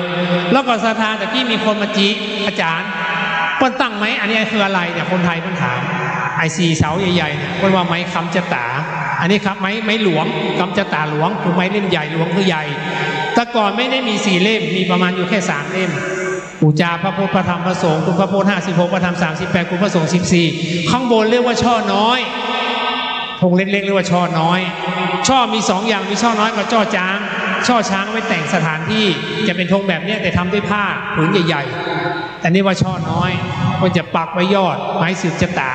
แล้วก็ใส่สุยดอกก็ได้ไม้ค้ำตัวนี้ตั้งไว้4 เล่มคือธาตุดินธาตุน้ำธาตุลมธาตุไฟ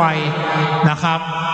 ปูจาถ้าเราสมบูรณ์เราก็จะไม่เจ็บไม่ไข้ไม่หนาวไม่เมื่อยสตวงนี่เรียกว่าสตวงสงเคราะห์108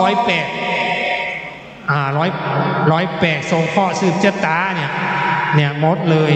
อย่างจะมีของอย่างละ108 คำเช่นมีข้าว108 คำมีหมาก108 คำมีเมี่ยง108 คำมีขนม108 คำมีกล้วย108 คำยังก็ได้ให้มันได้108อย่าง108แต่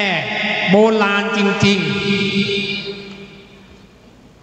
วันนี้ท่านพระครูไพบูลย์เจติยานุรักษ์ท่านดร.แล้วก็คุณทวีจันเพนเนี่ยก็จะส่งเคราะห์เป็นเจ้าภาพกันนี้ด้วยเนี่ยเกาเงาเตะๆแบบวัฒกรนี่เปิ้นทำสตวงถ้าเป็นผู้ชายก็จะเอาศอกความยาวของศอกขวาของผู้ชายถ้าเป็นผู้หญิงเข้าศอกซ้ายของผู้หญิงนะครับตอนนี้มันสตวงมันหลายคนก็เลยเอาเขาให้มันสวยงามพอประมาณแล้วก็เตียนเนี่ยเป็นเตียนส่งข้อสืบชะตานะครับสมัยก่อนเทียมเล่มเนี้ยก็จะมีเทียนเห็มเล่มนึงที่ว่าเทียนก้าคิงสูงเข้าเจ้าภาพแต่เดี๋ยวสมัยนี้คนทำมันน้อยลงทำไม่ค่อยเปลี่ยนละก็เลยเปลี่ยนแปลงศรัทธาอันนี้ที่สำคัญอยู่ในไม้สืบชะตาศรัทธาบางท่านมาจากต่างบ้านแคว้นคนเชียงใหม่ก็ไม่รู้จักอันนี้เรียกว่าหัวด้านในเนี่ยหัวหรือสะพานเงินสะพานทองถ้าเป็นล้วคือชนเผ่าที่ปกครองเมืองเชียงใหม่เมื่อ1,300 กว่าปีหมู่ล้วเชียงใหม่มีมาก่อนเมืองเชียงใหม่เชียงใหม่เคยเป็นเมืองมาก่อนในสมัยล้วครองเมืองมีล้วเก้าตระกูลของเมืองเชียงใหม่นะครับมีพ่อเรือนพ่อเลิงเศรษฐีพญาวีวอเศรษฐีปันเต๋าแถมไตรตรงจำไม่ได้และมีล้วตนใหญ่ชื่อว่าพญาพ่อขุนหลวงวิลังคะเกิดในยุคสมัยพระนางจามเทวีปีที่พอช่วงเดียวกันนะครับอันนี้เรียกว่าหัวอันนี้ว่าตุงก้าคิงนะครับอุจาซีแจงอันนี้หน่ออ้อยคือความเกิดใหม่เป็นมงคลใหม่เรียนเชิญครับเล่ามาศรัทธาได้สดับเล่าฟังความรู้เล็กๆน้อยๆมาเผยแพร่บอกกับช่วงนี้เมืองเชียงใหม่นักท่องเที่ยวมาถ่ายรูปเยอะครับช่วยกันรอพระพุทธเจ้ามาแล้วก็เริ่มละศรัทธาฟังขึ้นครับศรัทธาที่อยู่บ้านฟัง104.50 เมกะเฮิรตซ์ฟัง96 เมกะเฮิรตซ์ก็ดีตอนนี้การเทศก็เตรียมความพร้อมเรียบร้อยตอนวันนี้ท่านพระครูไพบูลย์เจติยานุรักษ์ท่านดร.ดวงคำนะครับประธานสงฆ์วัดโลกบุรีผู้ช่วยเจ้าว่าพระรามหลวงวัดพระบรมธาตุดอยสุเทพนะครับนายทวีวันเพ็ญเนี่ยเศรษฐีใหญ่เมืองเชียงใหม่นะครับเป็นเจ้าภาพทั้งสองท่านปีเกิดปีเดียวกันแต่ก่อนว่าเรียนโรงเรียนกันเรียนโรงเรียนกันเดียวกันตัวเนี่ย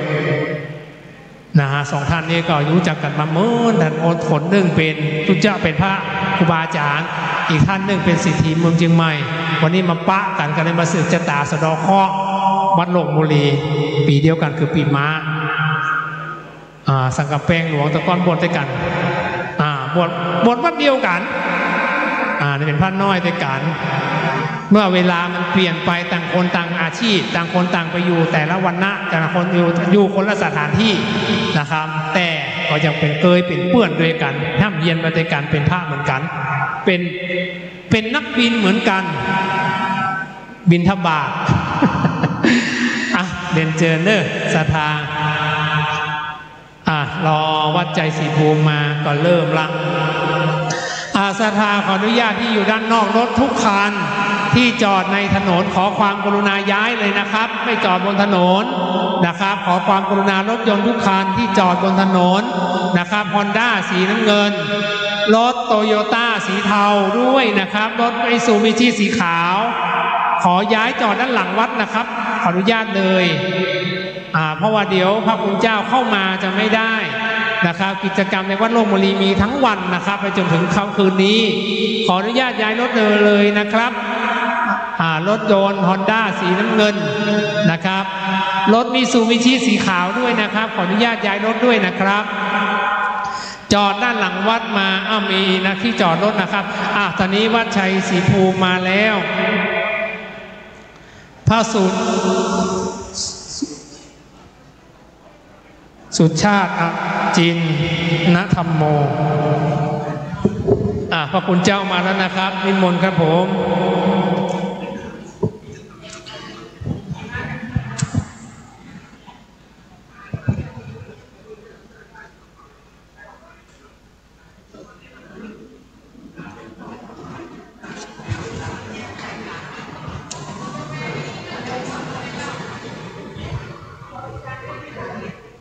ไม่ทราบ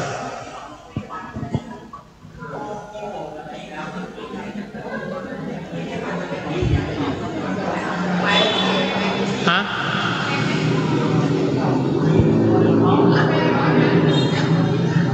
ศรัทธาคนเกิดขึ้นบนวิหารได้เลยนะครับลำนี้ไป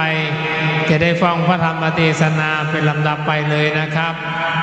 เจ้าพระคุณเจ้าจากวัดชัยศรีภูมินะครับเดินทางมาแล้วศรัทธาที่ฟังคลื่น96เมกะเฮิรตซ์ตอนนี้ยุติการเกาะเกี่ยวสัญญาละเหลือแต่ศรัทธาฟังจากวัดฝ่ายหินคลื่นพิพระพุทธศาสนาจากวัดฝ่ายหินนะครับเป็นลำดับไปบัดนี้ได้เวลาอันเป็นมงคลเลิกณวิหารหลวงอารามวัดโลกบุรีแห่งนี้ก้าวกับผมขอกราบนิมนต์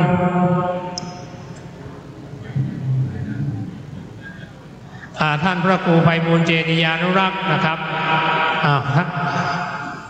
ประธานสงฆ์วัดโลกบุรีผู้ช่วยเจ้าว่าพระรามหลวงวัดพระบรมธาตุดอยสุเทพราชวรวิหารปุณทวีวันเพ็ญนะครับเตียนนี้แบบค่อยดีนะเนี่ยซ้อเตียนใหม่จุดเนี่ยอธิษฐานนะครับจุดเตียนบูชาพระธรรมธรรมแห่งพระพุทธเจ้าอาทิกัลยาณังงามในเบื้องต้นคือศีลมัชเชกัลยาณังงามในท่ามกลางคือสมาธิปริโยสานกัลยาณังงามในที่สุดคือปัญญาณโอกาสบัดนี้ไปจะได้สดับรับฟังธรรมมหาปน80 พระคาถาคนเกิดปีมะเมียม้าทุกท่านตั้งใจเจ้าหน้าที่ลั่นกองจุ่มนุมเทพเทวาอาหักสิ่งศักดิ์สิทธิ์เทวดารักษาวัดอารามวัดโลกโมลีทานันตละวิเศษเทวดารักษาวัดรักษาพระบรมธาตุเจ้าเสื้อวัดเสื้อบ้านเสื้อเมืองลุกขะเทวดาอากะสะเทวดาพระอินทร์พระพรหมพยมพการท้าวจตุโลกบาลทั้งสี่เจ้าหน้าที่ลั่นกองณบัดนี้ครับ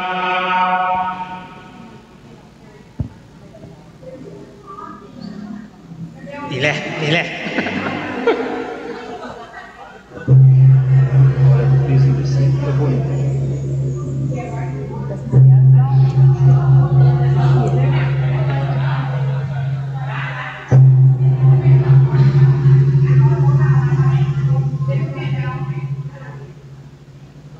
สั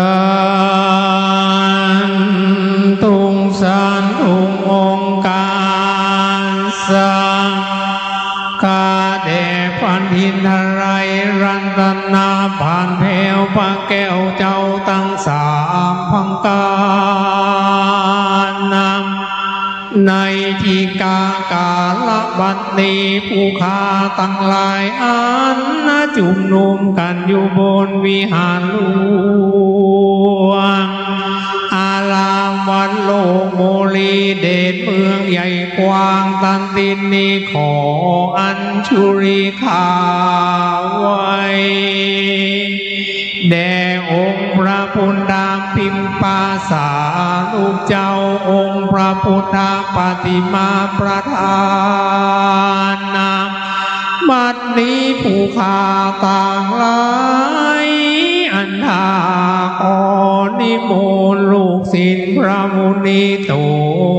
นันทเสริญขึ้นนั่งสู่ธรรมาสแก้วโปนแสดงธรรมมหาปุณนา80 พระคาถาโปนแก่ผู้ข้าตั้งหลายไม่มีท่านพระครูไพบูลย์เจติยานุรักษ์และผู้ข้าตั้งหลายอันนั่งท่าคอยฟังธรรมังอาลาธนังกาโลมัง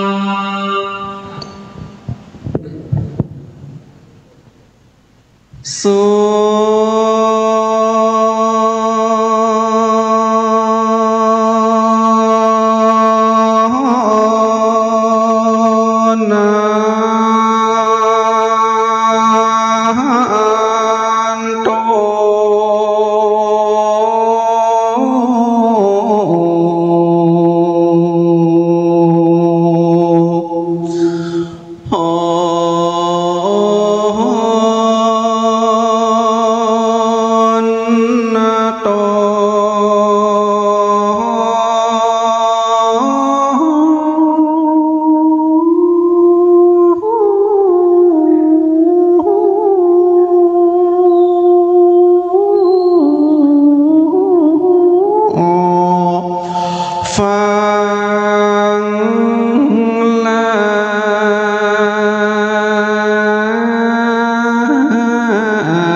จังไร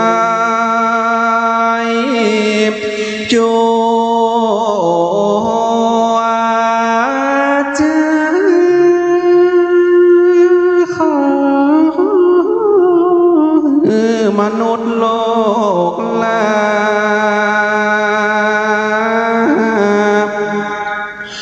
ได้โยโศกเจอ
ดารักษาอย่างวัดโลกโมลีศาสนา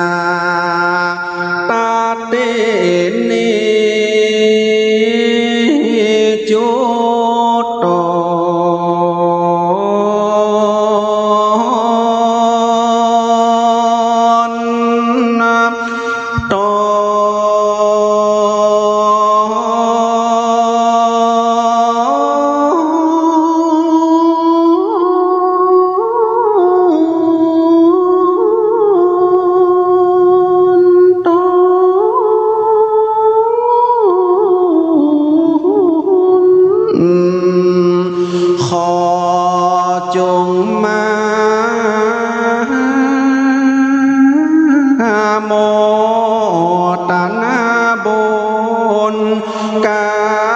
สมณะสัทธาท่านพระอาจารย์พระครูไพบูลย์เจติยานุรักษ์หลวงพ่อเจ้าอาวาสวัดโลกโมลีทัตตินีพร้อมด้วยสาธาญาติโยมตั้งหลายจุกโพ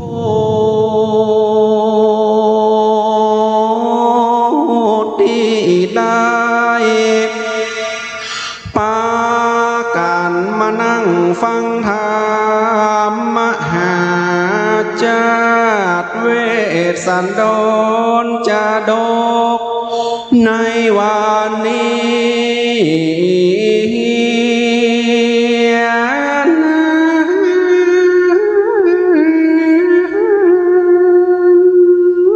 ขอเพิ่มมีใจมีโจกเหมือนการกู้คนเอาโกนพระเลิศ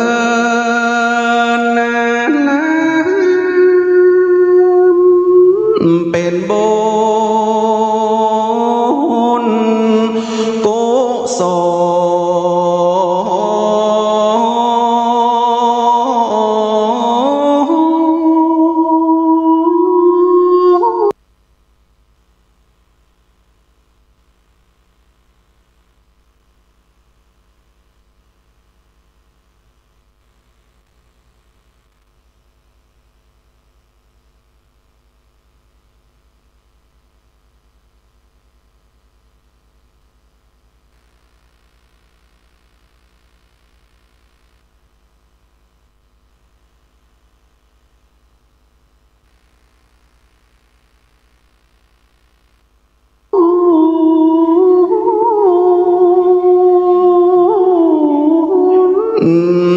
เพื่อมา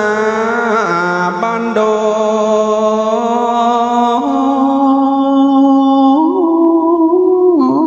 ลเป็นพรแก่กล้า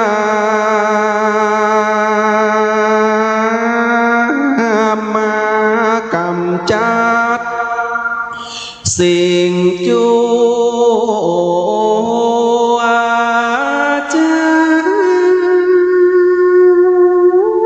โมภัยมันออกจากตัวแห่งศรัทธาญาณ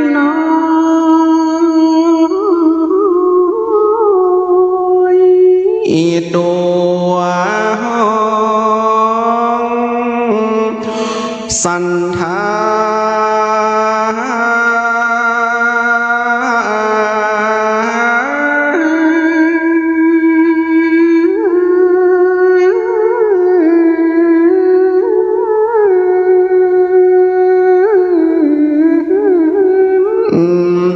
ฟงโมภัยมา นอย่ามาเกินไกล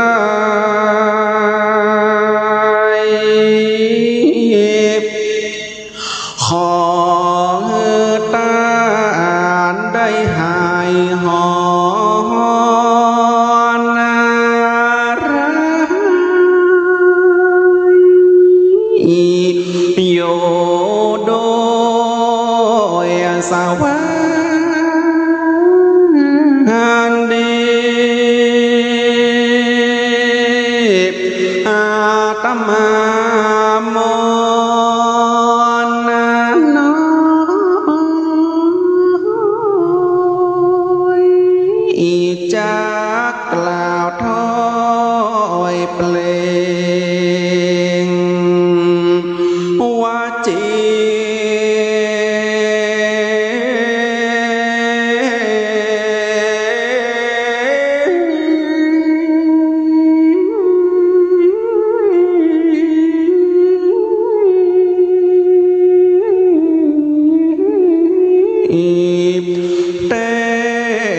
เต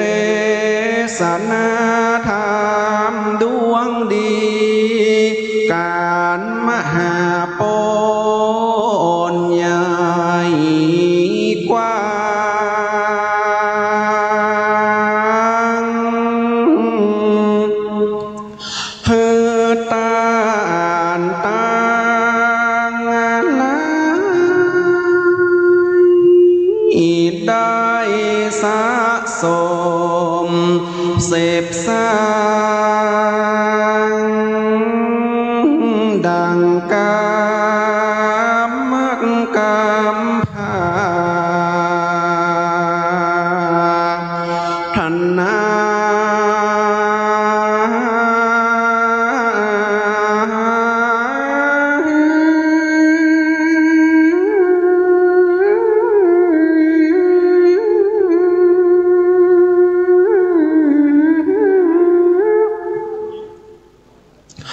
คือได้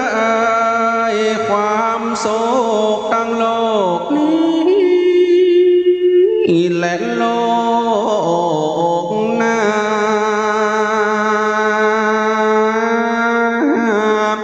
คือว่าน้อยเมืองคนและเมืองฟ้า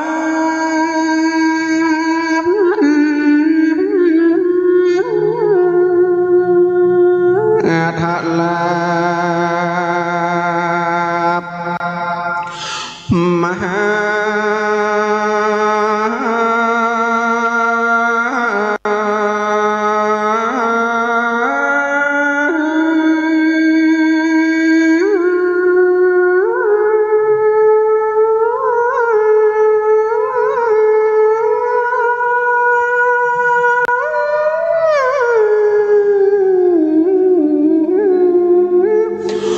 เน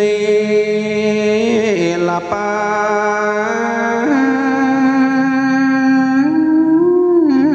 นเลเด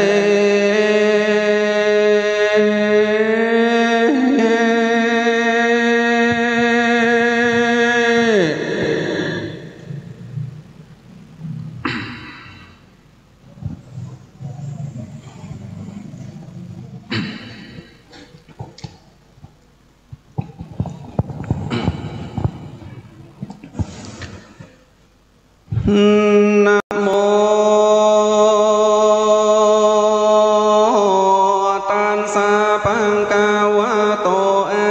ระหะโตสัมมา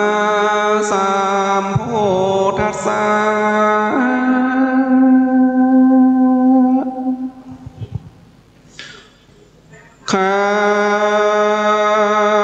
จันโตปาลาตาวาโจโสอันดันสาอาโจตังเอเสงเด่นสวานาตังปาลาตาวาโจสัมโม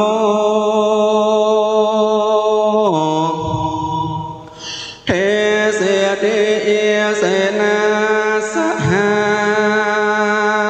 เตลามดามธรรมเตสา นามา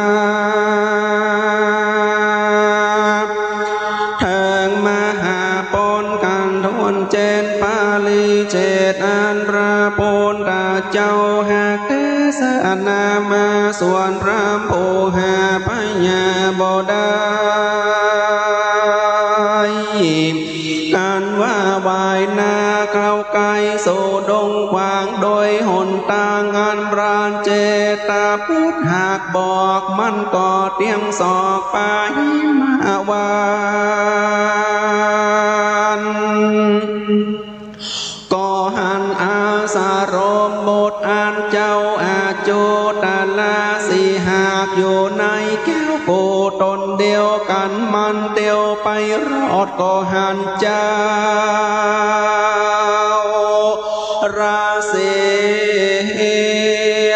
ตนอยู่สร้างปาลามีมันยินดีจะใจก้มกราบไว้ปาทากล่าวเป็นกาถาว่าการจีโนโปโตโกนสาลังการจีโปโตอานามายังดังนี้เป็นต้นค่ะ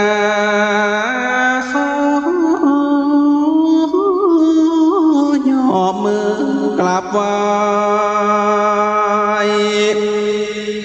พระบาทไทยลาเสความสวัสดียังคอยได้บ่อนใครเป็นได้ตันเลี้ยงตนในป่าโลกไม้กว่าแสวงเอาหัวมันแดงเข้าเป็นเต้าคนเข้าออกบันกินหวานประการหนึ่งเลือกและยุงบ่มาบินสวานรินไล่ลานเลือดงงูบ่ลงมาสอนแสงตอดตอมกายเนื้อต่างลายบ่ลาปงขันกว่ายังมีและเรือเจ้าตาปาสาลาสีจริงกล่าวเอื้อพระมุข่าวการดีว่าคนสาลันเจวโนพระเมอานามายังดังนี้เป็นต้นดูราทานพรามเฮามีความโศกเลือแลอยู่ดาวแต่กลางดงตนเฮาบ่ทรงพญาติญาติอาจดำกังบน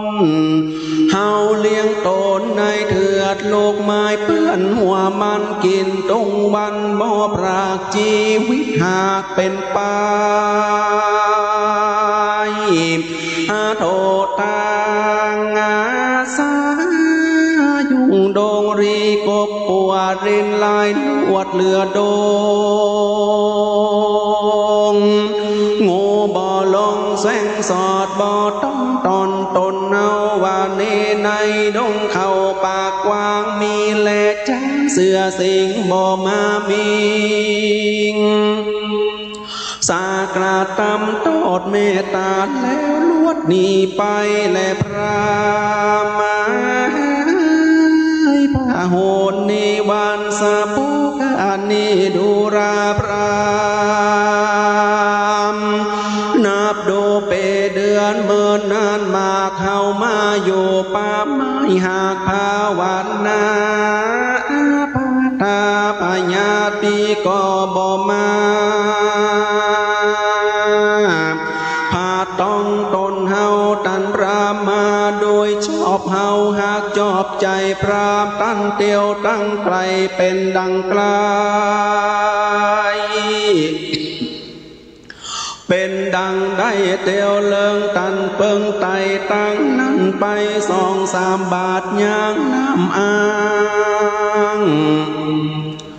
ใจใส่งามล่างตีนพรามตั้งกู้แล้วย่าเข้าสู่ลงเล่าจากกันเตอดูราพรามอันนี้มาขับต้องกิ กินฝาดหมากหาดส้มกินนานหมากสร้างวานปานใจไฟแต่งน้อยใหญ่กินลำเฮานำมาตักสิ่งหวานยิ่งอ้อยเมืองโคนตั้งเตียวโหนโดนเตดกินฮือหายเหตุพักใจมาอีทำปีปานยังสีตังโดราพรามานานี่ใส่เย็นก็เย็นจึนจอยไล่แต่ต้องน้อยโดยเกี่ยวเฮาเดินเตียวไปอากตากแล้วหาบนำมาน้ำกินราคำเจ้าจนตันรามเท่าโดดกินพรันด้วยแต่อันกินลูกไม้กินเอ็มได้แห่งมาและพรามาเมื่อนั้นพรามยินดีจบชื่นย่อเมื่อเยืนไว้ลาสีวาปาติงกายตังยังเต็นนังคาแด่เจ้าโกตั้งแต่งปูจ้าแขกแก้วท่านก็หาบเอาแล้วจำเริญใจอาหารใดหลายหลากหวานแต่มากเบิ่งใจเอาว่าด้วยมีแต่ผู้ค้าเพื่อใครหันหน้าโนดาวตนปราบดาวเมืองไตโลกพระญาสันใจอักลาว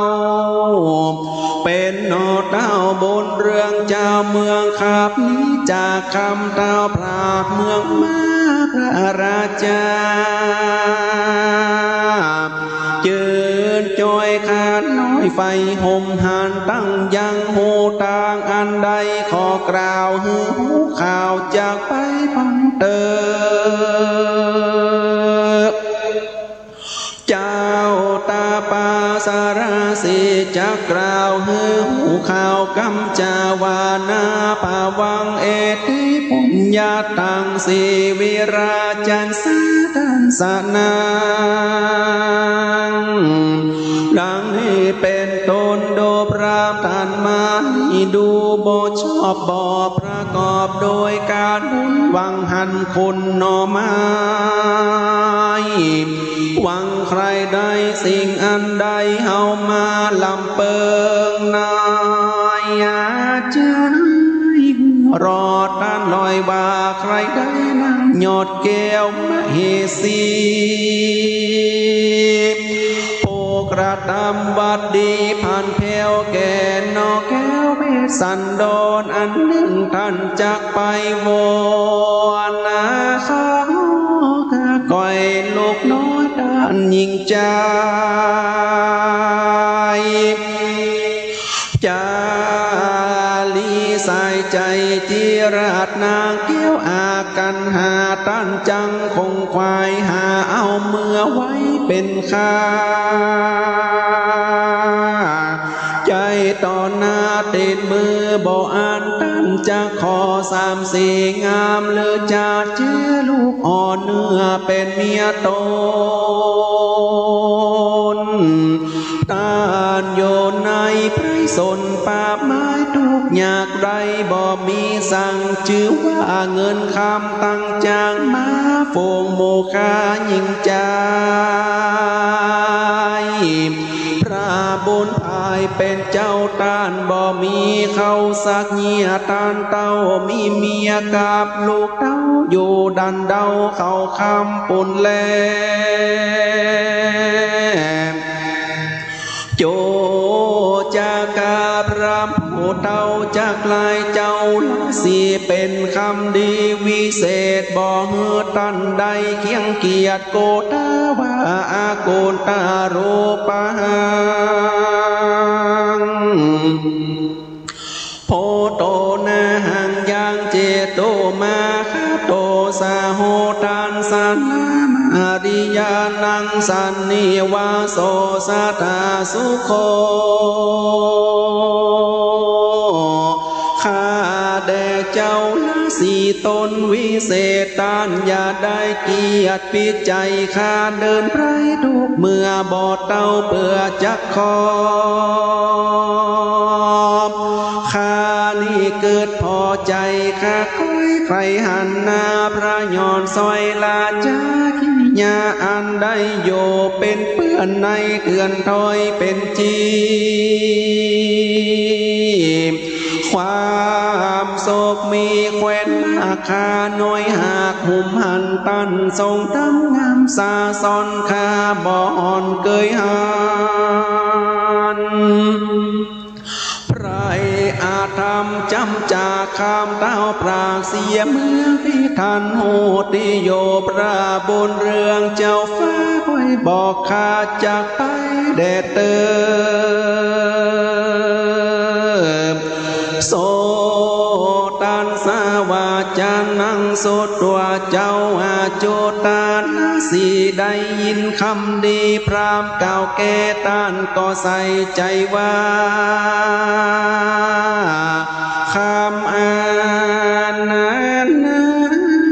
มีเตียงแต่ดีลีพระลาสีเจือกำไลปูเท้าจริงกล่าวว่าโดราพรามตั้นจงยังเศร้ากับโดยเฮาคืนนี้ก่อนกูจังผ่อนสำแดงตั้งเข้าดงขวางป่าไม้ไปหาพระนอไทยละสียังพาลามีเรือแหล่เหือพรามแก่กินตำเหือพรามแก่ดาเกณฑ์เจ้าราศีตนทรงสินบ่อเศร้าเหือพรามเท่านั้นคืนเมื่อวันโลนลงเจ้าตาวันส่องเข้าคำจริงนำพรามไปตั้งอยู่ตีข้างโสมาคาโยเมื่อขวาสุดศอกอ่าน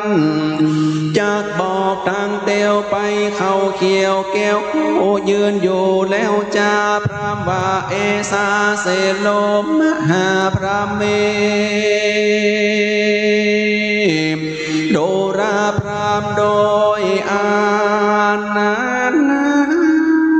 ส่งเปียงจอมหมอกตาจ้างจอกดงนาเจอการตามมาตานาปนพอหินพากอกองกันราชนควันเมื่อมิ่งโยสร้างสิ่งปาลามีกับสองสีเลิศแล้วและนางนอกแก้วลาสีนี้ดันทรงสินดีวิเศษอยู่สร้างเพศเป็นจีตือคอรีเกี่ยวลูกไม้หมวดเกล้าไว้เป็นจะดานั่งเสือลายมาห่มหอยลายผ้าป้อยว่าเทียมตนต้านกาตำพลจะใจกาคอยไว้เปลวไฟเอแต่นิลาปาเตนสานาติดูราพรามไม้ตั้งลายเรือแหลมมีดาวแต่กลางดงรูปทรงงามสาสอนร่องก็พงสุกอ่อนปนกินเป็นแต่ดินสะอาดเพียงอาการสูงเลี้ยวเขาเขียวงามผ่านเพวเขียวดังแก้วเอ็นจางไม้สาเขียนอ่านบ่อแบกไม้ถ้าแบกหูกวางไม้ยังเขียวเป็นเจ้าไม้สากรอเปลือกปางไม้รังมีกลางป่าปนดีลาเดินดงลมลอยลงกิ่งคอมอ้วนอ่อนน้อมหันงามดังใจรามกินเหล้านั่งลองเฝ้ากันตีหนึ่งตีเดียวนั้นแลโอปาเรตมปาเรยาเยสุดูราพรามนกทั้งหลายมีมากเศร้าเศร้าหากเหลือใจบินไป มาซาเหลียวสอดบนยอดไม้สูงเรียวร้องเซียวเซียวทุกแห่งเป็นดังเสียงกาบเตียบแต่งปูนฟางนกโรนร้องดังเสียงจื่นตาแวกตื่นตามกลางบินขันขวางป่าไม้ดังแต่ไกลอารามตาน้ำแลดอกอุบลมีซ้ำสิ่งเกิดรวมยิ่งดูดีในซาโปกาลานีตุกขอคงเป็นดอกบานงามปราจีนจามแก้มด้วยวางมีวันหน้าตาลายปานลางอันข่าวพายพองลางอันส่องผิวแด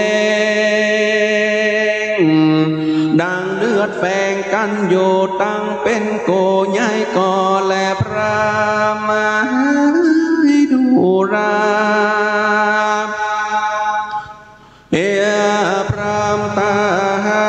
งลายอาเทตตาสีหาปัญญากาจัลาสสีและเสียโครงเสียหลังกงหลังนอนมีตังปังปอนและยังกินีเป็นโมเมจ้าคู่ตัวพายสายเอ็นเห็นโบดหางมากเห็นอ่านหากห่มเรียวละมั่งงามเตียวองอาจปานญาติกันเตียวมากนักเลโกตาโซนาสุโนเป็ดมาดำเก็บมาด่างลังตัวการตัวข่าวจ้องห่างยาวหยอกกันห่างมีตังบางและนางนี้ข้างจงการนี้ยักยงลิงจนจุนเป่าเฟยความเข่าเงยเป็นกาละมังกว่าจงการมีหัวดำห่างสั้นหัวเถื่อนดันก็ลงปังปนปงเล็ดลายแมวเถื่อนพายเป็นจุ่มโอนจ้างห่มอานกับโอนเด้งใหญ่แกว่งควางไหลขับกันกลางดงรานมีควายเถื่อนจิงจอกเปื้อนเป็นมาปอมข้างไปในป่าบินล่าเล่นหาการตีมีตั้งเล่นคำตัวผู้เล่นสอดโซตัวเมียจักกาเลียงหัวนอนกองกันโยสายโคผัวเมียกระต่ายเชียไปเป็นคู่ฝูงแรงจักโยสาขาราชสีตัวเหี่ยวเสือแผ่วไหลเสือปลานกยุงนั้นนามีหลายเดือนท้องสีหูดล้องปุ่นปัวตัวดีขาวหมนโบดนกก้นปูดผิวแดงมีตังนกแกงนกเข้ามาเอียงขีดไล่ขับการน้องกังวันยามเตียงเสียงวิดเวียงปุ่นฟังนกยางฟืนและนกยางขอบโลนดกออกหาปานกควากและนกคมแต่แวกกุมกันไปแล้วลวงกับแล้วขอดบินสอดเสียวจำคอนนกคอนหอยลอยเลียฟังนกองและนกประหีปากันเลียบลงมานกป่าตาไปเป็นโมกับแกโยเป็นสายไก่เถื่อนลายมีมากนกควักร้องเสียงจานนกขี้เวนวางเป็นคู่นกควักอยู่ในล้อมนกกาแก่ชอบเป็นโมนกทุกคู่นกดาวนกยางขาวมีใจจ้านกจอกฟ้าเป็นจืมนกกางเขนห่มจางฟ้อนนกออกร้องกอกมีตั้งนองตราในและนองกาลาวิกลองวิดบิดเสียงดีมีตั้งนกจุยสวยปากสาวนกเก้าตุ้มตาหลวงนก พันปวงมีมากสาวหากเรือตาลองบินมาหลายหมู่จับมาอยู่สวานกสาลิกาอยู่ล้อเป็นเถื่อนท่องดงดานเลอาเตตันดาสามาปะหากาพระเมดุราพรามเขานกมีเหลือแลเขาเดยแพร่เป็นก่อเขาสาลีนั้นนอข้าวมากบ่อตำก่อหากเป็นสารอ้อยกินหวานบ่น้อยยิ่งกว่าอ้อยเมืองโคนและพระมายังเอกปาติเหติอุจงกันจัตติอันสามังดูลาพระมนตางอันนี้พ่อพูดเดียวไตได้เม่นจักไตไปโซแอสลมแห่งเต้าบรมเวสันตาละลาดเมจางกระกาดเดียวมาเป็นอันจืนนักหนาบ่คนขอดคนใดไปหลอดกูแก้วกูตีก็บ่มีความอยากเข้าอิ่มปากต่อเต้าตีกาอาหารนั้นบ่กันบ่อยากบ่ลำบากในใจเจ้าตนใดนอเต้าอยู่ดันเดาดงลีกามเตวีและโลงานน้อยอยู่เด่นจ้อยโดยกรรมตันทรงเสียละธรรมวิเศษอยู่สักเพศเป็นจีขอกันเลแต่งไว้เกี่ยวลูกไม้นำมานุ่งนั่งเสื้อหน้าใหญ่นอนล้มไม้เนื้อดินยินใจดีทุกเมื่อใจเจ้าเชื่อนิพพานและพระมหาดูลาพรามตามมาทางปังกาเสนโตสัตตาอาหาอิตังสุตตัวพระมานาปันตงงิเสงปันตวาปาตากินางโอตากาจินโตปังกามิยาตาเวนสันตาโลแอวปิกาเวดุลาภิกขุทั้งหลายตนทรงสินใสสารดส่วนว่าพาลาทวาโคตจูจักรพรามได้ยินคำงามอันเจ้าราศีกล่าวได้หูข่าวตั้งไปมันดีใจบ่น้อยกับด้วยประโยชน์สวยราศีพระมีใจห่มกว่าเดินดาวป่าดงดำมันกระตำปาตากิเส้นเบียนนอบธรรมทวนสามรอบตามปะเวนอัญชุลีกราบไหว้จะใจกล่าวสาธุกันมีใจบานจื่นจ้อยอำลาพระยอดซอยละสีพระยาเวสันดรบัวชีเสพสร้างตีต่างแดนใดมันก็เตียวไปจะใจสุตีพระเงาไทยพระตำธรรมก็มีวันนั้น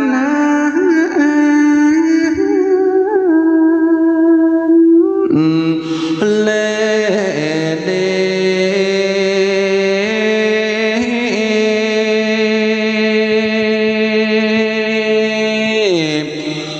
บา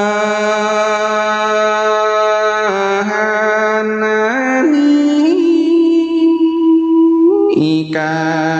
รเตสนาธรรมกันมหาโป นก็เสกเรียบมาล้อยอาตมามนน้อยจะขอปัญโจงใจงามตั้งโจกลามานั้นหลังลายลา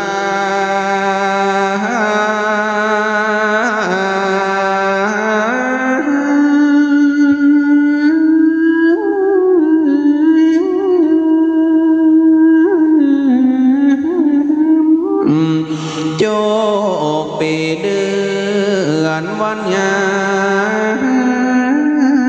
มหลังไหลข้าวมังโมนโตนาเต้าเหมือนกันกู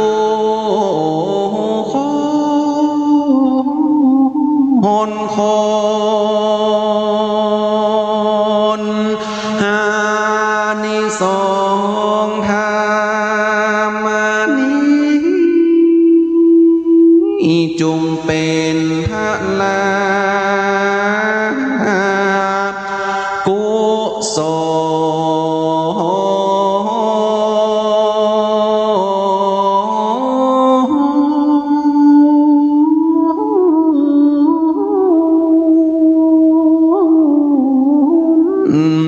จงมาบันดาลเป็นพรแก่กล้าต้านศรัทธาต่างหลา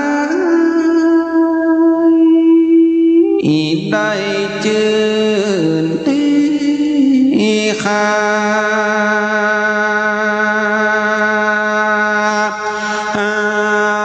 สงธรรมนี้จุงโจยหักษา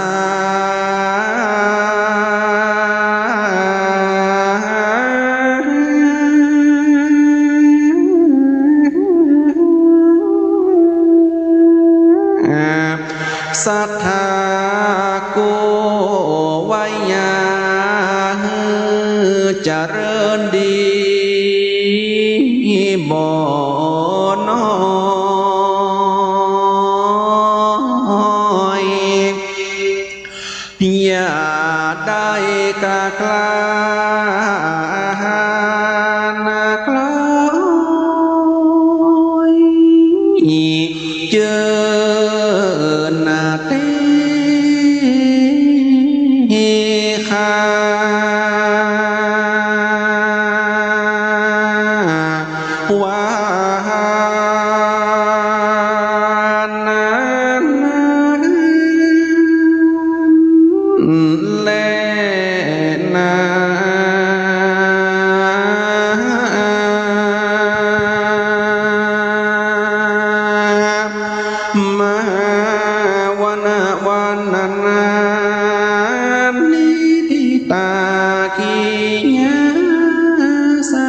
วันนา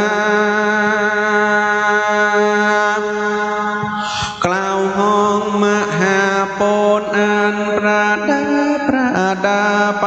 โดยคาถาบาดาเป็นเส้นกาถาก็บังคมสมเรนแสดงสาธุสาธุสาธุมหาโพ ปนกันใหญ่อีกกันหนึ่ง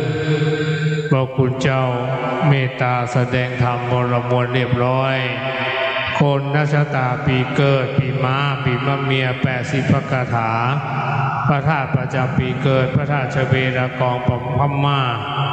โอกาสวันนี้ไปพ่อศรัทธาแม่ศรัทธาคนที่เกิดปีม้าขอเรียนเชิญท่านพระครูไพบูลย์เจติยานุรักษ์ผู้ช่วยเจ้าว่าพระอารามหลวงวัดพระบรมธาตุเจ้าเลยสุเทพประธานสงฆ์วัดโลกมุลี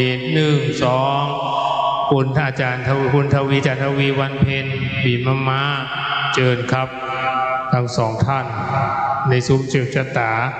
และพ่อศรัทธาแม่ศรัทธาที่อยู่บ้านฟังคลื่นพระพุทธศาสนาก็ทรงกระแสจิตตั้งใจเอาจิตมาเอาความตั้งมั่นเป็นที่ตั้งบูชาพระธรรมบูชากันเทศพระสุทธิชาติอาจินนธรรมโมวัดชัยศรีภูมิเจียงใหม่เมตตาแสดงธรรมบรมวลเรียบร้อยครับผมลำดับนี้ไปหยาดน้ำไหมตาลอุทิศบุญกุศลฝากไปหาเทวบุตรเทวดาณบัดนี้กับนิมนต์ครับยะถาวาริวหาปุราปาริปุเรนติสาคาลังเอวะเมวะอิโตทินังเปตานังอุปกัปปติอิจิตังปฏิตังตุมหังคิปเมวะสมิจจโตสัพเพปุเรนตุสังกปาจันโดปนรโสยะถามณิโชติรโสยะถาเอวังโหตุดีและอาจารย์ในวันนี้ก็แหกว่าเป็นวันดีสลีสุขประมังกละอันพาสืบล้ำเลิศยิ่งกว่าวันและยามตั้งหลายบัดนี้หมายมีเจ้าสมณะศรัทธาท่านอาจารย์พระครูไพบูลย์เจตุยาเจติยานุรักษ์ด็อกเตอร์พร้อมด้วยคณะศรัทธาญาติโยมสาธุชนตั้งหลายจุผู้จุคนได้สนงคงควายตกแต่งแปลงพร้อมน้อมนำมายังวัตถุบุพาลาจาดวงดอกวัตถุไตยตานขีลานปัจจัยมัทะปัญนาการถวายปูจาการเทศนาธรรมมหาจาตเวสันดรจาดกกันมหาปนบัดนี้เกล้ากับผมอัตมาภาพก็ได้เทศนาจบลงไปแล้วนั่นเจโตปณิธานะเมทางวัดตั้งหลายมีกรรมกรรมภาธนาประการสิ่งใดก็ขอสมมโนในไฟอ้างอย่าได้หลงคองข้างสักอย่างสัพการบัดเต้าแต่นั่นพระกุศลผลบุญอานิสงส์ในการฟังธรรมมหาจาตเวสสันดรเพื่อได้เป็นปฏิพรถึงตนตัวตั้งหลายจุผู้จุคนเพื่อได้อยู่ดีมีสุขเพื่อได้มีอายุมั่นและขวัญยืนเพื่อได้ปราศจากอย่างทุกโศกโรคภัยโรคาพยาธิตั้งหลายอย่าได้มากำกายลาวีนั่งจุ่มจักมีเตี้ยงแต่ดิหลีสัพปีติโยวิวัจจันตุสัพพะโรโควินาสตุมาเต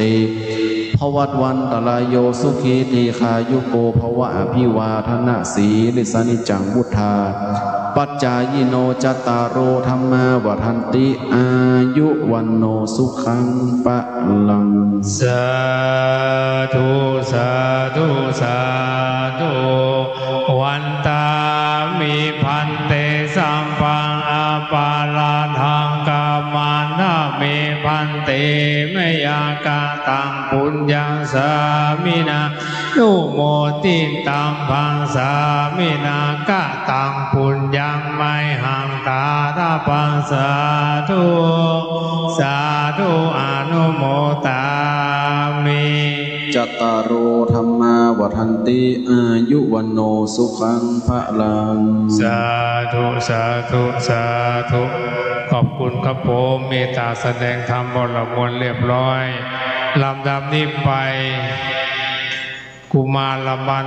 101พระคาถาคนเกิดปีแพะมะแม่พระบรมธาตุดอยสุเทพเป็นประธานนะครับบูชาชาติปีเกิดกุมารบันกราบนิมนต์ท่านพระครูประหลัดธีรวัฒน์ญาณสิทธิวาทีพระนักเทศทำสามเณรธรรมะทองของประเทศไทยเลยคนนี้แสดงธรรมเทศนาม่วนเสียงม่วนเรียนเชิญนะครับวันนี้วัดยางกวงก็มีตั้งธรรมหลวงเหมือนกันนะครับทนใดปีแพะนั่งในซุ้มเลยมาเข้ามาเลยครับผมปีแพะปีแปะ คนเกิดปีแพะเพราะว่ามีใจบุญกุศลพระธาตุประจำปีเกิดคือพระธาตุดอยสุเทพ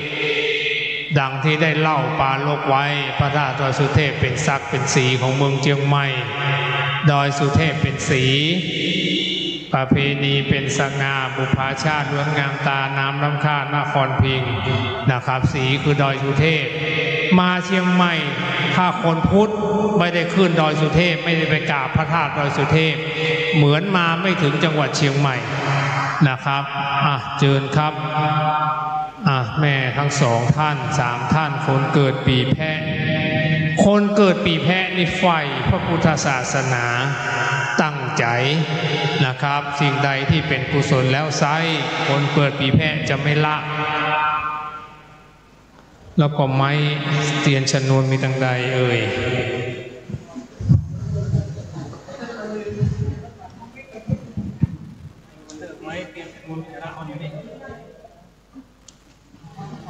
ศรัทธาที่อยู่บ้านด้วยเนอะศรัทธาที่อยู่บ้านสดับรับฟังพระธรรมเทศนากุมารบันคนเกิดปีแพะเจิญครับผมมาจุดเทียนส่องธรรมที่กัลยาณางามในเบื้องต้นคือศีลมัชเชกัลยาณังในท่ามกลางคือสมาธิปาริโยสานกัลยาณางงามในที่สุดก็คือปัญญาเจ้าหน้าที่ตีกองลั่นกองจุ่มนมเตปเทวาอาหักเสือวัดเสือวาเสือบานลูกาเทวดาอากาสะเทวดาพระอินทร์พระพรหมพยมประการเท้าจตุโลกบาลทั้งสี่อัญเชิญมาเป็นเก้ามาเป็นประธานณโอกาสกาลบัดนี้ด้วยเถิดเนนันทินตังบันนีกันมหาโปนก็ได้สุนซอยไปแล้วนำสันธาผู้ขาตั้งหลายอันจุ่มนุมบนวิหารหลวงอารามวัดโลกโมลีใหญ่กว้างใครฟังธรรมกุมารบันบัดนี้ขอนิมนต์ลูกศิษย์พระมุนีนามว่าท่านพระโอปรันตินวัญญาณสิทธิกว่าที่เจ้าโสมปานาธิปดี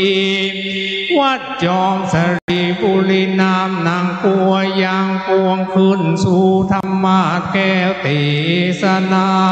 ธรรมผู้วิเศษโพดแก่ผู้ขาต่างหลายอันนั่งท่าคอยฟังธรรมังอาลาธนังกะโลมังกุมารบันนา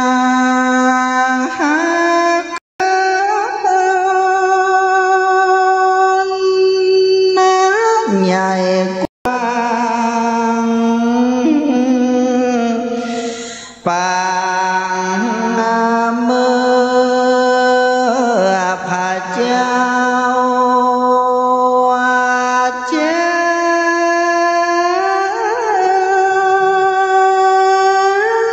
ออกไปบวชเป็น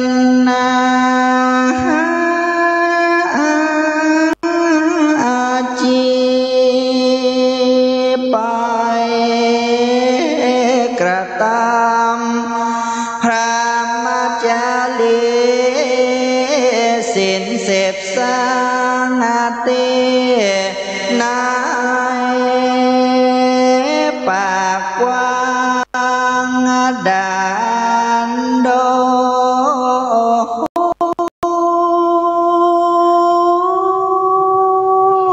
องลีสิพระองค์ตานาตา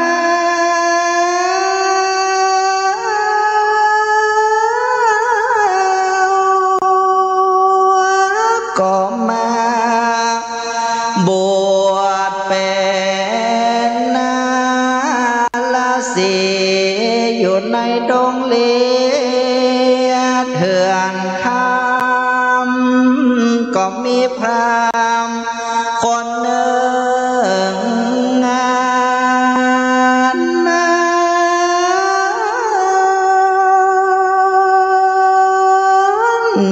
าขอเอาสองหนุ่มเนา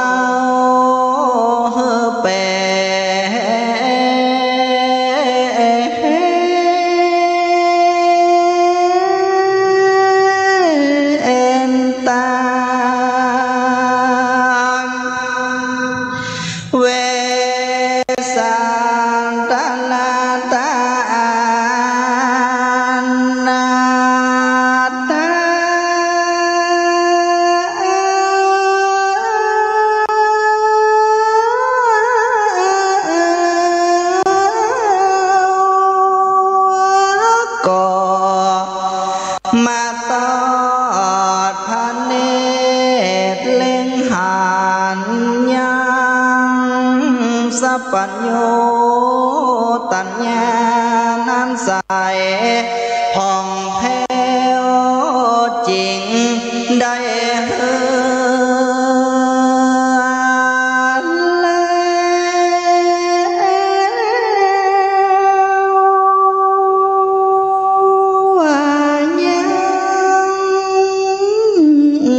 สองกู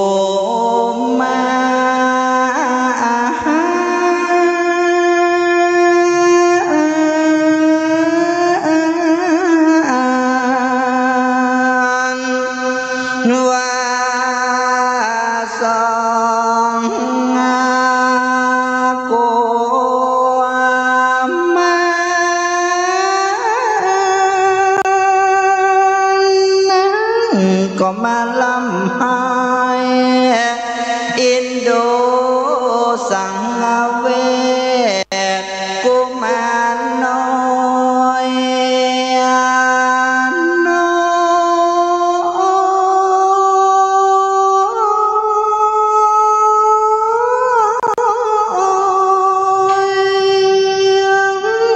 ยิ่งถูกพรามต่อไปนี้โลกยังมาพอกภายในตีกลางป่าไม้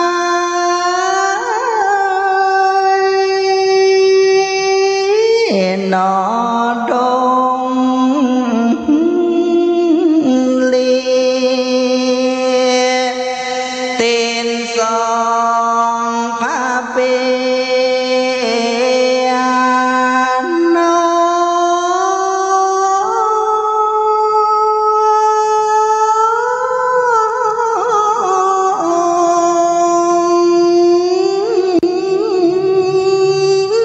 ก็มาเจ็บหนอ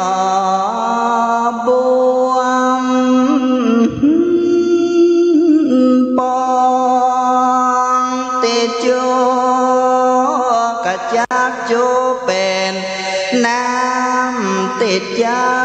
ำก็จักยำมาเป็นนอ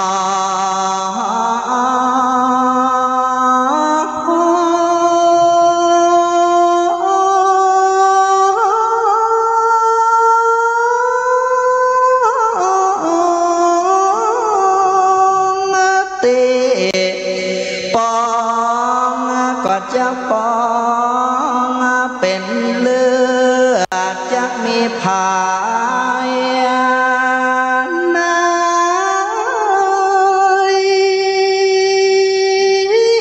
มาพอเล่ง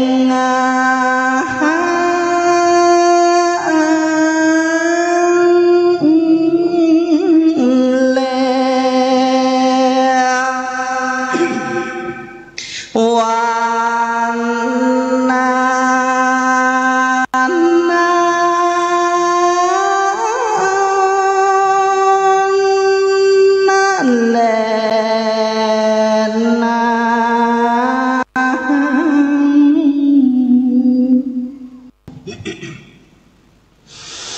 นะโม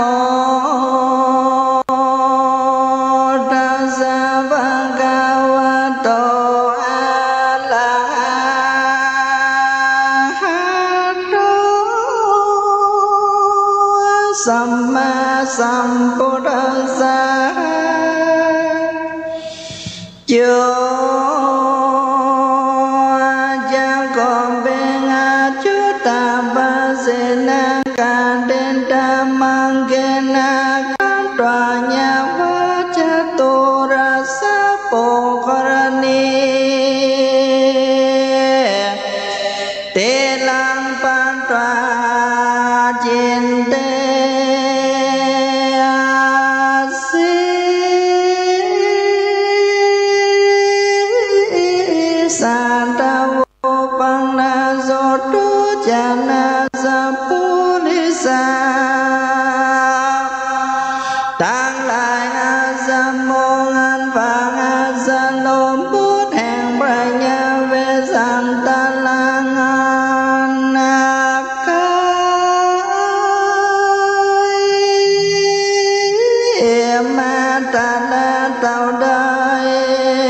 จอยจังกาบรามันก็ติ้วไปด้วยหนทางงานกายงานเจ้างานจุนตาลาสีใสหางมองเสียงตัวของเกียงหนทางเต่านั้นแล้วมันก็ไปดังฟังแก้วโบกรณีงานมีเสียแจงจานตุลาสามือกันมันก็ลำเปิงนาย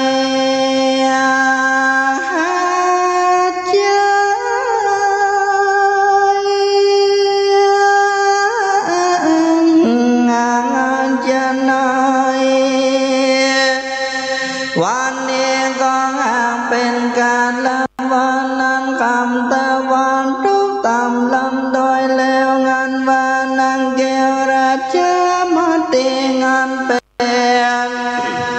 แม่สองสาลี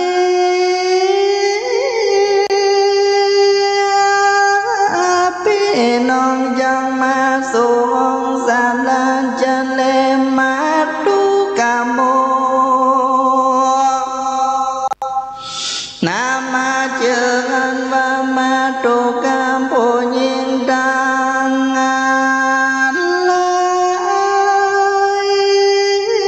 นี่ยอมมีคำตัดนี่บอลุติสาลันตานยอมบังดานาหายเงือจางลาแม่งยันจงวันนี้ผู้ตั้งหลายดังเสวาในวันพวกเจ้านางหนุ่มเนาราชมันเตการเป็นแม่สองสาลีเข้ากว่าในเด้อป่าดงไกลกูเยี่ยมไปเข้าสู่เตโยพระเวสสันดรจริงวิงวอนของเอาลูกแก้วกันได้แล้วก็จักเรียบด้านนี้แต่งงานนางราชมาติบ่มาหลอนจังนำเอาเจ้าย้อนนิพพานจะแดงงานตันสาเวนตุละโตมานันปราจริงขึ้นสู่งามโดยก็อยู่พรำเราปูดานอนอินป่ามอนมามุนเป็นตีสานุตุนกลางคืนตั้งปัญหาละติงในกลางคืน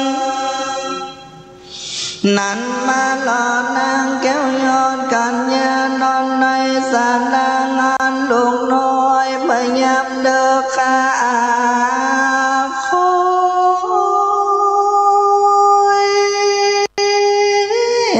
กลางคืนนางมาเดนาฟันต่างนี้มีด่างปนกว่า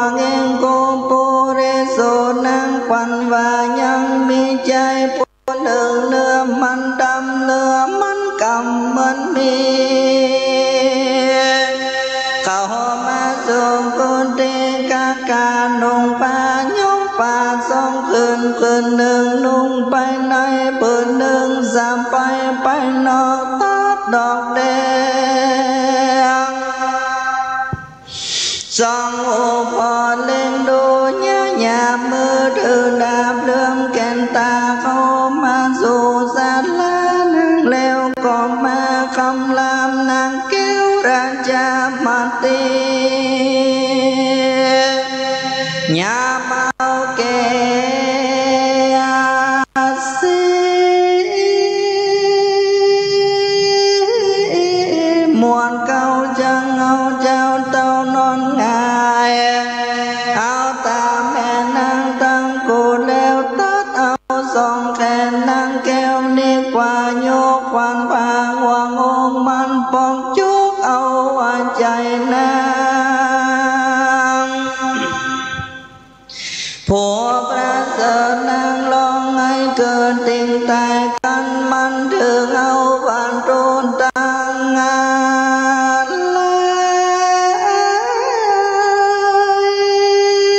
ได้แล้วยามเมื่อเลือนางแก้วโป่งไหลตรงมันก็ยุกเอาแค่นางงามเตียวกว่าเขาป่าไม้ไปปันจันเลสามปั๊มปูนจิตตัวนางมันตียังลำบ่เตือนเจอนางแก้วเตือนกาจังฝันนางบ่เคยฝันหันหลากนางทุกใจมากนักหนานางปัญญาคันนี้ใจว่าโอ้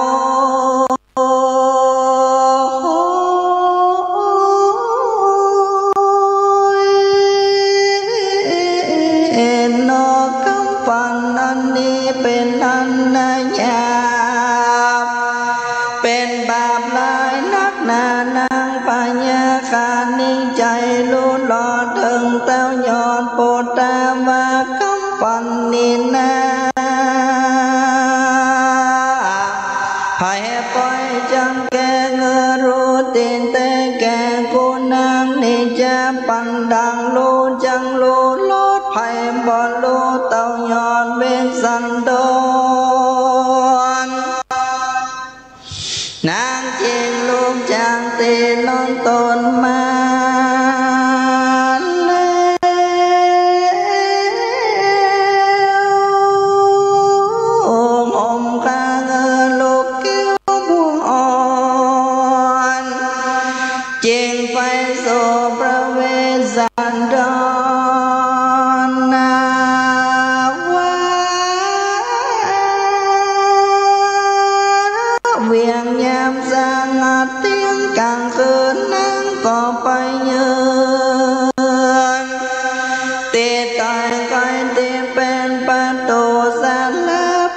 สัญญาเงินดาวตื่นเพื่อใครรู้แจ้งจืนกำฝันนั้นแน่มหาสันโตงันว่าพระมหาสันเจ้าอันยังอยู่เฝ้าป่าบ้านนาได้ยินเสียงปันโตสาลาดังกาคูกากางยินเสียงลางเตนักนามหากาสันตาลาตนยศยิงเต้าจริงเป็นจาลันนาดูว่าไผ่มาต่อยปันโตกูนิจาเพียว่าเพียก็ลังต่อยไปบนกันว่าคนก็ลังต่อยตามกลางจากบาสันติลาชา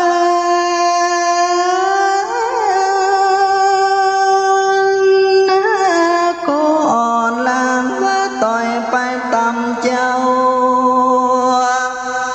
ก็พรำรู้ว่าเสียงคนนอประตูสะปนจินดำว่าไผ่มาต่อยปันโตกูเต้าพิษเมื่อเขาดันเมื่อนั้นนางมาตีกันตอบว่าข้ามันตีมาแล้วข้าเดือหัว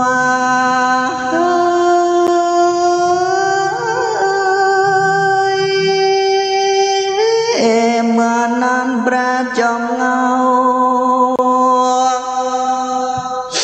จิงเจียนจ่าจิมเจ้าเทวีว่าพันเตโดลานังมันเตแต่วันวันเตเตเรามาบวชสร้างบ้านหอนปาวานากูยังหือกามกาเตกาโตเสงนางน้องมิ่งจำเอาบัดนี้นางนงเราปล่อยมาโซเตโยมองกูสานามีกาวานามามังกำกาเดกาเสียเล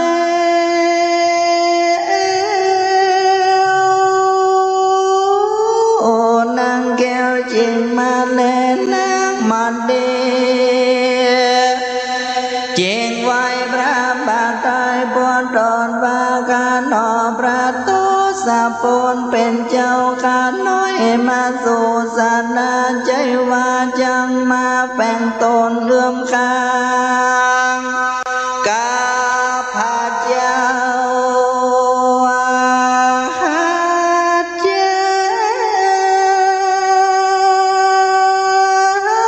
เพื่อตัวงามโดยกิเลสกรรมจงจา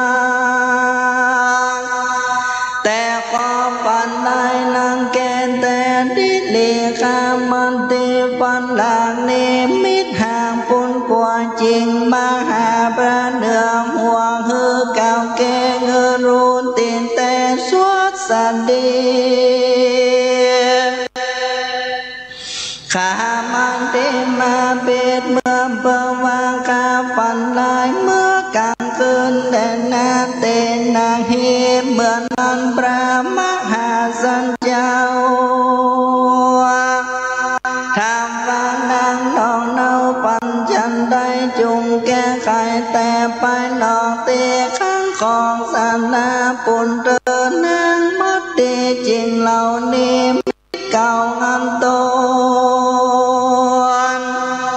แก่พระนางดำนางเก่าเงือพระบาทเจ้าฟังดูนั่นแลเหมือนนั้นพระมหาสันเจ้าจริงถึงเอานิมิตกำฟันเจ้าก็หากไปตันลุหลอดโดยปัญญายอดมิติงานวันตาณปาลามีบัวดามวนแก่กูเต้าในดันดาวหิมมาปันนิเลวันผูกเจ้าลอยวาญาจงยังเรามาสู่ของเอาลูกแก้วดังโซปงมีจันเลการเต้าแฟนคนหมายโดนแล้วต้นแก้วจริงขานิ่งดูกูจังเล่าลมยังนั่งหนุ่มเนาราเจมัดตีเงือขึ้นดีเมื่อก่อนแล้วสู่ลูกแก้วกูตั้งสองแห่งนางตาพระมหาสันเจ้าลำเปิงดังนิเล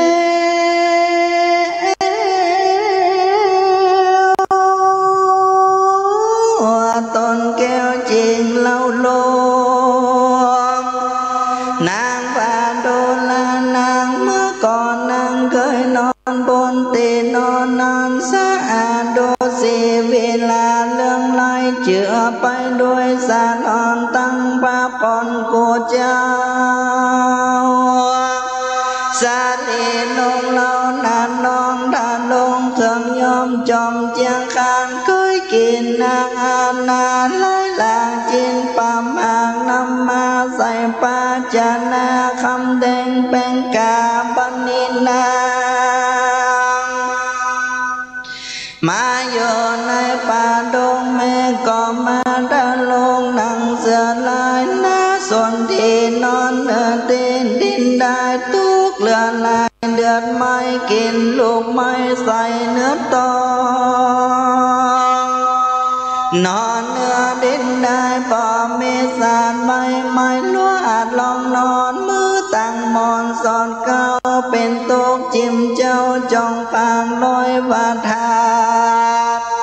นางคำเกลืองอารมณ์เยือกปุ่นปัวแม่อย่ามัวโศกเศร้าจุงไปนอนกับลงเต้าสองลาตึกพระมหาสัจเจ้าเล่าลมนางดังนี้แล้วก็ส่งนางแก้วคำสู่ศาลาดังเก่างันเดสาเวียปานตาในเมื่อกลางคืนนั้นแลลงใส่ฟ้าปุ่งขึ้นมานางพญาก็มากราบตำวันปฏิปานกวาดเพียวงาสามาสนาก็แต่งดายังน้ำกินและน้ำใจต่างไม้สีฟ้าและน้ำสวยนางพระมหาสัจเจ้า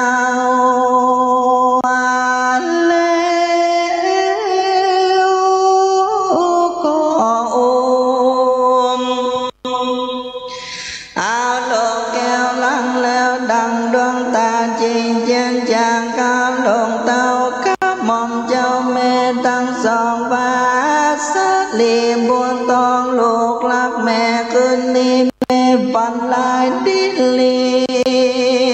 ยสองสัตว์เลี้ยลงเต้าจงอยู่กำพระบาทเจ้าอย่าไปไกลลูกใส่ใจอย่าได้มาจงเล่นอยู่ไกลพระบาทให้สิเตอวางอันแล้วก็เมาลูกแก้วแห่งตนไปฝากประตูสะปนจังเจ้างานนั่งอยู่เฝ้าภาวนาจริงเจียนจาสังฆบาทพระเจ้าอย่าได้ประมาทในลูกแห่งสองลากันพญาสั่งนางแล้วนางแก้วก็ถึงเอายังเสียมกันเราหมดจองกะเจ้า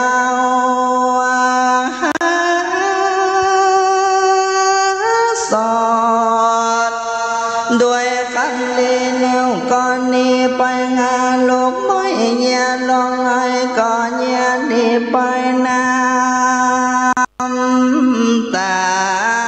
ก็มาลา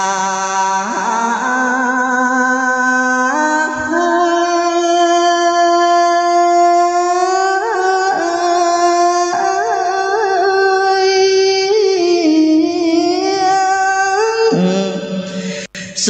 นาวาจโนปันตาบันนี้ตินเบื่อตั้งกูเจ็บเลือดอยู่ไปในพร้อมจังไรจุงเข้าว่าป่าไม้ไปปันจะเนสู่จะนาวาตาโนปตาปาลังตาลันเตพระมโนเกินเดตธรรมเวลาปิสุกุมาลามาตุกิตาติโนปิขเวโดลาเปโกตังลายนิยายงานนี้จังกาวทั้งสองกุมันเจ้างานพรำดาวผูกปาไปตีลังใส่จำกว่าตีต่อหน้าปอดาจะปุ่นคุณหน้าใจน้อยส่องจนจอยกระสุดดินนาดินฟ้าบอนมาเมฆบอนโลเกลอยงานเนงาสะจันกำด้วยสองควันเป็นน้องงานพรำผูกด้วยบ่วงกองแล้วลักเกลืองนางเงาเข้ามันสองศอกเข้าห่วงออกนำไปยับมือใส่หลังเล่นสองเจ้าบอกแควนตั้งเตียวสองสังเนียเลี้ยวหลังก็เงียร้องไห้เงียวว่าแม่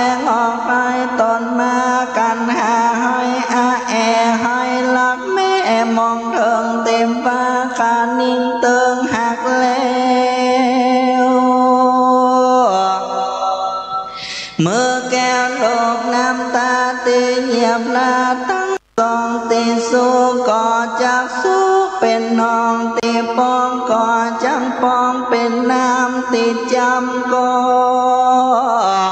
จักจำมาเป็นเลือดบรรลุแห่งอาเหือดในแง่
ก็มายกงานเยินย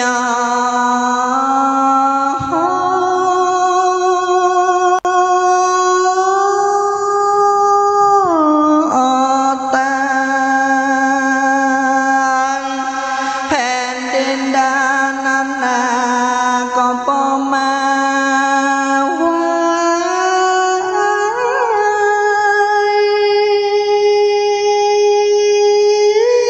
วันก่อนฟ้าก็มาลวนนา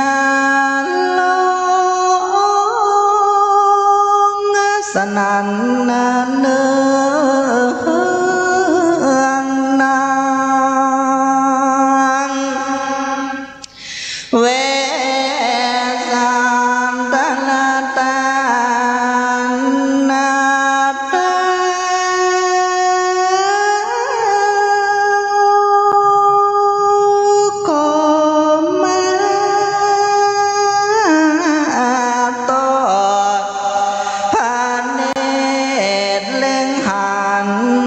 ปัญโย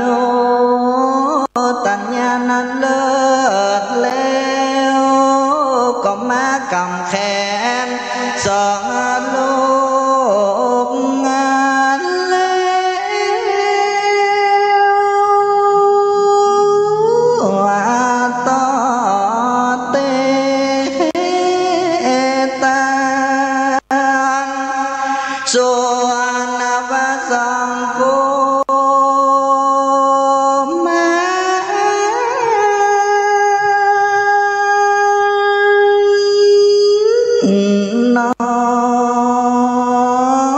ก็มาสะอึกสะอื้นหายเพราะว่าเกิดเถิงแม่ออกงาทายเตอยู่ป่าไม้บ่อตา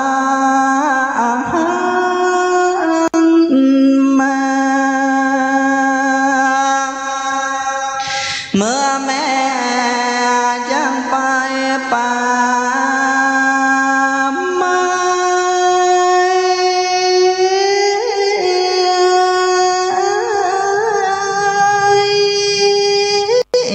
แม่ก็สั่งไว้ว่าอย่าได้ลาสาอย่าได้ไกลกาไก่ตาจากพ่อขอเฮือสองราเปน้อ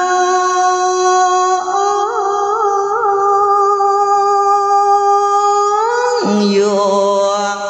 กับพ่อพาญาเนอส่วนพ่อก็มาละเมากรรมมาเจ้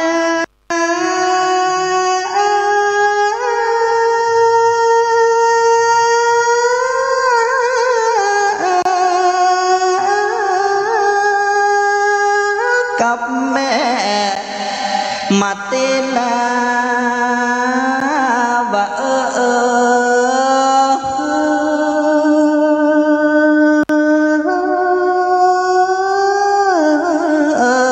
ดังอี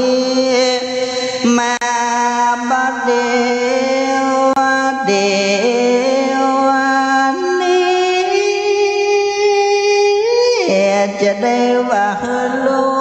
กแก้วแก่พระ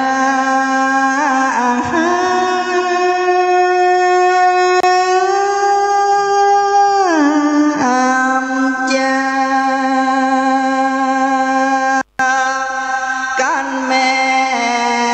มาตีมาลอน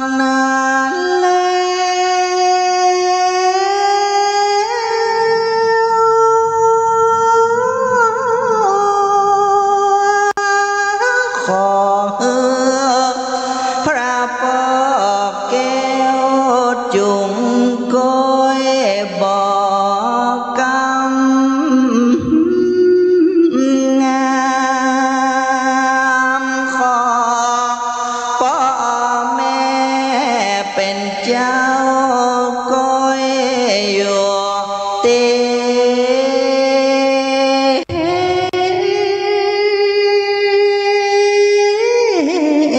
กา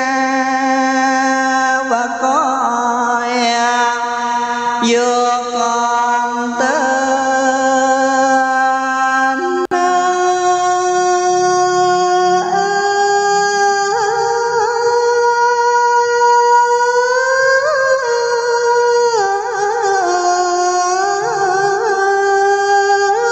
ป่า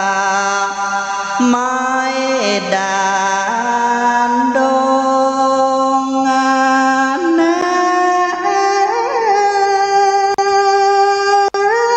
ใหญ่หยาดอ้อยมีตังผู้ผาน้อยละหมูมา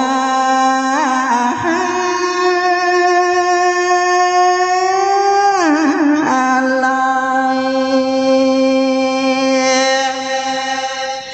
ฟงบัวเหลืองยงยมก็บินลาเข้ามาใกล้โซแต่เมื่อยค้างอยู่ใบไม้ก็ปะหยาดล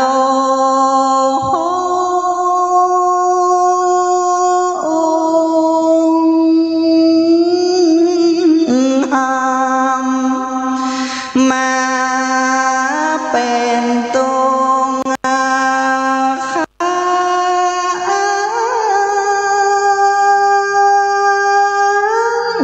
กับพรามอาธรรมบทใจน้อยเหตุได้ปัดภาคจากพระยอดซอยแม่มา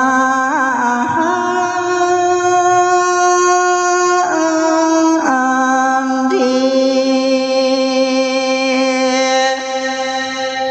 สองพระเปียโน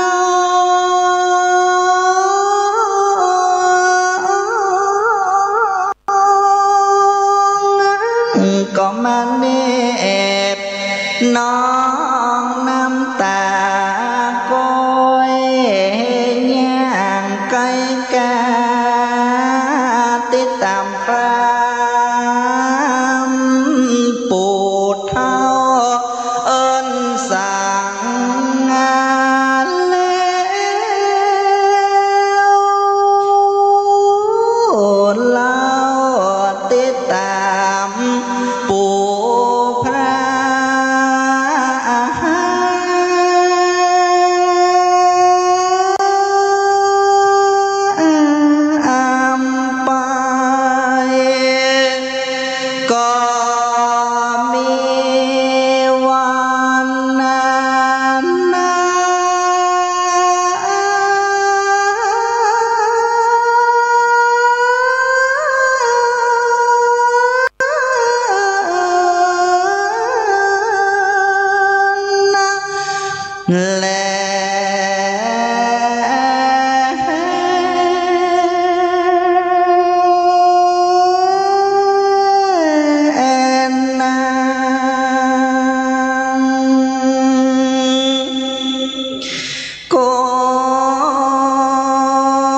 สมเล็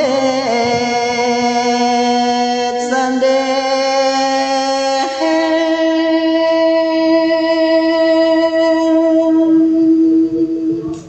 สาธุสาธุสาธุบัดนี้กุมารบัณฑิตบรมวลเรียบร้อย101พระคาถาท่านพระครูปราทีนวัญญาณสิทธิวาทีเจ้าสำนักวัดจอมสรีบุรีนามนางรั้วยังกวงบรมวลเรียบร้อยพระธาตุประจำปีเกิดคือพระบรมธาตุดอยสุเทพเกิดปีแพะมะแม่เชิญเลยนะครับบูชากันเทศบูชากันธรรมศรัทธาที่อยู่บ้านก็ตั้งใจส่งกระแสจิตส่งใจมาบูชานะครับทำนะครับทั้งหมดทั้งมวลกุมารบัณฑิตกันนิมนต์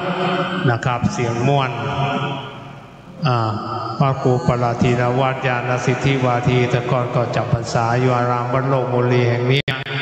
ตอนนี้เป็นเจ้าอารามอธิบดีวัดจอกยางกวงลำดับนี้ไป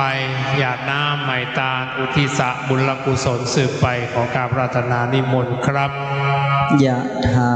วาริวหาปุราปาริปุเรนติสาครังเอวเมวะอิโตทินังเปตานังอุปกัปปติเอจิตังปฏิตังตุมหังคิปะเมวะสมิจเชโตสัพเพปุเรนตุสังคปาจันโทปนรโสยะถามณิโชติระโสยะถาสัพพิติโยวิวัชชันโตสัพพโรโควินัสโตมาเตภวัตวันตรายโยสุขีทีคายุโกภวะอภิวาทนะสีลิสะนิจังวุธาปจายโนจตารโรธรรมาวัฏันติอายุวันโนสุขังภะลังสาธุสาธุสาธุวันตามิพันเตสัมพังอาปาลาทังกามันทะเมพันเตมยากาตังปุญญังสามินานุโมติตัมพังสามินากาตังปุญญังไมหังตาดาปังสาธุสาธุอนุโมตามิพุทโธธัมโมสังโฆอายุวันโนสุขังภะลังสาธุสาธุสาธุขอบพระคุณนะครับท่านพระครูปราทีนวัญญาณสิทธิวาทีเจ้าอารามอธิบดีวัดจอมสรีบุรีนามนางรั้วยังกวงเมตตาแสดงธรรมบรมวลเรียบร้อยวันนี้วัดท่านก็มีแสดงพระธรรมเทศนาเทศมหาชาติเหมือนกันนะครับก็สละเวลามาวัดโลกโมลีกับขอบพระคุณครับกุมารบัณฑิตเรียบร้อยมัตสีพระวดิกาไกรสอนกิติเวทีวัดท่าไคแม่ริมเดินทางมาถึงหรือยังครับจะได้กราบอาราธนานิมนต์นะครับขึ้นสู่ธรรมาสน์ศรัทธามัตสีคือคนเกิดปีวอกคนเกิดปีวอกปีลิงพระธาตุประจำปีเกิดคือพระธาตุนครพนมไวยสากราบอาราธนานิมนต์พระคุณเจ้าวัดตาไค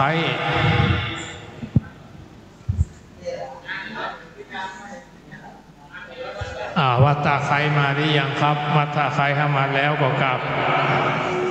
จะงานที่ไปมีคนงานเนี่ยที่นิมนต์ที่คอยดู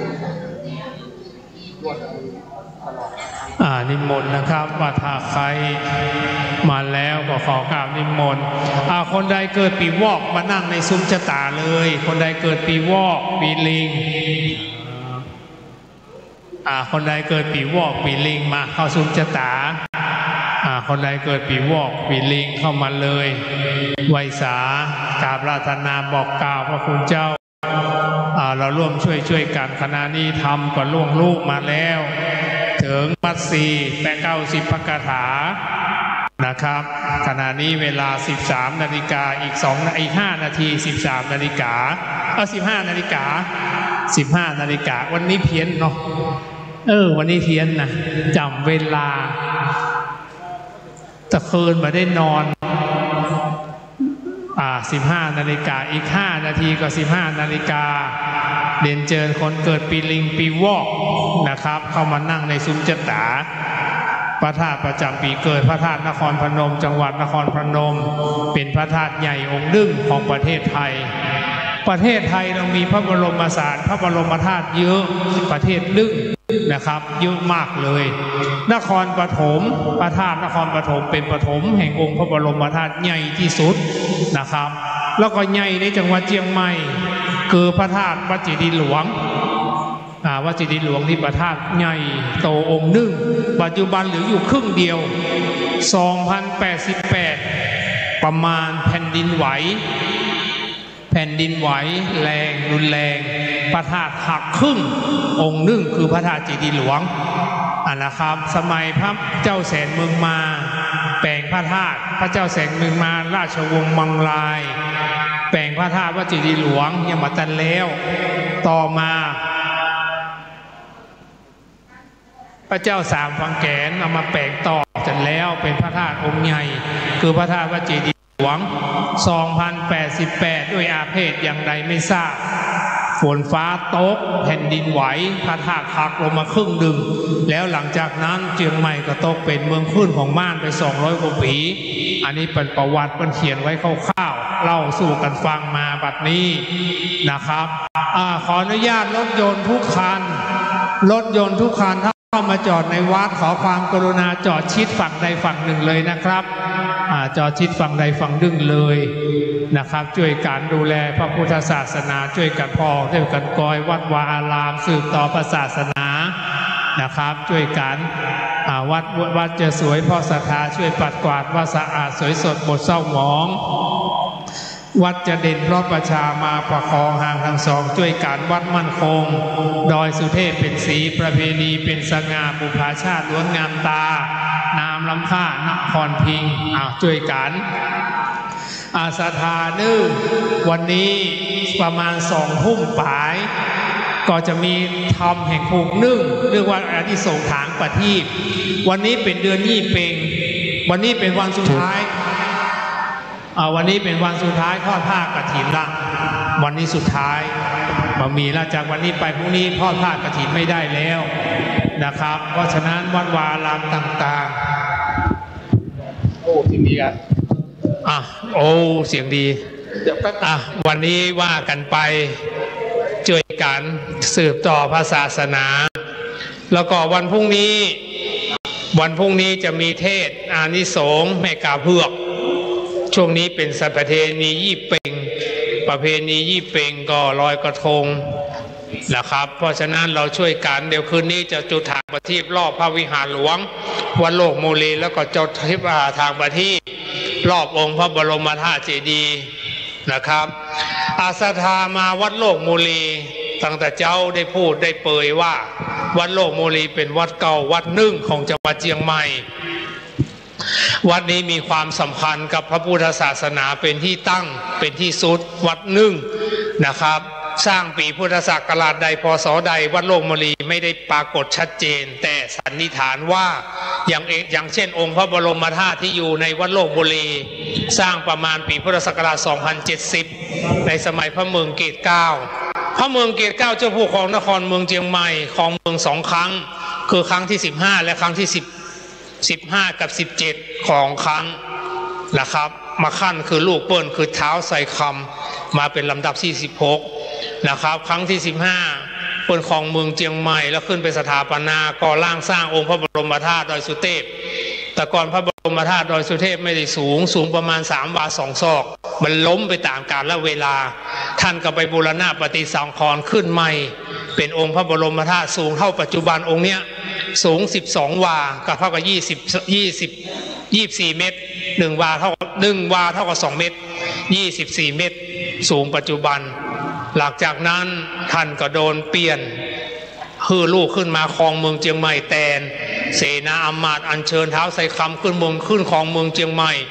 เท้าไสคำก็ขึ้นไปถวายทองคมพระบรมธาตุจึงได้สวยงามเป็นพระบรมธาตุสีเหลืองคำสืบบัดนั้นหลังจากนั้นแล้วก็แปลงสลาลายรอบพระธาตุดอยสุเทพหลังจากนั้นพระเมืองเกศ9ขึ้นมาครองเมืองเชียงใหม่อีกครั้งหนึ่ง นะครับท่านก็ไม่ได้ขึ้นไปดอยสุเทพละมาที่วัดโลกมุลีแห่งเนี้ยมาก่อองค์พระบรมธาตุ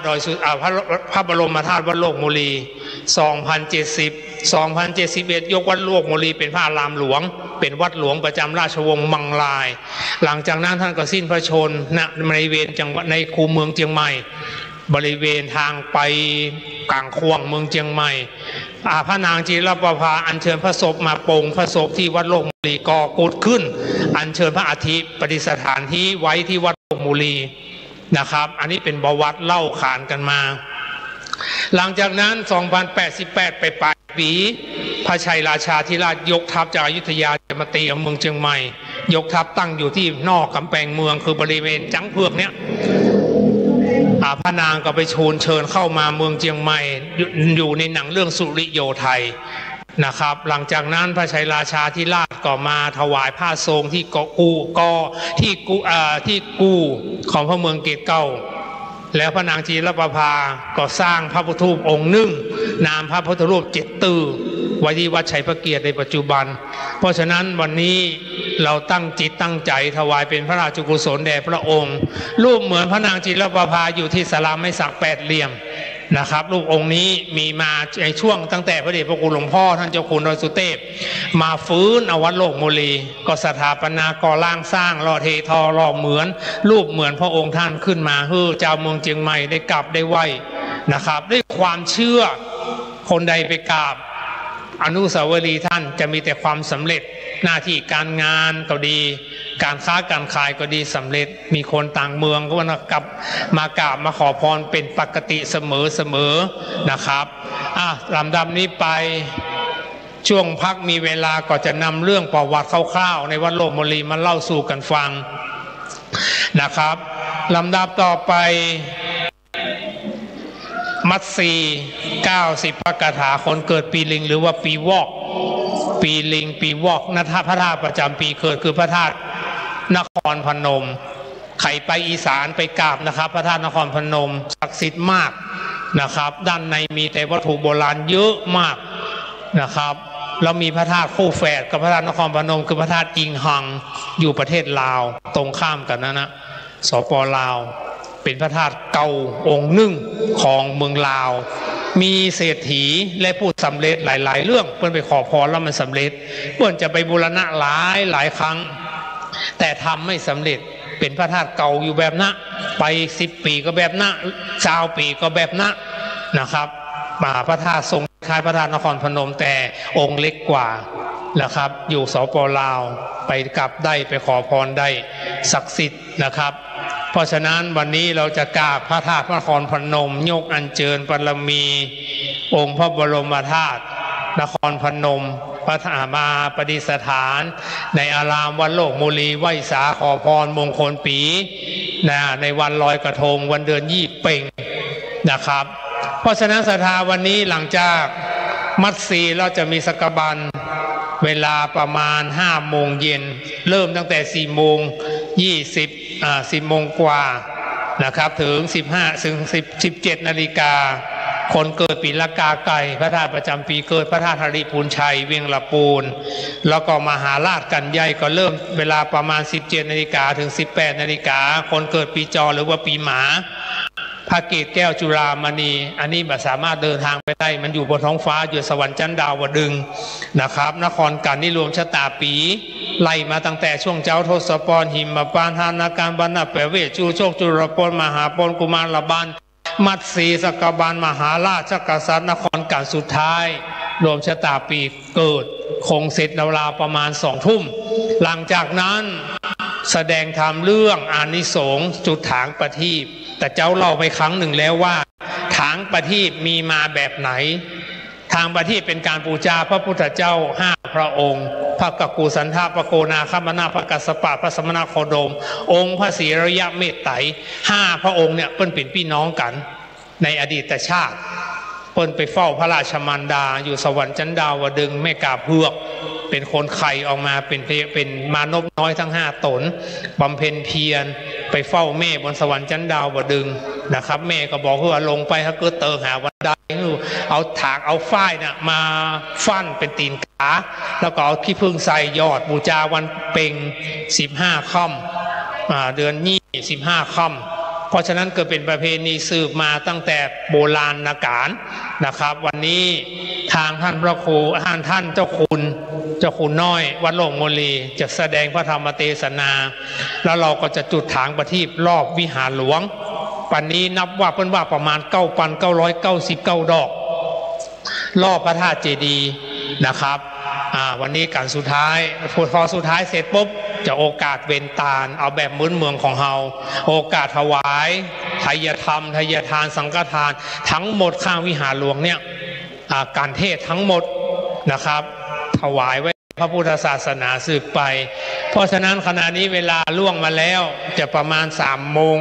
พระคุณเจ้ามาเดี๋ยวเราเริ่มนะครับพระคุณเจ้ามาเราเริ่มศรัทธาวันนี้เป็นการสืบโหราจตาไปในตัวเนี่ยปู่จาจตาปีจตาเดือนจตาวันจตายามข้างบนก็เป็นจ้อ108นะครับอันนี้ไม้กำหลวงหลวงไปไว้ใหญ่เนี่ยไม้กำเนี่ยเพิ่นมีมาตั้งแต่ก่อร่างสร้างแปลงเมืองเชียงใหม่แต่ก่อนเพิ่นซื้อแสงเมืองเชียงใหม่ขึ้นมาแล้วหลังจากนั้นเพิ่นมีการสืบชะตาเมืองรอบกำแพงเมือง5 ประตูเวียง4 แจงเมืองใจกลางเมืองเพื่อสืบชะตาแบบนี้นิมนต์พระคุณเจ้า108 ตนเจริญพระพุทธมนต์รอบเมืองเชียงใหม่นะครับลำดับมาถึงปัจจุบันก็มีการสืบชะตาเมือง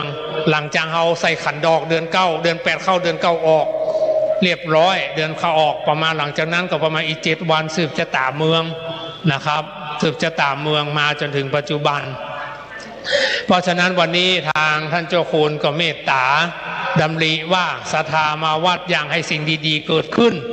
ก็ได้มีการจัดเครื่องสืบโหราชตา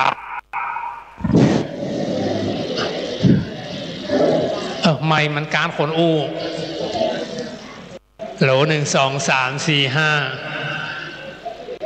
และศรัทธามาแล้วเนอะคนไทยคนเมืองคนไทยภาคกลางคนไทยเชียงใหม่ต้องบอกว่าคนไทยหลายจังหวัดเราเป็นคนไทยทั้งหมดนะครับจะว่าอยู่เหนืออยู่กลางอยู่ใต้อยู่ทิศไหนก็เป็นคนไทยนะครับช่วยกันลำดับนี้ไปกันมัสซีท่านใดจะหอมกันเทศมาใส่ที่นี่ได้เลยนะครับจตุปัจจัยกันเทศบูชาธรรมมัสซีคือคนมัสซีบูชาคนปีวอกลิงปีลิงปีหน้าจะโชคดีคนไหนเกิดปีลิงนะปีหน้าโชคดีเพราะว่าจะมีทรัพย์มีสินจะมีเงินมีคำสำเร็จปีหน้านี่ดวงชะตาดีแต่ปีนี้เป็นว่าชง 50% ดีพ่องบดีพ่องสุนกันครับผมเจิญครับผมตอนนี้พระคุณเจ้ามาหรือยังครับยังมาเตื้อรอพระคุณเจ้ามาแล้วก็จะเริ่มมัสซีนะครับรถที่จอดสนามหญ้านะครับรถที่จอดสนามหญ้าด้านหน้าวิหารรถยนต์ที่จอดสนามหญ้ารถยนต์ที่จอดสนามหญ้าด้านหน้าวิหารข้างวิหารรถมอเตอร์ไซค์ด้วยย้ายรถเลยรถจักรยานยนต์ที่จอดอยู่สนามหญ้าด้านหน้าวิหารขอความกรุณาย้ายรถเลยนะครับขอย้ายรถด้วยเพราะว่าไปทับหญ้าเปิ้ลเดี๋ยวเปิ้ลจะใช้สถานที่ตัวรถจักรยานยนต์รถยนต์ขอความกรุณาช่วยกันนะเราช่วยกันย้ายรถเลยแล้วก็รถยนต์ที่จอดในถนนทุกคันรถโตโยต้าสีขาวรถโตโยต้าสีเทารถเก๋งย้ายรถด้วยรถนิสสันย้ายรถจอดหลังวัดได้นะครับจอดที่หลังวัดมีที่จอดรถข้างกำแพงวัดก็จอดได้นะครับขอช่วยกันนะครับเจ้ามามันจะเข้าวัดโลกโมลีลำบากใช้กิจกรรมทั้งวันถึงจะช่วงคืนเพราะฉะนั้นขอความกรุณาย้ายรถเลยนะครับรถเก๋งทั้ง2 คันย้ายรถด้วยทุกคันเลยนะครับไม่จอด ถนนจอดเลยนะครับถนนไม่จอดเลยต้องย้ายขอความกรุณาเนอะรถมอเตอร์ไซค์ที่จอดในสนามหญ้าด้วยขอความกรุณาย้ายรถกำพ่อศรัทธาแม่ศรัทธาช่วงนี้ก็3 โมงแรง3 โมง 10 นาที3 โมง 10 นาทีเรียนเจอเนอะพ่อศรัทธาแม่ศรัทธาพ่ออุ้ยพ่อหมอแม่มอนปู่จาจตาปีเกิดนักกษัตริย์ราศีปีเกิดลำดับนี้ไปก็คนเกิดปีวอกคือปีลิงนะครับปีลิงตั้งใจแล้วก็ถางประทีปถ้านำมาแล้วเอามาจุดได้ที่ลานพระบรมธาตุได้ส่วนหนึ่งข้างวิหารหลวงได้ส่วนหนึ่ง2 จุดบูชาพระบรมธาตุบูชาองค์พระพุทธปฏิมาประธานนะครับบนวิหารนามว่าพระพุทธสันติจิระบรมโลกนาถบูชาพระบรมธาตุวัดโลกมุลีได้นะครับเป็นจุดไปนะครับขอความกรุณาจุดตรงที่เจ้าหน้าที่เตรียมไว้ให้จุดอย่าจุดข้างวิหารใกล้ไม้นะครับต้องระวังเรื่องไฟด้วยนะครับจุดในส่วนที่ต่างๆจุดบนที่เจ้าหน้าที่เตรียมไว้จุดที่ลานพระบรมธาตุแล้วก็คณะศรัทธาท่านใดจะบูชาโคมแขวนบูชาพระบรมธาตุไปบูชาได้ที่กองอำนวยการในลานพระบรมธาตุได้นะครับอีกจุดหนึ่งเรียนเชิญแล้วก็คณะศรัทธาท่านใดที่มาแล้วจะขึ้นมาฟังธรรม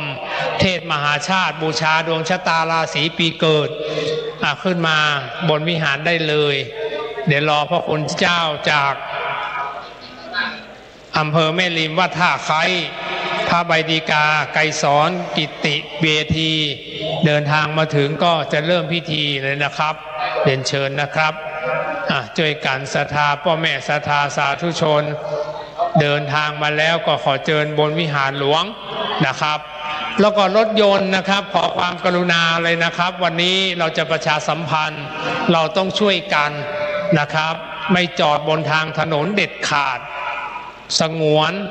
นะครับไว้กับการจราจรเท่านั้นรถยนต์ทุกคันรถเก๋งทุกคันที่จอดอยู่ในลานพระบรมในลานวัดนะครับรถเก๋งสีเทารถเก๋งสีขาวย้ายรถด้วยนะครับประชาสัมพันธ์ทำธุระเสร็จแล้วก็รีบออกจากตรงนี้จอดด้านหลังวัดได้นะครับจอดด้านหลังวัดได้เลยจอดด้านหลังวัดมีที่จอดทางหลังจะออกได้บนได้นะครับถ้ามาจอดในวัดเดี๋ยวติดแล้วจะออกไม่ได้ออกลำบากนะครับอันนี้ประชาสัมพันธ์ไว้ก่อนเพราะว่ามีปัญหาเมื่อคืนออกกันไม่ได้นะครับขอช่วยกันด้วยช่วยกันนะครับ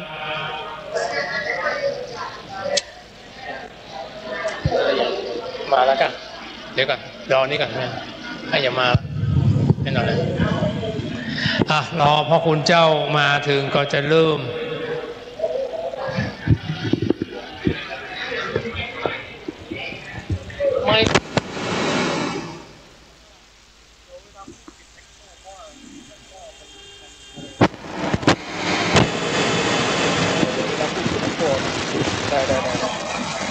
โหล1 2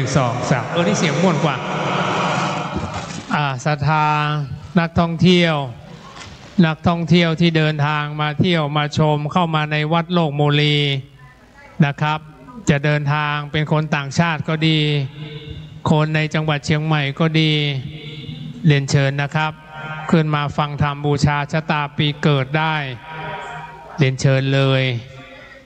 เราร่วมด้วยเราช่วยกันนะครับศรัทธาที่จะขึ้นมาบูชาชะตาปีเกิดราศีนักกษัตริย์ราศีหลังจากนี้ไปการทำลำดับไปก็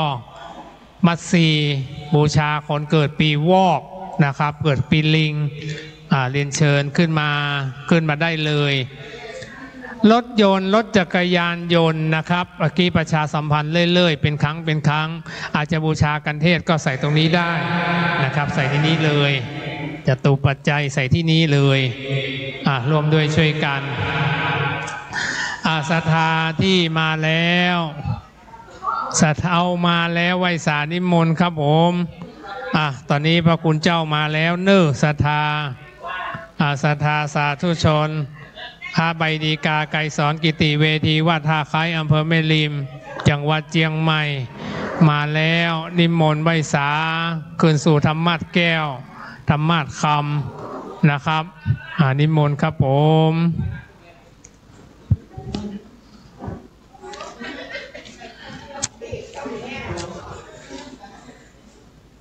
เรียนเชิญศรัทธาทุกท่านขึ้นบนวิหารได้เลยครับมาคนเกิดปีลิงเตรียมพร้อมคนเกิดปีลิงปีบิงปีวอกเจิญครับผมนั่งในซุ้มก่อนแล้วเดี๋ยวจะได้จุดเทียนส่องธรรมเกิดไม่ลดตัวเนาะไม่ลดแสนยอดนะครับสมเด็จพระราชินีวันนี้ปีพระตาปีเกิดของพระแม่พันปีหลวงสมเด็จพระบรมราชินีนาถพระแม่พันปีหลวงก็เกิดปีวอกเหมือนกันนะครับนบน้อมถวายเป็นพระราชกุศลแด่พระองค์ท่านนะครับและที่สำคัญไม่ลดแสนยอดกับปีวอกเหมือนกันพระมารดาท่านพระครูไพบุญเจติยานุรักษ์นะครับปีวอกเหมือนกันก็ขอนบน้อมถวายเป็นกุศลถึงแม่ลดแสนยอดด้วยนะครับแม่ลดตะกอนก็อยู่เนี่ยครับเพศมหาชาติไปไหนวันค่ำบนวิหารหลวงนะครับศรัทธาเรียนเชิญครับผมมาจุดเทียนส่องธรรมมาศรัทธาครับมาเลยแม่จุดเทียนส่องธรรมจุดเทียนส่องธรรมกันแม่จุดนี้อยู่นี่ก่อนนี่จุดนี้เทียนนี้จุดแล้วติดแล้วดับละจุดใหม่จุดเทียนส่องธรรมก่อนบัดนี้ทำผูกตินดูทำผูกลำดับสืบไปมัดที่9มัด4 90พระคาถาคนเกิดปีวอกคนเกิดปีลิงเอาวางให้เลยครับตั้งใจเจ้าหน้าที่ลั่นกองพร้อมกันครับเชิญครับ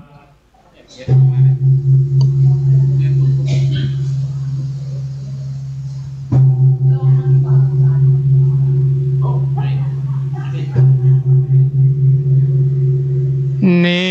นทินตังกันกุมารลับบันก็บรมวลเรียบร้อยดีงามบัดนี้มาถึงกันใหญ่มัดสีผู้ข้าตั้งลายอันจุมนุมยันอยู่ตัดตินนี้ขอนิมนต์ลูกศิลพระมุนีผู้แสดงธรรมโปรดแก่ผู้ข้าตั้งลายอันนั่งท่าคอยฟังธรรมังอาลาธนังกะโลมัง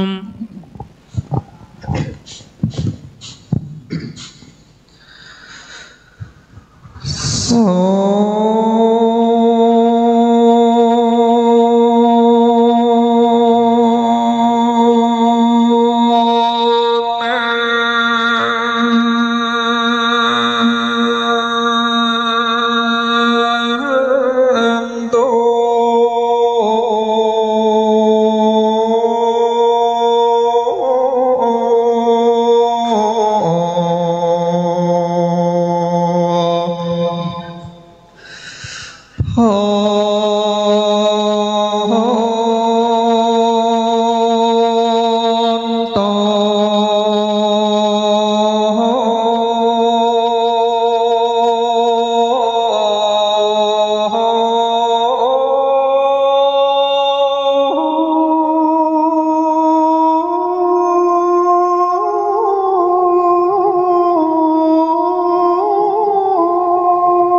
และโมลสัทธา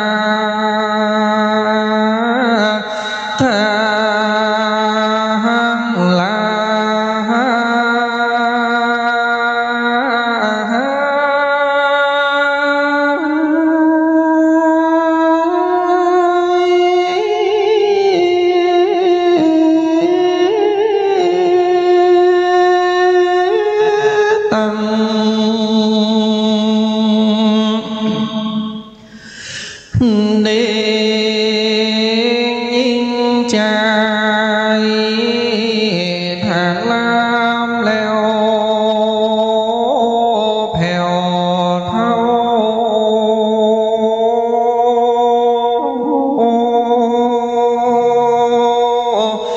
ที่ได้ปากันมานั่งฟังธรรมมหาจารย์นี้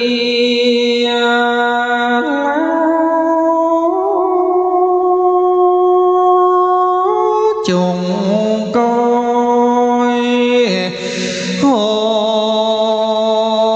ดสาฟ้า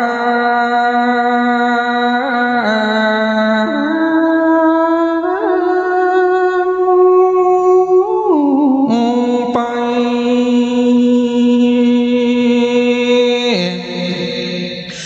หานตามามอน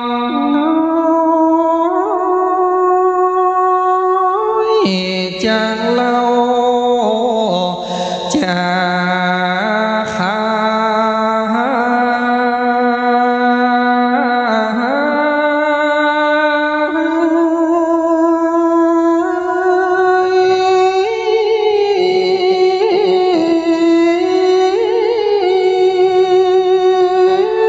เลือกวันฐานะทำไทยมีหลายแบบเบา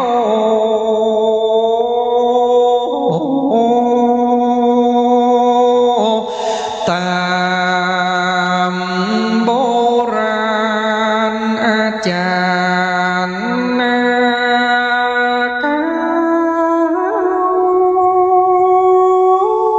อันได้สืบกา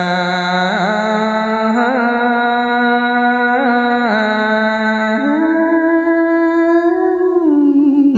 มา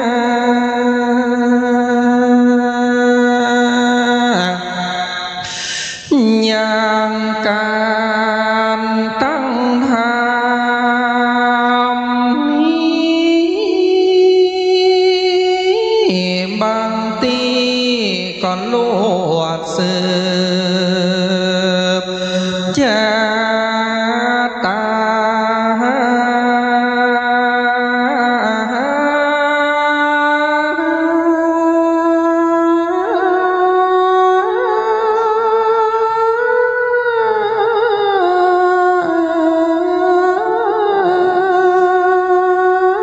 โพ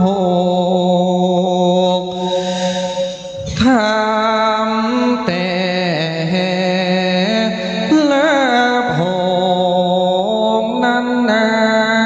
เป็นธรรมจะตาปี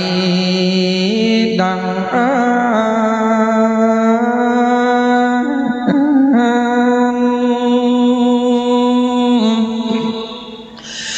อย่างธรรมโพ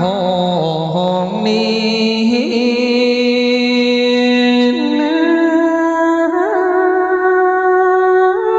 เป็นธรรมสืบโหราชตา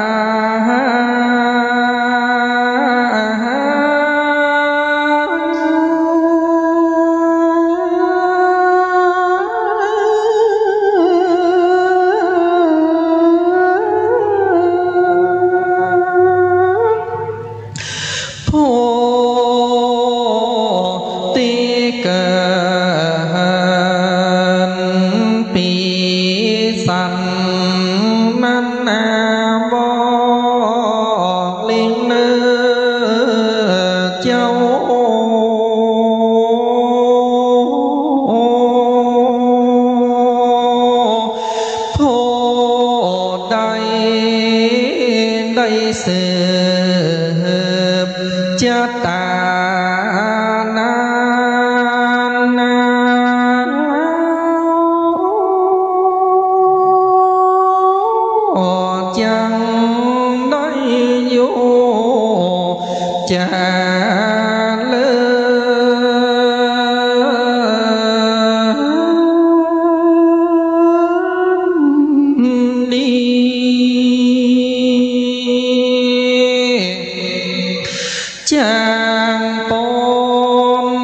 จากครอยามวานเดือนปี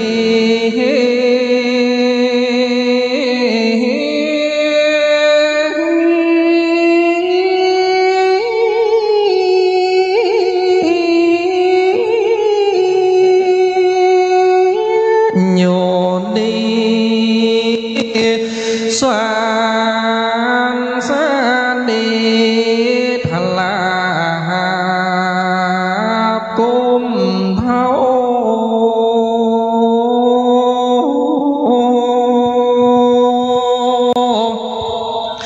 จะ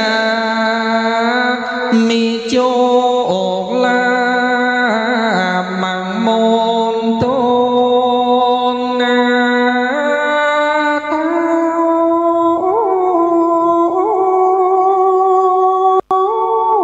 อา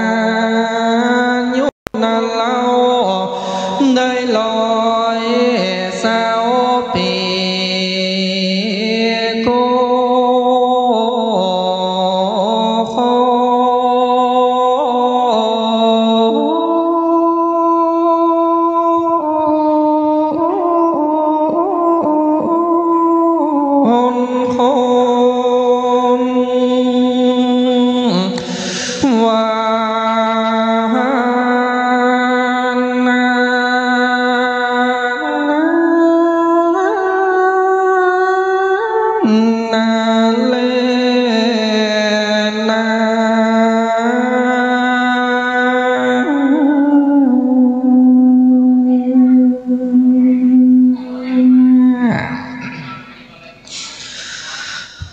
ขอยกมือ10 นิ้วแต่ไตไวสายังพุทธปิมปาสาลูกเจ้าพระธรรมเจ้าและพระสังฆเจ้าอันเป็นสรณะที่เบิ่งสูงสุดของข้าพระเจ้าและโมเฮาเจ้าข้าทั้งหลายขอยกมือสาธุการในร่มปรมีธรรมท่านหลวงพ่อท่านพระครูไพบูลย์เจติยานุรักษ์ด็อกเตอร์ท่านเจ้าอาวาสวัดโลกโมลีผู้เป็นต้นเป็นประธานในท่ามกลางสงฆ์ที่นี่โดยความเคารพนอบน้อมบูชายิ่งเจริญสุขเจริญพรพ่อแม่ศรัทธาญาติโยมท่านสาธุชนผู้ใฝ่ธรรมทุกคนทุกท่านที่ได้น้อมจิตน้อมใจได้ตั้งจิตมาแต่ไกลได้ตั้งใจมาแต่บ้านปากันมาร่วมสร้างกองกันละกุศลคุณงามความดีในการฟังเทศน์มหาจารย์เวสสันดรจารย์ดกในเดือนยี่เพ็ง15 ค่ำในวันนี้ซึ่งในวันนี้ก่อนเตียตมภาพจะเทศน์นั้นขอพระแม่ศรัทธาญาติโยมท่านผู้ฟังทั้งหลายเอามือลงเหี่ยกำอีแม่เฮยซึ่งวันนี้นั้นเฮาอู้กันม้วนญาติโยมเพราะว่าปารภเหตุวันนี้นั้นการฟังเทศน์มหาจารย์เวสสันดรจารย์ดกที่เกิดขึ้นในวัดโลกโมลีแห่งนี้นั้นถือว่าเป็นใจกลางของเวียงเจียงใหม่ก็ว่าได้เพราะว่าบอกว่าจะเป็นนักท่องเที่ยวตึงเจ้าไทยตึงต่างประเทศเข้ามาวัดโลกโมลีประเดี๋ยวนี้ตู้เจ้านั่งอยู่บนธรรมาส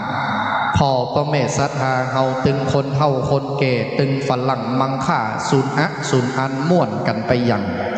ดังนั้นพระธรรมเทศนาพวกนิยมได้เคลื่อนค่อยเข้ามาสู่กันทวนเก้าชื่อว่าธรรมทีมี90 ประกถาเป็นธรรมสืบโหราจตาผู้เกิดปีสันหรือว่าปีบอกปีลิงซึ่งพระธรรมเทศนาพวกนิยมได้กล่าวปางเมื่อพระนางบัทีนั้นได้เดินล่าเดินจรเข้าไปเสาะหาหน่วยไม้หัวมันอยู่ในป่าหิมพานต์แล้วหลังจากนั้นเมื่อเสาะหน่วยไม้หัวมันสำเร็จเสร็จเรียบร้อยก็จะเคลื่อนเข้าปิกมาสู่อาสลมซึ่งก่อนที่จะปิกมาสู่อาสลมนั่นก็มีเสือโคร่งเสือดาวราชสีมาเกิดหนตางเพื่อบะฮือพระนาทีปิกปอกถึงอาสลม ซึ่งในขณะนั้นพระเวสสันดรเจ้ากำลังได้ตานลูกกันหาจารีฮือบุพามเท่าชูชกเพื่อจะเอาไปเป็นทาสรับใจญาติโยมสาธุชนท่านทั้งหลายถ้าจะพรรณนาถึงพระธรรมเทศนาพวกนี้นั้นถือได้ว่าเป็นกันติโศกติเศร้าเพราะได้ว่าพระนางปฐีนั้นหลังจากปิกปอกถึงอาสลมแล้วก็ได้รับความจริงกับพระเวสสันดรว่าประเดี๋ยวเนี้ยพระเวสสันดรได้ตานลูกกันหาจารีซึ่งเป็นแก้วตาดวงใจของพ่อของแม่เธอไปเป็นอันสุมาตึกเป็นขี้ข้ากุพามเท่าชูชกไปเรียบร้อยโยมคนเป็นพ่อเป็นแม่นั่นแก้วตาดวงใจสิ่งที่สำคัญที่สุดอาตมาภาพผู้อย่างที่ทุกคนก็ย่อมตอบได้เหมือนกันว่าแก้วตาดวงใจของพ่อของแม่นั่นสิ่งที่สำคัญที่สุดนั่นก็คือลูกหลายคนหลายท่านอาจจะมีคำถามแล้วว่าพระเวสสันดรว่าอันเป็นแก้วตาดวงใจของลูกนั้นใหญ่ว่าพระเวสสันดรตนนี้ยังบะฮักลูกกาบัดใจเนยโยมเนอแต่ว่าที่พระเวสสันดรทำอย่างนี้นั่นก็เพื่อกึศว่าชาตินี้เป็นชาติสุดท้ายชาติหน้าจักได้สำเร็จอนุตตรสัมมาสัมโพธิญาณเจ้าก็จึงได้ตัดกุสิ่งกุอย่างอันเป็นแก้วแหวนเงินคำจ้างม้างัวควายเปิ้นมาขออันใดกะตาหมดกุสิ่งกุอย่างมาถึงกันนี้ได้ตานลูกตานเต้าดังนั้นพระธรรมเทศนาพวกนี้ญาติโยมทั้งหลายวันนี้อาตมาภาพเดินทางมาถึงก็ได้ปะอีป่ออีแม่FCหลายคนว่าโหท่านอาจารย์ลูกแม่ลิมมาแล้ววันนี้อีแม่เขาตั้งใจมาฟังท่านอาจารย์ตัวเจ้าก็ดีใจตีหันอีป่ออีแม่ศรัทธาญาติโยมบางคนบัดเดี๋ยวนี้นั่งฟังธรรมกินขนมไปตัวก็ม้วนอกม้วนใจไปอย่างดังนั้นต่อจากนี้ไปเพื่อเป็นบุญเป็นบารมีธรรมในการสืบโหราจตาผู้เกิดปีวอกหรือปีลิงก็ขอหมู่เฮาเจ้าข้าทั้งหลายได้ตั้งโสตาภาษารับฟังพระธรรมเทศนาเรียกว่าหมู่เฮานั้นได้เจริญรอยตามรอยเท้าแห่งพระเวสสันดรในการสร้างคุณงามความดีสืบไปตั้งอกตั้งใจฟังธรรมร่วมกันเน้อ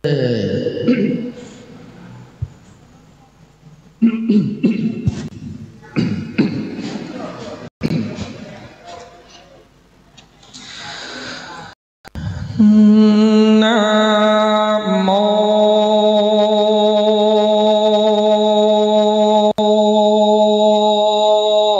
ตัสสะภะคะวะโตอะระหะโตสัมมาสัมพุทธัสสะ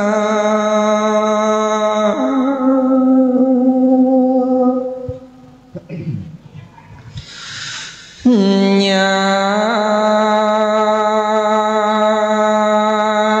ปนาตังรัญญามหาปาทมิโอนันติตวาพระมานันสาปิญญาปุตเตสุทินี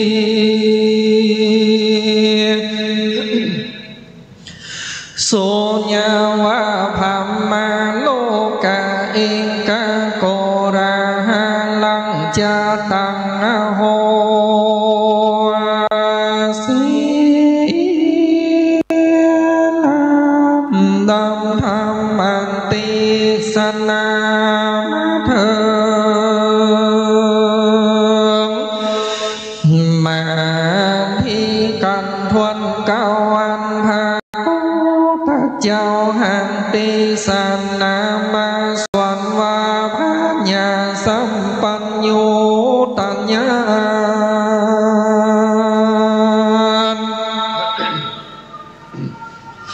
อันใดอันพาเสนันพาโปธิสันเจ้า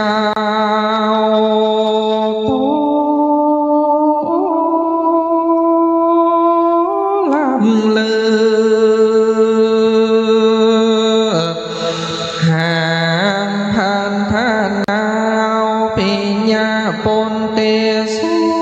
ในเมื่อว่าพัญญาวิสานตลาตุพันเพว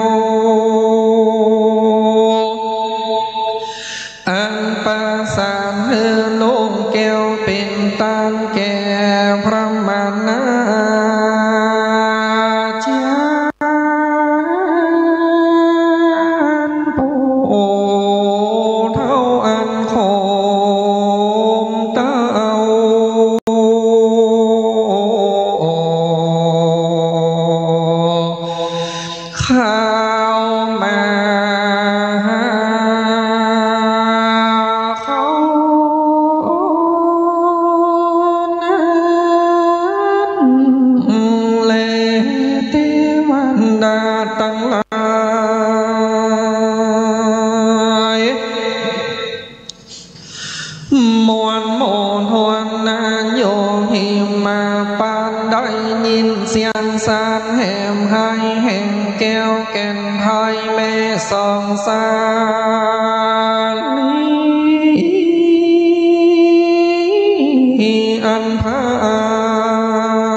ต้องอย่าหืนนางตา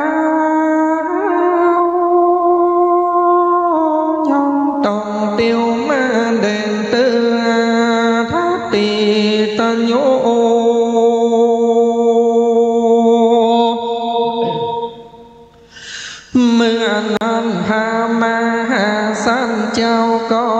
ขนิ่งนายใจว่านางมันที่สาลีนอนเนา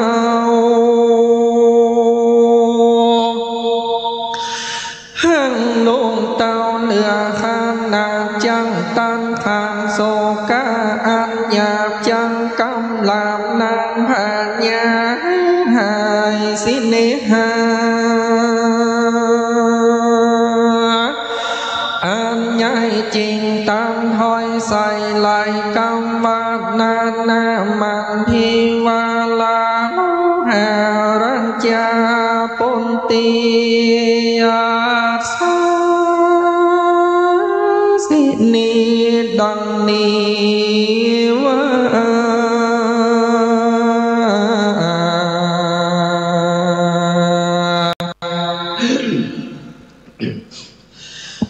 โด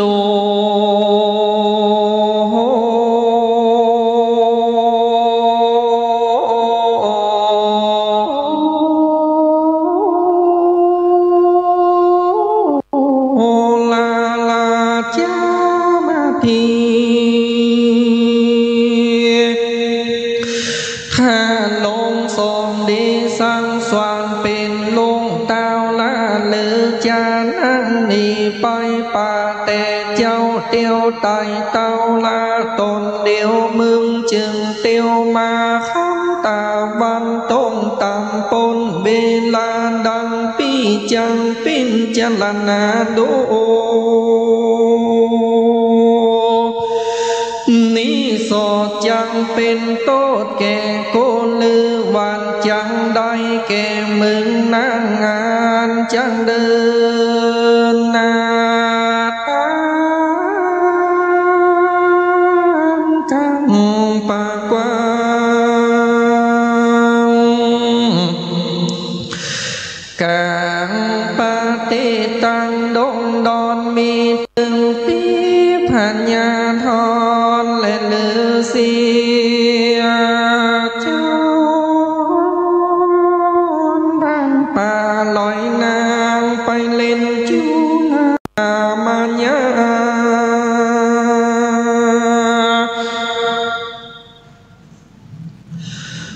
ลอยว่านางบ่อเน่งนาขึ้นโลดจงใจจอดอันใดลูกใส่ใจโลดลืมขึ้นหูมัวไปเล่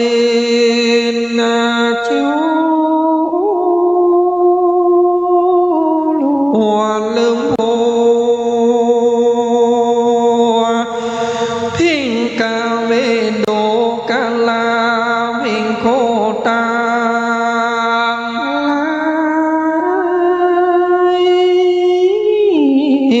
จับฟั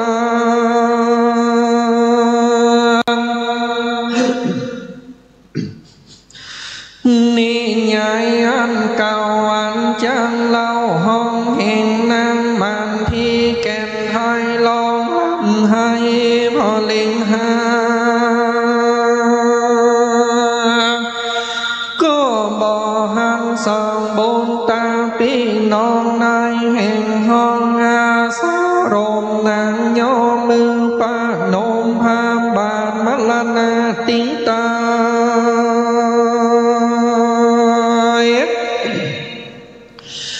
ดินสาสายยานยันตั้งต้นปั่นเป็นพียามนั้นพาลือสีใสสั่นใจเจ้าปั่นไปมา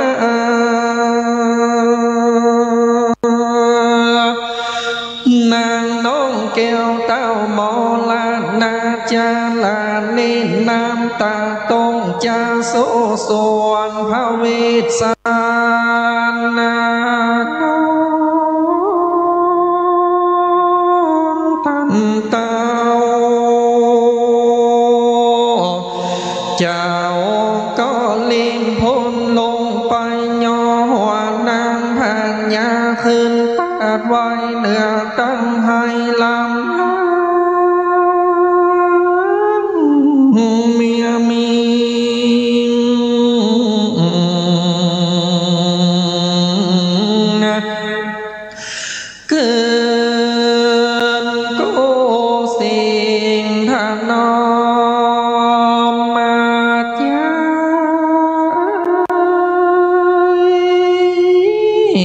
มาโอ้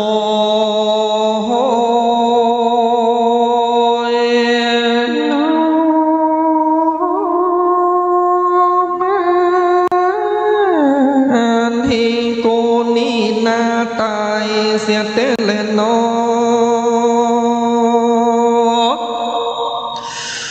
มาอันมาตายลาปีใบนี้จากกันนางมาตายนายนกรใหญ่กว้างโกปีจังหือสร้างวิมานปราสาทงามวิราชบาวรแต่งแม่เรือนนอนเนื้อแผ่นเทพต้องเต้นปานทวี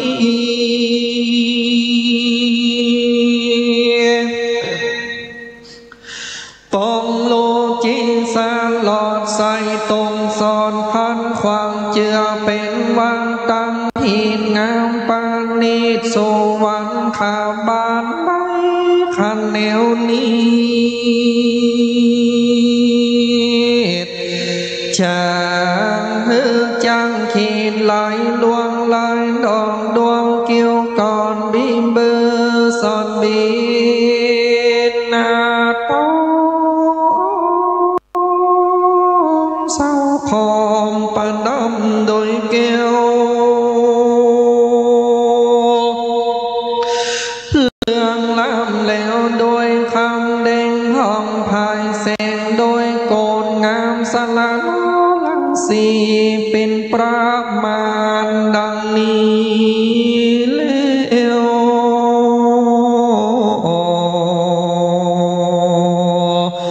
โกปีจักแต่งฝ่ายมาแก้วเล่นนาตามดินพองป่าบินเลี้ยวเล่นบอกไฟโลกจังแสนเสียงครางบอกไฟลูกมาลูกกวางเล่นเป็นสายบอกไฟลูกงัวพายเสียงส่งบอกไฟลูกควายจูงจับโบนบอกไฟลูกเล่นโยนเป่าเปิมเล่นพามเพิ่มโดยอากา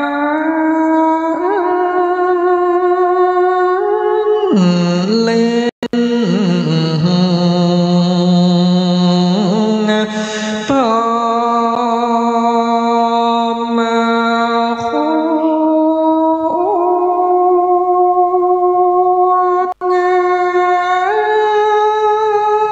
งานเป็นดังสายฟ้าฟ้า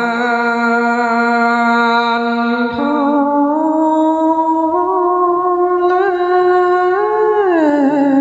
งมีฝนพงโทลีมือกลมอากาศโกนอป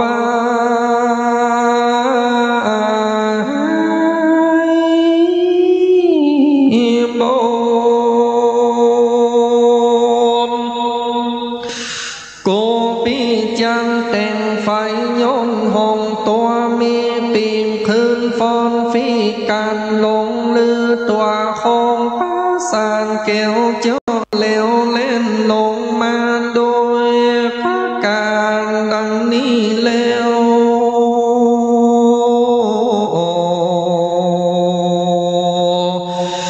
ฝ่ายมาแก้วแยกเป็นเปียว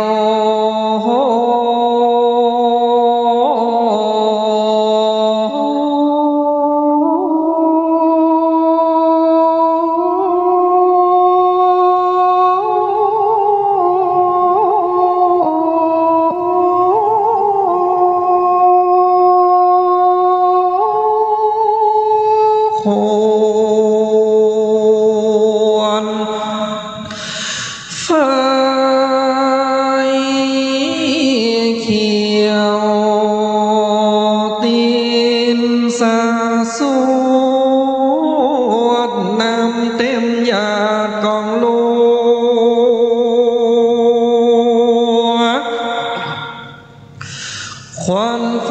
มัวซาลาโลดขึ้นกลาง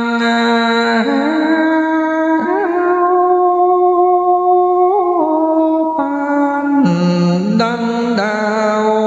อยู่บนฟ้า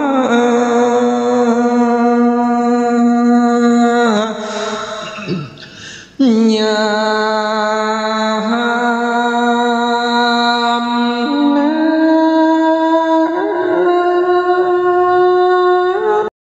โกปีก็จับเงยงา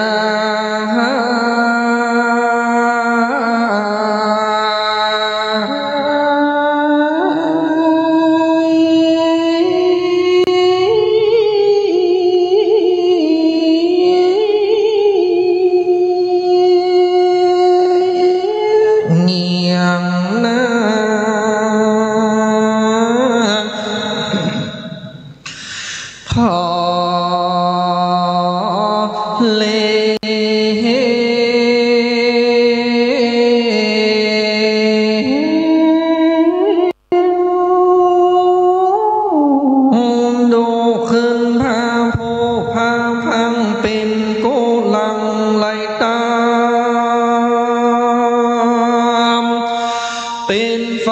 งามย้อยดอกปานเขาตอกเท้นพา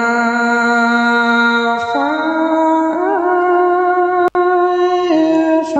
สร้างไอ้ดอกน้อยกินดอกซอยเจโจนสาโปกลนล้วนเกณฑ์ไฟมาแก้วแยกเป็นนาเปียว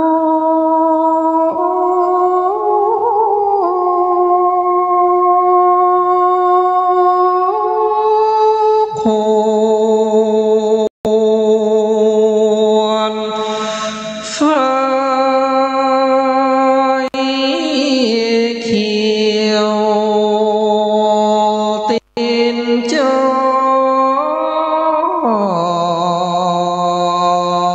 ฟ้า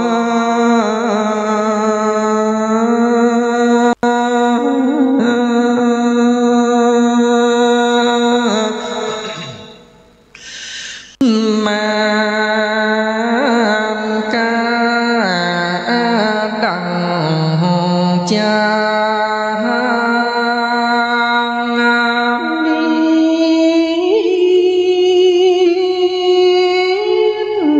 มีบนลมมากี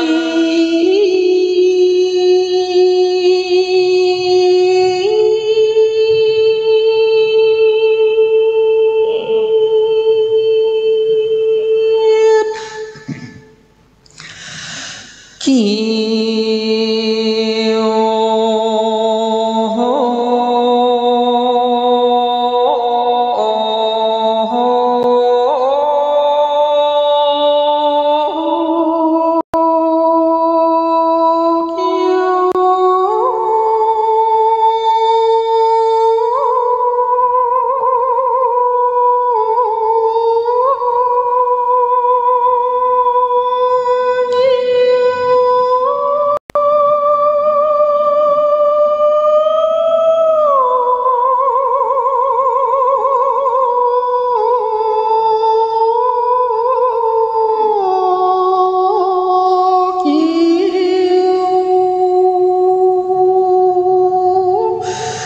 ปัน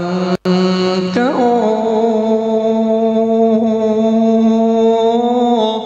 ปานดังจายกเอาหอภาษาเจ้าหอพระสานา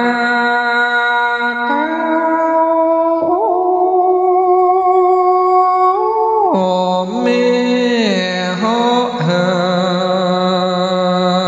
นมื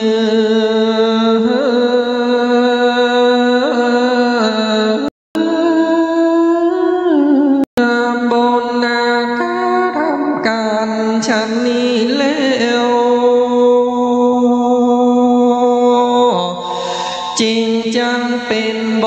ราณนั้นทรงสร้างการพัฒญามาแต่ก่อนแลนะ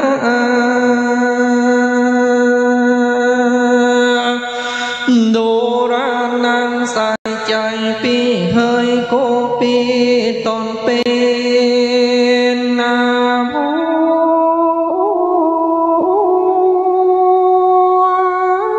ก็มาก้มหัวเรียกน้องว่าสาม12 ค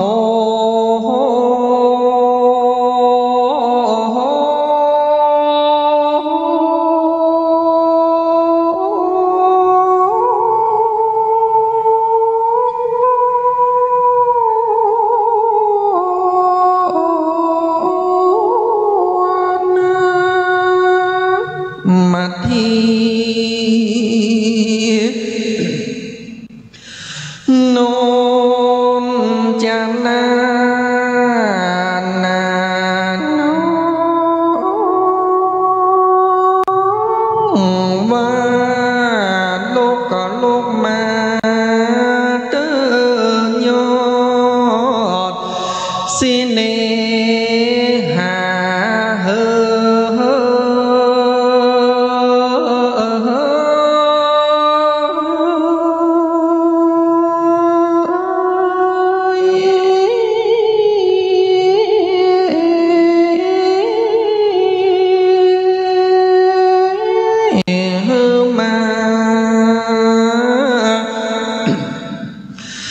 ต่างขวัญเกษา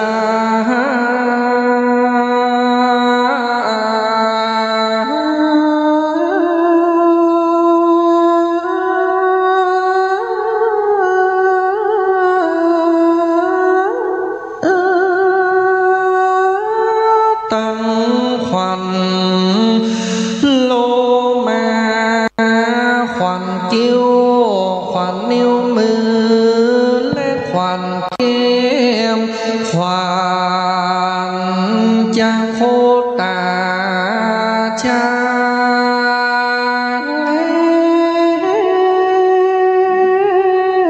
ใส่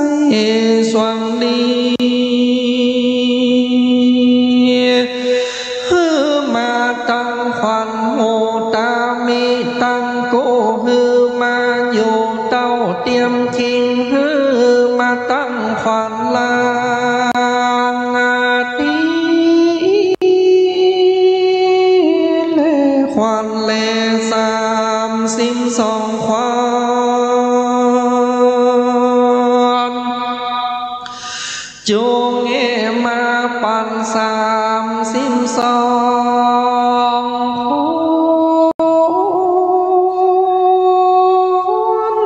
จงมาโยพร้อมเร็วตัววาลกันยาเมมาทีเจ้า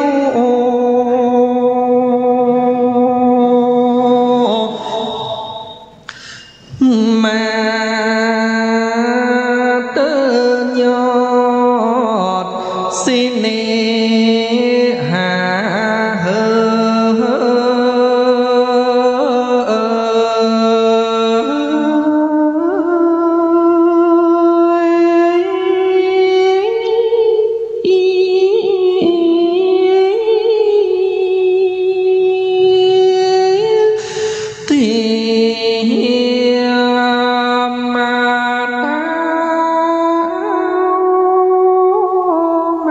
เป็นที่นอนหนองหนาวจืนเจยใจ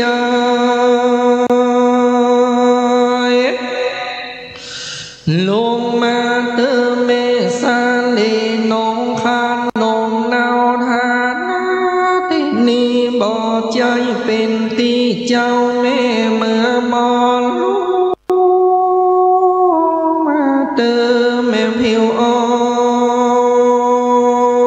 น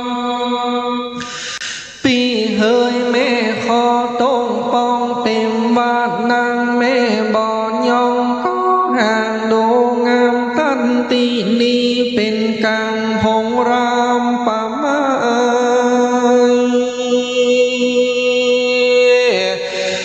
บ่ใจเป็นตีแก้วแก้มไทยแม่กวนดีตายมีแต่สองล้านได้อยู่กันเพื่อนจังมีภัยเป็นเปื้อนปึงเป้าจังมีภัยมาช่วยโกปีเอานางอาบน้ำภัยจังมาช่วยกามสละสา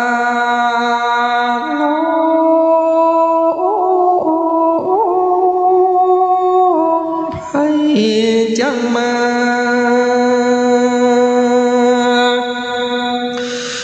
มีพ่อแม่หมวดเป็นเก้าภัยจังมาเป็นเปื้อนเฝ้าแม่จอมสาลีในกาลานันนางมันที่สารีเกือเนียงเกียงอ่อนสมสายนางสาโยมตายไปน้อยหนึ่งแล้วนางแก้วก็ได้สติตื่นจื่นขึ้นมา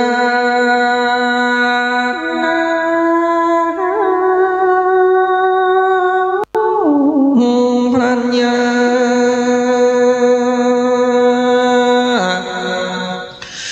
ก็กลัวเป็นบาปโดยบ่สุภาพควรละอายจึงขมา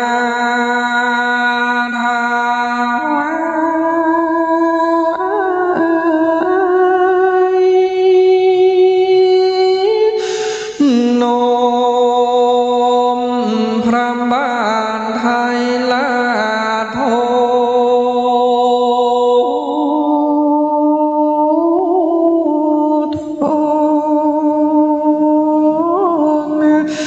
ท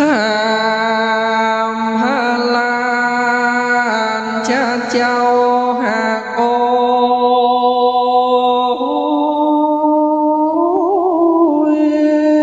ตาเย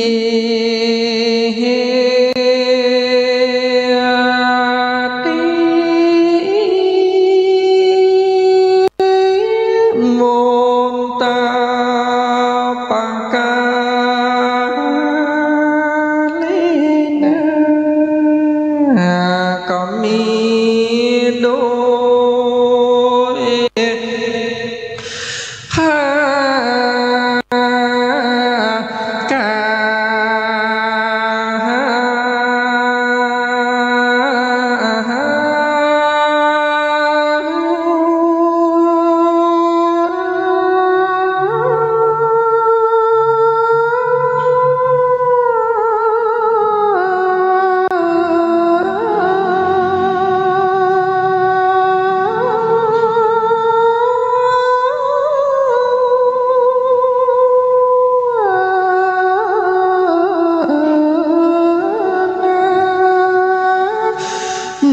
ดังกล่าวมานี้แลนะ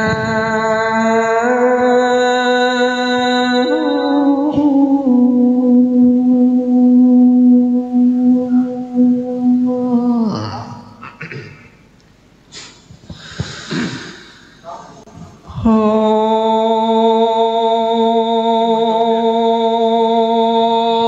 โต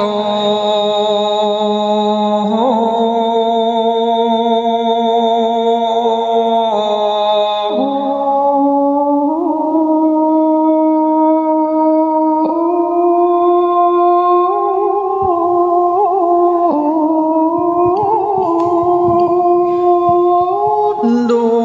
ราสา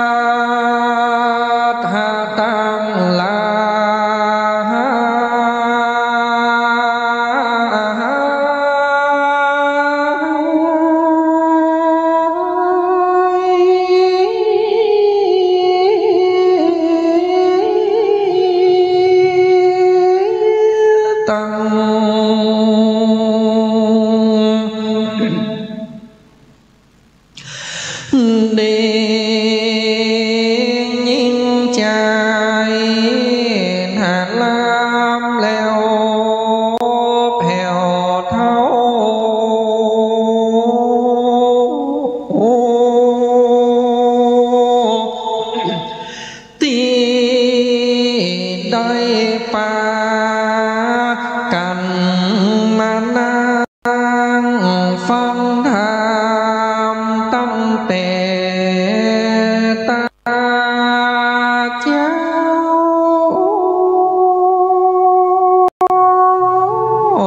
เพื่อว่าจังได้กุศลตา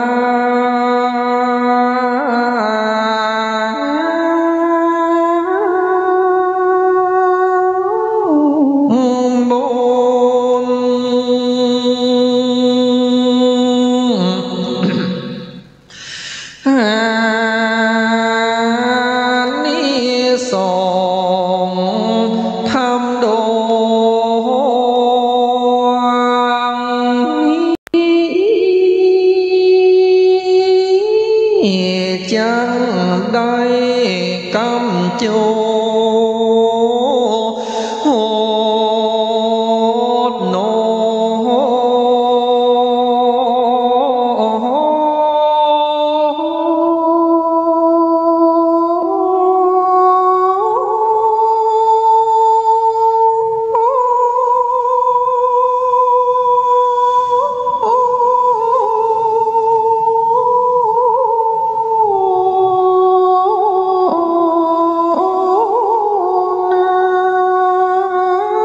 เงินคำมั่งมนกำโยไปนะ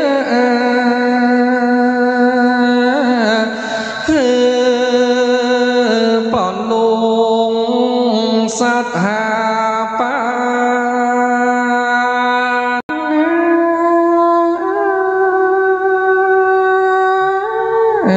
จงได้มีนั้น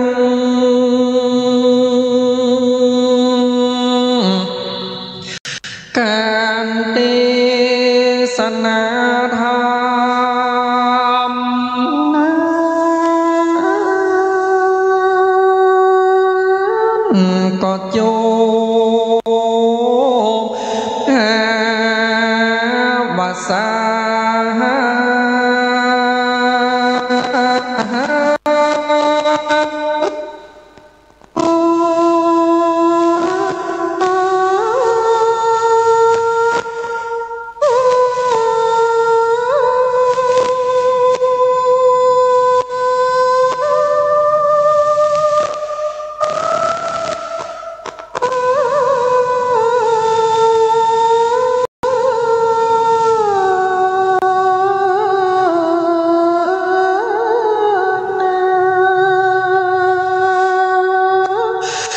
ขอ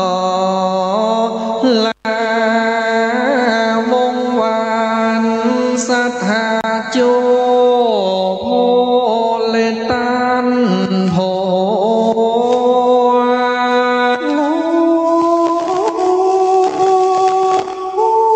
ขออย่าได้ติชินนี้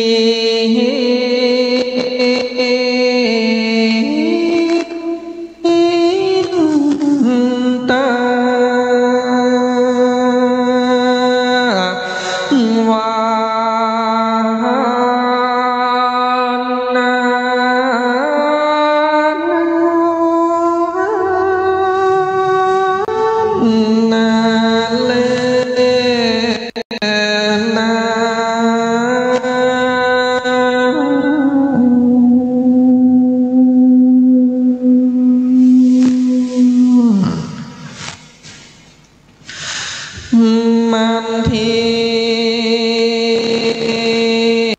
ปังปัง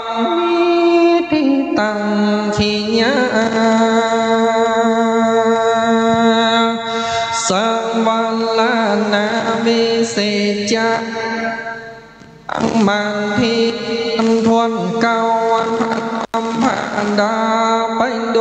ยการหา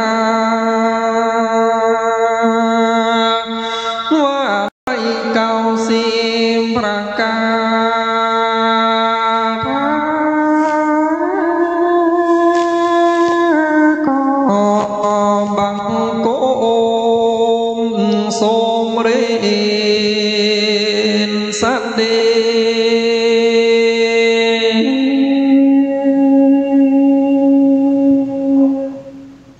สาธุสาธุสาธุพ่อแม่ศรัทธาสาธุชนพุทธบริษัทบัดนี้กันมัดสีบรมวลเรียบร้อยพระใบดีกาไกรสอนกิติเวทีวัดท่าไคอำเภอแม่ริมจังหวัดเชียงใหม่มัดสีคือการบูชาชะตาปีเกิดคือคนเกิดปีวอกปีลิง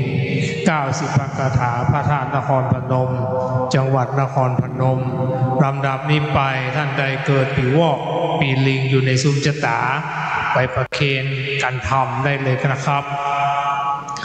ด้านบนเป็นผ้าห่มด้านล่างเป็นสังฆทานอีก1ชุดเดินเจิญยกเลยแม่ลุกเลยครับแล้วก็จตุปัจจัยอยู่ในขันตัวเป็นเชิญให้วีรศักดิ์ปากเจิญครับผมประเคน2 พาน3 พานข้างบน1ชุดประเคนข้างบนกึ่งก่อนแหวชุดบนเลยบนน่ะอาภาพรมนะตัวกันสาธุสาธุสาธุไอเวียศักดิ์ยศอันลุ่มสังฆทานแล้วก็ปัจจัยในขันแหมปัจจัยในพานขันนายกไปเลย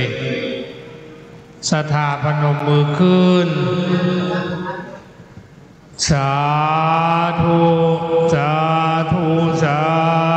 ธุ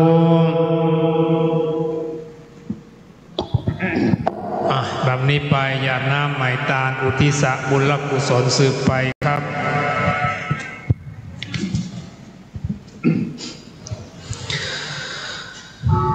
ยะถา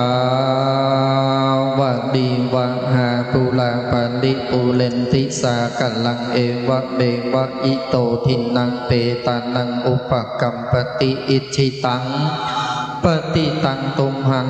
ปะเมวะสมิจันตุสัพเพปุเรนตุสังกปาจันโทปนะระโสยถามณีโยติระโสยถาเอวังหนตุปิลาอาจจะในวันนี้ก็หากว่าเป็นวันดีเป็นวันสลีสีสุภามังกัลลาอันประเสริฐล้ำเลิศยิ่งกว่าวันและยามตั้งหลายบัดนี้ไม่มีตั้นเจ้าสมณะศรัทธาและมูลศรัทธาตึงสองเบื้องเฟืองไฟตั้งไปในและไปนอกตั้งไปในไม่มีตั้นเจ้าอธิการสมปานตั้นอาจารย์พระครูไพบูลย์เจติยานุรักษ์ด็อกเตอร์ตั้นเจ้าอารามธิบดีทรงวัดโลกโมลีเมืองเจียงใหม่พร้อมโดยพระภิกขุสามเณรเห็นเจ้าจุตนจุองค์ตั้งไปนอกไม่มีศรัทธาทายกทายิกาสันนิบาตตันเข้าจุกหนุ่มเท่าใจยิงก็ได้ปากันสนงคงควายตกแต่งเป่งพร้อมน้อมนำมันยังกันตยวัตถุตานตั้งหลายพร้อมด้วยจตุปัจจัยไตยัตตานมนฝูงนี้มาทักนาปุจจานนพระธรรมเทศนามหาจารเวสสันดรจารดกกันทวนเก่ากันมาทีมี90พระคาถาเพื่อจะได้น้อมถวายเป็นพุทธปูจาธรรมปูจาสังฆปูจาเนื่องในประเพณีนี่เป็นและยังบ่เต่าแต่นั้นจะได้น้อมอุทิศส่วนบุญส่วนกุศลอันนี้ไปรอดไปถึงยังปอกเกิดแม่เกิดเจ้ากรรมในเวรเจ้าเกณฑ์เจ้าตาเจ้าบุญในกุลแม้นว่าเขาตั้นเหล่านั้นทราบข่าวสารนี้แล้วก็ขอให้ได้มารับของกินของตาแม้นว่าได้กินได้ใจได้บริโภคแล้วจุงปิกมาปกปักรักษายังตนตัวแห่งตั้นเจ้าสมณะศรัทธาและมูลศรัทธาเจ้าข้าตั้งหลายให้ได้อยู่ดีมีสุขให้ได้กำจูวละพระพุทธศาสนาตั้งแต่นี้ต่อไปเม้นบักกรรมกรรมภาธนามีด้วยประการสันใดก็ขอให้ได้ปันสมสารบุตรที่จุเนียงจุภาการไปใจนั่นจุงจักมีเตียงแต่ดีลีใจญะตุภวังใจญะมังกลังใจญะมหาลาพังใจญะสุขาวะหังใจญะโสถีภวันตุเต เตสัพพิติโยวิวัชชันตุสัพพะโลโกวินัสสันตุมาเตภวะตวันตรโยสุขีติคายุโกภวะอภิวาตันนาเสริสนิจจังบุทธาปัจจายโนจัตตาโลธรรมาวัฏันติอายุวันโนสุขังปะลาสาธุสาธุสาธุวันตามิบันเตสัมปังอาภาราทังกามานามิบันเตมยากาตังปุญญังสามินานุโมติตังปังสามินากาตังปุญญังไมหังตาตาปังสาธุสาธุอนุโมตามิสุขีติคายุโกอายุวันโนสุขังปะลาสาธุสาธุสาธุกันมัสีนี่มีอานิสงส์นักนะครับผู้ใดได้บูชากันนี้เกิดในโลกหน้าจะได้เป็นผู้มีความมั่งคั่งสมบูรณ์รูปโฉมสวยงามกว่าคนต่างหลายจะไปทางใดๆก็มีแต่ความสุขทุกแห่งหน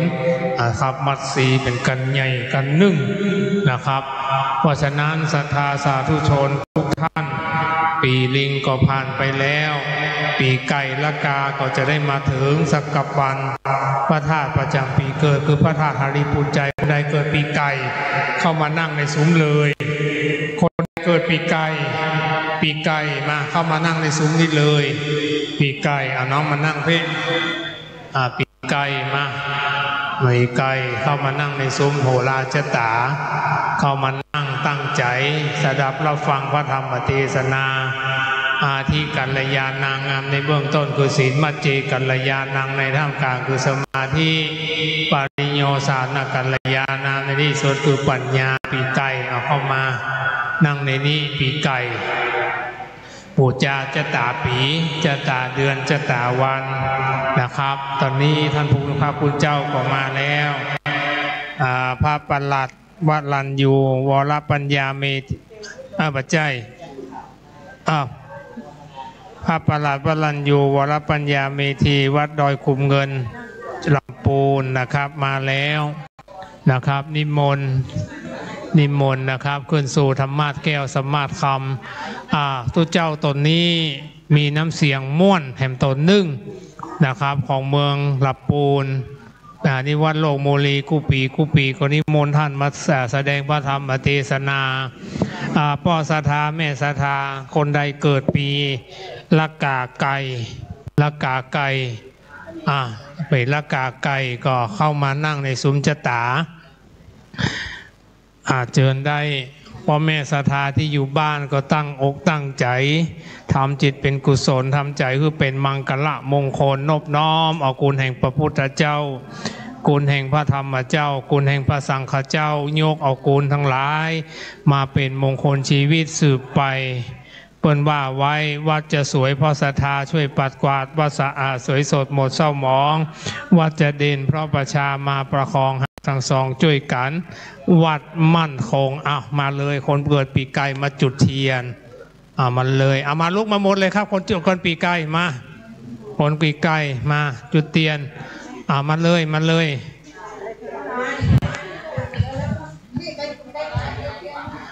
คนเกิดปีไก่ละกาไก่มาจุดเทียนปูจาคุณแห่งพระพุทธเจ้า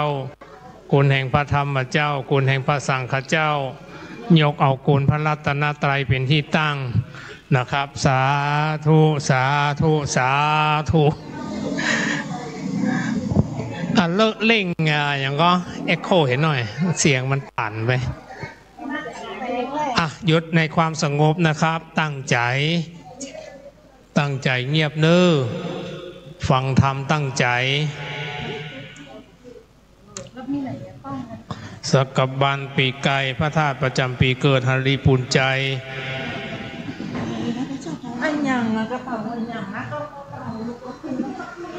เจ้าหน้าที่ลั่นกองจุ่มนุมเทวบุตรเทวดาเทพาหักพร้อมกันณบัดนี้ครับ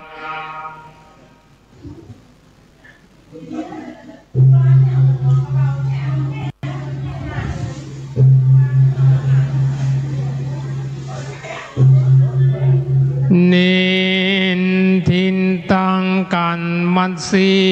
ก็บริบูรณ์มวลเรียบร้อยดีงามบัดนี้มาถึงสังฆบาลผู้ข้าต่างหลายอันจุ่มนุมกันอยู่บนวิหารหลวงอารามวัดโลกโมลีใหญ่กว้าง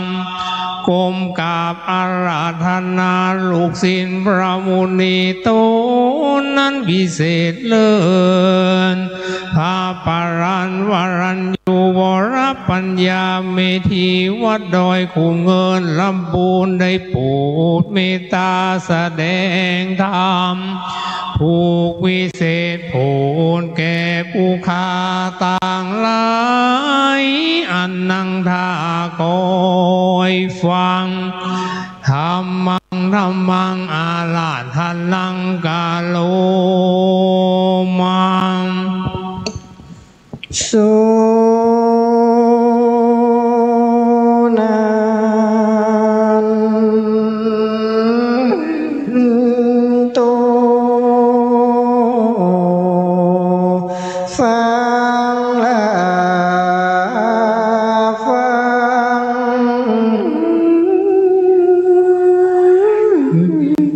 ละสามนาสัทธาและมูลสัทธาตานาตังลา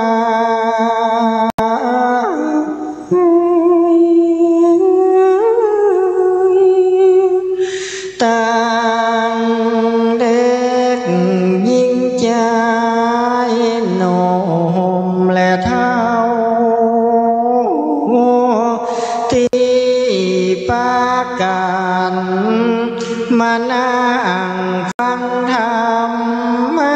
หาญาติเวสสันดรนี้นั้น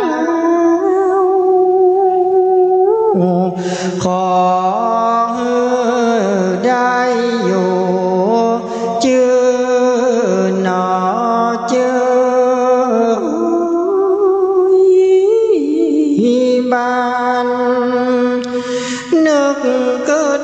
สิ่งใดสมไฟอ้างจูเยืองจูประกา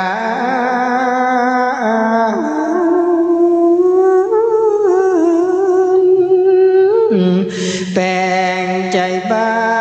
นจืนจอยปากันมานั่งเรี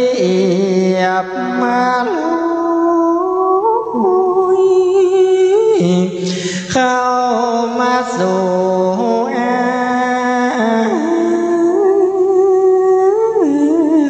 ลำวัดโลกโมลีนครปิงสาธา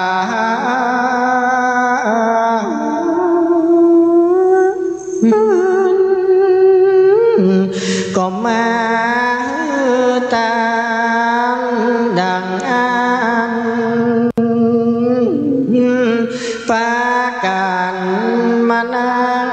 ฟังธรรมแห่มนาน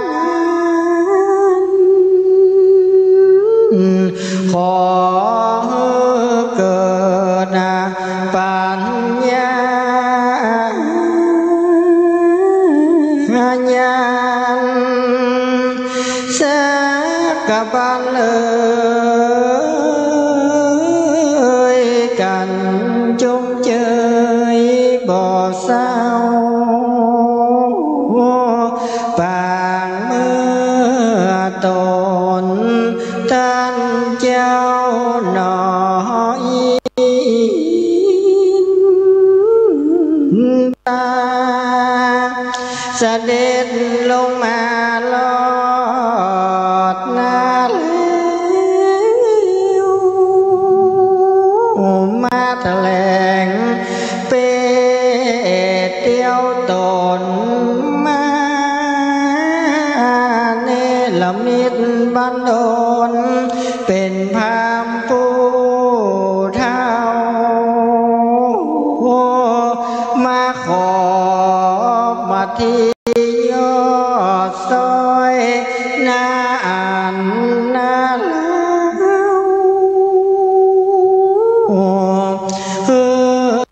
หนอ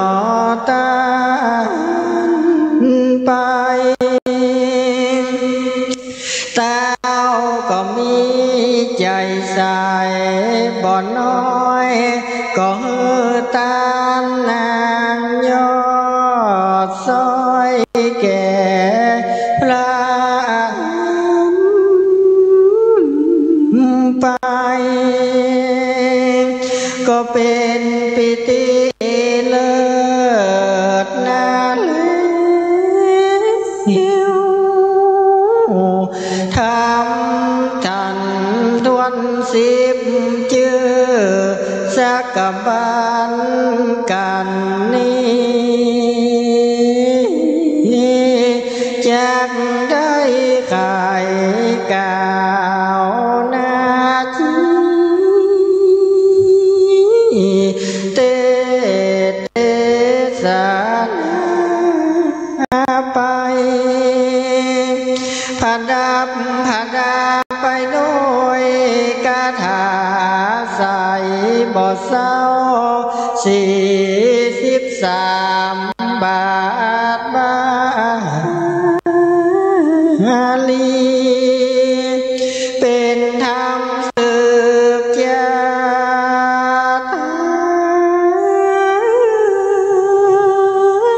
ปีละกาปีไก่เจ้ามีใจใสยืนชื่อบานมีอายุยืนยิ่งนาลุยวาสา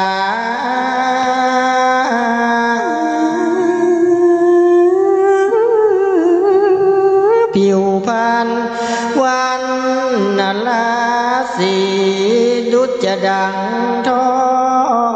งตาสุขะก็มีความสุขกายสุขใจ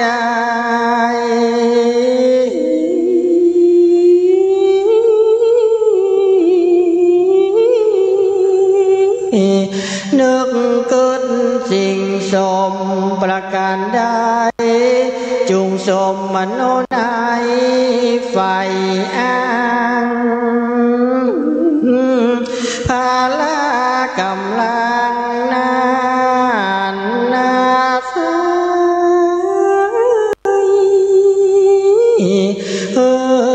แข็งแรงพ้นจากโลกาพญาตนาอย่ามาปังปาดหนอลา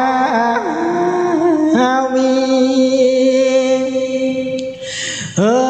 มีกำลังนานดีเหมือนจ้างปังปายตัวเอกอ้าง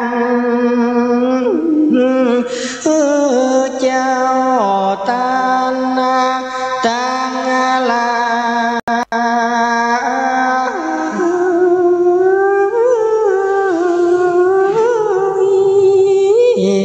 มีเงินคำมากมายกองก่อมั่งมูลตุนนาเต้ามีเข้าของเงินคำได้ใจกินใจตานเหมือนกันจุหนอค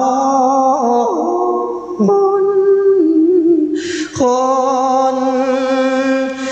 ผู้ใดตั้งใจจนสุดซอย ก็จักสม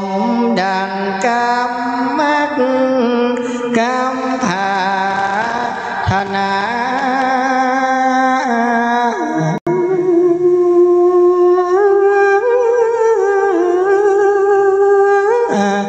นึกเกิดสิ่งใดก็ปันได้ปนจากขอลายโลกอย่ามาไล่หนอลาวีเจิญหาลีปุญใจเจดีมาปกห่ม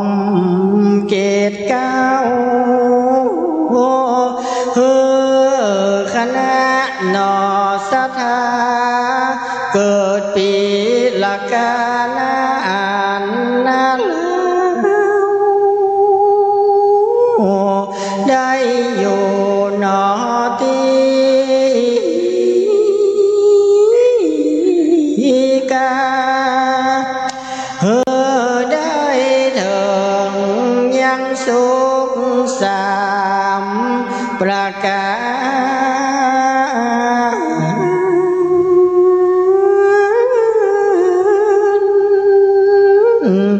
สุขในโลกนี้โลกหน้าสุขในเมืองคนและเมืองอาภา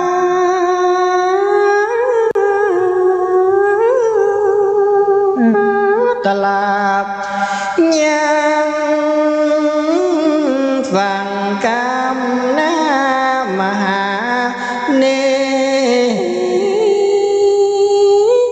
ลปาเล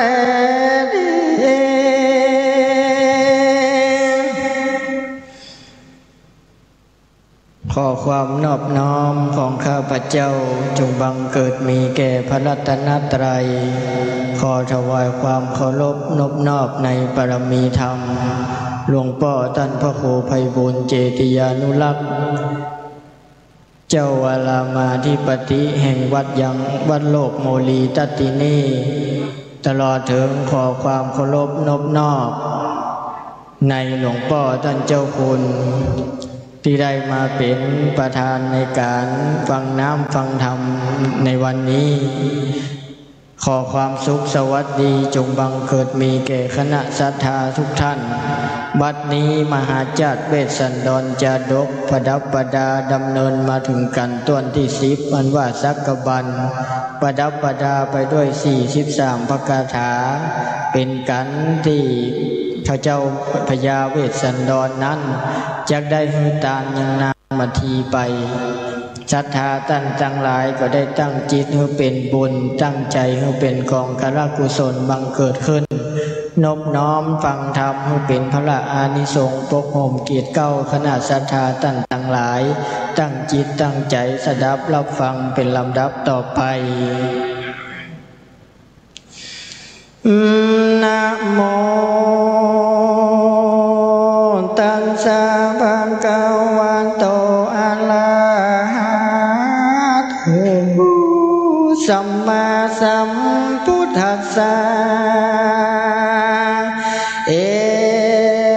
วันเตสุอัญญมัญญังสัมโมทนิยัง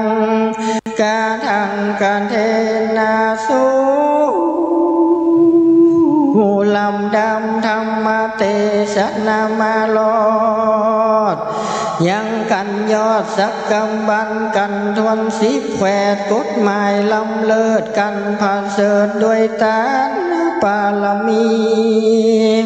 เตสุมักวาตัมวิสุขัตติเยสุในเมื่อกาสตลาตั้ง42 องค์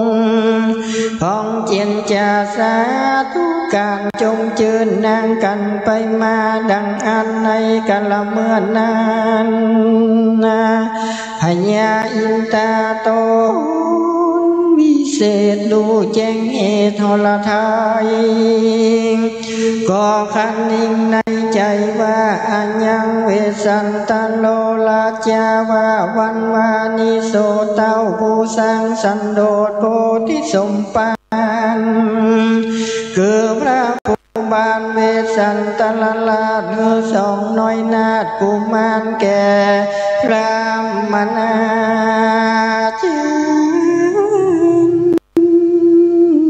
ด้วยง่ายลูกน้อยใจเป็นตานแผ่นดินดานไว้วันลงกองสันนันถึงพรมอิตานีในกาลบาทนานจังมีใจผู้หนึ่งเจือนจาถอยจาไปสู่สำนักเวสสันดร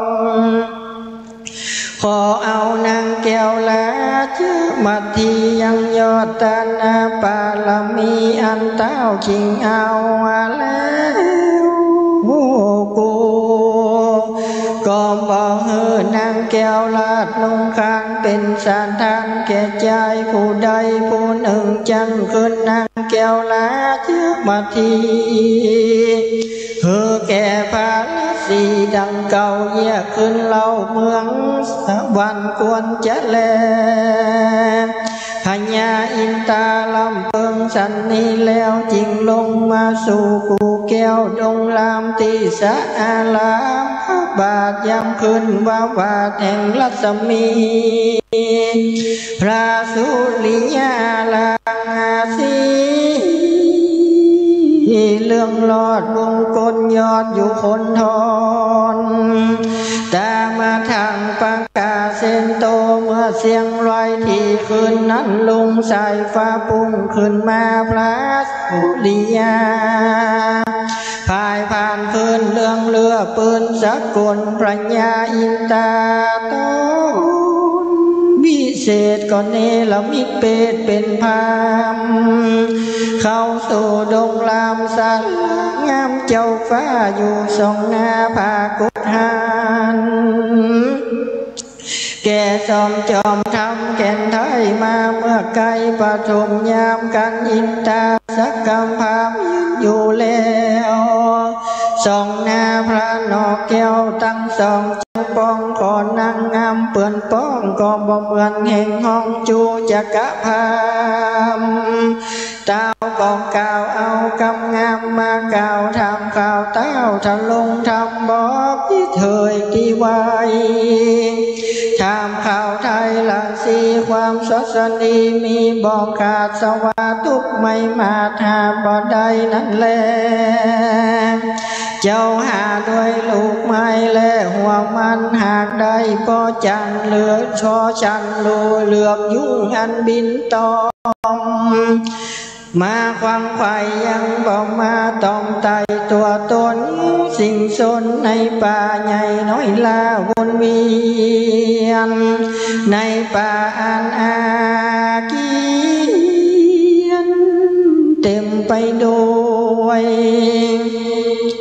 เนื้อขันน้องของป่าและแจ้งลาเสือมีลาเชื้อสีและเสือคงโหดบอกกระทำโทษกันได้อันอยู่เฝ้าเป้าวันนาจะเลือเอวังอุเตในเมื่อพระญาอินตาสักกำพามเก่าดังอันเมื่อนั้นพระมหาสัจเจ้าเจียงจาดูกะลาตันพรามเฮามาอยู่ป่าอาลามสุขยิ่งบ่คนขิงโลกาเฮาก็เลี้ยงชีวิตในป่าโดยลาสะแวงหายังมูลาพาลามีมากหัวมันและจวกหากพอช่างสักตัวน้อยเหลือบยุงและจังคิดแมงป่องก็มีน้อยเขาบ่มาตอมตั้งงูสิงสนในป่าและจังลาดงลีทั้งเสือมีและเนื้อกาบ่มาลามีโดยไม่ตีเฮาก็เกือหมูนกเนื้อบ่เบียดบายเบียนเฮาและพามเฮยพระมหาสันเจ้าสำแดงกายิกาสุขตนแก้วก ก่อนจากสำแดงเจตสิกตุงกิ่งกาวว่าสันตุโนมาเสวะสัตตังดังนี้เป็นต้นว่าดูลาตันพรามเฮามาอยู่ป่าพรำว่าได้7 เดือนนี่สิเลือนอยู่ป่าทุกอันไล่กว่าจูอันวันนี้ได้หันพามปู1วันนี้สัมมาหันแก่แก้วปอ2ใส่ยินยองเผิดแผ่วงามเลิศแล้วแก้วปิมปายอถ้าไม่เต้างามไม่เหมือนตะลุมไข่สุกเหลืองนางเสือเหลืองพรังพร้อมมาพร้อมหอมห้อยเจนแลตินกุลานีปิลานีพระมหาสันเจ้าก็เอาลูกไม้ตั้งลายมายังใหญ่ส่องหน้าอินตาเจ้าฟ้าสังกัมพามแล้วจะกำงามต่อเต้าว่าเจ้าราศีอุปมาณีเปรียบไว้คือแม่น้ำใหญ่ตั้งหลายมี5 สายมีน้ำไหลจุงเมื่อน้ำน้อยเมื่อไหลมาคือกุงกาสะอาดมาอยู่นาฟาติฟองอาจิละวันดีน้องทุกทางสละภูหลังไหลล้อมมาหินจอมไหลกว่าจากดันเดาป่าหิมปานเป็นสาธานตากวังบ่อแห่งล้างเขินสายอุปมาเปรียบไว้คือศรัทธาเต้าใดตนบุญมาเล็งเห็นกุลอันกว้างยาชุกอ้างมหาคานินาอยากไล่ดันป่าไม้ดงดอนโอนเตียวจอนมาลอดเพื่อขอนางยอดมาทีผู้มีวัดดีบ่อเศร้าไปเป็นกู้เฝ้าเจยโจมขอเจ้าอุดมบุญใหญ่ตันนางไทยโสภาแก่คนนาถาถอยจากอันกุมหน้ามาขอแด่เตอเอวังอุเตในเมื่ออินตาเสกรรมพรามมาขอนางงามดังอันจริงเก่าเป็นกาถาว่าตันตามีนาวิกัมปมียังมังสาสติพรามนาดังนี้เป็นต้นดูกาลาตันพรามตันมาขอลาเจ้ามาทีผู้ใดงามแง่กูจะหือนางแก่มึงไปเขาของอันใดมีน้อยมาก็บ่ลับลี้หากจักอำย่อมกระทำทำจุมือมีใจเชื่อกองธรรมและพรามเอ่ยส่วนว่าพระมหาสัจเจ้ากล่าวเท่านั้นแล้วตนแก้วก็นำมายังนำต้นกันตีอันเต็มด้วยคันโทตะกะพระก็มาหยาดน้ำตกเหนือมือพามาแล้วก็นางนอกแก้วมาที่เป็นตาลแก่อินตาสกพามวันนั้นแลในขณะยามนานอาสจันเกิดกองเป็นแผ่นดินร้องและดอยคานจมจืนก็มีแลสมาธินางลาเชือกมาทีสลีวิโรธก็บอกเกียนโกดโกธานางก็มีน้ำตาไหลอาบบอกใจหยาบแจ้และอาวรเจ้าเล็งพอหันพระเวสสันดรอยู่บ่อปากนางแก้วหาคณิงใจพวกกูนี่ลอยหาละไทยส่องแจงลำยิงฮักตันยิ่งกว่าเมียตนหันพาละคนอันพาเสือจริงเมียแก้วเป็นตันจะเลอาทในกาลยามนั้นพระมหาสันเจ้าจริงเจียนจ่าซึ่งเท่าสักพามว่าอันนางลาจะมาที่เมียมิง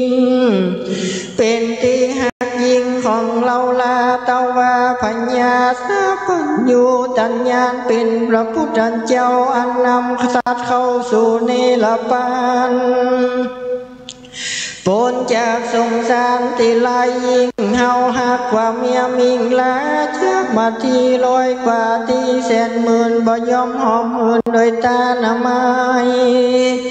ตาอันนี้จงเป็นปากาทุพิสัยอันลอดพญาเกี่ยวยอดสัพพัญญูตนเป็นคู่แก่โลกนี้จงจังมีแด่เธอส่วนว่าพระมหาสันเจ้าก็เฮือนางแก้วลาเชื่อกัญญาแก่พญาอินทราสังกพามวันนั้นแลเมื่อหานานพระภูมิก็รอดพระเนตรเล็งแลแปรดูยังหน้าเกี่ยวยอดฟ้าลาเชื่อมาที่เปิดหูว่านางมีใจดีหรือโศกเศร้าแห่งเมียเก่าเทวีเหมือนอันนางลาเชื่อมาที่จริงกล่าวว่าเทวาคาเทพระบันฟ้าปองเล็งนาคาด้วยอันใดเก่ากำองอาจบอกเก่งคำอันจังไปตามพรำเท่าเจ้าจริงกล่าวว่าพระบพิตรลาไปรู้เหตุการณ์ว่าตัวมาทีนี่นาเมื่อยังน้อยเป็นสาวยังสมเปิงเป้าไม่มาพาเสดนาสอปอข้าก็ไปตันปอลูลอดก็เจงจอดกลางคนไปลูหนจบเปิดไปลูเหตุการณ์สนิทว่าอันปิดและอันจอบลันเลี้ยวหลอกจึงใจจริงได้10 ปีไปถึงเท่าจุบการเบาและการสาวการเปิงเป่าจึงจูบอดไปรู้สักอันหลอนได้ว่ามาพบจอมทำเจ้าฟ้าเมื่ออายุข้าได้10 ปีพระสมชายก็เป็นเบาพอถึงเท่าทะลงดีบาดนานี้จะข้าแก่คนใดหรือจะใครก็ตามมาเจอบาทน้องนาดก็จะไปตามพามเหตุเต้าหือตานเมียมิงเลิศย่ำยิ่งแสนตานอย่าว่าเป็นประมาณนั้นโสดแม่นประโยชน์โดยเข้าคองและจักปองขายค่าเพื่อประโยชน์โดยจีนและตับปอดเลือดใส่หลอดหูตาหาตายานาทุกสิ่งข้าน้อยมิงก็บอกกลัวพระเนื้อหัวเฮยนังเก่าพระเจ้ายอมมาจอมมาเฉยแม่และนาอาจาสังโกส่วนว่าเต้าอินตาติลาดมีปัญญารู้แล้วใจน้องแก้ว2 องค์เต้าก็ปงไข่เก่าเฮือลูกข่าวกองดีว่าข้าแต่พระสีเป็นเจ้ายศตัวเต้า4 ปีข้าเสิกมีเหลือแลมีดาวแดกัญญาอันหนึ่งชื่อว่าโลภะมีลาสนันว่า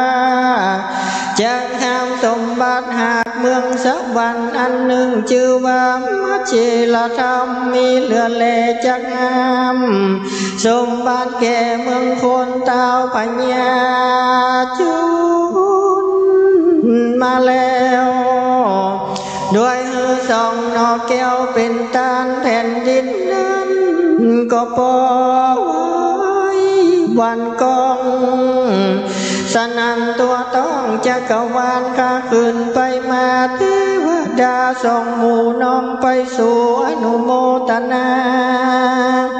พระอินทราเจ้าฟ้าไว้นาเจียนจาว่าข้าแด่ตนพระสาเงาไทยพระทิไว้ทะลงธรรม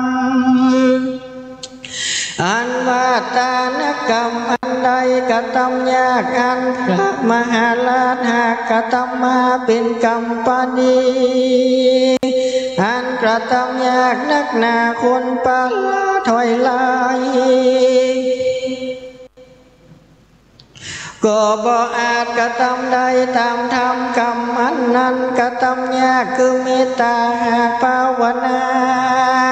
อันมหาลาเจ้าหากกระทำมาจุคำเจ้าและนาบาดนานี้เจ้าอยู่ดงตันป่าไม้ปล่อยมาปราสาทเป็นตาลสองกุมารลูกแก้วเป็นตาลแล้วบอกกินแดงกับเมียแป้งหนุ่มเนาตาลสองเท่าศรัทธายอมเป็นการอ่านพาเสด็จนำเจ้าเกิดเมืองสวรรค์เจริญนาข้าแด่มหาลาเจ้าข้าบ่ใจพามเท่าสามา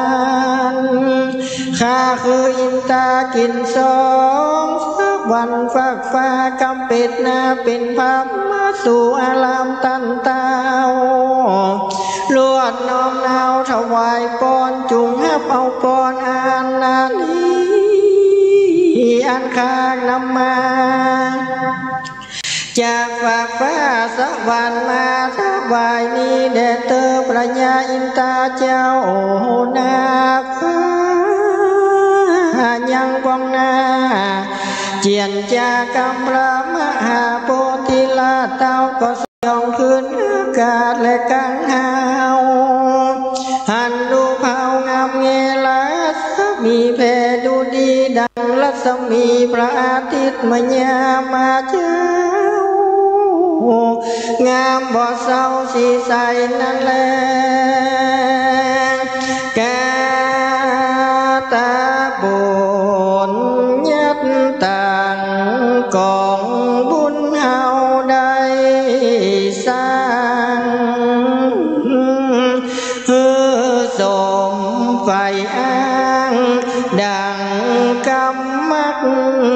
กำผาธนา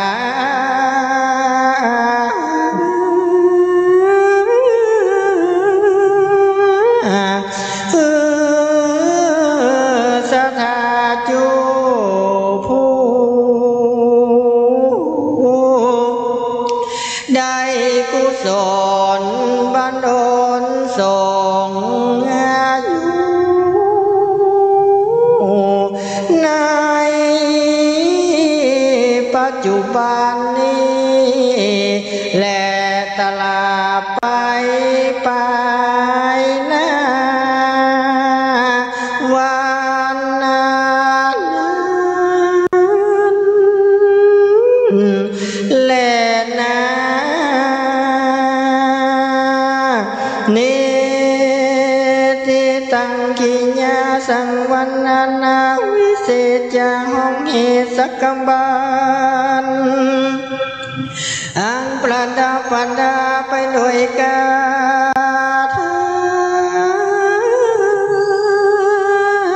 43ประกาศา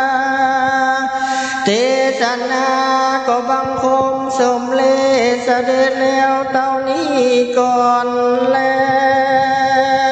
วสาธุสาธุสาธุคณะศรัทธาทุกท่านบัดนี้กำล่วงรูปมาถึงสักกบันมลมวลเรียบร้อยพระประหลัดวรัญยูวรปัญญาเมธีวัดดอยกุงเงินละปูนเมตตาแสดงธรรมบรมวลเรียบร้อยสักกบัน43พระคาถาคนเกิดปีละกาไก่พระธาตุประจำปีเกิดคือพระธาตุหริพุนชัยเวียงละปูนอาบันนี้ไปทุกท่านที่อยู่ในซุ้มชะตาเข้าประเคนจตุปัจจัยทายธรรมทายทานขึ้นไปเลยครับผมเรียนเชิญพ่อแม่ศรัทธาตัวหนึ่งพนมมือขึ้น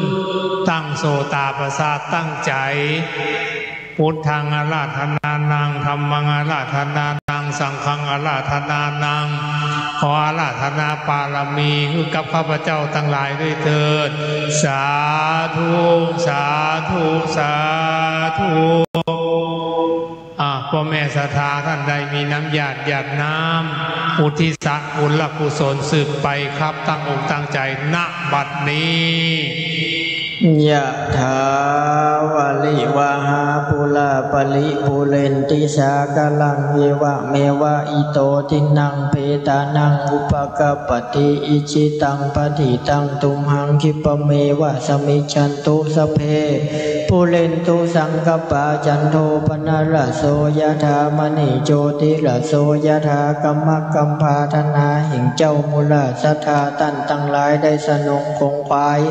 ตกแต่งแปลงพร้อมน้อมนำมายังกีฬาและปัจจัยไตยวัตถุตานตั้งหลายมัทปันนาถวายเป็นตานน้อมปูจากันแสดงพระธรรมเทศนามหาจาตุเวสสันดรจาดกกันท่วนสิบชื่อว่าสักกบันตตินีกุศลผลบุญตานตั้งหลายจงปกห่มรักษาเพื่อเจ้ามูลศรัทธาท่านตั้งหลายได้พ้นจากข้อปีข้อเดือนข้อวันข้อยามไปใจนั้นจงจักมีได้ไหมข้อมาลาวีแก่นกาเพื่อมีอายุมั่นและยืนยาวบัดเต้าแต่นั้นเพื่อศรัทธาท่านตั้งหลายมีเข้าคลองเงินคำหมักมนตุ่นเต้าดูตั้งกินดูตั้งใจและเตตานเหมือนอย่างพระเวสสันดรจุเยื่องจุปการนั้นจงจักมีเจโตปณิธานาโตเมนกัมมะกัมภาธนาแห่งเจ้ามูลศรัทธามีด้วยประการฉันใดทั้งอันก็ดีสมิชันตุก็ขอให้ปานอุดมสมฤทธิจุเยื่องจุปการสมดังบทบาทคาถาบาลีแห่งองค์สลีสัมมาสัมพุทธเจ้าวัจจยสิทธิทานังลาพังโสธีภะกยังสุขังพลังสิริอายุจะวันโนจะโพคังบุตรีจะยสวาสตวัสสาจะอายุจะชีวสิทธิภวันตุเตสัพปิติโยวิวัชชันตุสัพพะโลโควินาศสันตุมาเตภวัตวันตรายโยสุขีทีคายุโกภวะอภิวาตานาสีลิสานิจังมุทาปัจจายโนจัตตารโอธรรมาวัฏันติอายุวันโนสุขังปะลาสาธุสาธุสาธุวันตามิพันเตสัมปังอปะลาทังกามาธามิพันเตมยากะตังปุญญาสามินาอนุโมติตัมพังสามินากะตังปุญญาไมหังตาตาปังสาธุสาธุอนุโมตามิโลกยาปรมาลาภาสันตุทีปรมังทนังวิสาสาปรมายาตินิพพานังปรมังสุขังสาธุสาธุสาธุอานิสงส์บูชาธรรมนี้จะเป็นผู้ที่เจริญด้วยราภยศตลอดจนถึงจะมีความสุขความเจริญอยู่ก็ขออยู่ในโลกมนุษย์ก็มนุษย์สมบัตินะครับตายไปได้ไปสู่ยังสวรรค์ชั้นฟ้าสวรรค์สมบัตินิพพานเป็นที่พึ่งที่สุดนะครับเพราะฉะนั้นกันนี้สักกบาลลุล่วงมาแล้ว10กันมหาราชกันใหญ่ก็มาแล้วนะครับท่านพระอาจารย์พระครูสถิตชัยพัฒน์นะครับวัดสันปุเลยดอยสะเก็ดเสียงใหญ่ปีนี้ท่านเจ้าโคนจะได้เปลี่ยนหลังคาวิหารนั่นละกุปีเสียงใหญ่ม่วนนะครับเพราะฉะนั้นศรัทธาเรียนเชิญได้คนใดเกิดมหาราชคือปีจอปีหมาเชิญได้นะครับ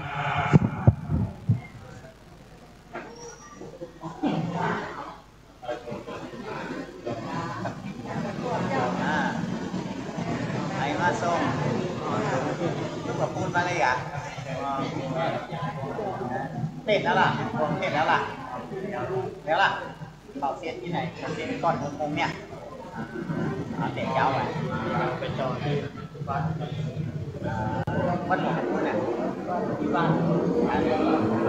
เด็กที่มู่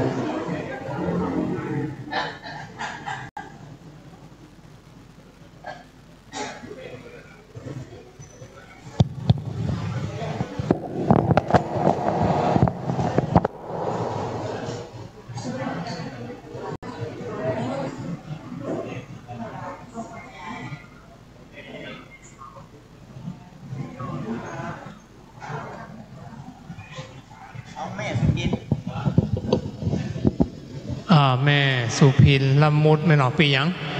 ติดพระโหมบะใจพระโหมมีไหนวะนี่อยู่นี่ศรัทธาศรัทธาพ่อศรัทธาแม่ศรัทธาคนใดเกิดปีจอปีหมา นะครับปีจอปีหมาขึ้นมานั่งในซุ้มชะตาได้เลยนะครับ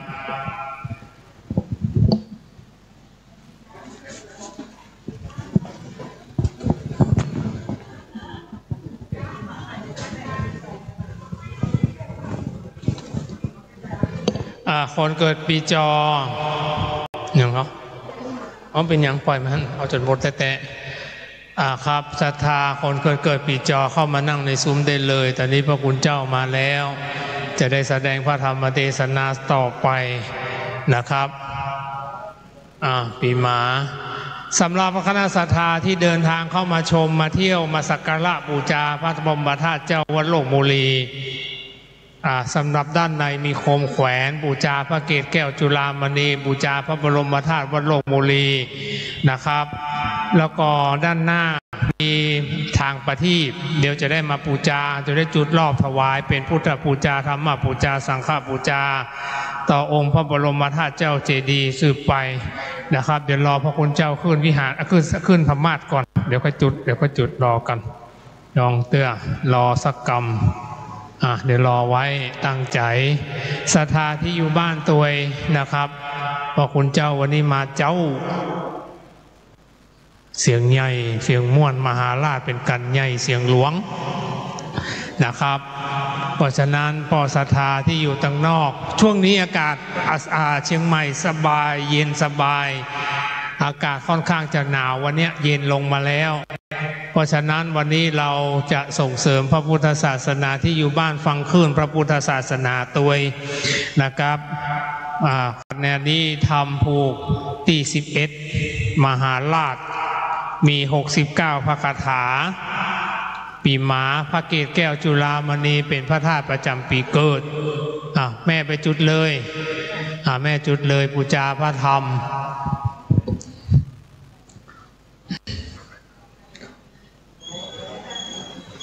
เจ้าหน้าที่ก็ตีกองรั่นกองจุ่มนุมเทวะอาหักเสื้อวัดเสื้อวาลุขะเทวดาอากะสะเทวดาพระอินทร์พระพรหมพยมพการเท้าจตุโลกบาลตังสีมีพระแพทย์ธรณีเป็นประถมรักษาพื้นแผ่นดินแห่งนี้เซลได้ด้วยท่านเจ้าคุณว่าเต็มใจแต่นั่งหมอนออกได้นะครับเดี๋ยวได้ก่อนก่อนครับได้ก่อนเอ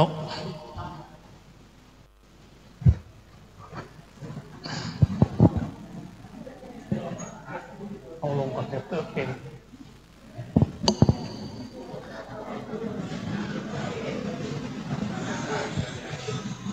อย่างก็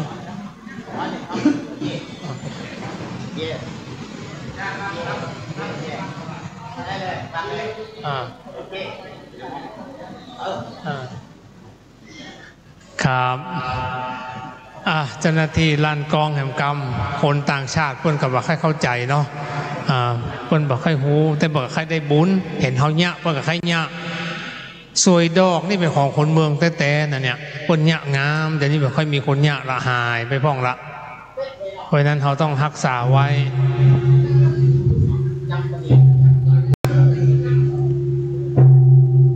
เน้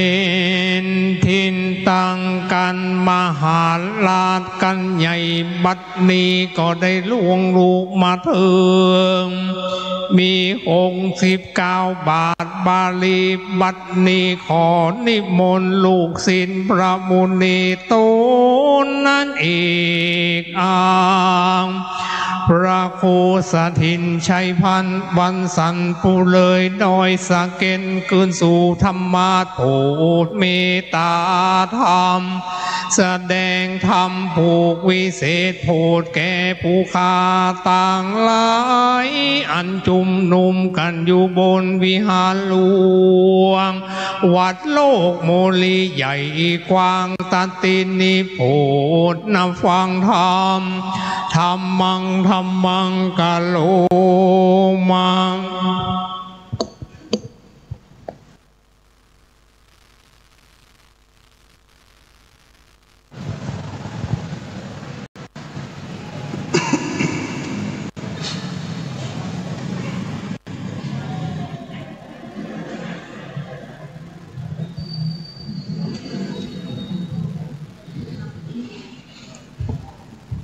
สุนันตุโพนโต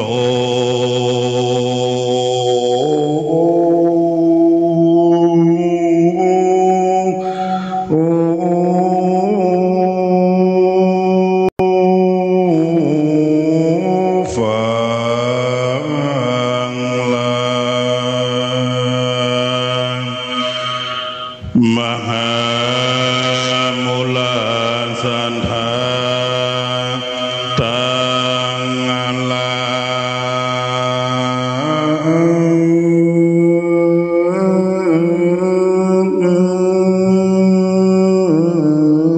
ตังยิงใจหนุ่มนาเท้า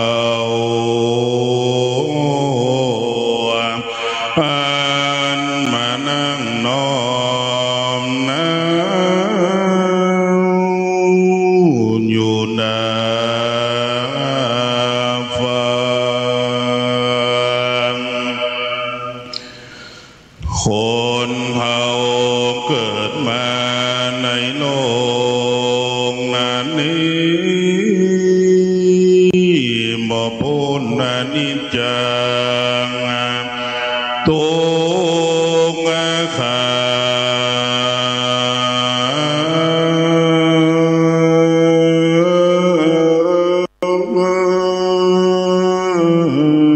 งเพราะสังขาร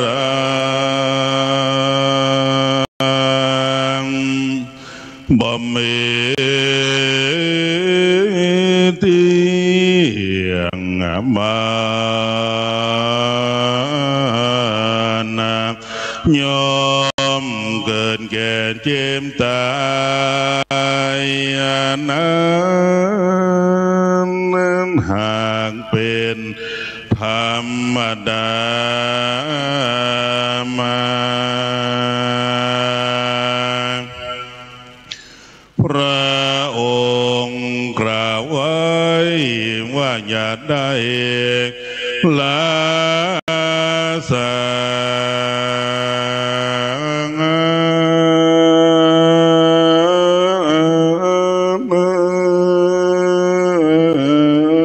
ตั้ง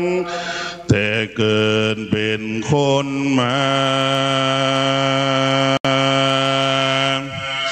ยอมทุกขานะบ่น้อยทุกหลายอันเป็นปันหมื่นร้อยอีกตั้งแต่น้อยถึงแก่ชรามาตั้งแต่หนังเนื้อเร็บฟันโหนตา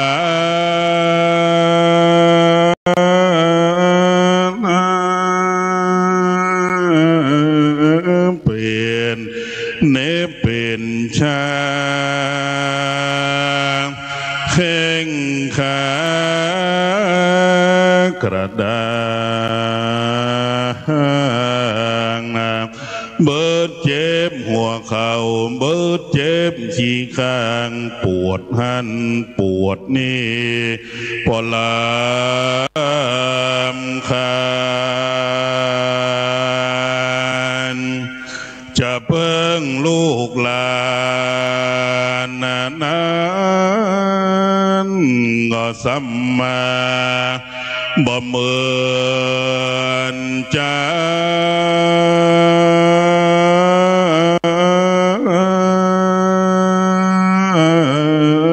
กันพ่อแม่บ่มีสมบัติอันใด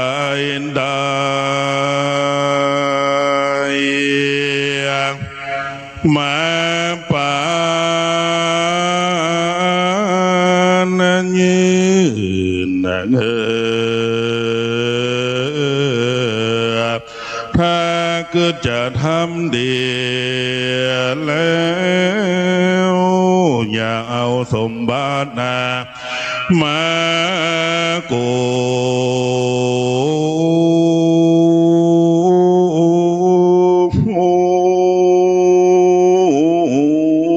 มีพอโคนกินตานาแต่งยองนะ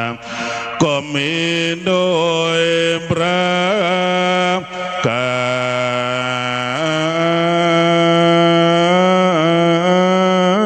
รนั้นดังกล่าวมานี้แลนะ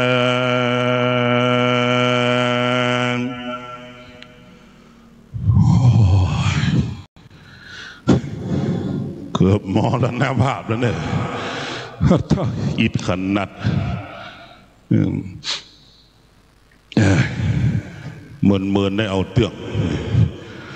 ปีนี้เตะ3 รอบหายใจประตัน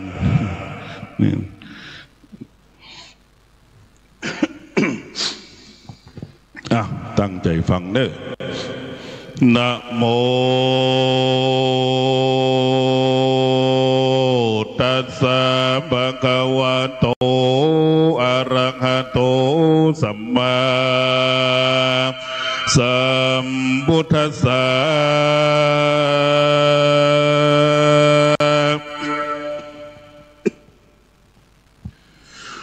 โอเทนสันโดนจำมันเทนจันสัมโมตัมมันนันสังกังคันติเย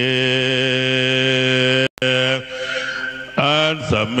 วะสิงโสโจ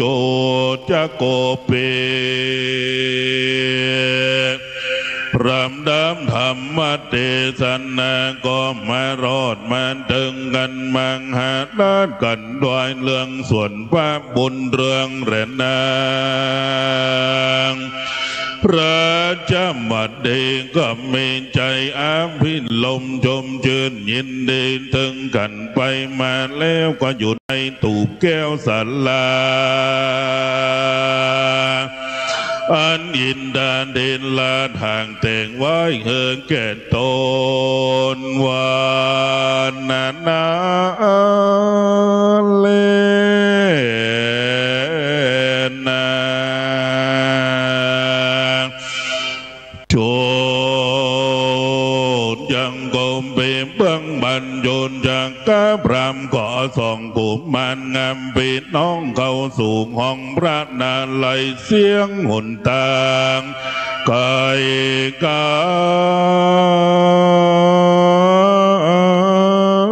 ยเลี้ยวโลดได้60โยดโยงกันนานเทวันดาก่อนตามหังสาบองขาดยัง200 ล้านกุมารเมื่อพระโสดิยาลงตามเขาโซข้ามลับเหลี่ยมเขาพรำก็เอา2 กุมารนอนไทยผูกกำคุ้มไม่เหินนอนเดือดดินทรายตัวมันก็กวนตายเลยนะตานสมิงขันในขันนั้นยามนั้นยังเมนเทวาพุทธนานเบนเศษในรำเมนเพศเหมือนเดโดดดังพระราศีตนพ่อกวางไหวนั้นล่อเข้ามากับเทวดาโตนะโตนะดึงวิเศษเนรเมตเพศเหมือนนางมาเทก็เข้ามาแก้มบ่อยยังส่องสันเลมปีน้องเหอพ้นจางบ่วงก้องเครื่องเขาก็เอากันนวดฟันยังอัดบานตีนเจ็บ ที่เมยเงือหายเหนื่อยอันพรามเตนสันลงเกณฑ์เสียบ่อนเก่าเอาเครื่องเต็มเหล่าลายประการเฮอกินอาหารมีหล่นหลายหลากแล้วเงินนอนเหนืออาจสันนาก็เป็นอันพาสุกมากยิ่งบอกก่อนกิ่งสวาสดีในรายที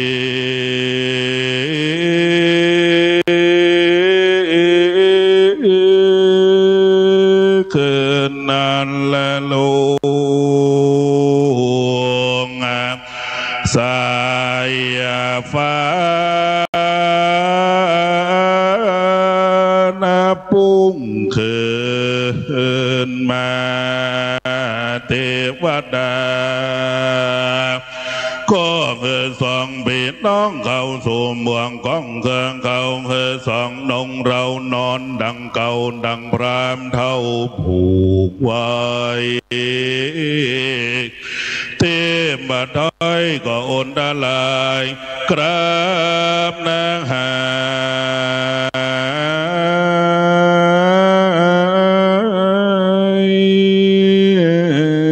ยไปวันนั้นแลเมื่อนั้นนาดาวได้ย้อนสนใจนอนสำราญในดาวสนใจสัตว์ดงตื่นดังวันกันรุ่งเจ้าก็พรามดังลายอ่านหูดำน้อยดอยนิมิตมาสุที่ปินจารณากรรมจริงธรรมดูยังเหตุเพื่อเงินแจงเจนกรรมฝันวุ่งรามมันโจเพศจริงบอกเหตุตามวายสารว่าตีวะคาแดพระภูมิบาลเป็นเจ้าญาติเผ่าวงศาแห่งพระลานจาดลบุญมากอ่านพระพรากไปนาการบ่มีหลานก็ลอยว่าลูกเต้าจากไต่เต้ามาเดิมในวันนี้แลเมื่อนั้นเทวดาก็นำเมาสองเจ้ากับพรามเท่าแก่จันลาไปบาโกดแก่ดาวใดในติ่งไก่ขวงหลวงตันตินดวงเนนแห่งเท้าบรมาสนใจ